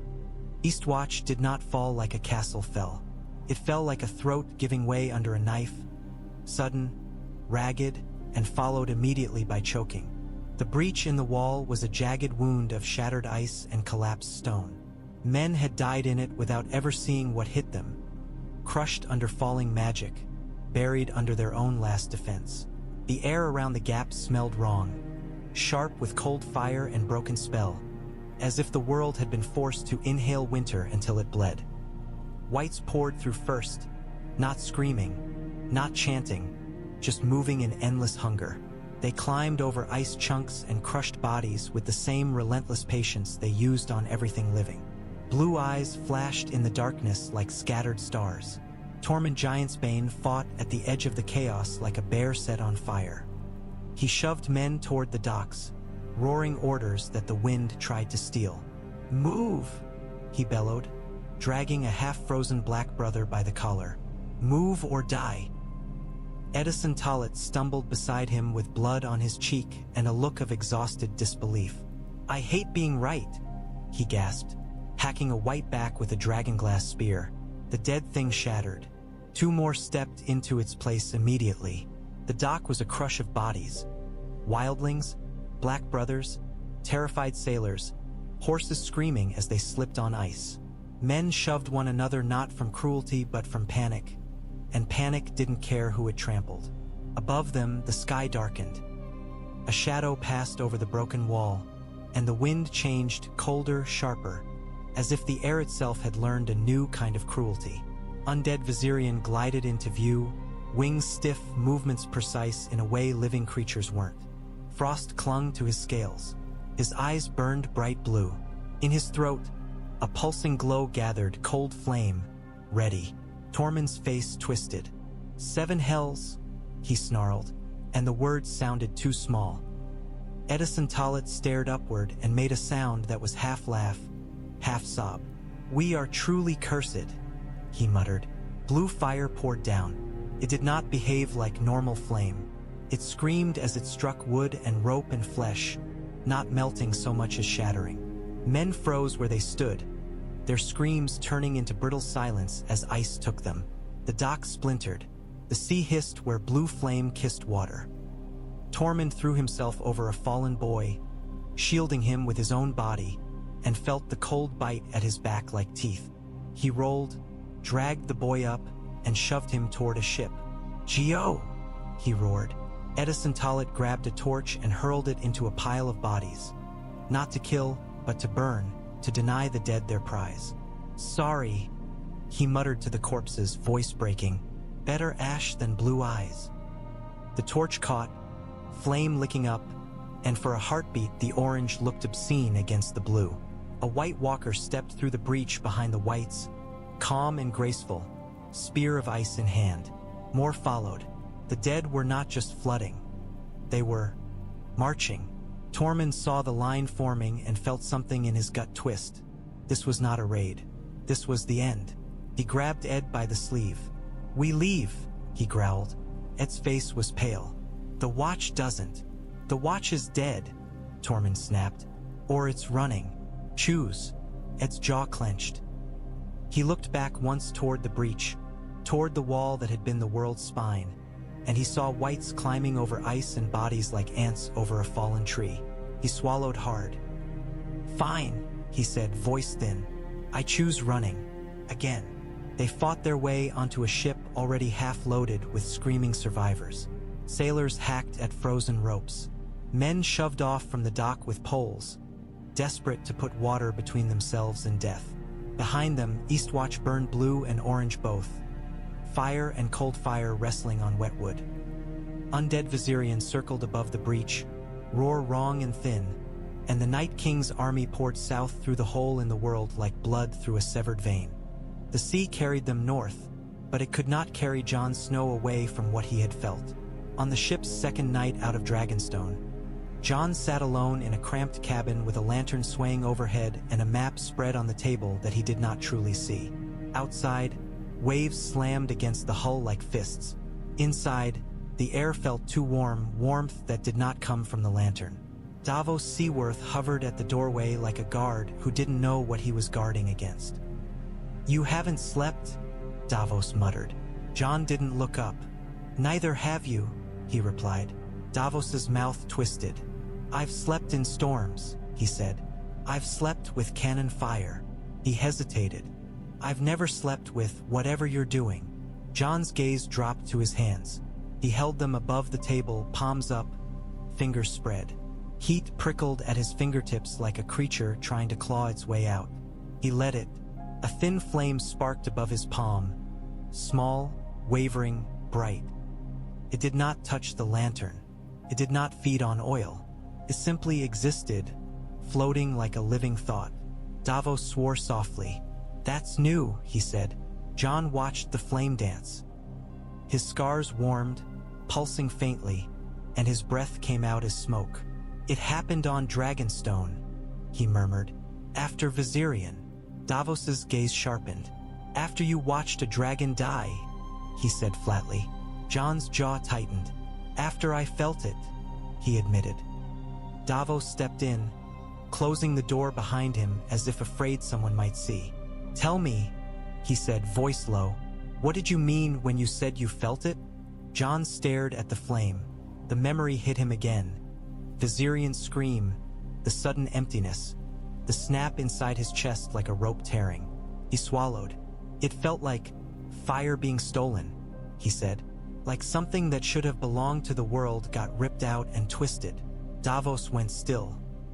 "You're talking like Melisandre," he muttered, and the disgust in his voice was a shield. Jon's eyes flicked to him, sharp. "I'm not praying," Jon said. "I'm not asking." He lifted his hand slightly, and the flame rose with it, obedient. "This is happening whether I want it or not." On the table lay parchment with angular sketches, shapes Jon had drawn without meaning to. Curved lines like dragon wings, symbols like claws. Harsh, jagged letters that looked like scratches until you stared long enough and felt them in your bones. Valyrian. Jon didn't know how he knew that. He only knew the symbols felt familiar, like names he had heard in dreams. Davos's gaze flicked to the parchment. "Did you write that?" he asked. Jon nodded once. "I don't remember starting," he said. "My hand just did it." Davos swallowed. He looked suddenly older, his eyes full of a tired kind of fear. "The wall fell," Davos said quietly, and the words were heavy enough to change the air in the cabin. "The raven said it fell." Jon's flame flared briefly, brightening.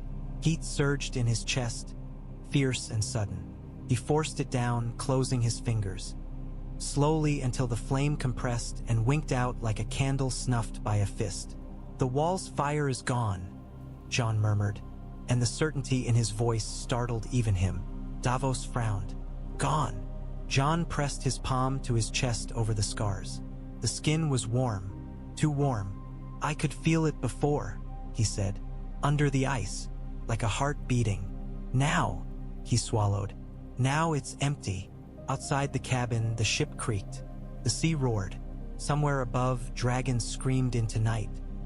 Jon's eyes dropped to the parchment again, to the harsh symbols his hand had drawn.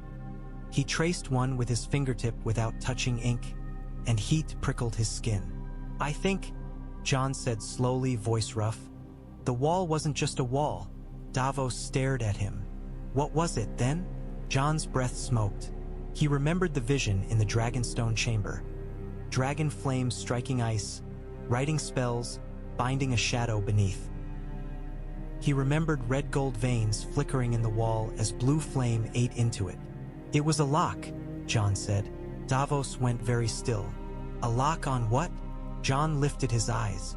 In the lantern light, the shadows on the wall looked like dragon wings. On something that hates fire, Jon whispered. And now it's loose. Davos's jaw clenched.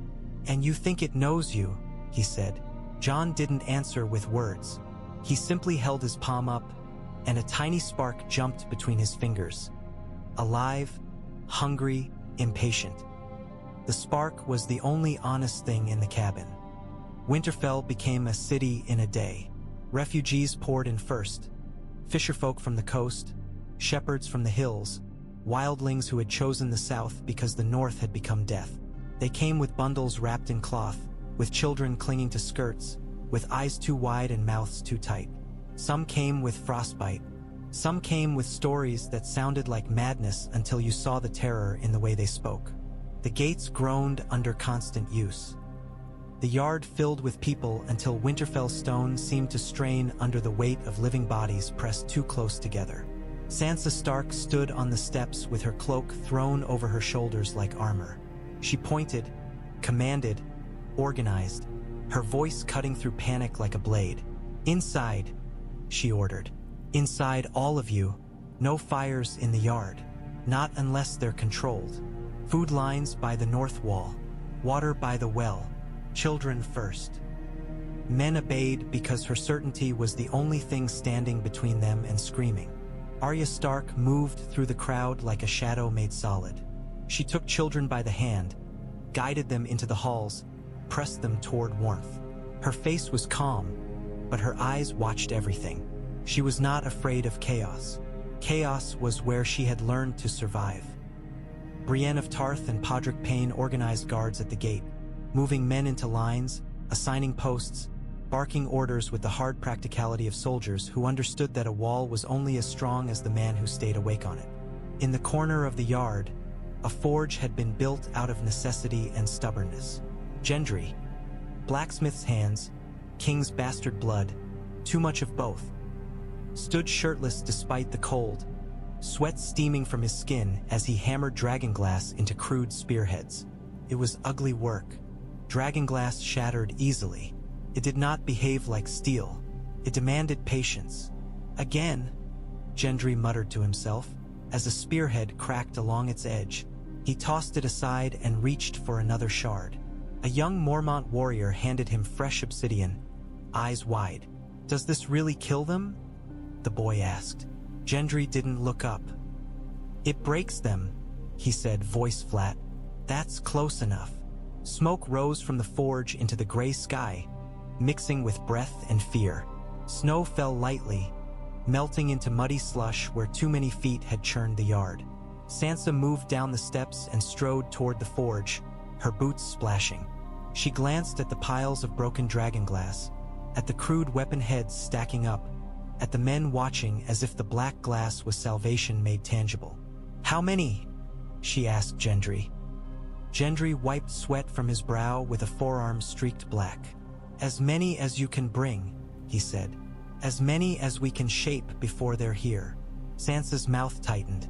"They're already here," she murmured, thinking of the wall, thinking of the breach, thinking of how distance meant less when death marched without tiring. A horn sounded from the BA. Clements, one long note that made the yard freeze in a collective flinch. Not the warning for an enemy at the gate. The signal for riders approaching from the south. Sansa's head snapped up. Arya paused mid-step, hand on a child's shoulder. Brienne's posture tightened. Sansa looked toward the road beyond the gate and felt her chest tighten in a way she refused to name. Hope was a dangerous thing. Hope hurt when it arrived too late. But the sound of hoofbeats followed, and then a deeper sound above it.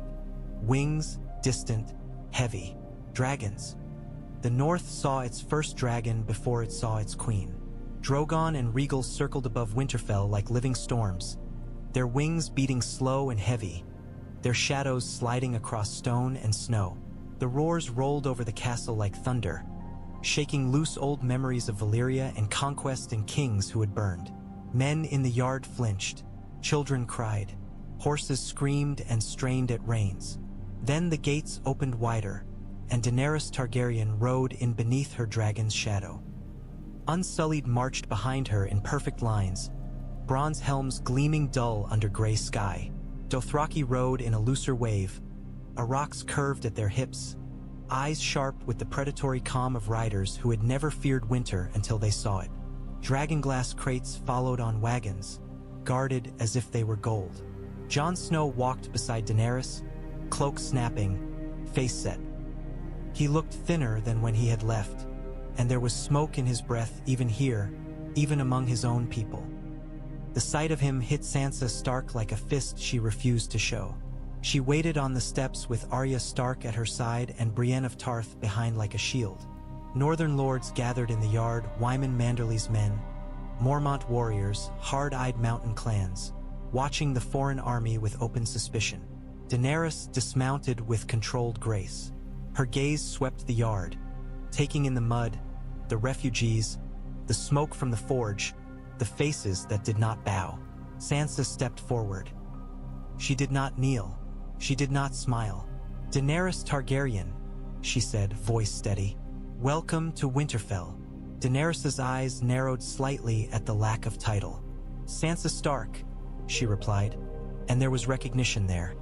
Two women shaped by loss, both refusing to show weakness. Jon stepped forward then, and for a heartbeat Sansa's composure cracked. She wanted to touch him, to grab his sleeve, to make sure he was real. She did none of it. She had learned that softness was a knife men liked to use. "You came," Sansa said, and the words were not gratitude so much as relief forced into shape. Jon's mouth tightened. "The wall's down," he said quietly. "They're coming fast." Arya's gaze flicked to Jon's face, then to Daenerys, then up to the dragons. Her expression was unreadable, but her hand rested near her dagger like habit. "We heard," Arya Stark said. Daenerys's jaw clenched. "I heard," she corrected, and the grief in it flashed like a blade. "I saw." The yard went quieter at that, as if men sensed there was more to the Queen's words than rumor. Wyman Manderly stepped forward, heavy bulk wrapped in fur, eyes sharp. "Your Grace," he rumbled, the title spoken like a test. "We're honored." Daenerys's gaze flicked to him, then back to Sansa. "My armies will fight," she said. "My dragons will fight." Her eyes lifted briefly to the circling shadows above. "And my dragonglass will arm your men." A murmur ran through the yard. Reluctant gratitude, fear, awe. Sansa's eyes remained cold. "And what do you want in return?" she asked. Jon's jaw tightened. Daenerys's eyes narrowed. Daenerys's voice was calm. "I want the living to survive," she said, and Jon heard the truth in it alongside the ambition she did not speak. "We can argue about crowns after we've earned the right to argue at all." Sansa held her gaze a long heartbeat, then nodded once. "Then come inside," she said. "We have plans. We have maps. We have too little time." As they moved toward the hall, Drogon roared again, and the sound rolled over Winterfell like a promise and a warning. Jon walked between Sansa Stark and Daenerys Targaryen, feeling the heat in his chest coil tighter, not because of dragons above, but because of the tension beside him. Fire and ice, he thought bitterly, and the north stood between. Winterfell's great hall felt smaller with dragons outside. Heat from the hearth could not compete with the heat of two living storms circling overhead. The fire cracked and popped, throwing light across faces drawn tight with fatigue and fear. Maps covered the table, lines and rivers, forests, hills.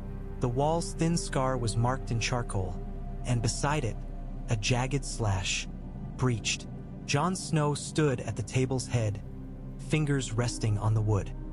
Daenerys Targaryen stood opposite him, posture rigid, eyes sharp. Sansa Stark sat slightly to the side, watching both as if she were watching two weapons on the same rack and wondering which would cut her first. Tyrion Lannister leaned on the table, expression careful. Davos Seaworth hovered near Jon like a loyal shadow. Arya Stark sat with her arms crossed, gaze flicking from map to faces, quiet in the way wolves were quiet when they listened. Bran Stark sat in his chair near the hearth, eyes distant, as if watching something beyond walls. Brienne of Tarth stood behind Sansa, hand near her sword, and the simple fact of her presence made the room feel safer. Jon stabbed a finger at the map. "They'll come down the King's Road," he said. "Fast. The dead don't tire. They'll take every village they touch." Daenerys's jaw tightened. "Then we meet them here," she said. "We burn them." Sansa's voice was calm. "And when they go around?" she asked. "When they flood the north like water. You can't burn an ocean." Daenerys's eyes flashed. "I can burn what matters," she said. Jon felt the words rub raw. "What matters is people," he said. Daenerys's gaze snapped to him. "I know," she said sharply, and for a heartbeat Jon saw the grief under her anger, Viserion's absence like a hole in her chest. Tyrion cleared his throat softly. "We need a plan that does not rely entirely on dragons," he said, "because the enemy now has one." The room tightened at those words, as if everyone's lungs had forgotten how to breathe. Sansa's eyes narrowed. "A dragon," she echoed. Jon's throat tightened. "Undead Viserion," he said, and the name tasted like ash. "Blue fire." Arya's jaw clenched. "Can it be killed?" she asked. Jon looked at Bran Stark, because Bran's eyes were not in this room. Bran's eyes were elsewhere. Bran Stark spoke quietly. "It can," he said, "but it will not be easy. The Night King rides winter the way Daenerys rides fire." Daenerys's gaze hardened.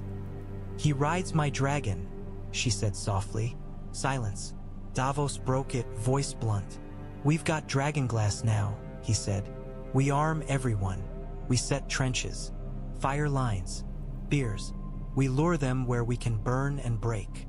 He looked at Jon. "And we pick our ground." Jon nodded once. "Winterfell is the ground," he said. "But we need more than walls. We need a target." Tyrion's eyes narrowed. "The Night King," he said. Bran Stark's gaze lifted slightly, still distant. "He wants me," Bran said. Sansa went still. "No," she said immediately. Jon's chest tightened. "Bran."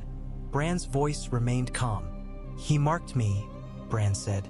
"He can find me. He will come for me. He wants the memory of the world to die." Daenerys's eyes narrowed. "Then we use that," she said, and the hardness in her made Sansa flinch. "We trap him." Jon's jaw clenched. "We try," he said, "but he's not Ramsay Bolton. He won't rush because we dare him." Bran's voice was quiet. "He will come," he said, "because he thinks he can win." Arya's gaze sharpened. "And if he thinks he can win," she murmured, "he will walk into a knife." Jon looked at her, and in her eyes he saw something frighteningly calm. Sansa's voice was thin. "This is my brother," she said. "Not bait." Bran's gaze finally focused, meeting hers. "I'm not a boy in the crypt anymore," he said softly. "And if my life buys the world another day, it is worth it." Sansa's mouth tightened hard enough to shake. She looked away before her face betrayed anything. Daenerys leaned forward, palms on the table. "We will make Winterfell a trap," she said. "We will burn the dead, and when the Night King comes..." Her eyes flicked to Jon, then to Bran. "We end him." Jon felt the fire in his chest coil, restless. He thought of the visions. The wall made with fire, the lock broken, the shadow loose. He thought of the horn beneath Dragonstone, sealed in darkness. He thought of the dragons lowering their heads toward him and Daenerys' possessive fury. "We end him," Jon agreed, voice low, "or we die." Above the hall, the stone trembled faintly as a dragon roared outside. And in that roar, Jon heard not hope, but challenge. Jaime Lannister arrived alone, and that was how Jon knew it was real. No golden column, No banners, no trumpets. just one rider on a tired horse, cloak gone, armor dulled by road grime, and a face that looked like it had been carved by regret. The gates opened grudgingly, spears angled. Northern men muttered curses under their breath. Some reached for dragonglass points as if expecting treachery to leap from Jaime's saddle. Brienne of Tarth stepped forward first, sword drawn, her posture rigid. For a heartbeat, her face did something strange. Softened, cracked, then hardened again into duty. Jaime dismounted slowly, hands open, eyes moving across the yard.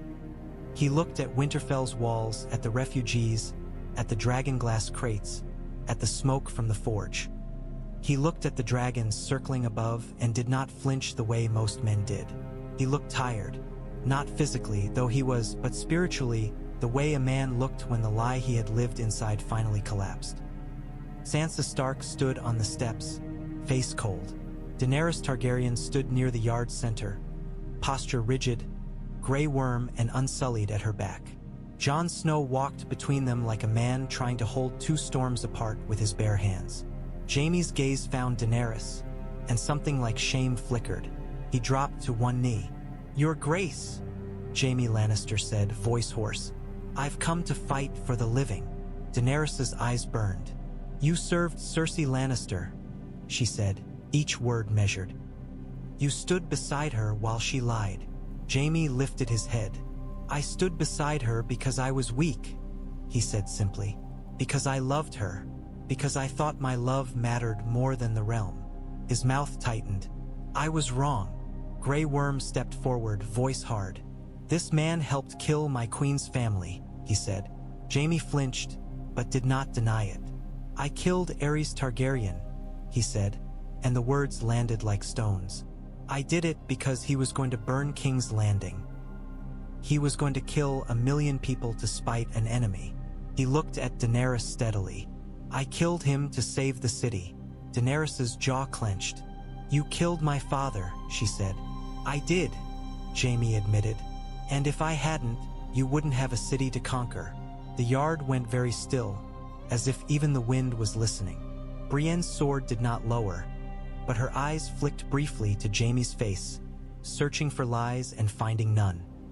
Sansa's expression remained carved from ice, but her eyes narrowed with the sharpness of someone smelling betrayal and also smelling truth. Jon stepped forward a fraction. "Why did you leave?" he asked. Jaime's mouth tightened. "Because she's going to let you die," he said. "She told me herself." His gaze went to Sansa, and there was something raw in it. "She said she would wait while you fought the dead and weakened. Then she would finish what you started." A murmur of anger ran through the yard. Men cursed. A wildling woman spat. Daenerys' gaze flicked to Tyrion Lannister, who had emerged from the hall to watch, face pale. Tyrion's eyes dropped briefly, as if the truth had weight and he was tired of carrying it. Daenerys' voice went quiet and dangerous.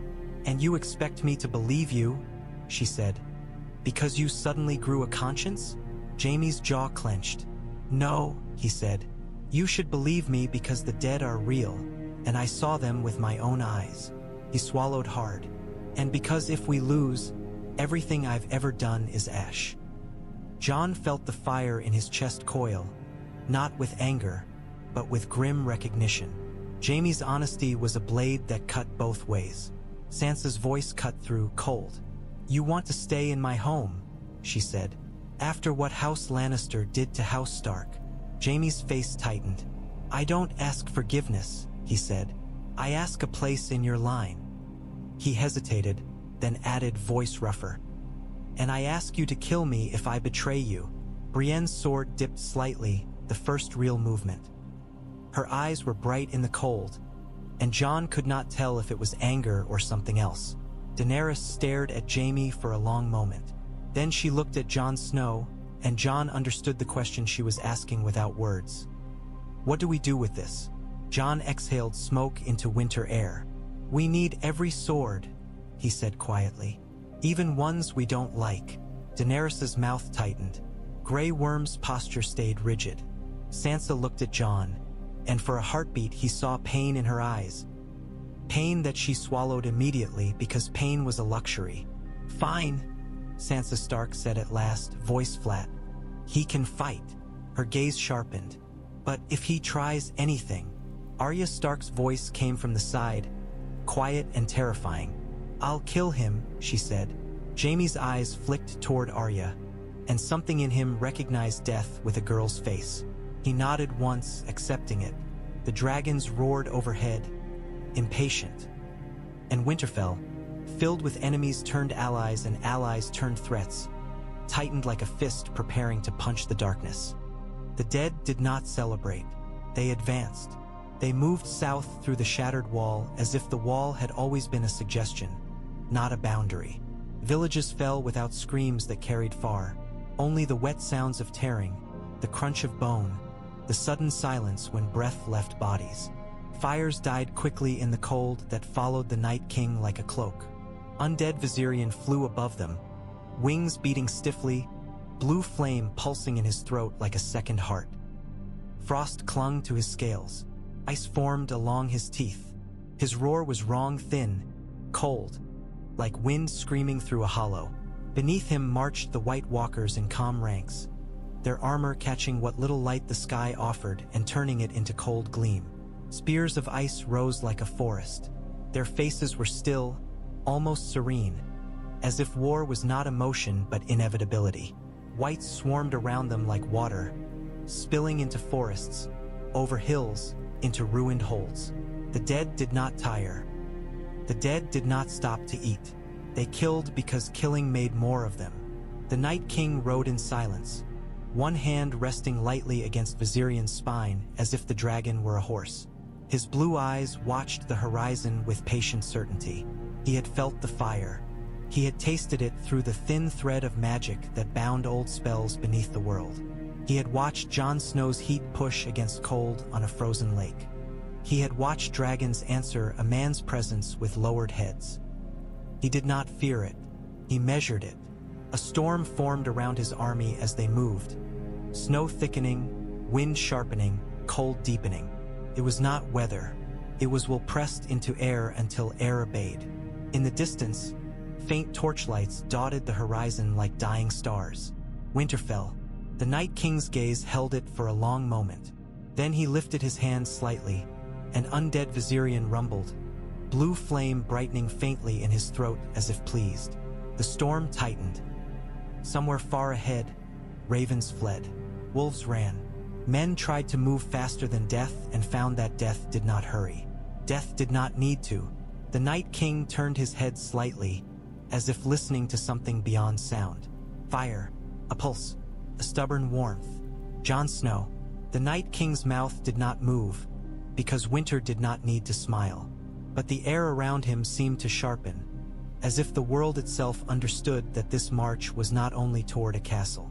It was toward a collision. Ice and fire, death and defiance, and between them the realm's last breath. Winterfell held its breath. Night wrapped the castle in cold and shadow. Snow whipped across battlements in stinging sheets. Torches burned in iron brackets, their flames bending and snapping in the wind. Along the wall, dragonglass spears stood lined like teeth, black points gleaming dully whenever torchlight caught them. Jon Snow stood at the battlement's edge with Longclaw in hand, cloak snapping behind him. The Valyrian steel felt awake. Warmth pulsed faintly through the hilt into his palm, as if the blade recognized the war coming and was eager to drink it. Daenerys Targaryen stood a few paces away, posture rigid, gaze fixed north. Her cloak whipped like a banner. Her hair was braided tight as if she had braided her grief into control. Behind them, Drogon and Regal perched on stone outcroppings, enormous silhouettes against the night, smoke curling from their nostrils. Their eyes watched the horizon with the hungry focus of predators sensing prey. Sansa Stark and Arya Stark stood near the stairway, half in shadow. Sansa's face was calm and cold, but Jon could see the tension in her jaw. Arya's eyes were sharp, restless, as if she were already counting bodies. Below in the yard, men moved like ants, hammering dragonglass into spearheads, stacking barrels of oil, digging trenches. The sound of labor rose like a prayer made of steel and breath. Jon felt the cold beyond the walls like pressure, not weather, the same cold he had felt on the frozen lake, now closer, heavier. He breathed in, and his breath came out as smoke, thick and steady. Heat shimmered faintly under his skin, especially around the scars on his chest and throat. The torches nearest him leaned slightly, as if listening. Daenerys's voice was low. "They're coming," she said. Jon didn't look at her. "I know," he replied. She turned her head slightly, gaze narrowing. "You feel it," she said. It wasn't a question. Jon's jaw tightened. "Yes," he admitted, like a storm behind the eyes. Drogon rumbled low, and the sound vibrated through stone. Jon felt it in his ribs, felt his own heat answer with an involuntary pulse. Daenerys watched him, and the tension between them was a living thing. "You cannot do that again," she said quietly. Jon didn't pretend not to understand. "Touch them," he said. Daenerys's eyes hardened. "Make them bow," she corrected, and the possessiveness in her voice was sharp enough to cut. Jon's breath smoked. "I didn't make them," he said. "They chose." Daenerys's jaw tightened. "Dragons don't choose," she snapped. "They are mine." Jon turned then, just enough to meet her gaze. "Viserion was yours," he said softly, "and now he's his." Daenerys flinched as if struck. Fury flashed, grief flashed. The storm inside her showed its teeth. Jon forced his voice steady. "We don't have time," he said. "Not for this, not for crowns, not for who owns what." He nodded north. "If we lose, nothing is yours. Nothing is mine. Nothing is Sansa's. Nothing is anyone's." Daenerys stared at him for a long moment, then looked back toward the horizon as if swallowing a scream. "Then tell me what to do," she said, voice tight. "Tell me how to win." Jon's scars warmed. The fire in him surged, not wild, but focused, like a forge being fed. He looked down at Winterfell's yard, at the people moving like desperate heartbeat, and felt the weight of every life pressed against his ribs. "We lure him," Jon said. "The Night King. We make him commit." He glanced toward the stairway where Bran Stark's shadow moved in the hall behind. "He wants Bran Stark. He comes for Bran Stark. We put Bran Stark where he can be seen, guarded, and surrounded by dragonglass. We keep you and your dragons above, ready to burn whites and White Walkers alike." Daenerys's eyes narrowed. "And Viserion?" Jon's mouth tightened. He stared toward the far horizon where the night seemed bruised. A faint blue glow pulsed there now, too distant to be flame, too steady to be stars.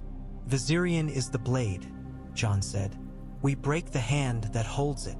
Arya Stark's voice came from the stairway, quiet and deadly. "And who kills him?" she asked.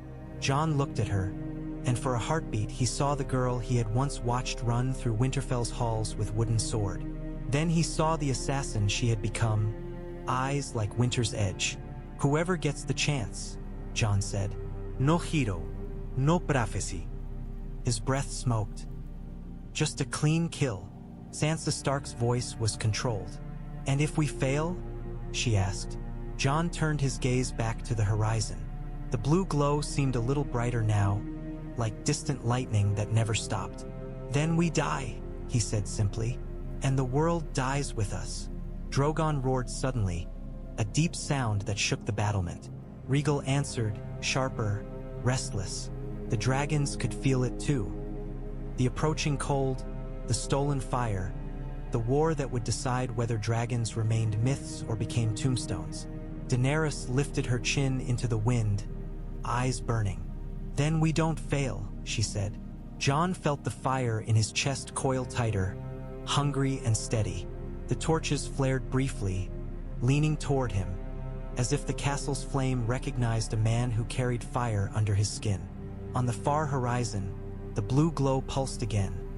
Closer now, colder now, like an eye opening in the night. Winterfell held its breath, and Jon Snow, standing between queens and dragons and the last line of the living, let his breath smoke out into the storm like a vow he intended to keep. The night came early, dragged in by wind and a sky that looked bruised. Snow fell at first in soft flakes that melted on torch flame and vanished, then thickened into needles that stung cheeks raw. Winterfell's yard had been crowded with refugees and wagons only hours before. Now it was a war machine, stripped down to steel and fire and lines drawn in mud. The trench ringed the castle like a scar made on purpose. Oil sat in it, dark and waiting. Men stood shoulder to shoulder behind the trench, shields pressed together, spears bristling. Unsullied ranks held steady as if they had been carved into the ground, bronze helms catching torchlight. Northern men muttered prayers to old gods and new, and free folk spat at prayer and checked their knots on Dragonglass spearheads.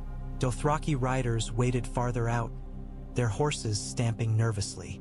The riders grinned too hard, as if the grin could keep fear from crawling up their throats. They had ridden under sun and across grass sea. The snow felt like an insult. Jon Snow stood near the front with Longclaw in his hand. The blade's dark edge drank torchlight. His breath smoked thickly, not only from cold, and he hated that men noticed. He could feel it in the way eyes flicked to his mouth and away. He could feel it in the way torches nearest him burned steadier, leaning toward him as if listening. Above, on the battlements, Sansa Stark stood rigid beside Arya Stark. Sansa's face was calm, but Jon knew her calm now the way he knew the weight of his sword, real, heavy, paid for. Arya's eyes scanned the dark beyond the trench, the way a wolf watched a tree lean for movement that didn't belong. Daenerys Targaryen waited near the inner gate, close enough that Drogon's shadow could cover her if he descended. Regal perched nearby, restless, claws scraping stone. Their rumbles vibrated through the ground, and men flinched and pretended they didn't. The horn on the battlements sounded once, low and long. Silence followed, thicker than snow. Then the dead arrived like a sound before they became a shape. A faint clicking came first, teeth on teeth. It floated on wind like a whisper. Then the darkness beyond the trench filled with points of blue, scattered at first like distant stars, then clustering, then swelling into an ugly constellation that moved toward them with patient hunger. Men swallowed, horses screamed. Jon tightened his grip on Longclaw until his knuckles ached. He felt the cold pressure at the edge of his mind, closer now, heavy as a hand pushing against his skull. The same cold he had felt on the frozen lake, now multiplied and sharpened. Daenerys' voice cut through from behind, calm and hard. "Hold," she commanded, and her word carried because it was the kind of word she had used to turn armies. Jon lifted his voice too, rougher, more human. "Hold," he shouted. "Let them come." The dead surged out of darkness in a sudden wave. Wights packed so tightly they moved like water. The front line hit the trench edge and tumbled in, bodies piling into oil. More fell on top. Dead hands clawed upward, reaching for living warmth across the gap. Dothraki riders shifted. One horse reared, throwing its rider. A rider screamed and was swallowed by wights before he hit the ground. Jon's stomach twisted. Fear wanted to become panic. He shoved it down like a blade into a scabbard. "Now," he said, not loudly, but with a certainty that made his scars flare hot. Torches tossed into the trench.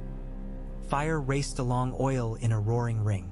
Flames leaped up, bright enough to turn snow into steam, bright enough to paint faces orange. Wights in the trench burned, their dead flesh blackening, but they did not scream. They clawed anyway. The smell was sharp and foul and undeniable. Men exhaled, relieved, then flinched as the dead kept coming, climbing over burning bodies like insects over coals, using their own burning kin as bridges. Jon felt the fire in him surge in answer, hungry and furious. He forced it down again. Not yet, he told himself. Not yet. The war had begun, and the night was still young. The sky tore open with wings. Drogon launched first, a black shape rising from the yard into the blizzard as if the storm belonged to him. Daenerys sat the saddle like a queen carved from iron, cloak snapping, eyes fixed on the darkness beyond the trench. Regal bellowed and crouched, muscles bunching, claws scraping stone in impatient fury. Jon Snow stood at Regal's side with a harness strapped awkwardly over his shoulders. The leather was still new, stiff, and he could feel the dragon's heat press against his skin like sun against winter. Regal's head lowered, green eye bright, studying Jon with that unsettling focus the dragons had given him since Dragonstone. Daenerys looked down from Drogon's saddle, gaze sharp. "No!" she snapped, the word carried by wind. Jon didn't raise his voice. "We need two," he said. "If Viserion comes, we can't fight him with one dragon." Daenerys's jaw tightened. "Regal is mine," she hissed. Regal rumbled, the sound vibrating through Jon's ribs, and Jon's scars warmed in answer like a heartbeat answering a heartbeat. The dragon did not move away from Jon. If anything, he leaned closer, as if the argument amused him. Daenerys saw it. Grief and anger flashed across her face like lightning. Then her gaze sharpened into something colder. Necessity. "Fine," she said, the word forced out like swallowing poison. "But if you get him killed?" Jon's mouth tightened. "I won't," he said, and he did not know if that was promise or prayer. He climbed. Regal's back was warm beneath his hands, scales ridged like armor and yet alive in a way steel never was. Jon swung his leg over and settled into the harness, fingers finding purchase. For a heartbeat, as his weight settled, a pulse ran through him. Heat meeting heat, recognition blooming so sudden it stole his breath. Regal's mind brushed his. Not words. Sky, wind, hunger. A memory of fire. Jon's breath smoked. The fire in his chest surged, and for an instant he felt less like a rider and more like a piece fitting into a lock he had not known existed. Regal launched. The yard dropped away. Winterfell's walls became lines.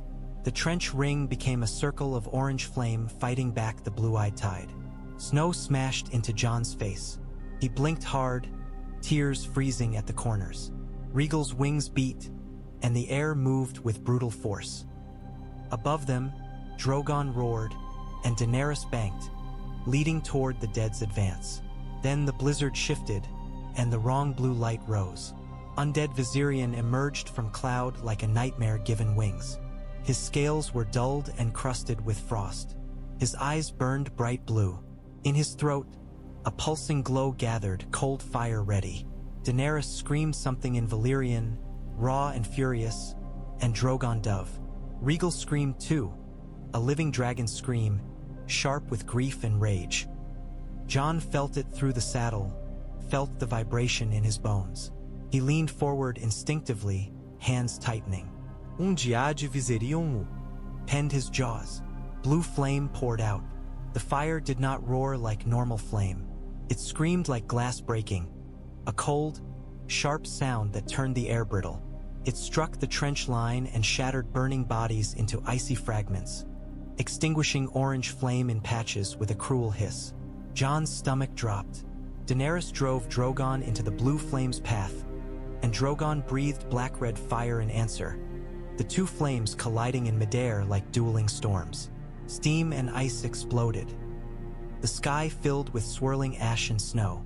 Regal banked hard, bringing Jon close enough that he saw undead Viserion's stiff wing beats, the way the dragon moved like a puppet pulled by winter's will.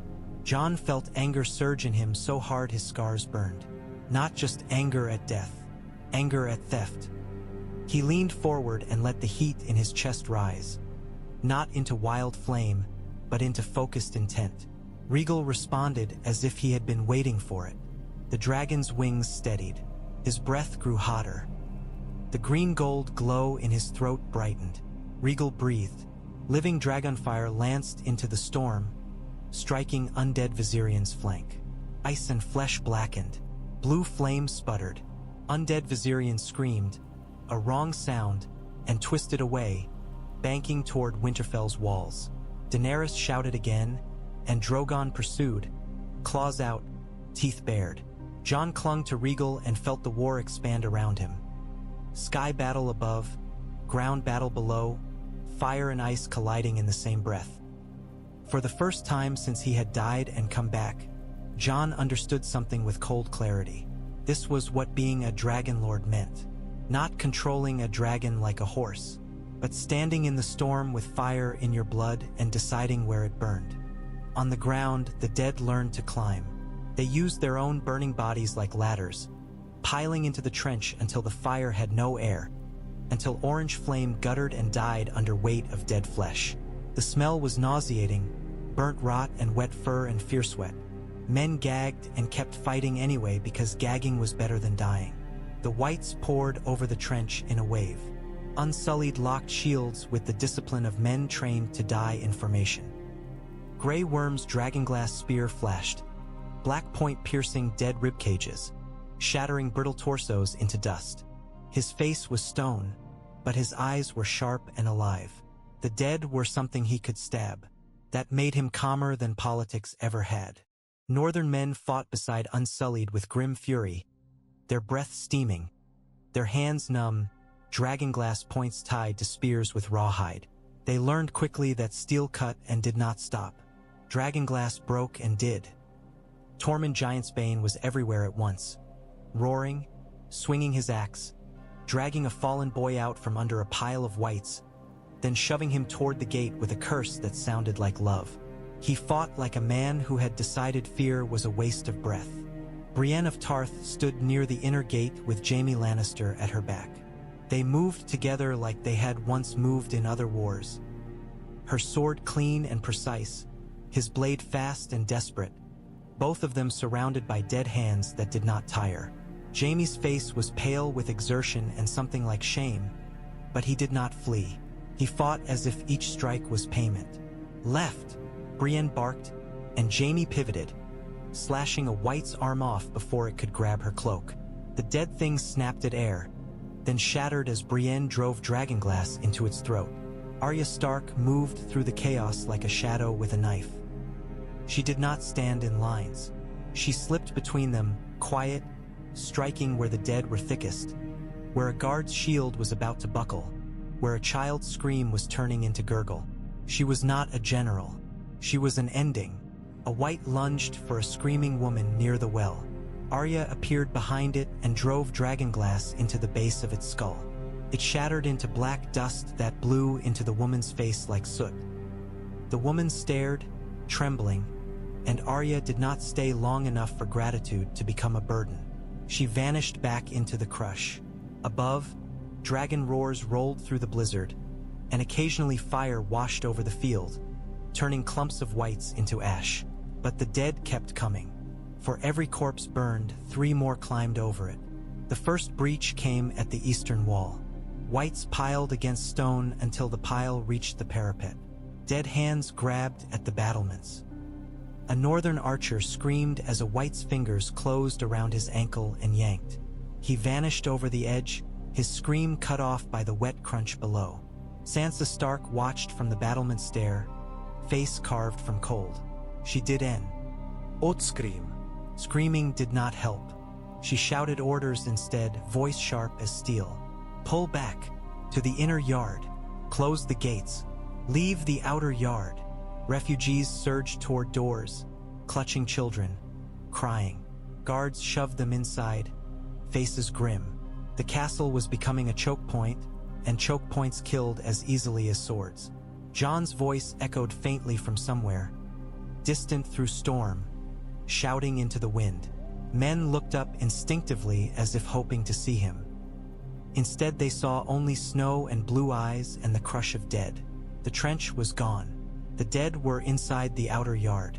Winterfell's first line had failed, and everyone in the castle knew what that meant. Now the walls were no longer protection. They were a cage.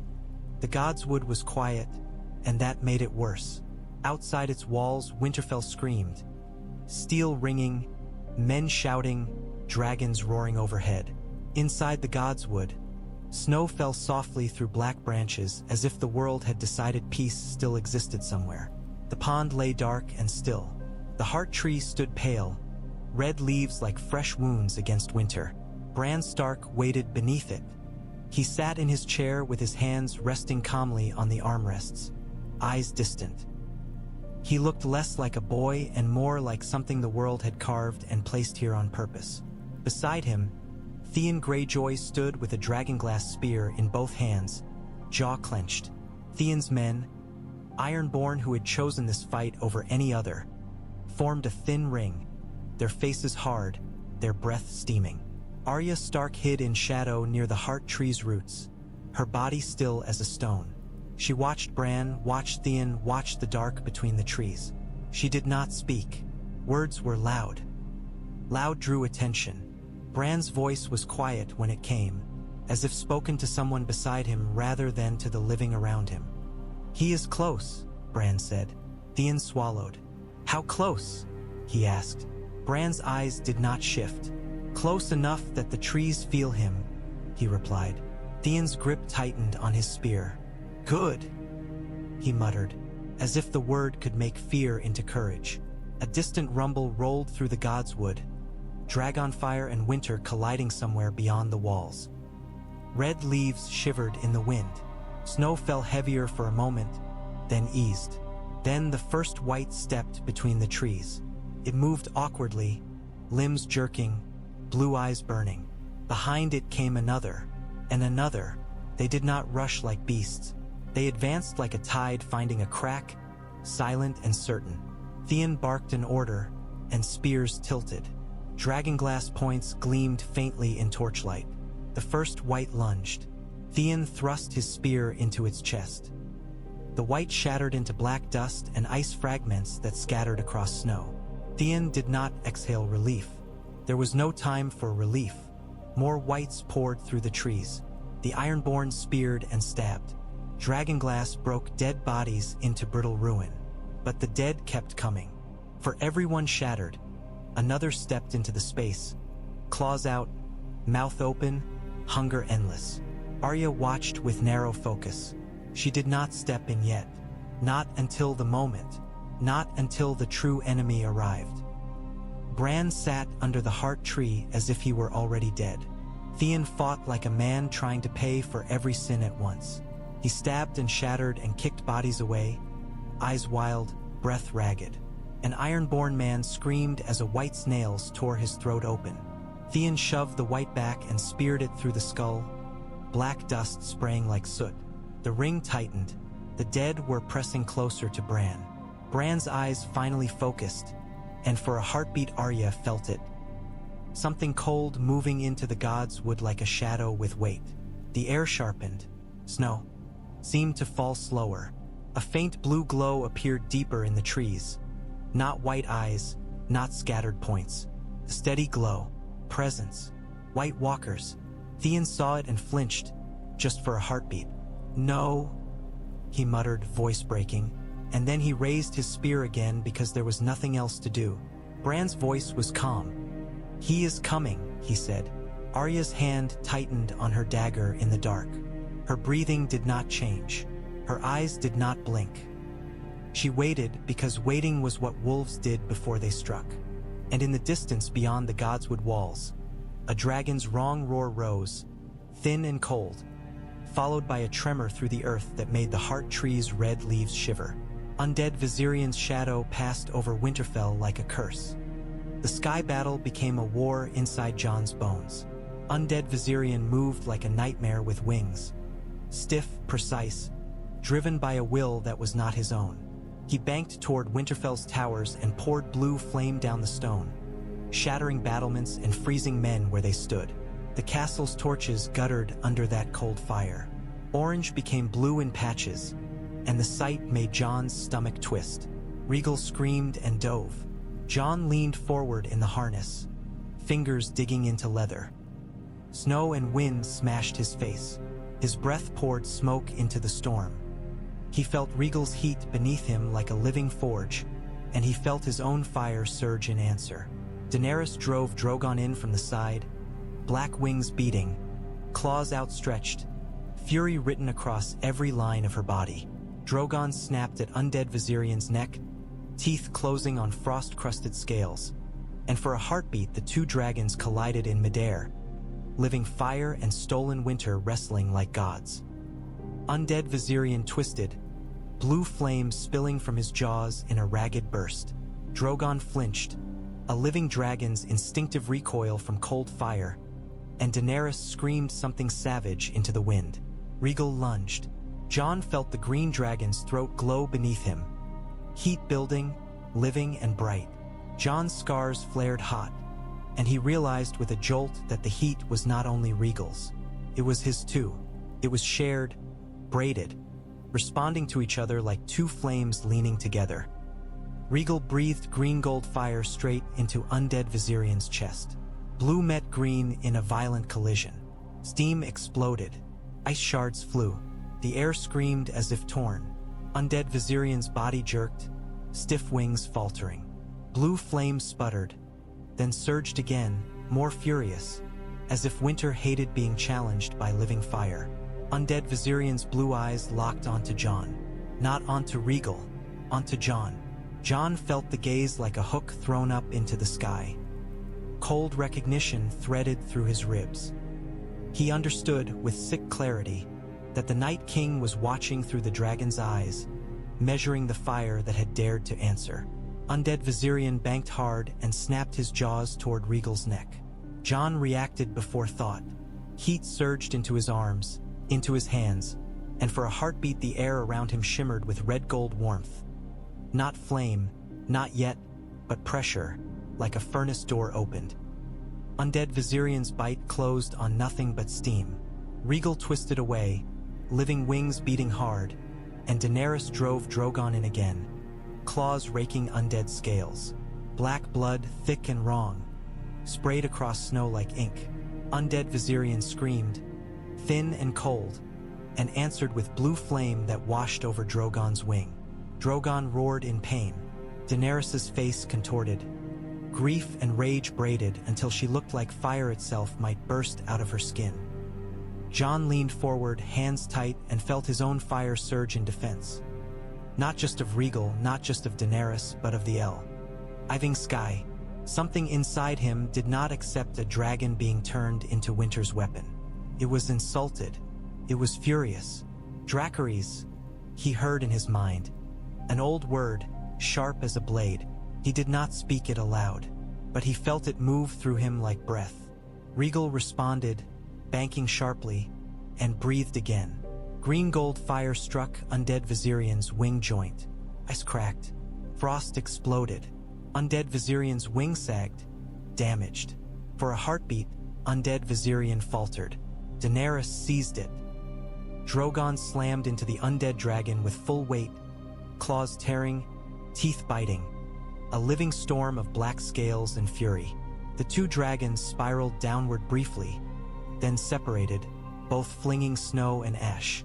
Undead Viserion climbed again, stubborn, blue flame gathering once more. Jon's scars burned. He looked down through a break in the storm and saw Winterfell below. Outer yard flooded with dead, inner yard tightening. Gods would still quiet like a trap waiting to snap. They could not win this war only in the sky. They needed the Night King on the ground. Jon turned Regal's head toward the Godswood, toward Bran's bait, and felt the fire in his chest coil tighter. Ready. Come, he thought, not to the dragon, not to Daenerys, but to the cold will behind the blue eyes. Come down, come close, and far below, among dead trees and red leaves, the air sharpened as if winter had heard him.